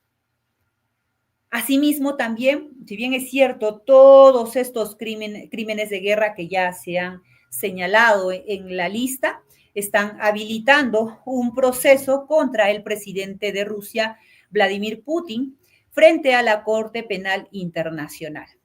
En esa línea, la acusación de Putin por parte de la Corte Penal Internacional se basa en la deportación ilegalmente de niños ucranianos de parte de Rusia desde el territorio ucraniano al país de Putin. En esa línea, por esta acción como tal, se está abriendo un proceso en la Corte Penal Internacional contra el presidente Vladimir Putin. Asimismo, también dentro de lo que corresponde a las últimas noticias de los BRICS, que vincula a Rusia con Ucrania, que vincula a los crímenes de guerra de Rusia, está lo siguiente: los BRICS se consolidan en Kazán como una fuerza geopolítica global que reta a Occidente, evita el repudio a Rusia, condena a Israel y apuesta por la paz negociada de Ucrania. Estas acciones desplegadas por Rusia como tal, bien sabemos que en un inicio se ha conformado, Rusia conforma la constitución de los BRICS, ¿correcto? Y en esa línea, estas acciones vinculadas a los crímenes de guerra directamente a Ucrania están teniendo una consecuencia, desde mi punto de vista, dentro de la ratio essendi para lo que ha sido, en este caso, constituido los BRICS como tal. ¿Por qué? Porque precisamente, si bien es cierto, los BRICS involucran una construcción económica global, y sabemos también que el manejo mayoritario de la moneda va a ser a través del dólar americano. En esa línea, esta repercusión con un país que forma parte también del mundo, Ucrania, desde diversas formas, sean en agravios personales, en agravios materiales como tal, trae una consecuencia directa con los BRICS, y desde mi punto de vista plantea una tensión como tal, y también a la vez para los integrantes, que ya no solo son 5 países, ahora se han incorporado otros países más, genera un nuevo desafío desde la óptica de evaluar estas acciones perpetradas, que definitivamente tienen una consecuencia sumamente delicada, no solo en los ciudadanos ucranianos, sino también a nivel mundial. Plantearlo como un nuevo desafío para los integrantes, los países integrantes que ahora conforman los BRICS como tal, por un tema de desnaturalización de esa ratio essendi por la cual fue constituida esta asociación económica. Eso es todo, muchas gracias. Muchas gracias, doctora, por tu discurso el día de hoy. Entonces, invito ahora Ricardo, invito ahora, na verdade, só um minutinho, Raúl Castro. Deixa eu mencionar aqui. Buenas tardes, Raúl. Señor, ¿me escuta? Doctora, ¿cómo está? Buenas tardes. Buenas tardes. Antes vou ler su currículum. Dr. Raúl es máster en Derecho Constitucional y Derechos Fundamentales por la Universidad Nacional.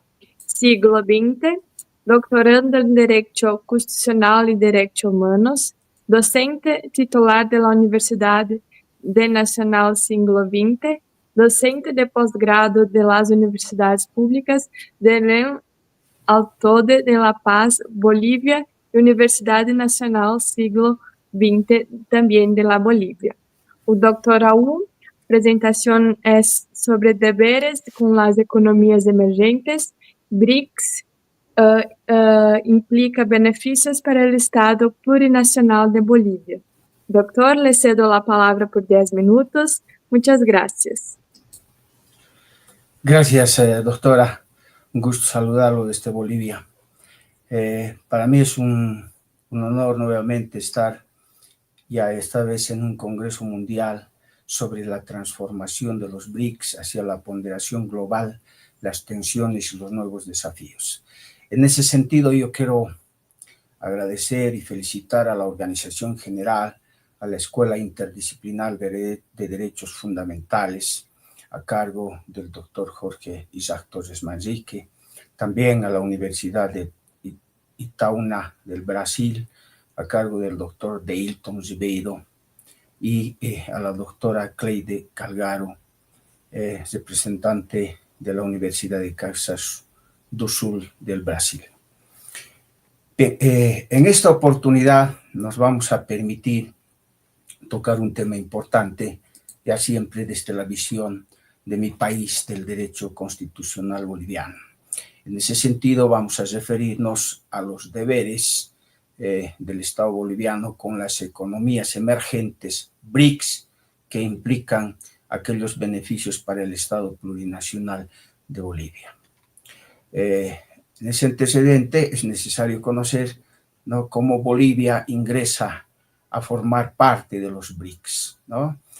A partir de ello debemos decir que el 1 de enero de la presente gestión del 2025, Bolivia se convirtió oficialmente en un socio del bloque de los países BRICS, junto a otros países. Ahí están Argelia, Bielorrusia, Cuba, Indonesia y otros países, que fueron precisamente aceptados en la 16ª cumbre celebrada en el mes de octubre de la gestión 2024 en la ciudad de Kazán, Rusia.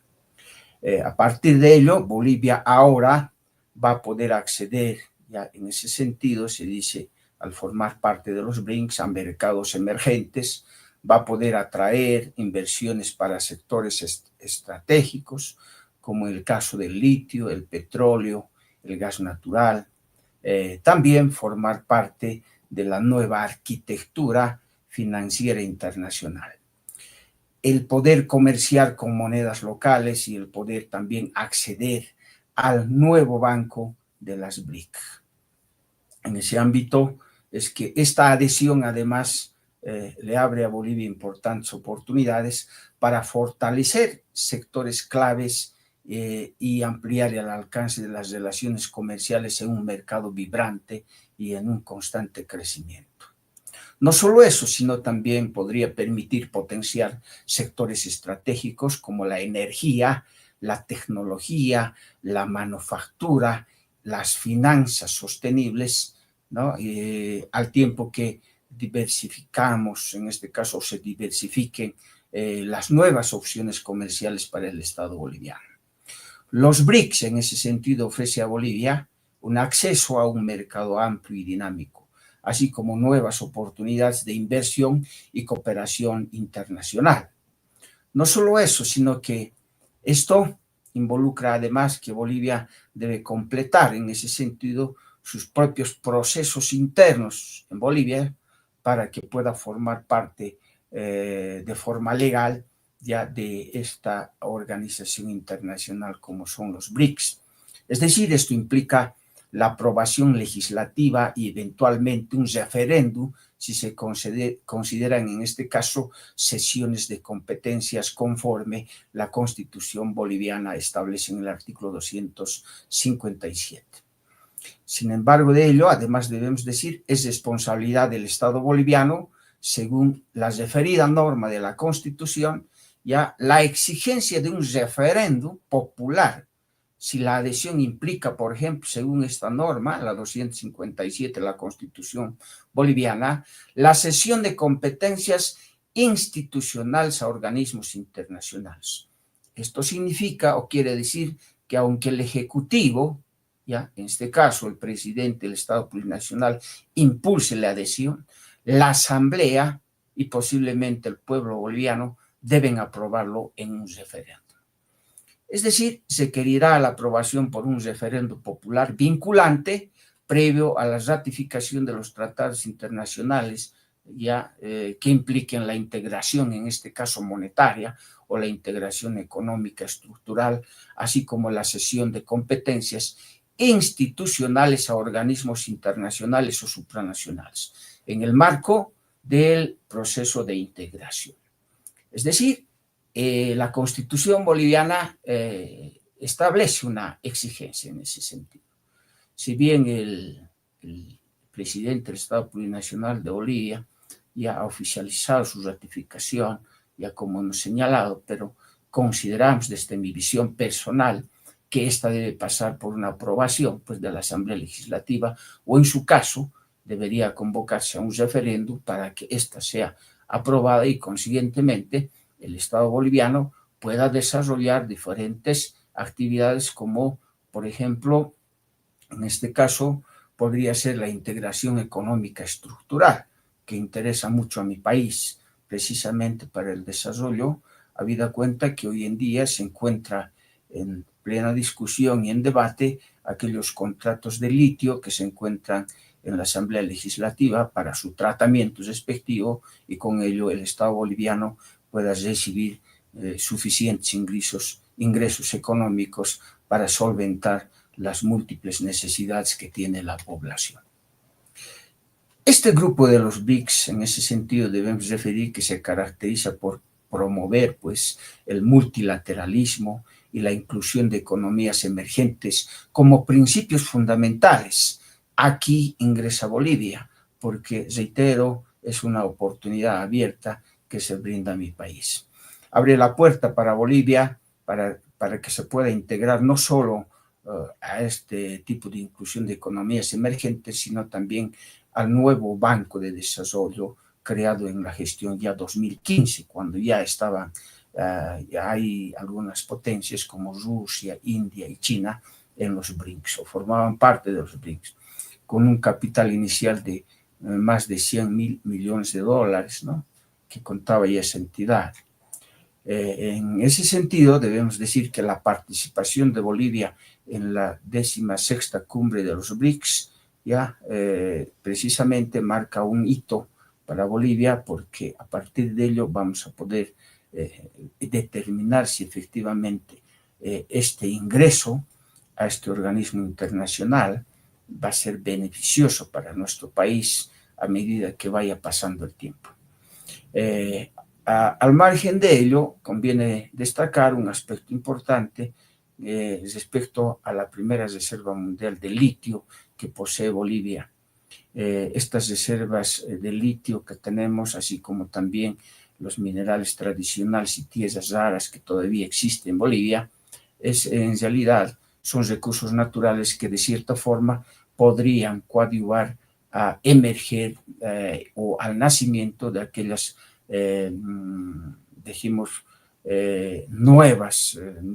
nuevas tecnologías de industrialización, nuevas tecnologías de desarrollo para Bolivia.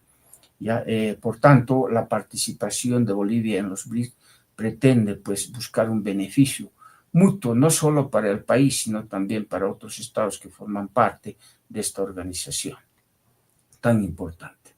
Máxime cuando en Bolivia, mi país, posee más de 23 millones de toneladas de litio cuantificadas y en proceso de certificación internacional, que seguros estamos con el pasar de los años y con el tiempo que vaya en todo caso a establecerse políticas estructurales, se van a poder observar si esta riqueza que tenemos en el país de alguna manera va a beneficiar pues de forma integral a todos los bolivianos. Esto de los yacimientos de litio boliviano definitivamente marca el inicio para que Bolivia pueda formar parte de los BRICS, llamado así por las siglas de sus integrantes, ¿no? Los integrantes de los BRICS más importantes son Brasil, Rusia, India, China y Sudáfrica, consideradas como economías emergentes y que ahora Bolivia se incorpora también, ¿no? Por todo ello, debemos decir que entre los principales derechos y beneficios que podrían ingresar al país, a Bolivia, encontramos, por ejemplo, el acceso a los mercados emergentes, ¿no? En ese sentido, Bolivia, como miembro de los BRICS, podría representar una porción significativa de la economía mundial. En ese sentido, además, se dice que Bolivia podría acceder a estos mercados, lo que facilitaría la exportación de sus productos y atraería las inversiones extranjeras. Por otro lado, la cooperación en diversos sectores, es decir, el bloque promueve la cooperación en áreas como la energía, la infraestructura, la tecnología, las finanzas y la agricultura. Por tanto, Bolivia podría participar en proyectos conjuntos y de esta manera recibir un apoyo técnico para fortalecer estos sectores. Finalmente, encontramos el fortalecimiento de la influencia geopolítica. Los BRICS buscan desafiar el orden mundial unipolar y promover una mayor equidad en las relaciones internacionales. Bolivia, como miembro, podría participar o participa ya en todo caso en las discusiones globales y defender sus intereses. Dentro de los deberes y responsabilidades de Bolivia con los BRICS, encontramos, por ejemplo, que los países miembros, en el presente caso, Bolivia, deberá contribuir a los objetivos del bloque, participar en las iniciativas comunes y respetar las decisiones tomadas en el marco de la organización. Por otro lado, se dice que la adhesión de Bolivia a los BRICS más los otros países representa una oportunidad única para impulsar el desarrollo económico y social del país. ¿Ya? Asimismo, tenemos que Bolivia, al integrarse a este bloque, las empresas podrán acceder ya a nuevas tecnologías, financiamiento y mercados, lo que contribuirá a diversificar su economía y reducir su dependencia de las materias primas. Lo que hace falta mucho en mi país es definitivamente esto. Con todo ello, podemos concluir señalando que la adhesión de Bolivia a los BRICS no es ni de lejos una solución salomónica ni mágica para los problemas estructurales de la economía boliviana. Si bien el bloque ofrece algunas oportunidades, y por no decir muchas oportunidades, y estas interesantes, no deja de ser un experimento con un futuro incierto, ¿no? Es fundamental en ese sentido que Bolivia enfatice sus intereses nacionales y evite ya caer en la tentación de hacer de esta alianza un acto ideológico o un capricho de una política exterior que conocemos todos nosotros que se viene presentando en el mundo, ¿no? Como en toda procesión, podemos decir, es mejor caminar con calma, evaluar, analizar cada paso, porque si algo nos enseña la experiencia es que no hay santos que comúnmente se dice que obren milagros cuando se trata de una política económica que determina el andamiaje de un país como el caso boliviano. Los discursos grandiosos pueden quedar bien en la plaza pública, por ejemplo, pero nosotros sabemos en la realidad de los hechos no siempre esos discursos a veces son cumplidos y son en todo caso ejecutados a plenitud. Por lo que Bolivia tendrá que implementar una serie de medidas estructurales para poder competir en ambos bloques, sobre todo en materia de seguridad jurídica, de infraestructura, así como en materia de derechos humanos observados por los organismos internacionales, por la serie, en este caso podemos decir ahora, de presos que existen encarcelados en nuestro país, ¿no? Con todo ello, Ya el financiamiento alternativo como una ventaja para Bolivia podría acceder a créditos del nuevo Banco de Desarrollo y de cierta forma podría alivianar la necesidad urgente que necesita o que requiere Bolivia en este momento, como son los dólares, la moneda norteamericana, ¿no? El comercio con monedas locales, esto podría reducir la presión sobre las reservas de dólares en medio de una crisis de divisas que tiene a la economía nacional al borde del colapso. Asimismo, el acceso a aquellos mercados estratégicos, ¿no?, que podrían brindar China e India, tienen interés precisamente en los recursos naturales como el litio boliviano, lo que podría también abrir oportunidades comerciales importantes para mi país. Con todo ello, definitivamente, ya este tema es muy importante porque tiene que ver con el desarrollo de Bolivia ya producto de la riqueza que hoy todavía tiene, ¿no?, los recursos naturales como el litio. Yo quiero agradecer desde Bolivia a los organizadores de este magnífico evento y fundamentalmente por tocar estos temas que son de interés mundial para los estados partes de los tratados y convenios internacionales a nivel mundial. Muchísimas gracias a los organizadores y un saludo cordial desde Bolivia. Muchas gracias, Dr. Raúl, por tu discurso y por tu presentación. Antes de dar continuidade, convido novamente o professor Deilton e que passo de novo a palavra para o professor, né? Oi, doutor, tudo bem? Muito bem, muito obrigado, Luiz, pela sua moderação. Parabéns. Muito obrigada. Uma moderação muito calma, tranquila, e conto com a sua participação, colaboração nos próximos eventos. Pode deixar, obrigada, doutor. Boa tarde. Agora, eu me vou invitar a doutora Núcia Seminário Hurtado de Armstrong. Bem-vinda, doutora. Eu me vou ler seu currículo.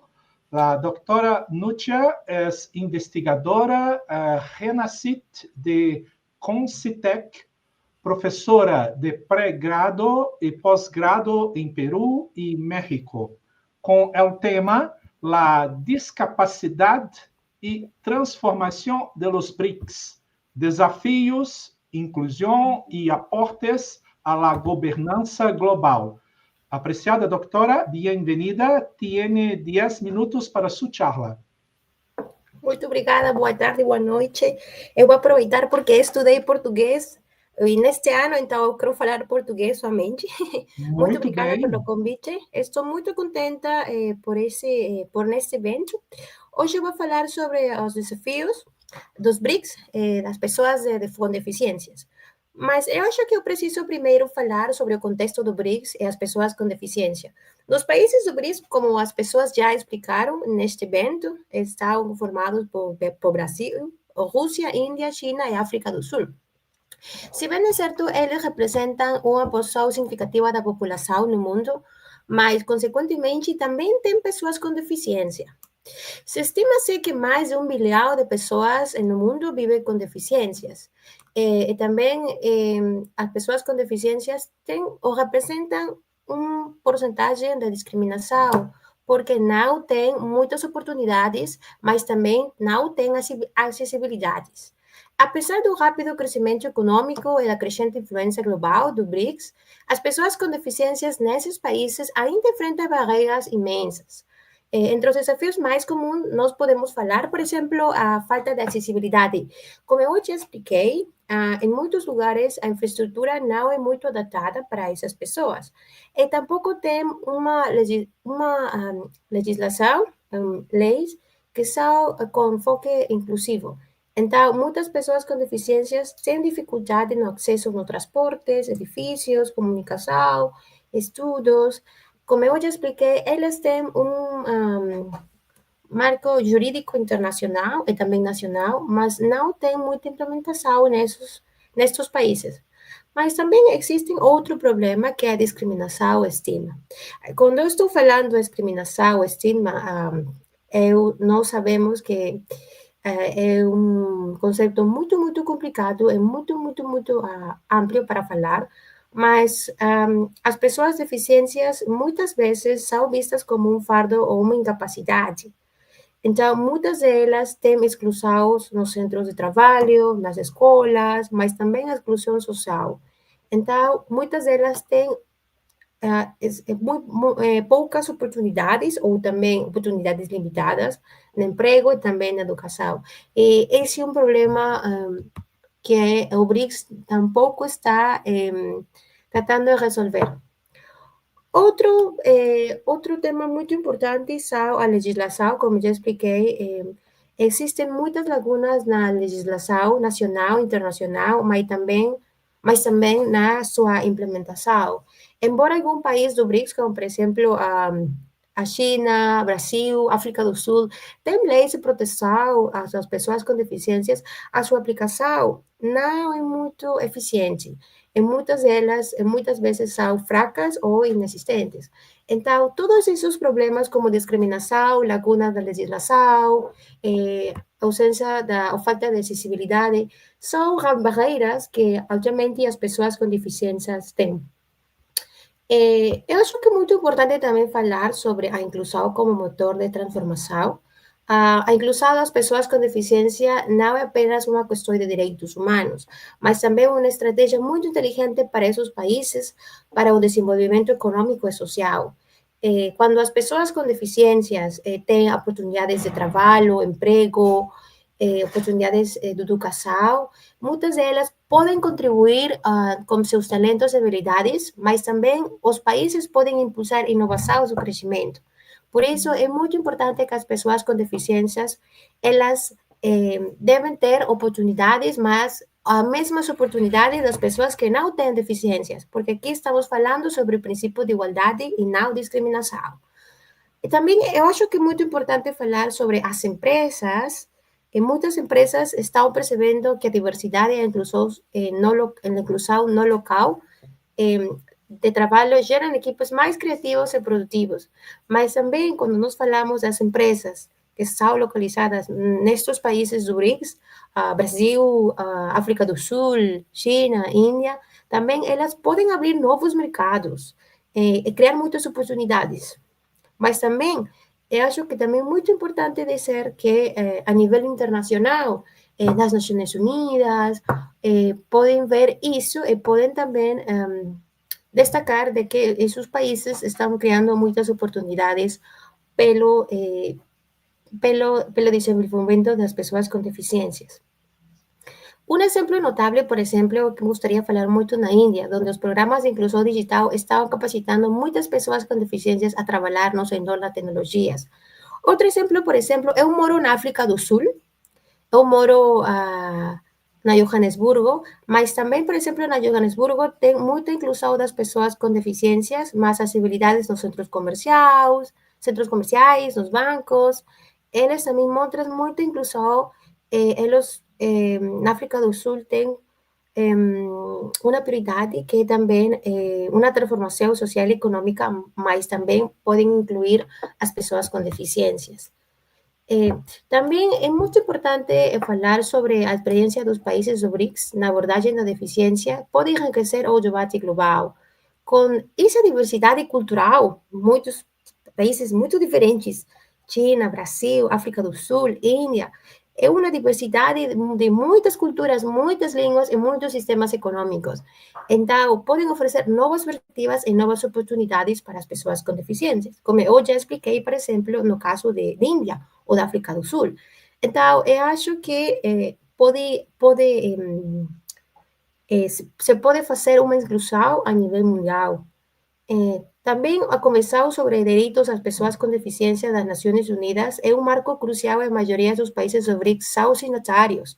No entanto, o papel deles vai além da simples adesão. Não? Eles podem liderar, pelo exemplo, mostrando políticas de inclusão, implementando legislação, política pública, e também pode ser monitoreos também, para assim poder monitorear se os direitos humanos das pessoas com deficiências são cumpridos nestes países. Ao compartilhar suas melhores práticas e a defender a inclusão e também em fóruns internacionais, os BRICS podem fortalecer a governança global, tomando a mais justa e equitativa para todos. Então, a promoção e inclusão das pessoas com deficiências nestes países não somente pode, por exemplo, pode oferecer, por exemplo, uma inclusão e também cumprimento dos direitos humanos, mas também pode eliminar lagunas, mas também discriminação e falta de acessibilidade.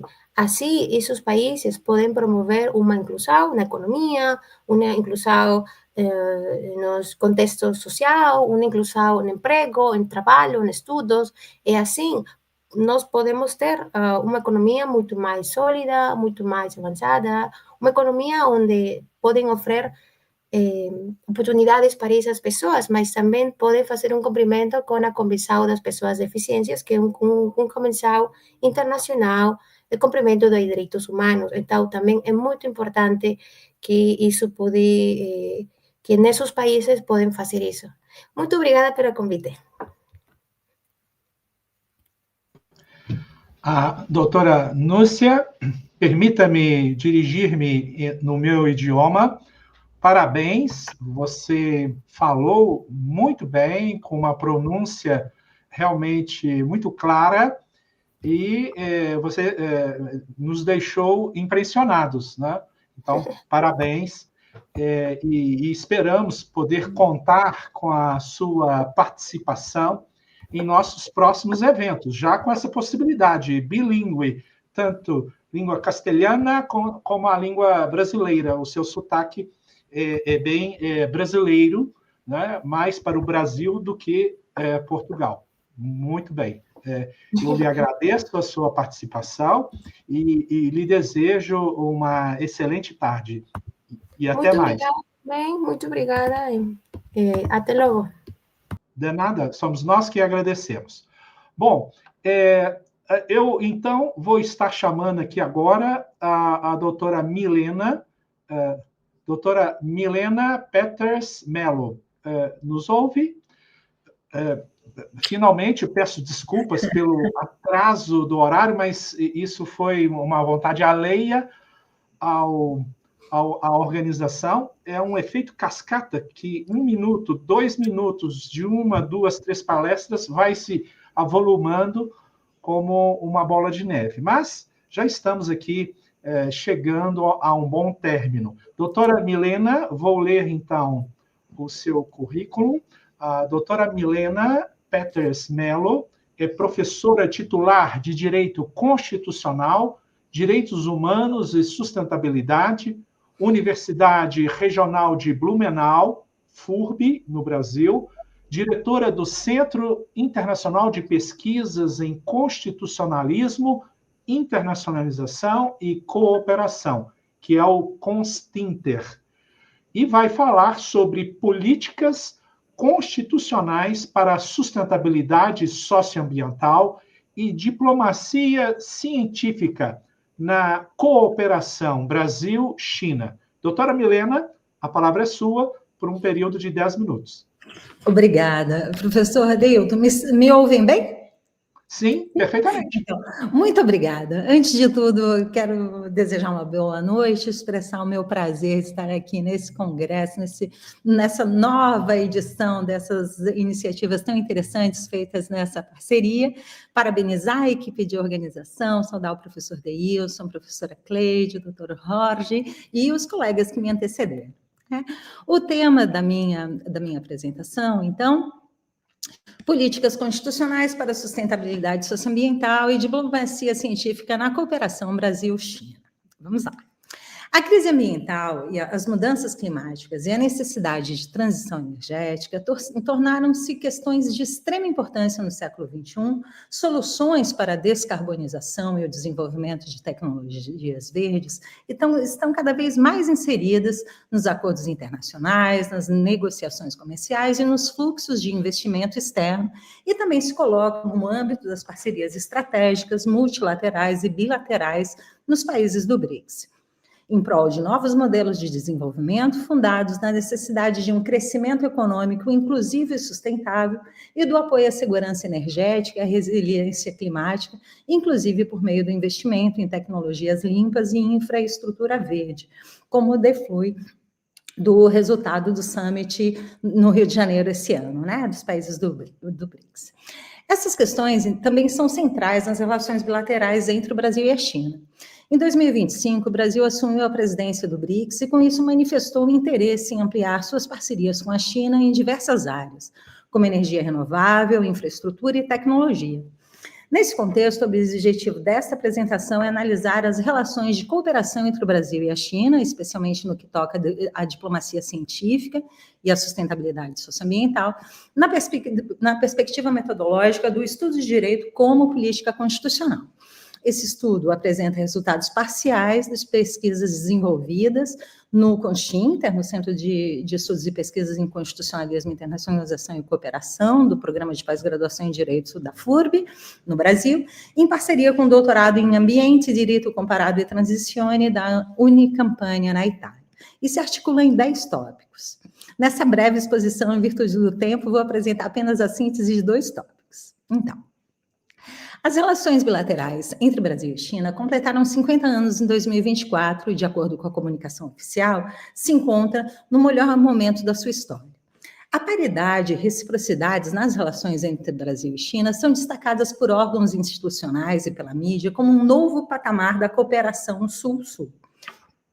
Conforme a ex-presidente do Brasil e atual presidente do novo Banco de Desenvolvimento, Dilma Rousseff, Brasil e China vêm mostrando ao mundo como uma relação de igual para igual pode levar a um resultado com grandes ganhos mútuos.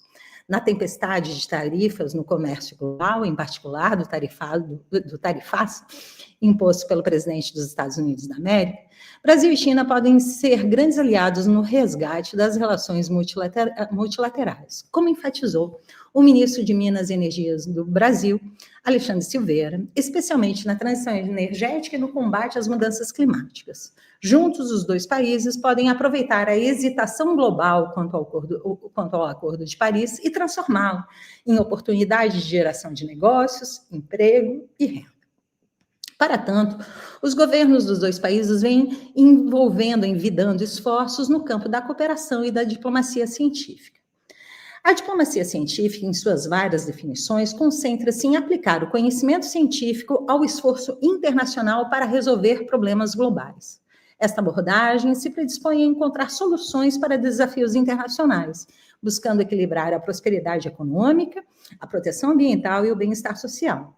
A importância dessa disciplina tornou-se ainda mais evidente com a crescente interconexão global que trouxe desafios complexos que exigem soluções colaborativas e baseadas em evidências.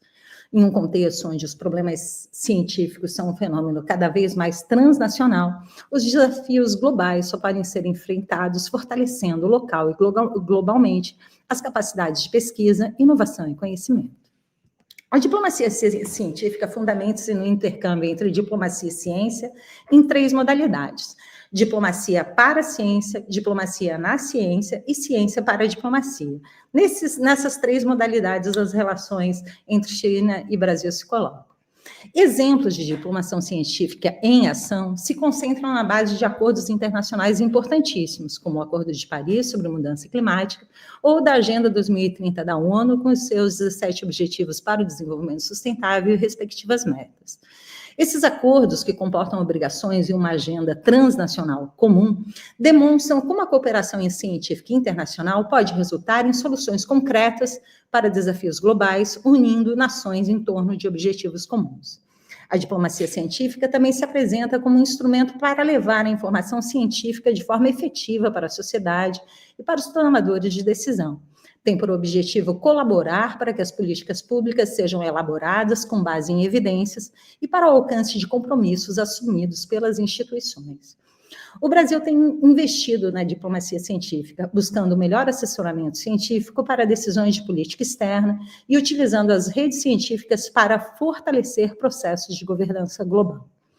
No que toca à diplomacia científica Brasil-China, os dois países têm um acordo de cooperação científica e tecnológica desde 1984, repactuado pelo Decreto 638 em 1992. Em 4 décadas de parceria, Brasil e China mudaram muito. Atualmente, possuem uma cooperação frutífera em áreas como tecnologia espacial, ciência básica, biotecnologia, mudanças climáticas e saúde pública. Os satélites de recursos terrestres, desenvolvidos em conjunto por China e Brasil, têm mais de 30 anos de história e são considerados um exemplo de cooperação sul-sul. Novos acordos na área de ciência e tecnologia foram assinados entre Brasil e China, especialmente nos 2 últimos anos. Em novembro do ano passado, o ministro de Ciência, Tecnologia e Inovação firmou 5 memorandos de entendimento com instituições de governo da China para estabelecer cooperação nas áreas de tecnologia nuclear, agricultura familiar, indústria fotovoltaica e inteligência artificial. Os instrumentos bilaterais integraram um pacote de 37 iniciativas firmadas na visita do presidente chinês a Brasília durante a cúpula do G20.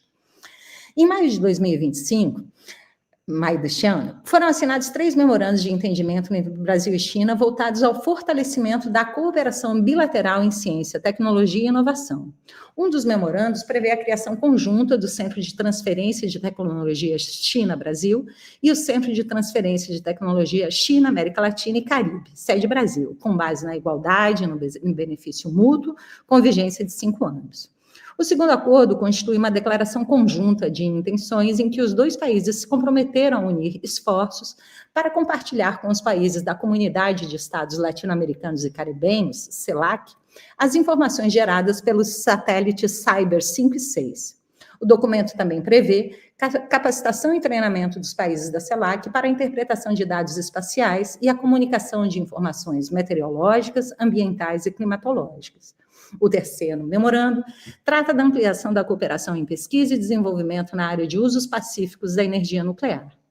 Durante a 17ª cúpula do BRICS, realizada na cidade do Rio de Janeiro, em julho de 2025, o Brasil assinou uma carta de intenções com a estatal chinesa TGN Energy, assinalando um novo capítulo da cooperação bilateral entre Brasil e China nas áreas de energia renovável, sustentabilidade e uso responsável de minerais nucleares, que estabelece uma plataforma de cooperação técnico-científica com destaque para ações integradas em pesquisa e desenvolvimento e modernização da cadeia mineral brasileira. Observações finais. As relações entre o Brasil e a China envolvem a diplomacia científica, a diplomacia energética e a diplomacia da inovação. A diplomacia e a cooperação nesses diferentes campos entre o Brasil e China, especialmente em matéria ambiental e transição energética, é muito bem-vinda e se apresenta com potencial promissor, além dos resultados já alcançados. Contudo, no que toca às políticas constitucionais, é oportuno não perder de vista que a sustentabilidade socioambiental no Brasil, de acordo com as disposições constitucionais, envolve um complexo sistema de direitos, deveres e responsabilidades compartilhadas, em uma abordagem integral à proteção ambiental e ao conjunto dos direitos humanos e fundamentais, neste incluído as liberdades, as garantias democráticas, a proteção e promoção da diversidade cultural e a salvaguarda do patrimônio cultural material e intangível das diferentes comunidades que compõem a sociedade brasileira, inclusive os povos originários e suas tradições culturais, setores esses em que a China não pode ser considerada uma referência. Nesse âmbito, a China pode aprender com o Brasil, não obstante a grande distância que ainda existe entre texto e contexto constitucional no nosso país. Em efeito, a diplomacia científica apresenta uma evolução crítica nas relações internacionais, emergindo como uma potencial ponte que combina esforços científicos com estratégias diplomáticas, visa enfrentar desafios transnacionais complexos, como as mudanças climáticas, a crise ambiental, as pandemias, a saúde global, a segurança nuclear, energética, alimentar, o uso adequado da inteligência artificial, demonstrando o potencial ilimitado da cooperação internacional e intersetorial fundamentada no conhecimento científico.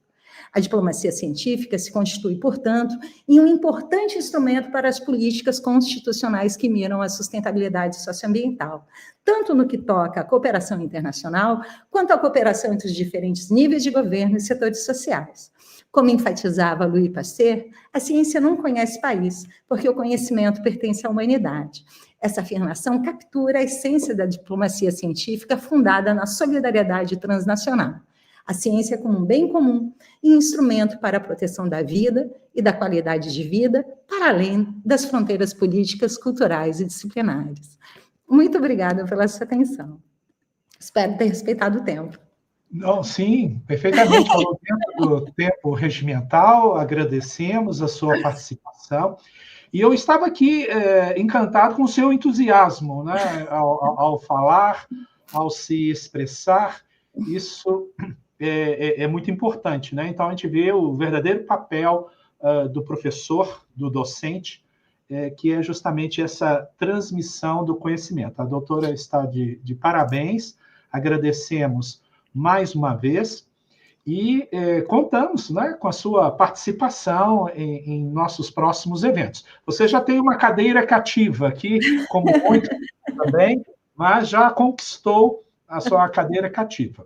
Muito obrigada, professor. E aproveito para parabenizar essa iniciativa, que também é um exercício de diplomacia científica. Uma ótima continuação para vocês. Uma boa noite. Muito bem. Muito obrigado. Sou eu quem agradeço. Bom, então, dando continuidade, eu gostaria de fazer apenas um pequeno ajuste aqui do cronograma e pedir a compreensão ao doutor Yandri Lor. Antes da sua ponência, eu vou estar chamando a doutora Tatiane Suplicy Barbosa e logo em seguida passarei a palavra para o doutor Yandri Lor para que possa estar fazendo a sua ponência. Perfeito, professor? Conto com a sua compreensão. Então, eu vou estar aqui chamando a doutora Tatiana Suplicy Barbosa. Vou estar lendo o seu currículo. A doutora Tatiana Suplicy Barbosa é advogada, professora, mestranda em Direito Digital, Sociedade e Tecnologia, pós-graduada em Direito Público, Direito Constitucional, Direito Administrativo e Direito Tributário. Tem um currículo já bastante invejável, parabéns, já com uma atuação muito expressiva como membro da Comissão de Direito do Agronegócio da OAB Paraná e conselheira do Conselho Municipal da Mulher na cidade de Lapa, no Paraná. E vai estar com o tema BRICS e a nova ordem digital, tributação, soberania tecnológica e governança de dados. Você tem 10 minutos. Também agradeço pela paciência. Muitas vezes os atrasos não se devem à coordenação geral, mas, enfim, estamos chegando a termo. A palavra é sua, doutora.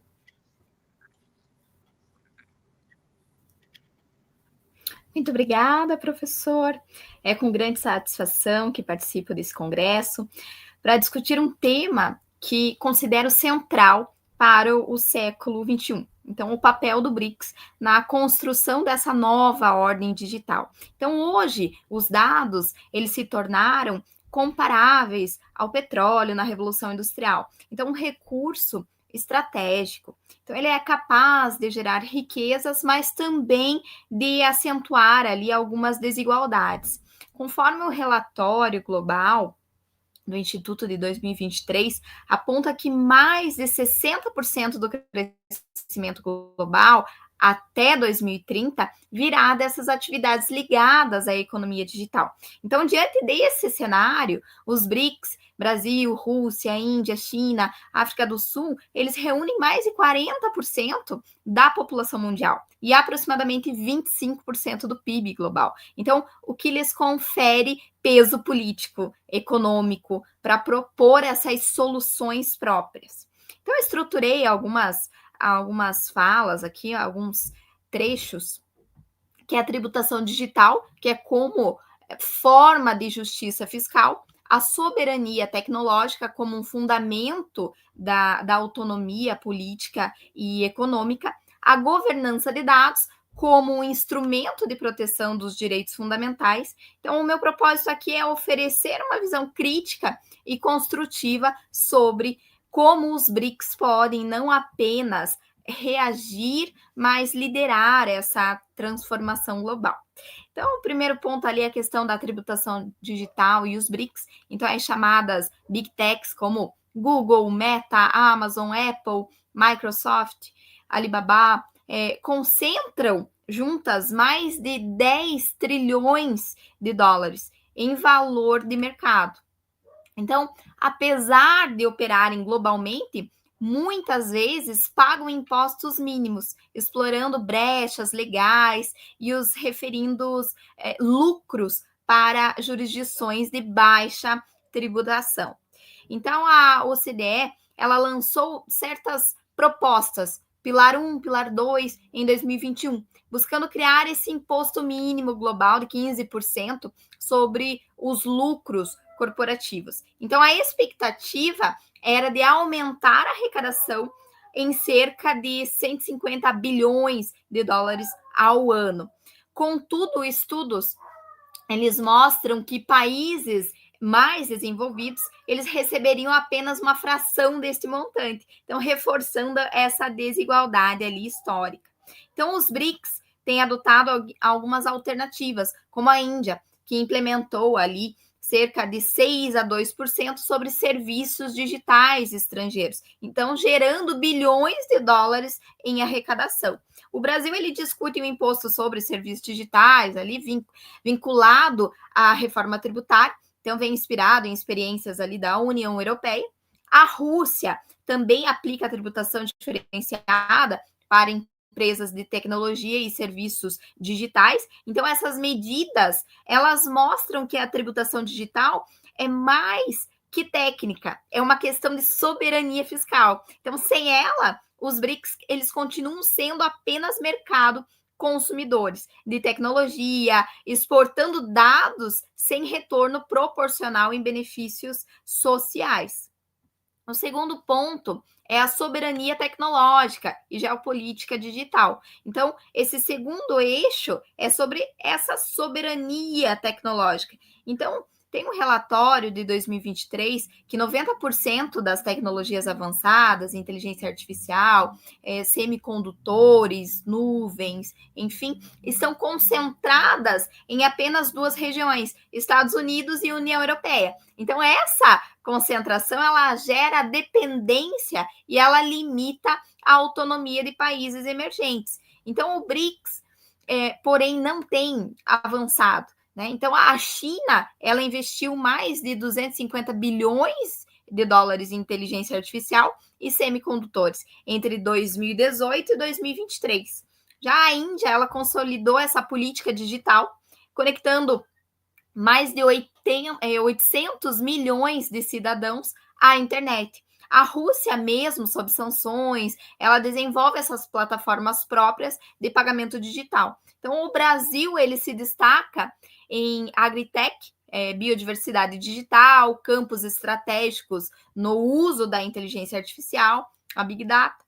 E a África do Sul, ela investe em infraestruturas de conectividade para reduzir desigualdades digitais. Então, o debate sobre moedas digitais soberanas também avança, tá? Então, já é testado em transações reais ali, o BRICS, eles estudam criar um sistema financeiro independente que reduza essa dependência do dólar. Aqui a soberania tecnológica, ela significa autonomia de decisão, então escolher como usar recursos digitais e como participar das cadeias globais, inovação, sem essa submissão a potências externas.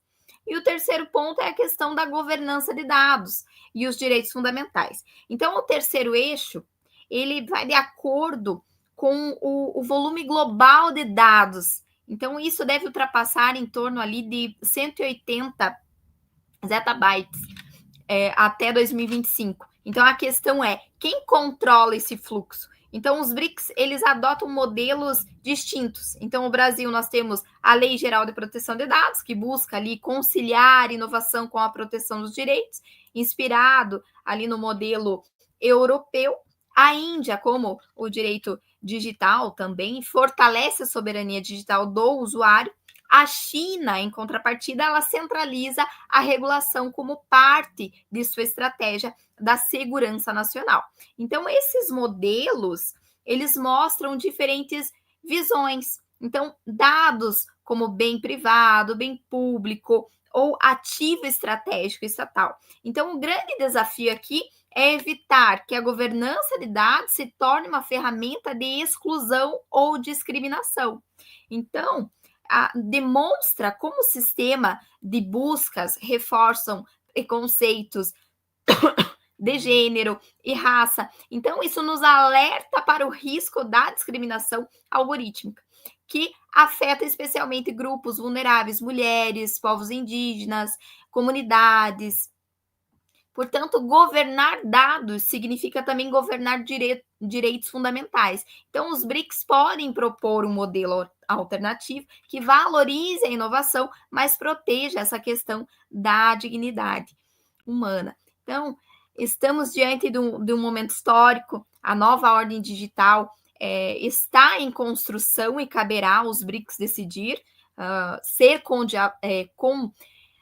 ser ali os principais, né, aceitando passivamente modelos externos ou ser protagonistas, propondo alternativas justas, inclusivas. Então, aqui deixo três mensagens finais. A tributação digital é um instrumento de justiça fiscal e de soberania econômica. A soberania tecnológica é um novo eixo da geopolítica global. E a governança de dados, ela deve proteger dados fundamentais e promover essa inclusão social. Se atuarem de forma coesa, os BRICS poderão não apenas participar, mas liderar a construção dessa nova ordem digital mais equilibrada, inclusiva e sustentável. Aproveito para agradecer de forma especial ao professor Jorge, ao professor Dayton e a todos os integrantes da organização desse congresso, que nos proporcionaram um espaço de debate acadêmico da mais alta relevância, e muito obrigada.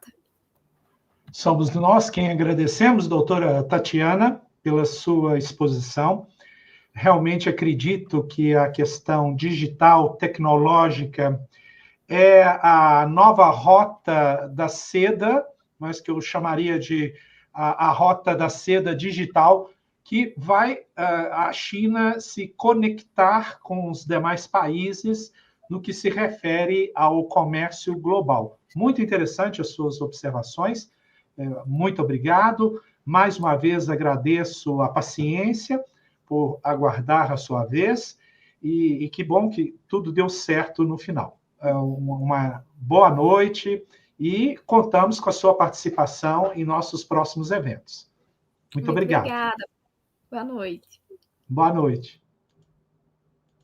Agora, me gostaria de invitar o Dr. Yandri Lor, apreciado Dr. Yandri. Muitas gracias por sua paciência, por sua compreensão. E agora temos sua ponencia. Eu me vou ler seu currículo.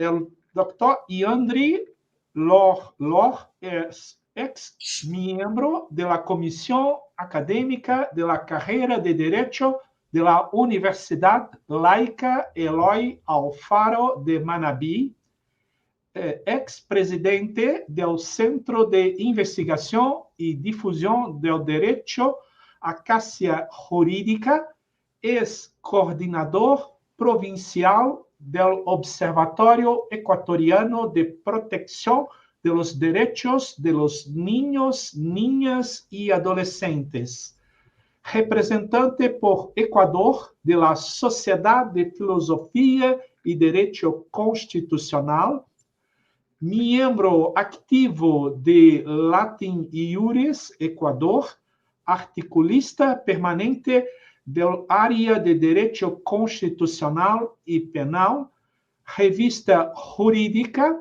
del diario La Hora, delegado cantonal de Manta para la Coordinadora Andina de los Derechos Humanos, coautor del comentado al Código Penal colombiano, coautor de obras jurídicas de Perú, Ecuador y Argentina, socio director de la firma jurídica Yandri Lor y Asociados, director del área de Derecho Penal y Constitucional del Estudio Jurídico Yandri Lor Asociados, ponente permanente de la Escuela Interdisciplinar de Derechos Fundamentales, Preeminencia y Justicia del Perú, con el tema La Sociedad Ecuatoriana, dificuldad de gobernanza y su influencia en la gobernabilidad de Ecuador. Análisis de los últimos gobiernos. Apreciado doctor, tiene la palabra por 10 minutos. Muchas gracias, apreciado doctor Dayton, y también asimismo al doctor Jorge por la invitación a este evento en el cual se tratan temas muy importantes y donde podemos conocer la realidad de cada uno de los países de nosotros, los ponentes a este evento. Bueno, el tema que hoy les traigo es este tema muy importante, ¿no? Esta cuestión de la gobernanza que hay en el Ecuador y esa problemática que se está generando por el tema de la gobernabilidad propia de los últimos gobiernos. Ecuador viene de pasar, como todos conocemos en la historia, por un gobierno que estuvo por más de 10 años, que fue el gobierno del expresidente Rafael Correa. Y posterior a ello, de los últimos años ha tenido 3 gobiernos como tal. El primero, el gobierno del expresidente Lenín Moreno, el segundo, del expresidente Guillermo Lasso, un expresidente que se vio en la necesidad de llamar a una figura política que nosotros le denominamos en nuestra constitución del 2008 como muerte cruzada. Y a través de esta muerte cruzada, él obviamente envía a sus casas al legislativo y queda por unos meses gobernando a través de decretos de ley como tal, ¿no? A efectos de poder generar esta estabilidad en cuanto a la cuestión ecuatoriana, en cuanto al tema de poder generar una estabilidad en torno a la gobernabilidad que no se le estaba, entre comillas, permitiendo. Y después de ello entra en un gobierno interino, que es parte del gobierno actual, el presidente Daniel Noboa, ¿no? Posterior a ello se fue a la reelección y hoy pues está cumpliendo un mandato que se espera y se estima que sea el mandato completo de 4 años. Pero ¿qué es lo que ha sucedido en este contexto de un problema de gobernanza y que ha afectado a la gobernabilidad de estos 3 presidentes?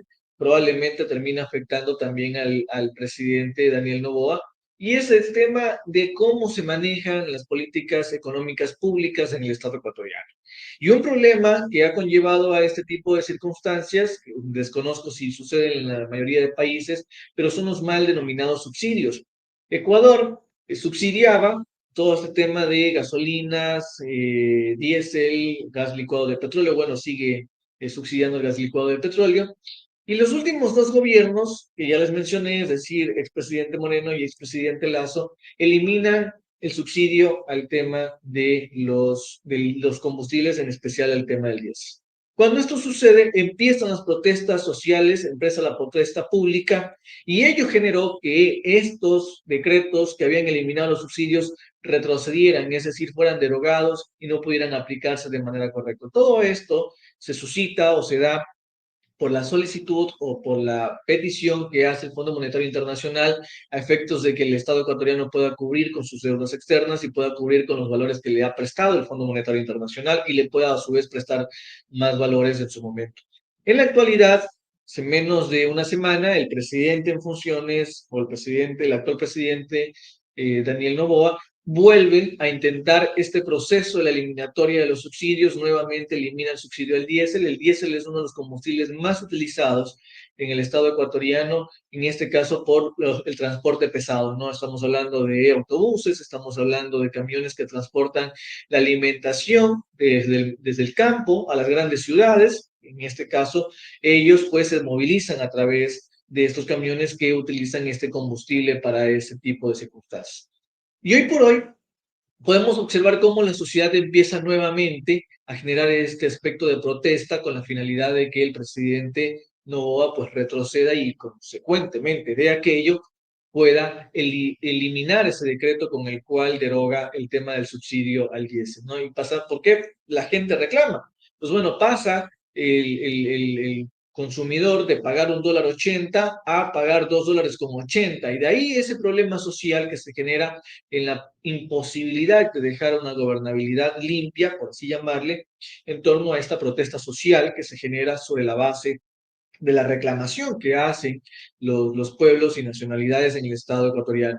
Y ello, incluso nosotros podemos observar cómo los movimientos indígenas, a través de sus presidentes, la CONAIE, que nosotros le conocemos aquí en Ecuador, empieza a llamar a la protesta social. Esta protesta social que tiene como finalidad reclamar constantemente por el tema de la promulgación, protección y amparo de los derechos de la ciudadanía. Y ustedes, a través de las noticias internacionales, pudieron ver cómo esta protesta social muchas veces se termina convirtiendo en una especie de vandalismo que termina dañando entidades públicas. Ya tuvimos antecedentes sobre el daño a instituciones emblemáticas como documentos importantes de la Contraloría General del Estado, documentos importantes en Fiscalía General del Estado, y esto evidentemente ha afectado un poco la gobernabilidad de los exmandatarios y probablemente afecte la gobernabilidad del actual mandatario como tal. Este problema de poder generar esta confianza, de poder generar esta facilidad a los ciudadanos para que estos se puedan sentir cómodos con cada una de las decisiones que están adoptando los mandatarios, es compleja en un Estado que ha estado acostumbrado, cabe la redundancia, a recibir este tipo de subsidios y este tipo de cuestiones que le han generado, pues, hasta la actualidad, este problema de gobernabilidad, y este problema se genera por la falta de gobernanza que tienen los pueblos. En conclusión, el Estado ecuatoriano en los últimos gobiernos se ha visto afectado, los últimos 3 gobiernos se han visto afectados por la protesta social que se genera sobre la base de la reclamación, justa o injusta, por las decisiones adoptadas por los expresidentes y actual presidente a efectos de poder alivianar un poco la carga que tiene el Estado en torno al pago de subsidios, y ese dinero que en la actualidad alcanzan los $1.100 millones sean o puedan ser utilizados para otro tipo de obras como el tema de medicinas en los hospitales, educación, el tema de carreteras y otro tipo de circunstancias. Entonces, el uso que se le pretende dar a este tipo de economía o a esta economía es con la finalidad de poder generar obra social, pero, como ya lo manifestaba, el conglomerado no permite en muchas ocasiones que esto se pueda dar, pues necesita o exige que se mantengan los subsidios. Y ello, pues, limita un poco la capacidad de actuación, o al menos así lo han mencionado o lo han hecho conocer, pues, nuestros gobernantes en el Estado ecuatoriano.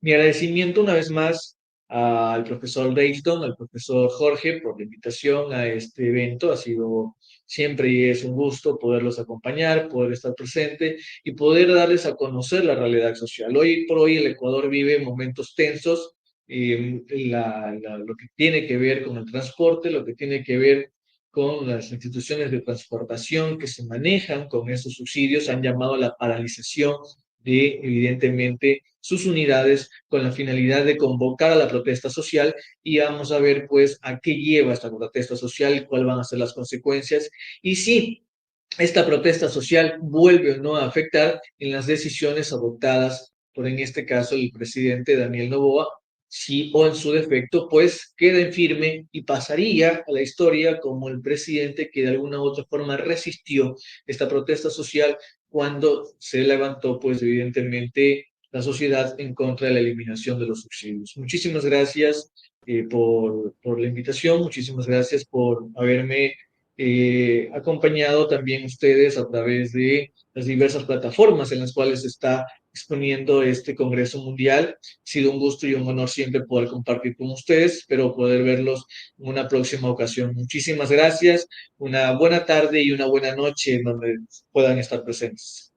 Somos nosotros quien agradecemos, apreciado Dr. Yandri Lor, por su importante y destacada ponencia, y contamos con su participación en nuestros próximos congresos con mucho honor y con mucha honra. Así será. Muchas gracias. Un abrazo. Pasen bien. Sí. Agora, eu me vou invitar o Dr. Jorge Torres Maric, o presidente da Preeminência e Justiça, para podermos empezar a sessão de clausura. Apreciado doctor, a palavra é tuya. Muchísimas gracias, apreciado Leighton. Hemos llegado al final ya de la segunda jornada de este Congreso Mundial de la Transformación de los BRICS, de los nuevos desafíos, las tensiones, la preponderancia global. Han tenido pues a bien participar más de 120 expositores de 30 países que le han dado pues el marco suficiente en la diversidad, la efectiva presencia global de los principales y destacados especialistas en el tema de los BRICS. Es un fenómeno que no se puede soslayar ni postergar.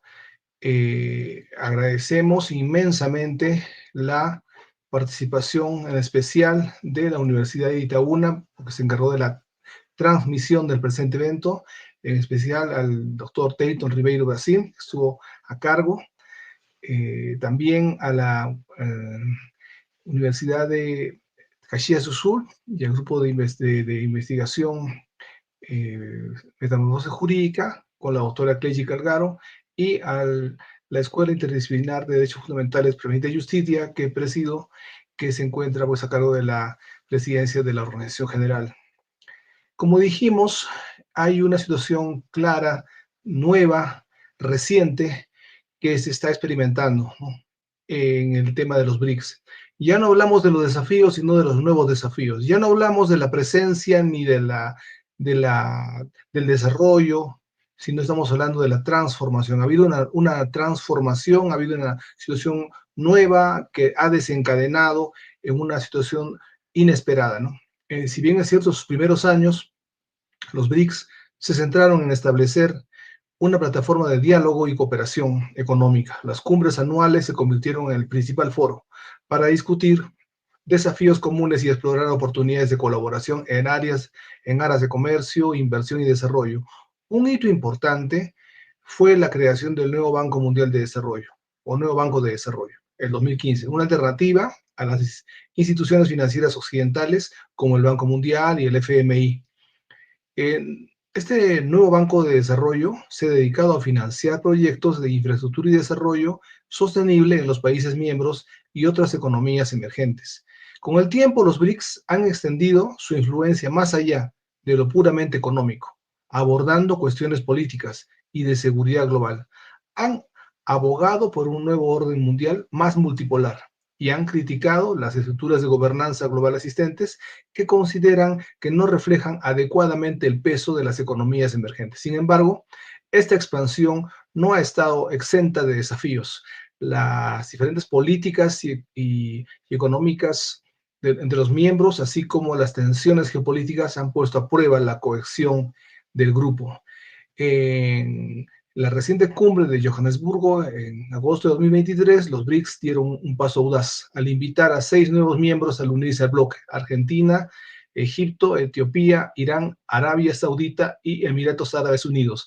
Esta expansión, que entró en vigencia en 2024, representa un intento de aumentar la influencia global del grupo y promover un nuevo orden mundial más inclusivo y más equitativo a medida que los BRICS continúan evolucionando en esta suerte de transformación.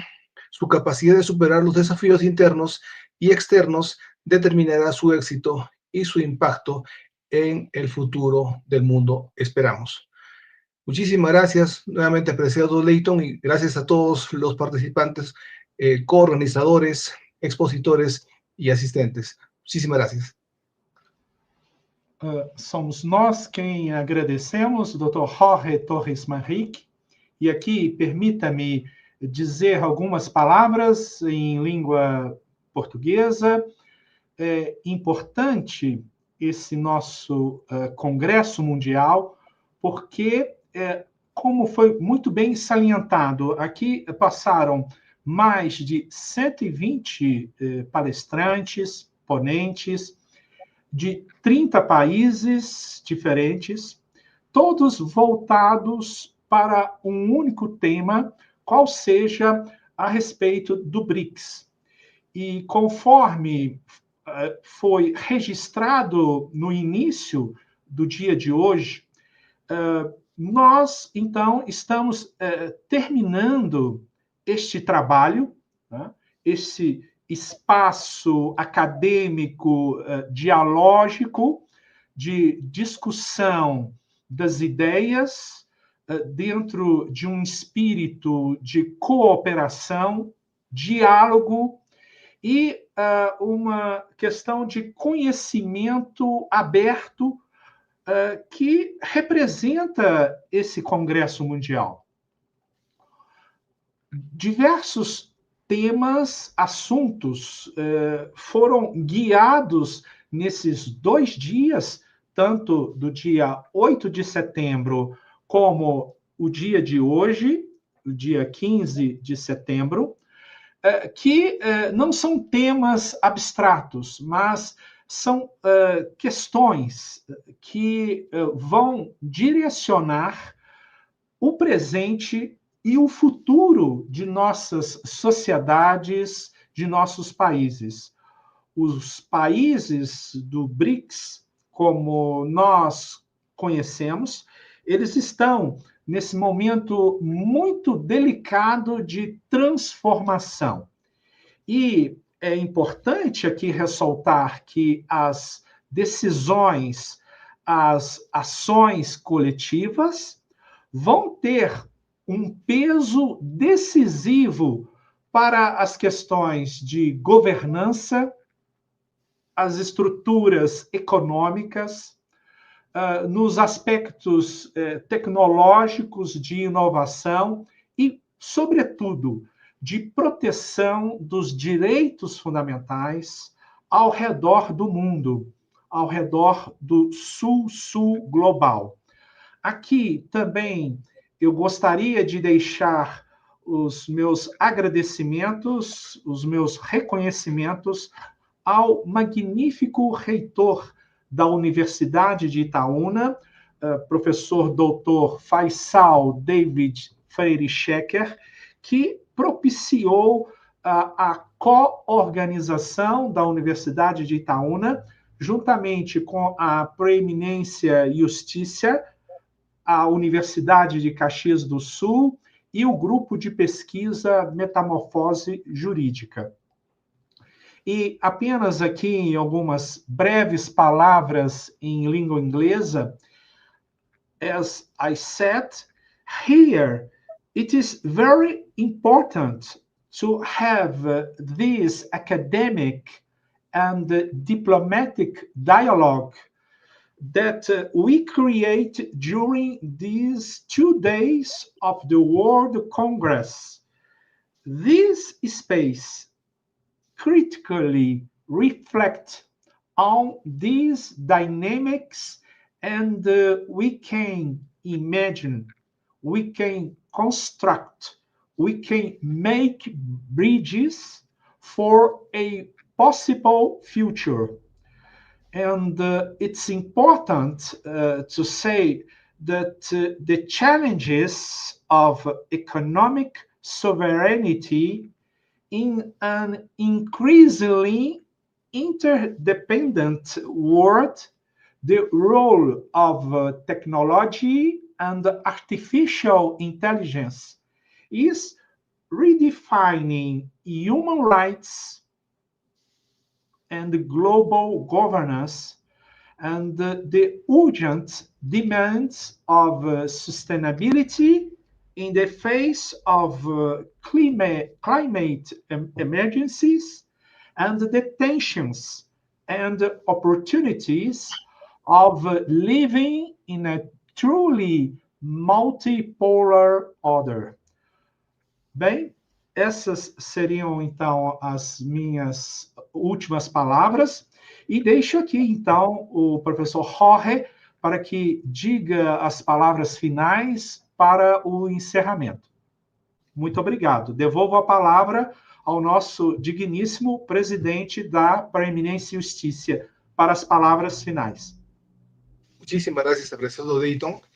Nuevamente, nuestro profundo agradecimiento y reconocimiento a las diversas instituciones que han participado como coorganizadoras, universidades prestigiosas de 12 países y que tienen siempre esa voluntad, esa capacidad, esa intención de participar, de colaborar, así como de los expositores y de los asistentes. En ese sentido, la organización general siempre se complace de tener ese respaldo y los convocamos, esperamos siempre podamos contar con ustedes en los próximos proyectos académicos que tenemos preparados para este año, conjuntamente con el evento anual que viene ya más adelante. Hay otros que estamos preparando y ustedes saben que si tenemos o que tuviésemos, digamos, por más que tuviésemos grandes proyectos importantes, si no existe el interés, la participación, quedan simplemente ahí en proyectos. Entonces, es importante el reconocimiento, el agradecimiento de ese respaldo, de esa participación que le da forma, que le da materialización, que le da realce y que le da esa trascendencia efectivamente esperada, ¿no? Porque se plasma, se pretende, se hace la proyección que sea global, es porque tienen que presentarse expositores a nivel global y a nivel de las instituciones también que participan. De otra manera, estaríamos hablando de un evento regional, un evento nacional, un evento internacional, que es algo muy diferente, ¿no? Nuevamente, muchísimas gracias y muy honrados con su participación. Adelante, apreciado Dayton. Muchas gracias, apreciado doctor. So, we finish our World Congress and see you in our next project. Muito obrigado.